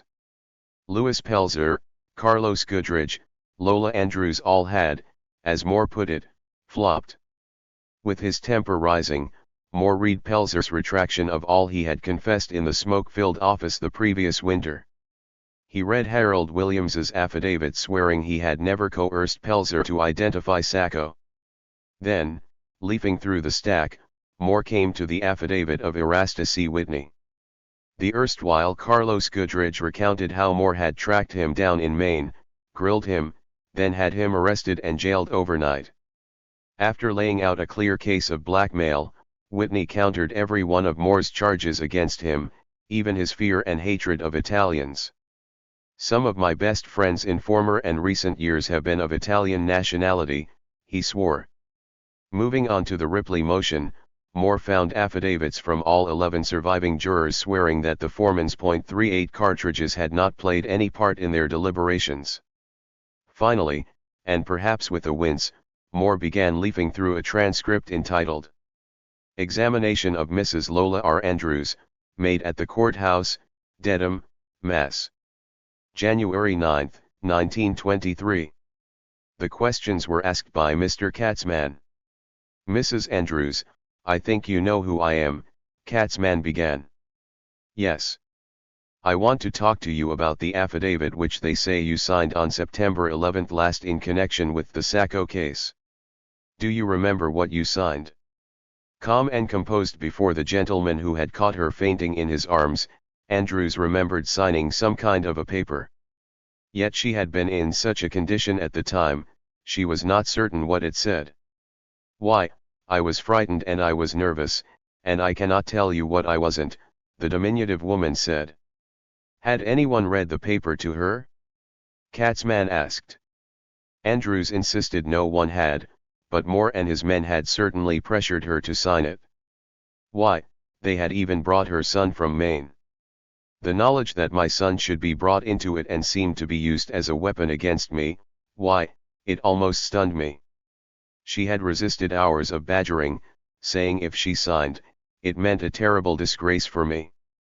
but Moore's men had told her she was doing the grandest thing a woman could do, that her boy would no longer be ashamed of her, that her past would not be revealed. She then told Kat's man how Moore had led her, weeping, to a small desk, set the paper in front of her, and ordered her to sign it. When she still refused, one of the men had dipped a pen in ink and put it in her hand. Her son had begged her, saying, "Mother, sign this paper and have an end to all this trouble, for you did not recognize these men." Finally, sometime after midnight, she had signed. In recounting her side of the story, Andrews did not cry. She did not faint. Instead, she assumed the cagey manner displayed in the witness stand. "I should call it a trap, that is the only way I can call it. I was simply, as a man would say, framed, that is all. See, to have the men burst into the room on you and all this business, and I began to realize then, you know, it was more or less of a trap they had sprung on me, and they were using the boy, see. The whole business had made her so worried she could hardly work. A mental strain is a terrible thing, Mr. Katzman, to be under," she said. Katzman asked whether her courtroom testimony had been truthful. "Why, as truthful as I can say," she answered. No one had coerced her to identify Sacco at the jail, and no one had singled him out as the man you are here to see. Harold Williams had not shaken a finger in her face, shouting, "You can put it stronger than that." And Chief Stewart had not warned her that he knew her history. "Is there anything about your past, Mrs. Andrews, that you are disturbed about?" Katzman asked. "Is there really anything?" "Why, I cannot see what I have ever done that is so disturbing." "None of us know," Katzman said, and I wondered what it was. As the interview drew to a close, Andrews said, "Why, you would think I had committed some unpardonable sin or something. Or I was a fugitive or something." Before a notary public, Andrews swore to everything she had just recounted. And it was the notary's short affidavit, not the longer ones by Katzman, Williams, and Chief Stewart, each swearing he had never coerced Lola Andrews, that made Moore's eyes shift and his fists clench. Yet by that afternoon, Moore saw the changing stories in a more favorable light. "It was simple," he wrote to Elizabeth Gurley Flynn. "With Andrews and Pelzer refusing to identify Sacco prior to the trial, then fingering him in court, then retracting their testimony, now retracting their retractions, we have them telling 4 stories each. Now as I see it, the court can do nothing properly other than to say that they have completely discredited themselves. They are not the caliber of human beings whose stories would warrant the taking of the life of a yellow dog, to say nothing of 2 human beings." The ground had shifted, Moore realized. His own conduct was on trial now. "And by trying me, we may succeed in saving the 2 boys. At any rate, we are not worrying over here. Sit tight." Sacco had begun his hunger strike on February 15. 4 weeks later, he had eaten nothing. So weak he could barely struggle out of his cot, he lay shivering in his cell, wasting away. Hunger possessed him now, numbering his days, teasing him with the hope of martyrdom. For the first time since his arrest, the sad recluse was where he wanted to be, almost free. His teeth chattering, his body a crumpled mass of sheer will, Sacco summoned 34 months of pent-up rage. He would prove to them, the capitalists, the state, the police, the judge, prove they could not cage his spirit or kill his beloved idea. To make one last shout, he only had to suffer a little longer. He had predicted his death on the 44th day, but doctors now said it might come sooner, within a week. Day by day, the agony consumed him, yet he preferred it to the alternative, waiting to be killed the way they wanted to kill him. So he pushed food away and turned his back to the pleas of friends and family. When news of the hunger strike reached the press, Sacco and Vanzetti, forgotten in the revelry of their times, again made front-page news. "Wife can't make Sacco take food."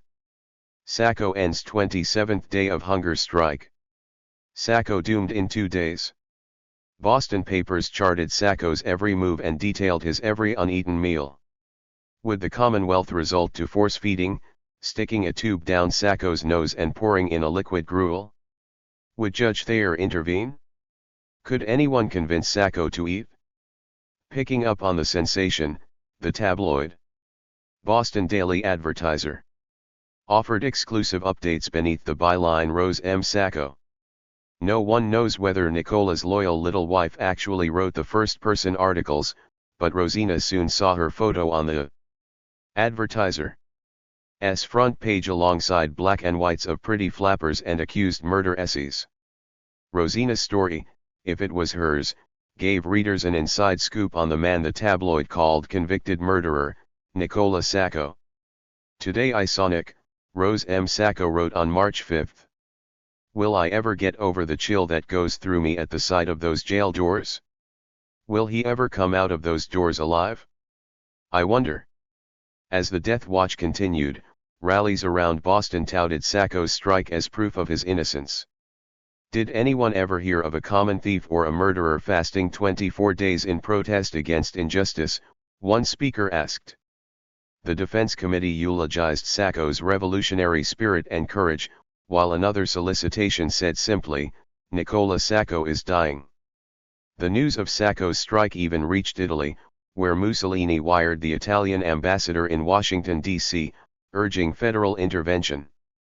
The hunger continued through a 28th day, then a 29th. Too weak to shave, sporting a full beard and ratty hair, Sacco continued to starve. Vanzetti could only follow his friend's fate in the papers. Nicola's tragic determination has shaken the public conscience and fevered the unrest, he advised Luigi. There is excitement in men's souls and electricity in the air. On March 16, the hearing postponed by missing affidavits resumed, but hunger had changed everything. Beginning his 30th day without food, Sacco was too weak to travel 2 blocks to the courtroom. Instead, he lay in his cot while columns of protesters, deathly silent, marched around the courthouse in a cold rain. Inside, Vanzetti sat alone in the cage reading the morning paper. After a long conference in the judge's chambers, the hearing finally began. Aided by 2 new lawyers, William Thompson and Arthur D. Hill, Moore presented a grave picture of Sacco's starvation. This man's life is at stake, Moore told the court. It is only a question of days at best. A somber Judge Thayer listened as the case threatened to slip out of his control. The law limited the judge's options. Sacco could not legally be force-fed unless committed to a mental hospital, yet the defense was bitterly divided over such a move. Moore wanted Sacco sent to Boston Psychopathic Hospital, but the defense committee, with the full backing of Rosina, flatly refused any suggestion that Sacco was insane. After 2 hours of argument, the judge ordered 3 alienists to examine Sacco. Their findings were to be reported in court the following morning. That evening, psychiatrists clattered through the jail until they reached cell 14 on the 3rd floor. There they listened as Sacco described months of suffering. He told of burning sensations throughout his body and an electrical tingling around his heart. He confessed his certainty that he was being watched, poisoned, persecuted. Asked about a new trial, he dismissed the possibility. His only feeling, a psychiatrist testified the following day, was that he must be set free by the court or die where he was. Listening to the alienists, Judge Thayer was etched with his own weariness, the result of a recent gallstone operation. I have been through a good deal myself, he told the court. Plainly uncomfortable presiding over insanity hearings, he called for more witnesses. Thayer wanted to know whether Sacco, if sent to Boston Psychopathic, might try to escape. Were the hospital windows barred? Yes. Could a guard be placed outside his door? Day and night. Would all doors be locked? If the judge insisted on it. The judge insisted. William Thompson thanked Thayer for making certain this poor, half-starved man won't run away. Then Vanzetti weighed in. As Judge Thayer spoke about following the letter of the law, Vanzetti did not seem to be paying attention. The time ought never to come when we should depend upon the arbitrary rule of the individual, Thayer said. When that time comes. It has already come. Vanzetti blurted out, his eyes flashing, his face red. Thayer continued without comment. The hearing lasted the entire day. Heeding the psychiatrists, the judge finally remanded Sacco to Boston Psychopathic for a 2-week observation period.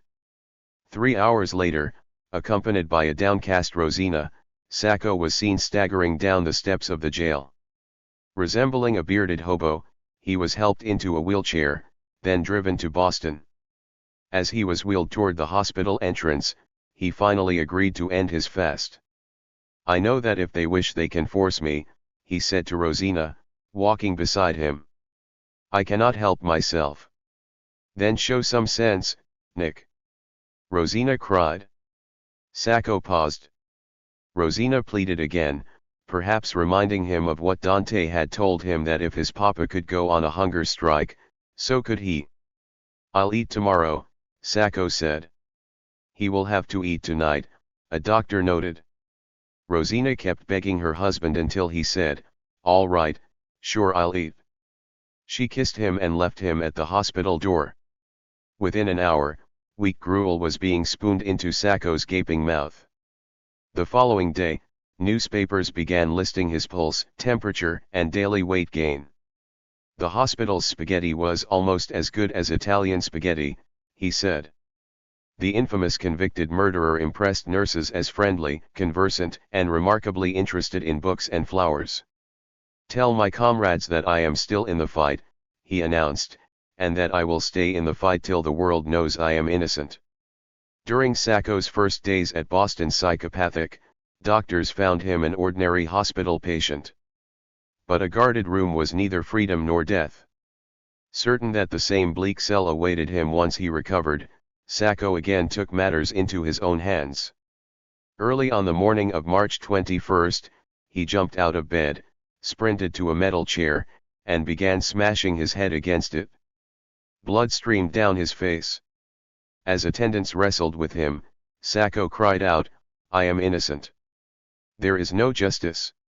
His forehead required 7 stitches. The following day, he was calm again, telling doctors he was ashamed of his outburst, but to a visitor he confessed, "I did not smash my head hard enough. The next time I will dash my brains out." On March 30, the observation period ended. Back in court, Judge Thayer perused the hospital report.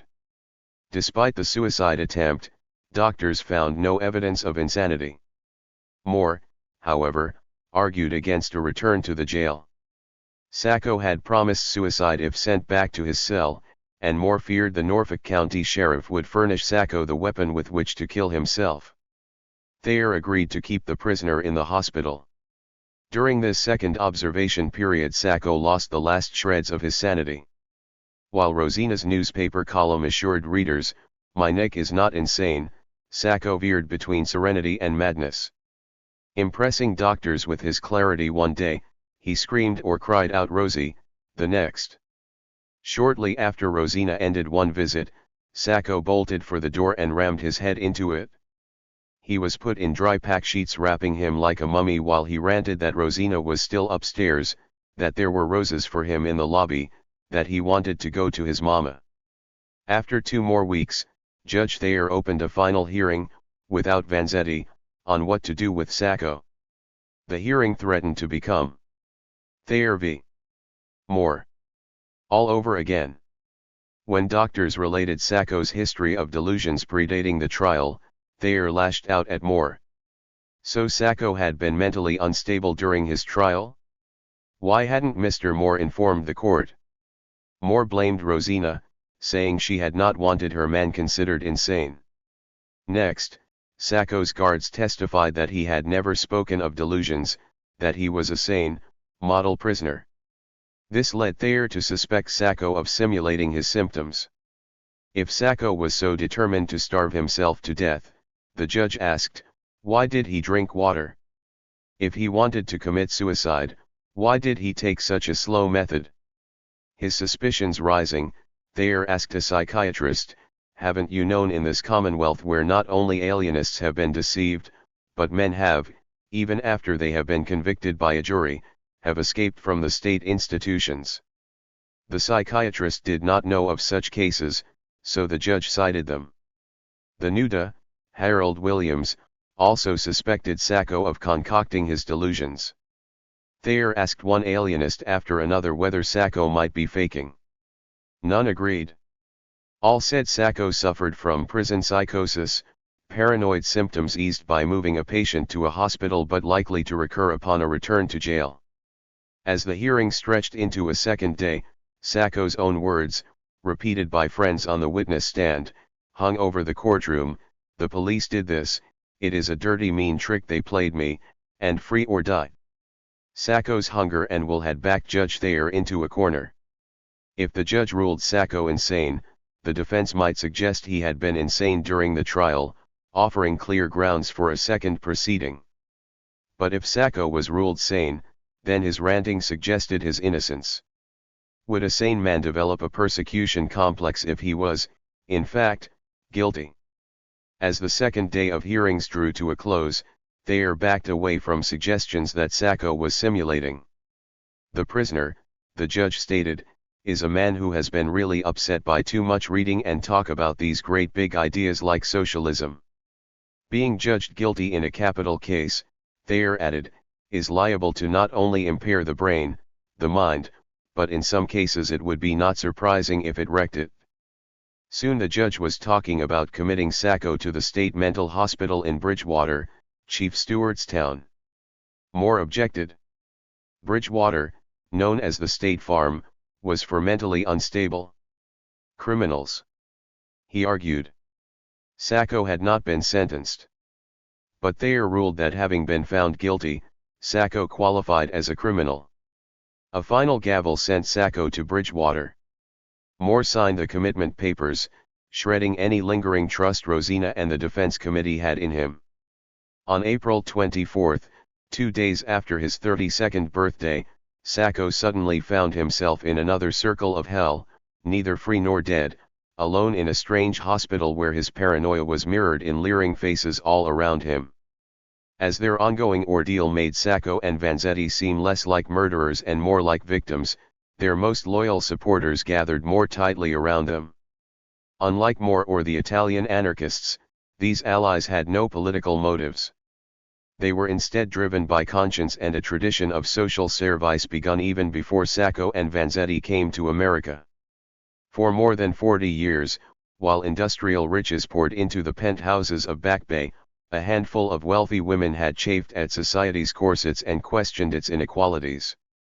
While their husbands controlled the purse strings of an expanding economy, these wives gave proper Boston lessons in empathy.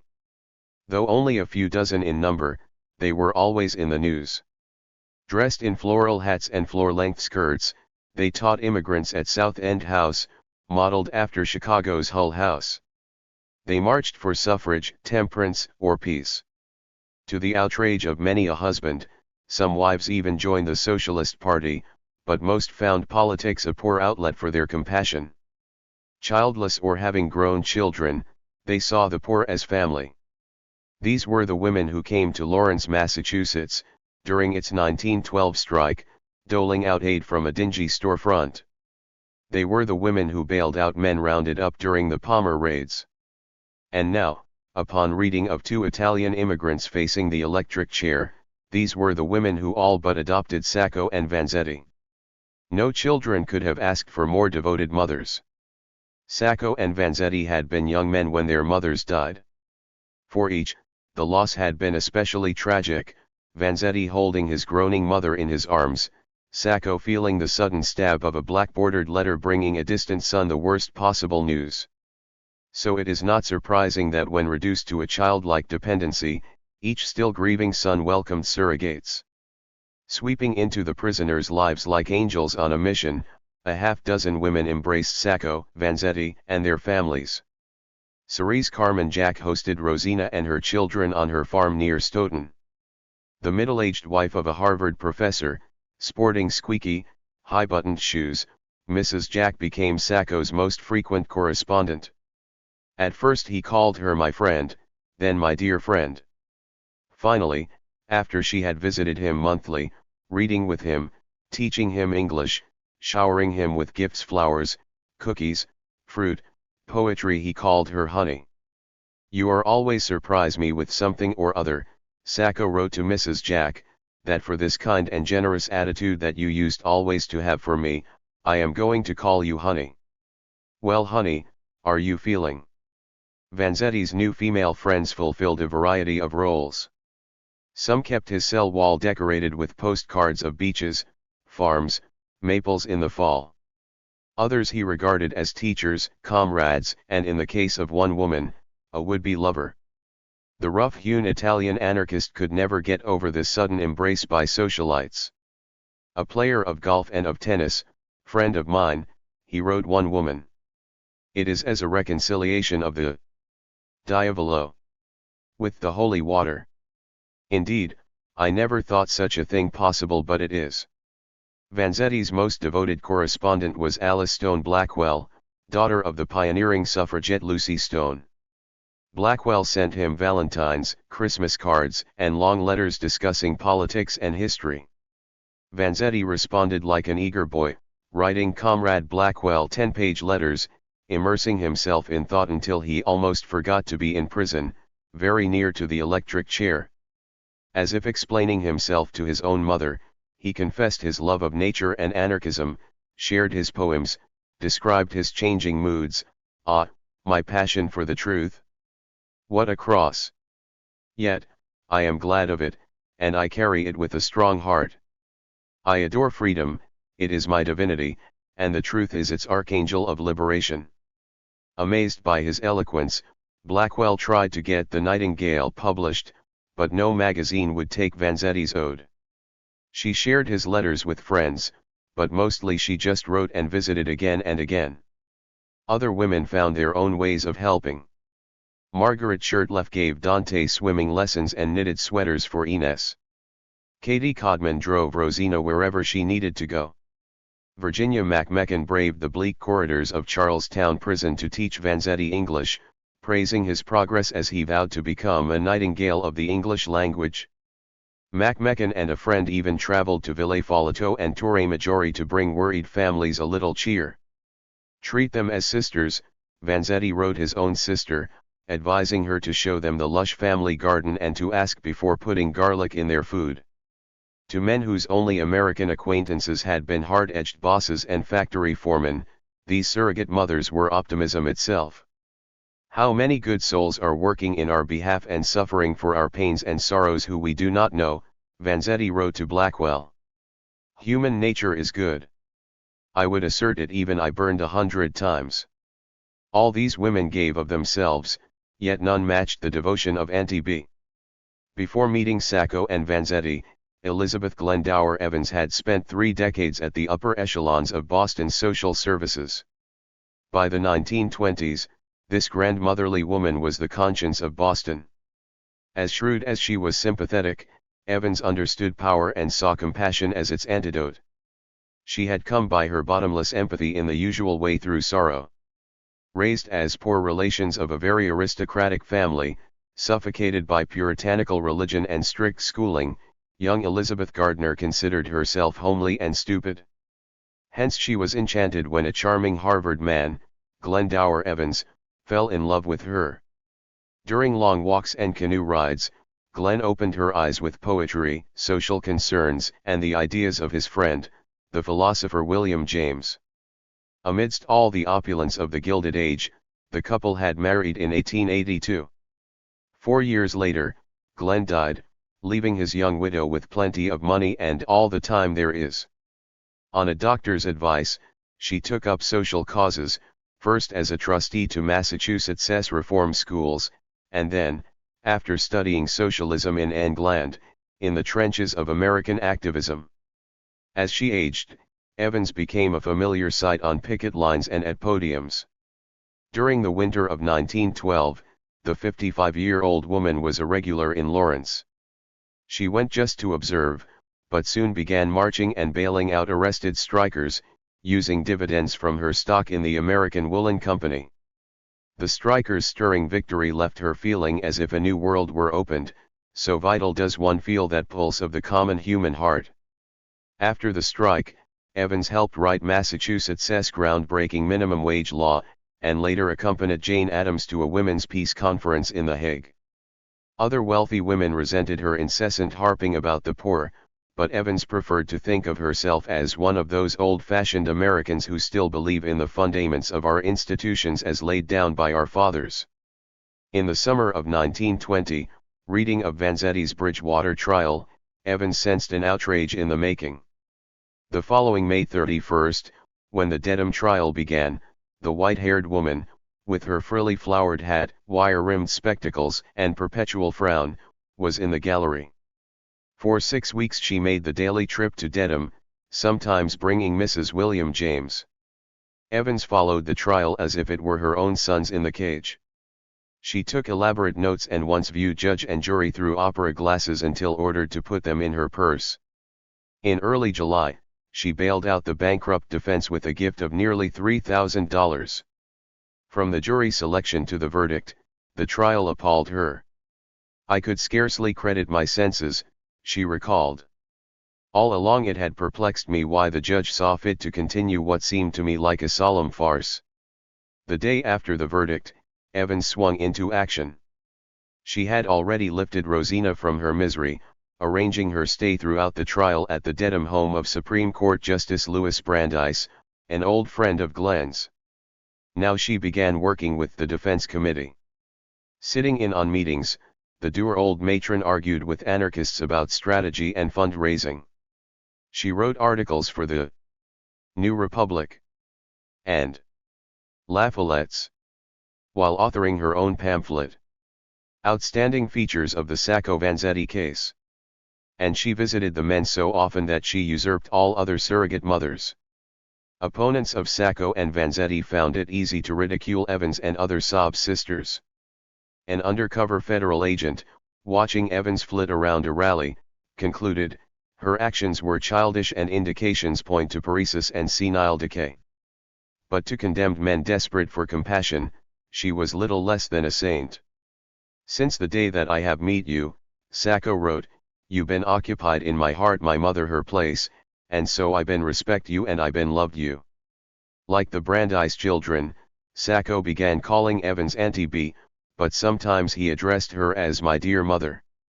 Vanzetti saw her as a gentle motherly figure who encouraged his poetry and his studies. Writing to his other surrogates, he explained anarchism or his hope for vindication. For Mrs. Evans, he saved his most eloquent letters. "Dear Mrs. Evans. For the water in liquid state, freedom is, to flow from a relative up to a relative down, or vice versa when the water is in vapor state. For the fire, freedom is, to expand and to arise. In short, freedom is, for each and all the things of the universe, to follow their natural tendencies. Please permit me to prove you the trueness of this true conception of freedom by applying it to Nick and myself. Am I without a lover? Yes, but I would like to have a lover. Has Nick a wife? Yes, and a good one, but not being free, he must either thinks that she is consoling herself with somebody else, or that she is suffering the unspeakable agony of a loving woman compelled to mourn a living lover. Have I no children? Well, I would like to have or to generate some children. Have Nick some children? Yes, and what his heart experiences when he thinks of them is a thing known by him alone. Oh, the blessing green of the wilderness and of the open land, oh, the blue vastness of the oceans, the fragrances of the flowers and the sweetness of the fruits. The sky reflecting lakes, the singing torrents, the telling brooks, oh, the valleys, the hills.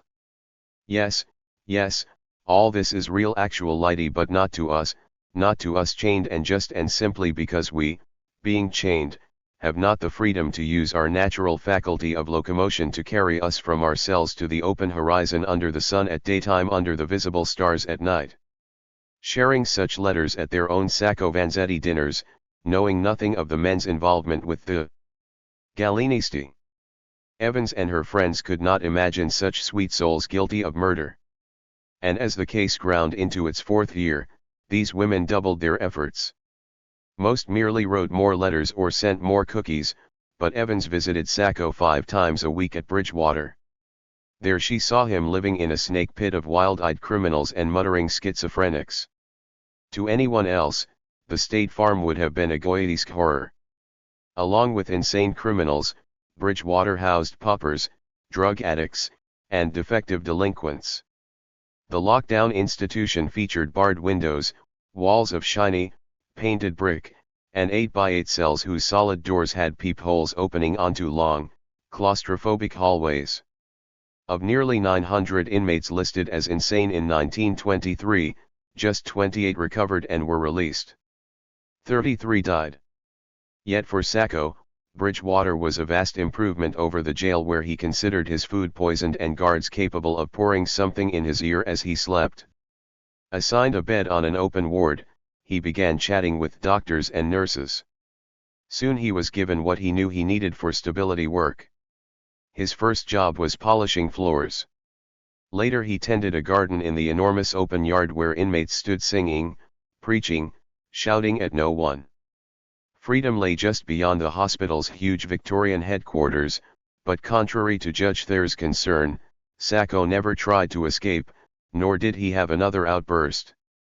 Wandering the spacious grounds, enjoying frequent family visits, he gained 26 pounds and regained his sanity. Asked whether he might be insane, he answered, "My mind is clear. I am not crazy." Learning of Sacco's recovery, Judge Thayer scheduled an October 1 hearing on the motions Moore had filed more than a year earlier. Much had happened during the 5 months Sacco spent at Bridgewater. Monthly contributions to the defense had sunk to less than $1,000, causing Moore to suspect the committee's mail was being intercepted. Scrambling for contributors, he asked a former law partner in Los Angeles for the name and address of every progressive, liberal, and radical Jew in the United States. Filicani raised funds through dances, plays, and selling Vanzetti's autobiography, A Proletarian Life. Touted by Upton Sinclair's syndicated column in the Hearst paper, Sinclair called Vanzetti one of the world's gentlest spirits. A Proletarian Life sold throughout North America, but the 15-cent price barely bolstered the defense. The funding crisis widened the schism between Moore and Filicani.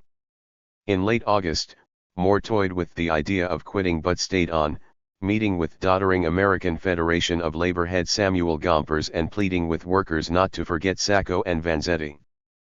But he was suffering severe doubts about how he had conducted the case. Once he even broke down and cried that Angelina DeFalco could have saved them. That summer, as the defense struggled, Galinisti in Springfield, Massachusetts, weighed a plan to break Sacco and Vanzetti out of jail. An anarchist who had pulled off robberies in 3 states offered to free the men, stealing them away the next time they were led toward the courthouse. His price, $5,000. The Galinisti welcomed the proposal but could not come up with the money. On September 28, Sacco was returned to his cell in Dedham. Waiting for him was a basket of peaches and apples sent by Cerise Jack. After more than a year's delay, the hearing on Moore's motions was just a few days away. Added to the 4 was a new one thought to be the most convincing yet. While Sacco was at Bridgewater, Moore had hired a new ballistics expert. One of America's foremost criminologists, Albert Hamilton, had analyzed hundreds of bullets and gun barrels with his Bosch and Lomb compound microscope, far more powerful than any used during the Dedham trial. His expertise had swayed many murder cases, most often in favor of the prosecution. In August, Hamilton had come to Boston to examine Bullet 3 and Vanzetti's revolver. Quickly convinced that Sacco and Vanzetti had been framed, he prepared an affidavit exonerating them. But a more startling piece of Moore's fifth motion came from a cop's confession. Captain William Proctor, a 36-year veteran of the Massachusetts State Police, had helped test fire Sacco's gun during the trial. Asked in court about Bullet 3, Proctor had testified, "My opinion is that it is consistent with being fired by that pistol." Both Katzman and Judge Thayer had taken the captain's testimony as an unequivocal yes. In his charge to the jury, Thayer said, 2. Prosecution witnesses linked gun and bullet. Ever since, however, the words consistent with had haunted the white-haired police veteran. "I'm getting to be too old to want to see a couple of fellows go to the chair for something I don't think they did," he told Albert Hamilton.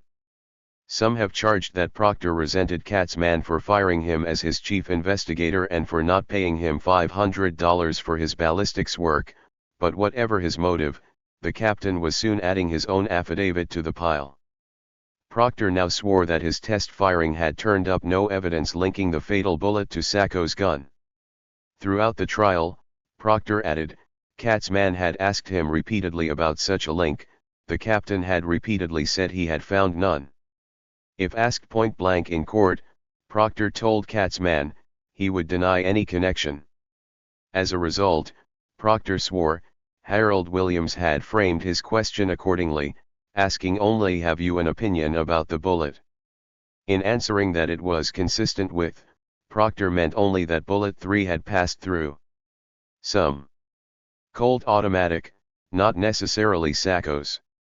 Had I been asked the direct question, Proctor now swore, whether I had found any affirmative evidence whatever that this so-called mortal bullet had passed through this particular Sacco's pistol, I should have answered then, as I do now without hesitation, in the negative.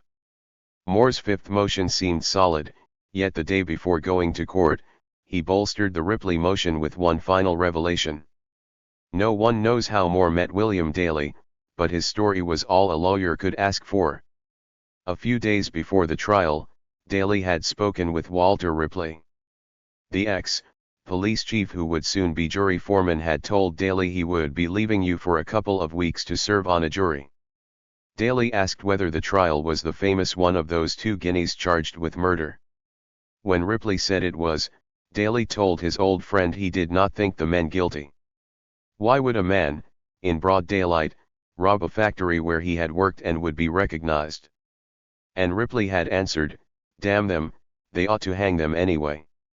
With charges that the jury foreman was biased and the prosecution had suborned perjury, the hearing was called to order. The first Monday in October was a crisp autumn day, much like the day of Moore's initial appeal for a new trial. But nearly 2 years had passed, 2 deadening years marked by madness, starvation, protests across 2 continents, and another 700 days behind bars. Now, as if stuck in some endless film loop, Sacco and Vanzetti were again marched into court. There was Judge Thayer sitting like an alabaster statue on the bench. There was Moore, arguing with the judge. There was Katzman in all his pomp and pride. There were the McInernys, whose precise mannerisms always made Sacco and Vanzetti chuckle. But here was Ines in a pink dress being placed in Sacco's arms while Vanzetti beamed. And here on their behalf was the new lawyer, a Harvard man himself, recommended by Auntie B and hired by Moore to argue the latest motions. In a broad Brahmin accent marking him as anything but an outsider, William Thompson began. It is supposed that these defendants hold radical opinions. Mr. Hill and I do not hold such opinions, and we are not here in support of such opinions. We are here because we think that the proper administration of the law is the only safeguard of human society. We think that nothing could be worse than that persons who talk about government by law are not willing to stand by the law excepting when the law is in their favor. Listening to the tall, fair-haired lawyer in the impeccable gray suit, both defendants realized their case had finally moved beyond the bitterness of Thayer v. Moore. Thompson continued, arguing the Ripley motion. He quoted the late foreman, damn them, they ought to hang them anyway. That's why Mr. Hill and I are here, Thompson said. It's because some of our friends have talked in the way Daley says Ripley talked. For 2 days, Thompson parried Katzman's assertions, cited the Constitution, and argued that Ripley's comment alone merited a new trial. And when, after a 3-week postponement allowing Katzman and Williams to file affidavits swearing they had never coerced Captain Proctor, there was Thompson again on the attack. Turning to stare down Katzman and Williams, Thompson shouted, they knew and don't deny it, that Captain Proctor didn't believe that bullet went through that gun. and when they put him on the stand they gave him no opportunity to tell the truth and all the truth. Dragging on into November, the hearing turned to ballistics. Huge photos of bullets and cartridges stood beside the witness stand. Microscopes sat on the bench. Moore's new ballistics expert, Albert Hamilton, told the court that Vanzetti's revolver did not have a new hammer because it had been Vanzetti's all along. Hamilton had Judge Thayer examine the screw holding the hammer in place, noting it was shiny and unmarked by repair. And bullet 3 had not come from Sacco's gun, Hamilton insisted. Superimposing cross-sections of the fatal bullet and a bullet he had test-fired himself, Hamilton rotated them like wheels, showing the court how the lands and grooves, the firing pin indentations, the flow back from the bullet's discharge simply did not match. Backing Hamilton's claim, a professor from the Massachusetts Institute of Technology added his own measurements proving that the so-called mortal bullet never passed through the Sacco gun. Fighting back, the prosecution called Captain Charles Van Amberg and an engineer from the Winchester Repeating Arms Company. Each offered his own measurements, his own expertise proving the mortal bullet had been fired from the Sacco pistol. And the arguments, awash in technical terms and splitting hairs to 0.010ths of an inch, raged for 2 days. Peering through Hamilton's microscope, Judge Thayer examined bullets, cartridges, the hammer of Vanzetti's pistol, and the firing pin of Sacco's gun. The judge's stone face revealed not the slightest favor to either side, yet when the hearings finally closed on November 8, Sacco and Vanzetti could almost imagine freedom. Mr. Thompson is a quick and penetrating intelligence, a tongue wonderful, Vanzetti wrote the Brinus. With a few words he was able to destroy the elaborated sophistry, the mixing and twisting to make a truth seem a lie or a lie a truth. At least I have had the moral satisfaction to see my framers unmasked, called liars as they are. Sacco was equally inspired. Just a few lines to say that behind these dark shadows the beautiful light it is begin to come upon me and will be light, and always more bright, he wrote to Cerise Jack. Believe me Mrs. Jack that these today Mr. Thompson was in court he did relieve the soul of the sad reckless. Sacco's goal to end his ordeal had been thwarted. He found himself alive in this terrible hole. Here, where there is no life and no vegetation, but I live. Having been through the deeper hell of hunger and insanity, he allowed himself the luxury of a faint hope. I will live for humanity and for the solidarity and for the fraternity and for gratitude to all the friends and comrades who have worked for Sacco and Vanzetti, he wrote. In the light of the moment, neither Sacco nor Vanzetti suspected that their case was about to backslide into its own lunacy. Chapter 11. These so-called alleged facts.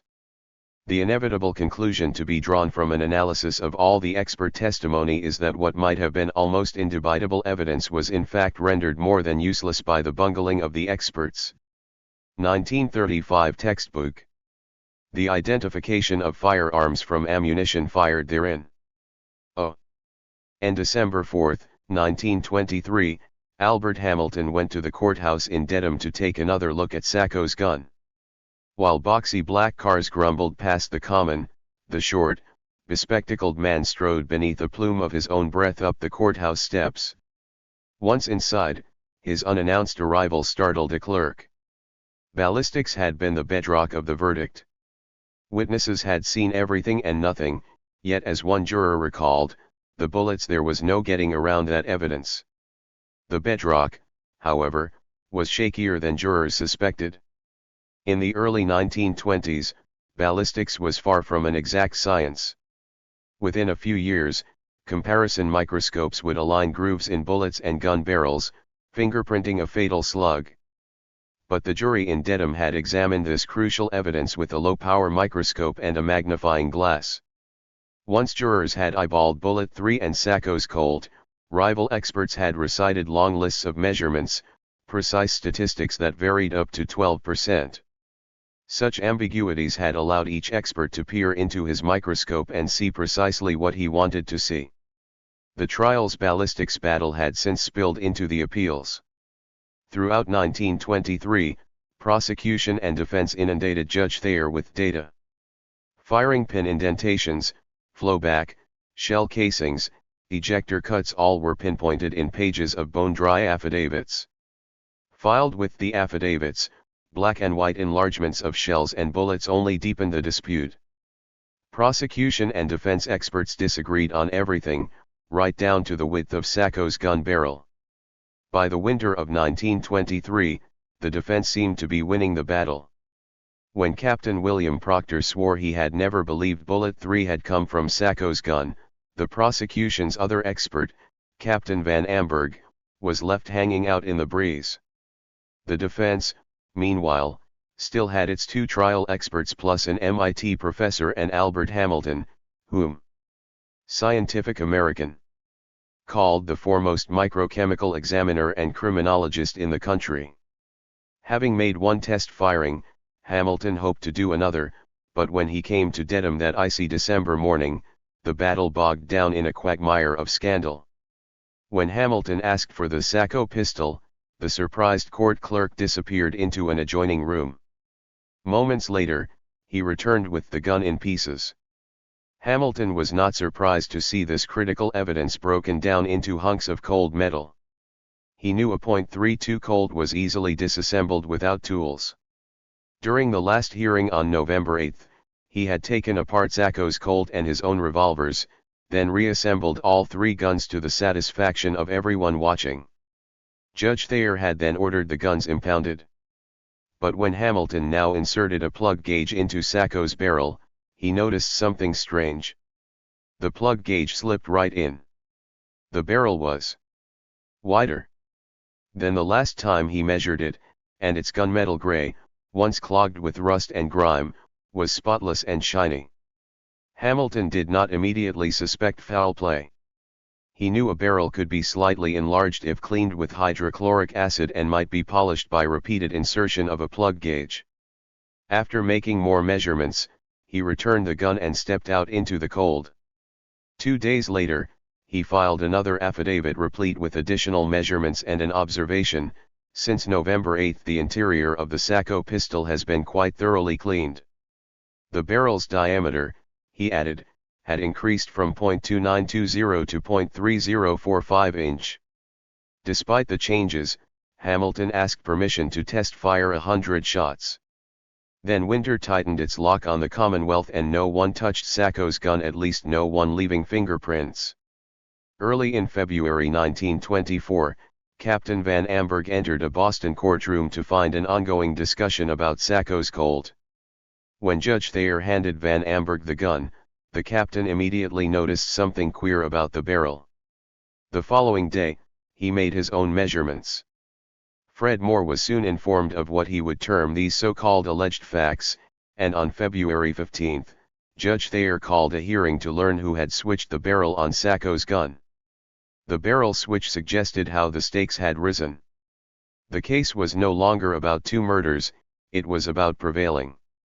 Someone was willing to jeopardize the case in order to win it. Someone had risked imprisonment to free Sacco and Vanzetti or else send them to the electric chair. But who? Opening the hearing, Judge Thayer lectured lawyers and ballistics experts, asking whether there has been any tampering here, any evil intent by way of substitution. If anybody will give me any evidence tending to prove it, I want it. 3 weeks of private hearings began with a washing of hands. De Harold Williams swore he had not seen Sacco's gun since November. William Thompson, assuming a larger role in the defense, said no one on his side could have switched the barrels unless they wanted to run their necks into a noose. Hamilton swore he had only taken the gun apart under the watchful eyes of the judge. And the judge, studying the guns on his bench, insisted, "I never had those in my possession." This much was certain: Sacco's pistol had been taken apart as often as a toy gun. 3 times during 1923, the prosecution had taken the Colt to Bridgeport, Connecticut, where Captain Van Amberg worked for the Remington Arms Company. Each time, measured and photographed, the gun had been broken down into some 3 dozen parts. It was also taken apart during the November 8 hearing. 4 days later, Harold Williams had broken it down in the judge's chambers. When not under examination, Sacco's gun had been locked in a courthouse cupboard. Hamilton's own revolvers, from which Sacco's shiny new barrel seemed to have come, had been kept nearby in 2 red shoeboxes tied with string. All the rest was as chaotic as the arguments before the fuming judge. How could the barrels have been switched? What could anyone hope to gain from a cheap trick sure to be detected, as Thayer said, in a minute? Switching barrels in front of the judge would have been a bit risky, Thayer and Thompson agreed. Had someone broken into the courthouse in the dead of night? Had a duplicate key been made? Or had it been the innocent mistake of a befuddled clerk? Arguing, posturing, shuffling papers and theories, the lawyers could not even agree which barrel was which. Was the shiny barrel in Sacco's gun really new, or had the original barrel been cleaned? Had the rusty barrel on one of Hamilton's pistols come from Sacco's Colt or from some other gun? With guns and barrels littering his bench, the judge struggled for order. That one there belongs in here, doesn't it? Thayer asked of 2 barrels. You look at it and tell me if I have got them right. It is the one that is in here, Hamilton said. It isn't the one that belongs with that. No, no. That is the one that is in there, Hamilton continued. After lunch, however, Thayer still labored to keep the evidence straight. Where is the blame thing now? He asked of the barrel. You have it in your right hand, Harold Williams said. That is the plug gauge. Amidst spreading confusion, motives emerged. If detected, a switch would have given the defense grounds for a new trial. And if undetected, Hamilton could have fired his 100 shots and come back with bullets bearing no resemblance to bullet 3. William Thompson protested the implications, asking why people whose lives may depend on whether or not a certain pistol will strike the firing pin in the middle or won't, deliberately set to work to ruin their own chances. The prosecution, too, had dual motives. Switching barrels, then discovering the tampering, would derail further tests on Sacco's gun. Even if the correct barrel were replaced, Captain Van Amberg assured Judge Thayer, another firing would prove nothing. And if the switch could be blamed on the highly touted Albert Hamilton, all his meticulous measurements proving Sacco's innocence would be worthless. As the hearings entered their second week, the press got word of this bombshell. Reporters in thick coats and fedoras gathered outside the judge's chambers, but the judge, refusing to try the case in the newspapers, kept the hearings private. While a snowstorm blanketed Boston, reporters begged for leaks but had to settle for accusations. Moore charged the defense with trying to scuttle his test firing. Williams suggested Hamilton had made the switch at the November 8 hearing. After a few days of dead ends, reporters and their editors turned to a meteor scandal unfolding in Washington, D.C. The Secretary of the Interior had been caught selling access to federal oil reserves in Teapot Dome, Wyoming. Raging on into summer, the Teapot Dome scandal denied readers any further mention of Sacco, Vanzetti, and this high-stakes twist to their case. The hearings went on in secret, with the judge, lawyers, and experts peering through microscopes and studying gun barrels in the light from the window. Each day the doubts grew. Barred from the hearings, Sacco and Vanzetti remained in their cells. As their 5th year in prison approached, the men's contrasting characters, like the gun barrels, switched. Once the even-tempered monk, Vanzetti now began to rage at his fate. The tedium of prison life finally stamped upon him a funereal truth that no stack of books, no eloquent letters, no amount of courage would ever free him. The previous summer, Vanzetti had witnessed a preview of his own execution. On July 14, 1923, a convict named Paul Pappas was to be electrocuted at midnight. The electric chair sat in a prison annex called the Death House, but the hulking generator pumping out its lethal current was just 20 feet from Vanzetti's cell. From 9 p.m. on, the generator hummed and crackled, sending live current through Vanzetti's nerves. He had vowed never to tremble, but now he was gripped with terror, wide-eyed, and tempted to smash his cell door. His dreams of revolt were never more fevered, Yet he could do nothing. Finally, midnight arrived.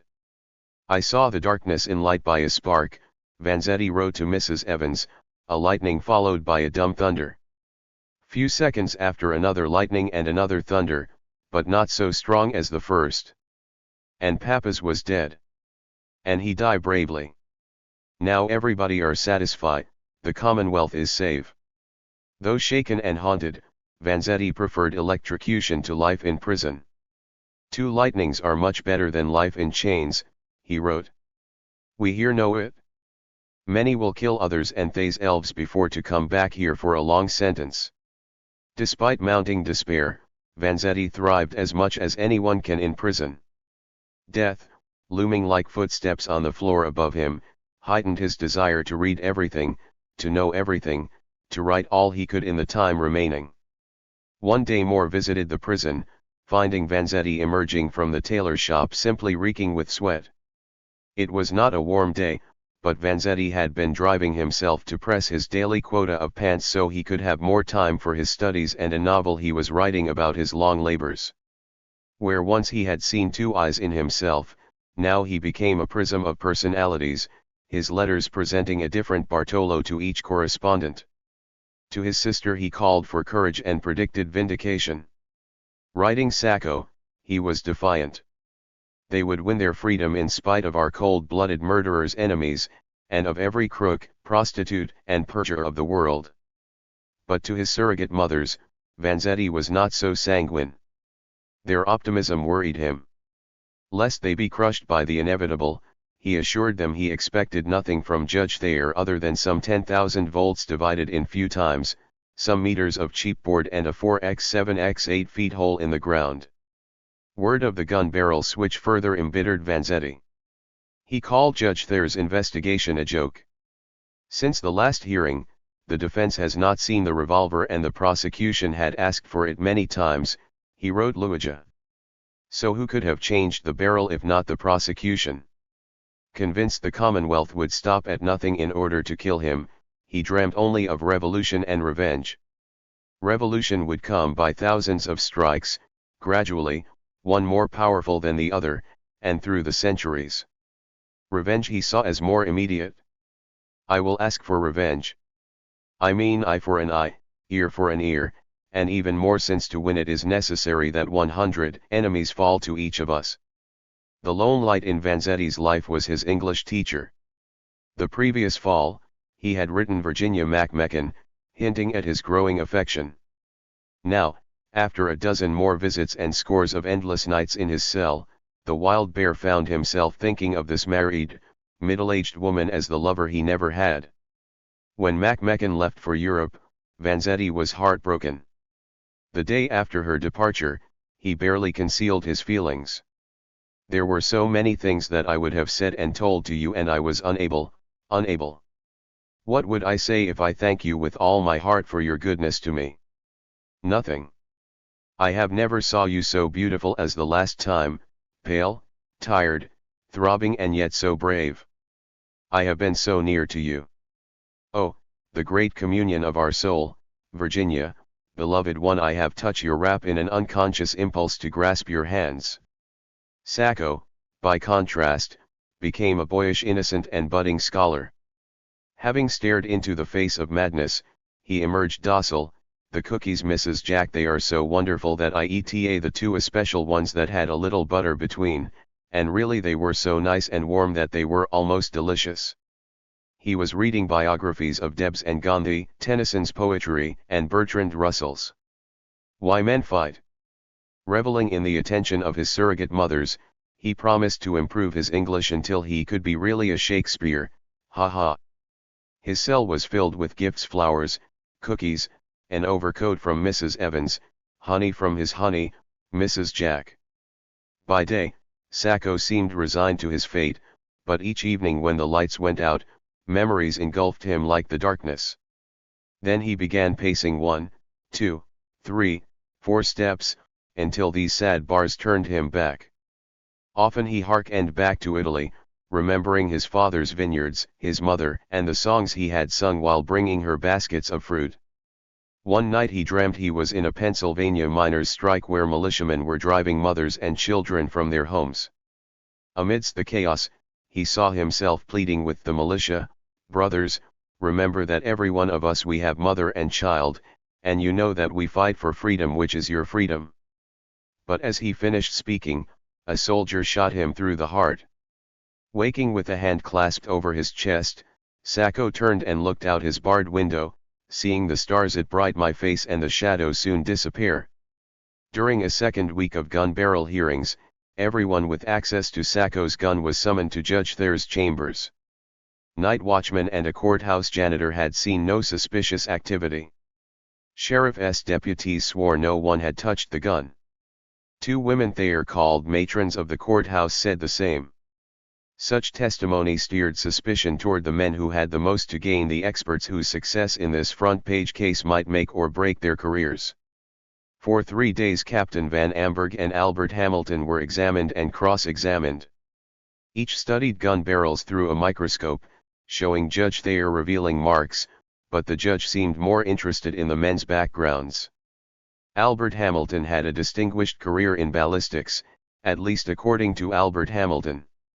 A pompous man in his early 60s, prone to referring to himself in the third person, Hamilton had graduated from the New York College of Pharmacy, which had since affiliated with Columbia University. During 37 years as a criminologist, he had testified in 164 trials from Maine to Arizona. Enhanced by Wright UPS in Scientific American and in newspapers Hearst's Boston American called him America's Sherlock Holmes. Hamilton's was an impressive resume. At the hearings, Judge Thayer acknowledged such expertise, bidding Hamilton to make any kind of an examination you see fit, forward, backward, or any way. The prosecution, however, was suspicious.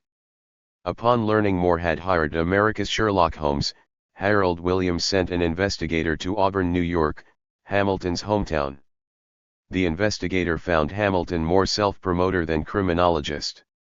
Hamilton's courtroom experience resulted in part from a self-published pamphlet entitled "That Man from Auburn." The pamphlet touted Hamilton as an expert in nearly 24 forensic fields, including fingerprints, toxicology, nitroglycerin, blood and other stains, and embalming and fluids. Before becoming an expert for hire, Hamilton had run a drugstore peddling Hamilton's Kidney Cure and Hamilton's Cream Hair Balsam. But more damaging to the expert's reputation were several acquaintances: a former a chemistry professor, a physician, another criminologist who accused him of inept testimony in various murder trials. In 1915, Hamilton's linking of fatal bullets to a defendant's gun resulted in a death sentence. The condemned man was later proven innocent and Hamilton's testimony judged worthless. Among lawyers in his county, one attorney swore, Hamilton was regarded as a professional expert, testimony should not be accepted in any court of record. Hearing that his old enemies had filed affidavits, Hamilton filed explanations of how each accuser, outsmarted in a court case, had become very bitter ever since against Hamilton. It all added up to more charges and countercharges piled on Judge Thayer's desk. Early in the hearings, Hamilton called the gun barrel switch an innocent mistake, blaming the court clerk who had hastily brought him Sacco's Colt. He soon changed his mind. Citing his enemies' affidavits, he saw the switch as another attempt to thoroughly discredit Hamilton. Judge Thayer reserved his opinion, but clouds over Hamilton's reputation suggested him as capable of making the switch. Charles Van Amberg, whom colleagues called Van, presented a simpler picture. The captain, a gaunt, bespectacled man with thin lips and prominent nose, had learned ballistics on the job. A graduate of Springfield Technical High School, he spent 9 years testing weapons at the Springfield Armory. During the war, he was commissioned an Army captain to teach marksmanship. At 41, the captain was a latecomer to the courtroom. Apparently he had not enjoyed testifying in Dedham. Asked during the gun barrel hearings how often he had appeared in a capital case, Van Amberg replied, "The Sacco case was my first, praise the Lord." Now here he was again on a witness stand with his credibility and perhaps his career on the line. The defense offered no affidavits questioning Van Amberg's expertise. Moore would take care of that, with help from Hamilton. The previous fall, Hamilton and Van Amberg had fired at each other in affidavits. Now the two experts faced off before the judge, disparaging each other's techniques, measurements, and conclusions. The duel also went on behind the scenes. Watching Van Amberg in the witness stand, Hamilton began handing notes to Moore. "He wants court to understand sulfur makes oxides," Hamilton scribbled. "Sulfur makes sulfides." Van Amberg had never studied microscopy, Hamilton noted. The man did not even have the proper device, a stage micrometer, to make measurements in court. Hamilton suggested that Moore have Van Amberg set up his microscope and measure a bullet. "Look closely," he told Moore. Van Amberg would read his measurements from the cold manual right there in his lap. "You'll find he will do the same as yesterday," Hamilton scribbled. "He will look in his book before he is through." Moore decided to put Van Amberg to this test.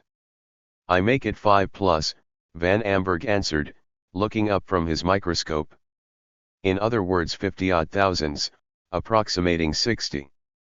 50 plus or 60? Moore asked. "Well, I should call it 60, taking the maximum measurement. You made it as fine and as accurate as it is possible for you to make with all of the equipment that you named as using at the time of the trial?" Moore asked. When Van Amberg said yes, Moore closed in. "Now Captain," he said. "Isn't it a fact that the measurements that you pretended to give upon the trial of this case were simply the standardized measurements, factory standards that you took from the cold automatic pistol people out of the book you have been using right here during these proceedings? Haven't you the book right in your possession out of which you took those measurements?" "No, I haven't any such measurements," Van Amberg answered. "With the Remington UMC label on the cover of the book. I haven't any such measurements in there." Moore pressed on, asking what the captain had meant earlier in saying "you caught me off my guard" and whether he could accurately measure anything without a stage micrometer. Under attack, the captain called a stage micrometer a minor detail, then fell back on statistics, citing streams of measurements until court adjourned for lunch.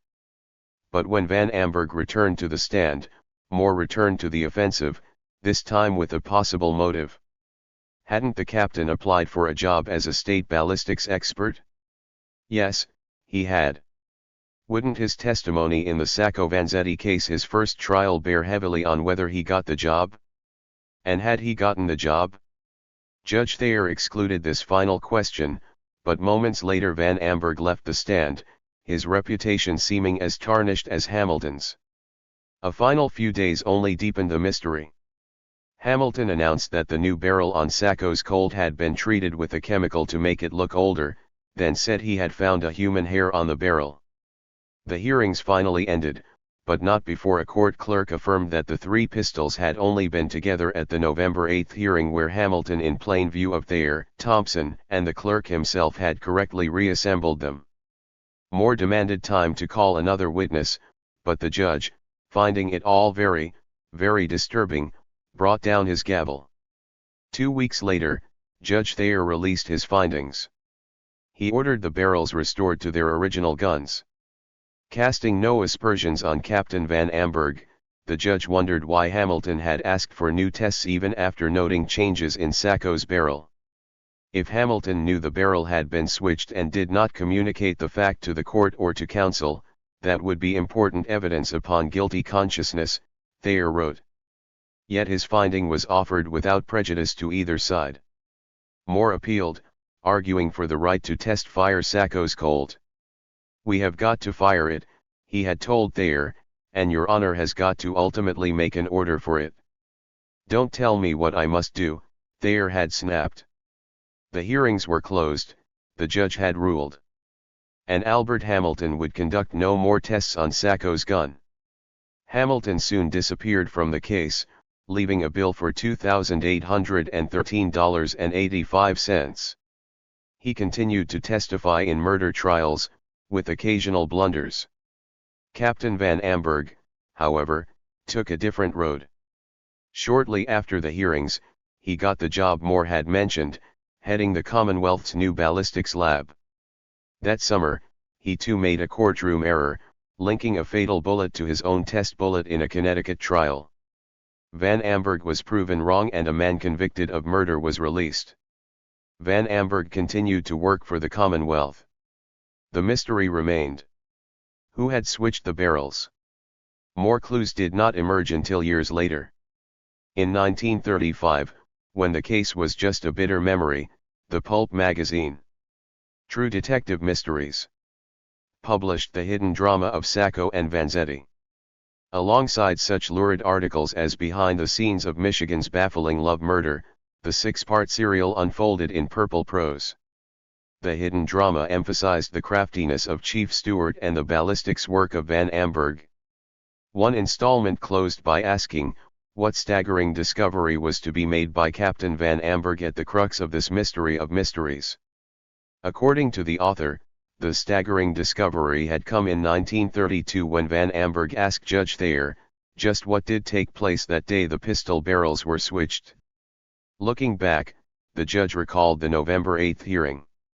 He remembered Hamilton reassembling 3 guns, then slipping them in his pocket and heading out of the courtroom. Just a minute, gentlemen. Thayer recalled shouting. Come here, Mr. Hamilton. Hand me your pistols. Thayer then impounded the guns. Several historians have recounted this discovery, ignoring the most staggering thing about it, that it never happened. Judge Thayer had impounded the guns, but neither 3 weeks of hearings nor his own findings mentioned any attempt by Hamilton to walk off with them. Back in 1924, Thayer agreed the barrel switch had not been made on November 8. The name of the pulp author spinning the scenario added a curious footnote to the mystery. It was Charles Van Amberg. The captain retired in 1943, yet he did not leave the crucial evidence from his career making case to the whims of future experts. Claiming Judge Thayer had entrusted him with all Sacco Vanzetti ballistics evidence, he took the guns, bullets, and shells to his home. Consciousness of guilt? Or a call to duty? After Van Amberg died, his son kept the evidence in a sealed package so that no future tampering with the exhibit may be possible. Only in 1960, following a Boston Globe expose, were the exhibits returned to the custody of the Commonwealth. Throughout the spring and summer of 1924, the confusion surrounding the gun barrels was mirrored in efforts to save Sacco and Vanzetti. In early May, Filicani walked in on a meeting a few blocks from his North End office. There he saw Moore, a grim-faced Mrs. Evans, and other longtime supporters seated around a table. "What is this?" Filicani asked. "Explain this to me." "The Sacco Vanzetti Defense Committee is still alive, still fighting, still interested in the case." "What is this?" This, Filicani learned, was the Sacco Vanzetti New Trial League. Filicani assumed the schism was about money, but it ran deeper. Moore had given up working with the defense committee. The anarchists refused to listen to him, and Filicani has tried my patience to the utmost in 1,000 petty details. By then, the committee was taking in only $100 a week. They are not merely financially bankrupt but likewise intellectually and spiritually, Moore observed.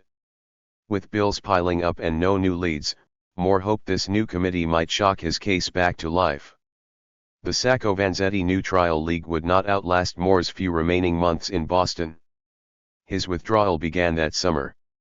On July 7, when Filicani refused to pay new bills, Moore tendered his resignation, offering to stay on until another lawyer could be hired. All summer, delay after delay spread the confusion. Since the first of the year, Judge Thayer's decision on the 5 motions had been expected any moment, but in June, Thayer had an appendectomy. Suddenly no one knew when his ruling might come. July passed, sluggish and sweltering. Vanzetti lamented receiving few letters from his beloved Virginia in Europe. When August's humidity baked the prisoners in their cells, Sacco's docility melted. Finally, he lashed out at Moore. I am telling you that you are going to stop this dirty game. Sacco wrote. You hear me? I mean every them words I said here, because I do not want have anything to do any more with New Trail League Committee, because it does repugnant my conscience. Calling Moore the obstacle of the case, Sacco accused him of playing his dirty game solely for such sweet pay that has come to you right long. He wanted his case finished. What was Moore waiting for now? Do you wait till I hang myself? That's what you wish?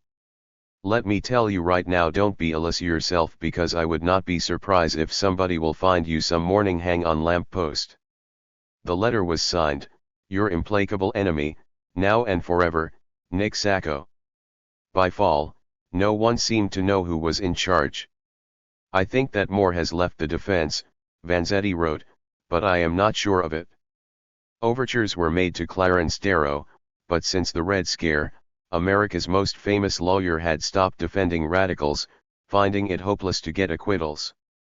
I'm just taking cases of murderers and other respectable criminals, Darrow said. I can sometimes get them off. With certainty dissolving into enigma, with another year evaporated, it fell to Judge Thayer to act decisively. On October 1, 1924, the judge ruled on all 5 motions. Motion 1 Ripley, Thayer saw the issue as involving more than the cartridges carried by the jury foreman during the trial. The motion threatened to invade the private sanctity of the jury room. Citing precedents, Thayer ruled that Ripley's hearsay comment did not override the affidavits of 11 jurors, each swearing the cartridges had hardly been seen and never discussed. I am not willing to blacken the memory of Mr. Ripley and to pronounce those 11 surviving jurors as falsifiers under oath by claim of counsel that are so weak, so fragile, and so unsatisfactory, Thayer ruled. As to Ripley's comment, damn them, they ought to hang them anyway. Thayer said, nothing. The motion was denied. Motion 2 Gould/Pelzer, to Judge Thayer, razor paste salesman Roy Gould was only one more eyewitness to the passing of the bandit automobile. Noting how testimony had been at odds, the judge claimed the verdict had not rested on eyewitnesses but on consciousness of guilt.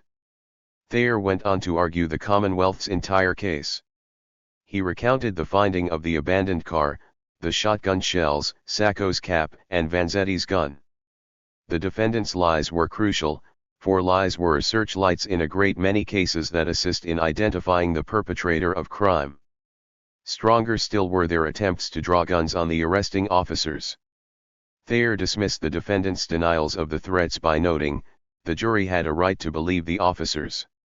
Then, as if speaking to the nameless throngs who had created an international cause célèbre, Thayer asked, is it not somewhat remarkable that there are those who are so gifted as mind readers and heart interpreters that they can tell exactly what the verdict of a jury should be, when they never even saw the defendants themselves, nor heard a word of the evidence, nor saw a single witness upon the stand? Driven by his arguments on the Commonwealth's behalf and finding Louis Pelzer's confession of perjury not at all satisfactory, Thayer handed down his second ruling. The motion was denied. Motion 3 Goodridge, as Thayer saw it, Carlos Goodridge had been successfully impeached during the trial. Tawdry attempts to reveal his shady reputation therefore meant less than Moore's conduct, a cruel and unjustifiable attempt to scare Goodridge into swearing to something that was false against the district attorney's office. Moore had hoped he would be tried in order to free the boys. Thayer obliged. I have tried to look at this conduct of Mr. Moore with a view of finding some justification or excuse of it, the judge wrote. I can find none. I attribute it, however, to an over-enthusiastic interest in his client's cause, based upon the fact that belief in the innocence of one's client justifies any means to any desired end. Motion denied. Motion 4 Andrews, it is a very unpleasant duty for me to pass judgment upon this motion, Thayer began.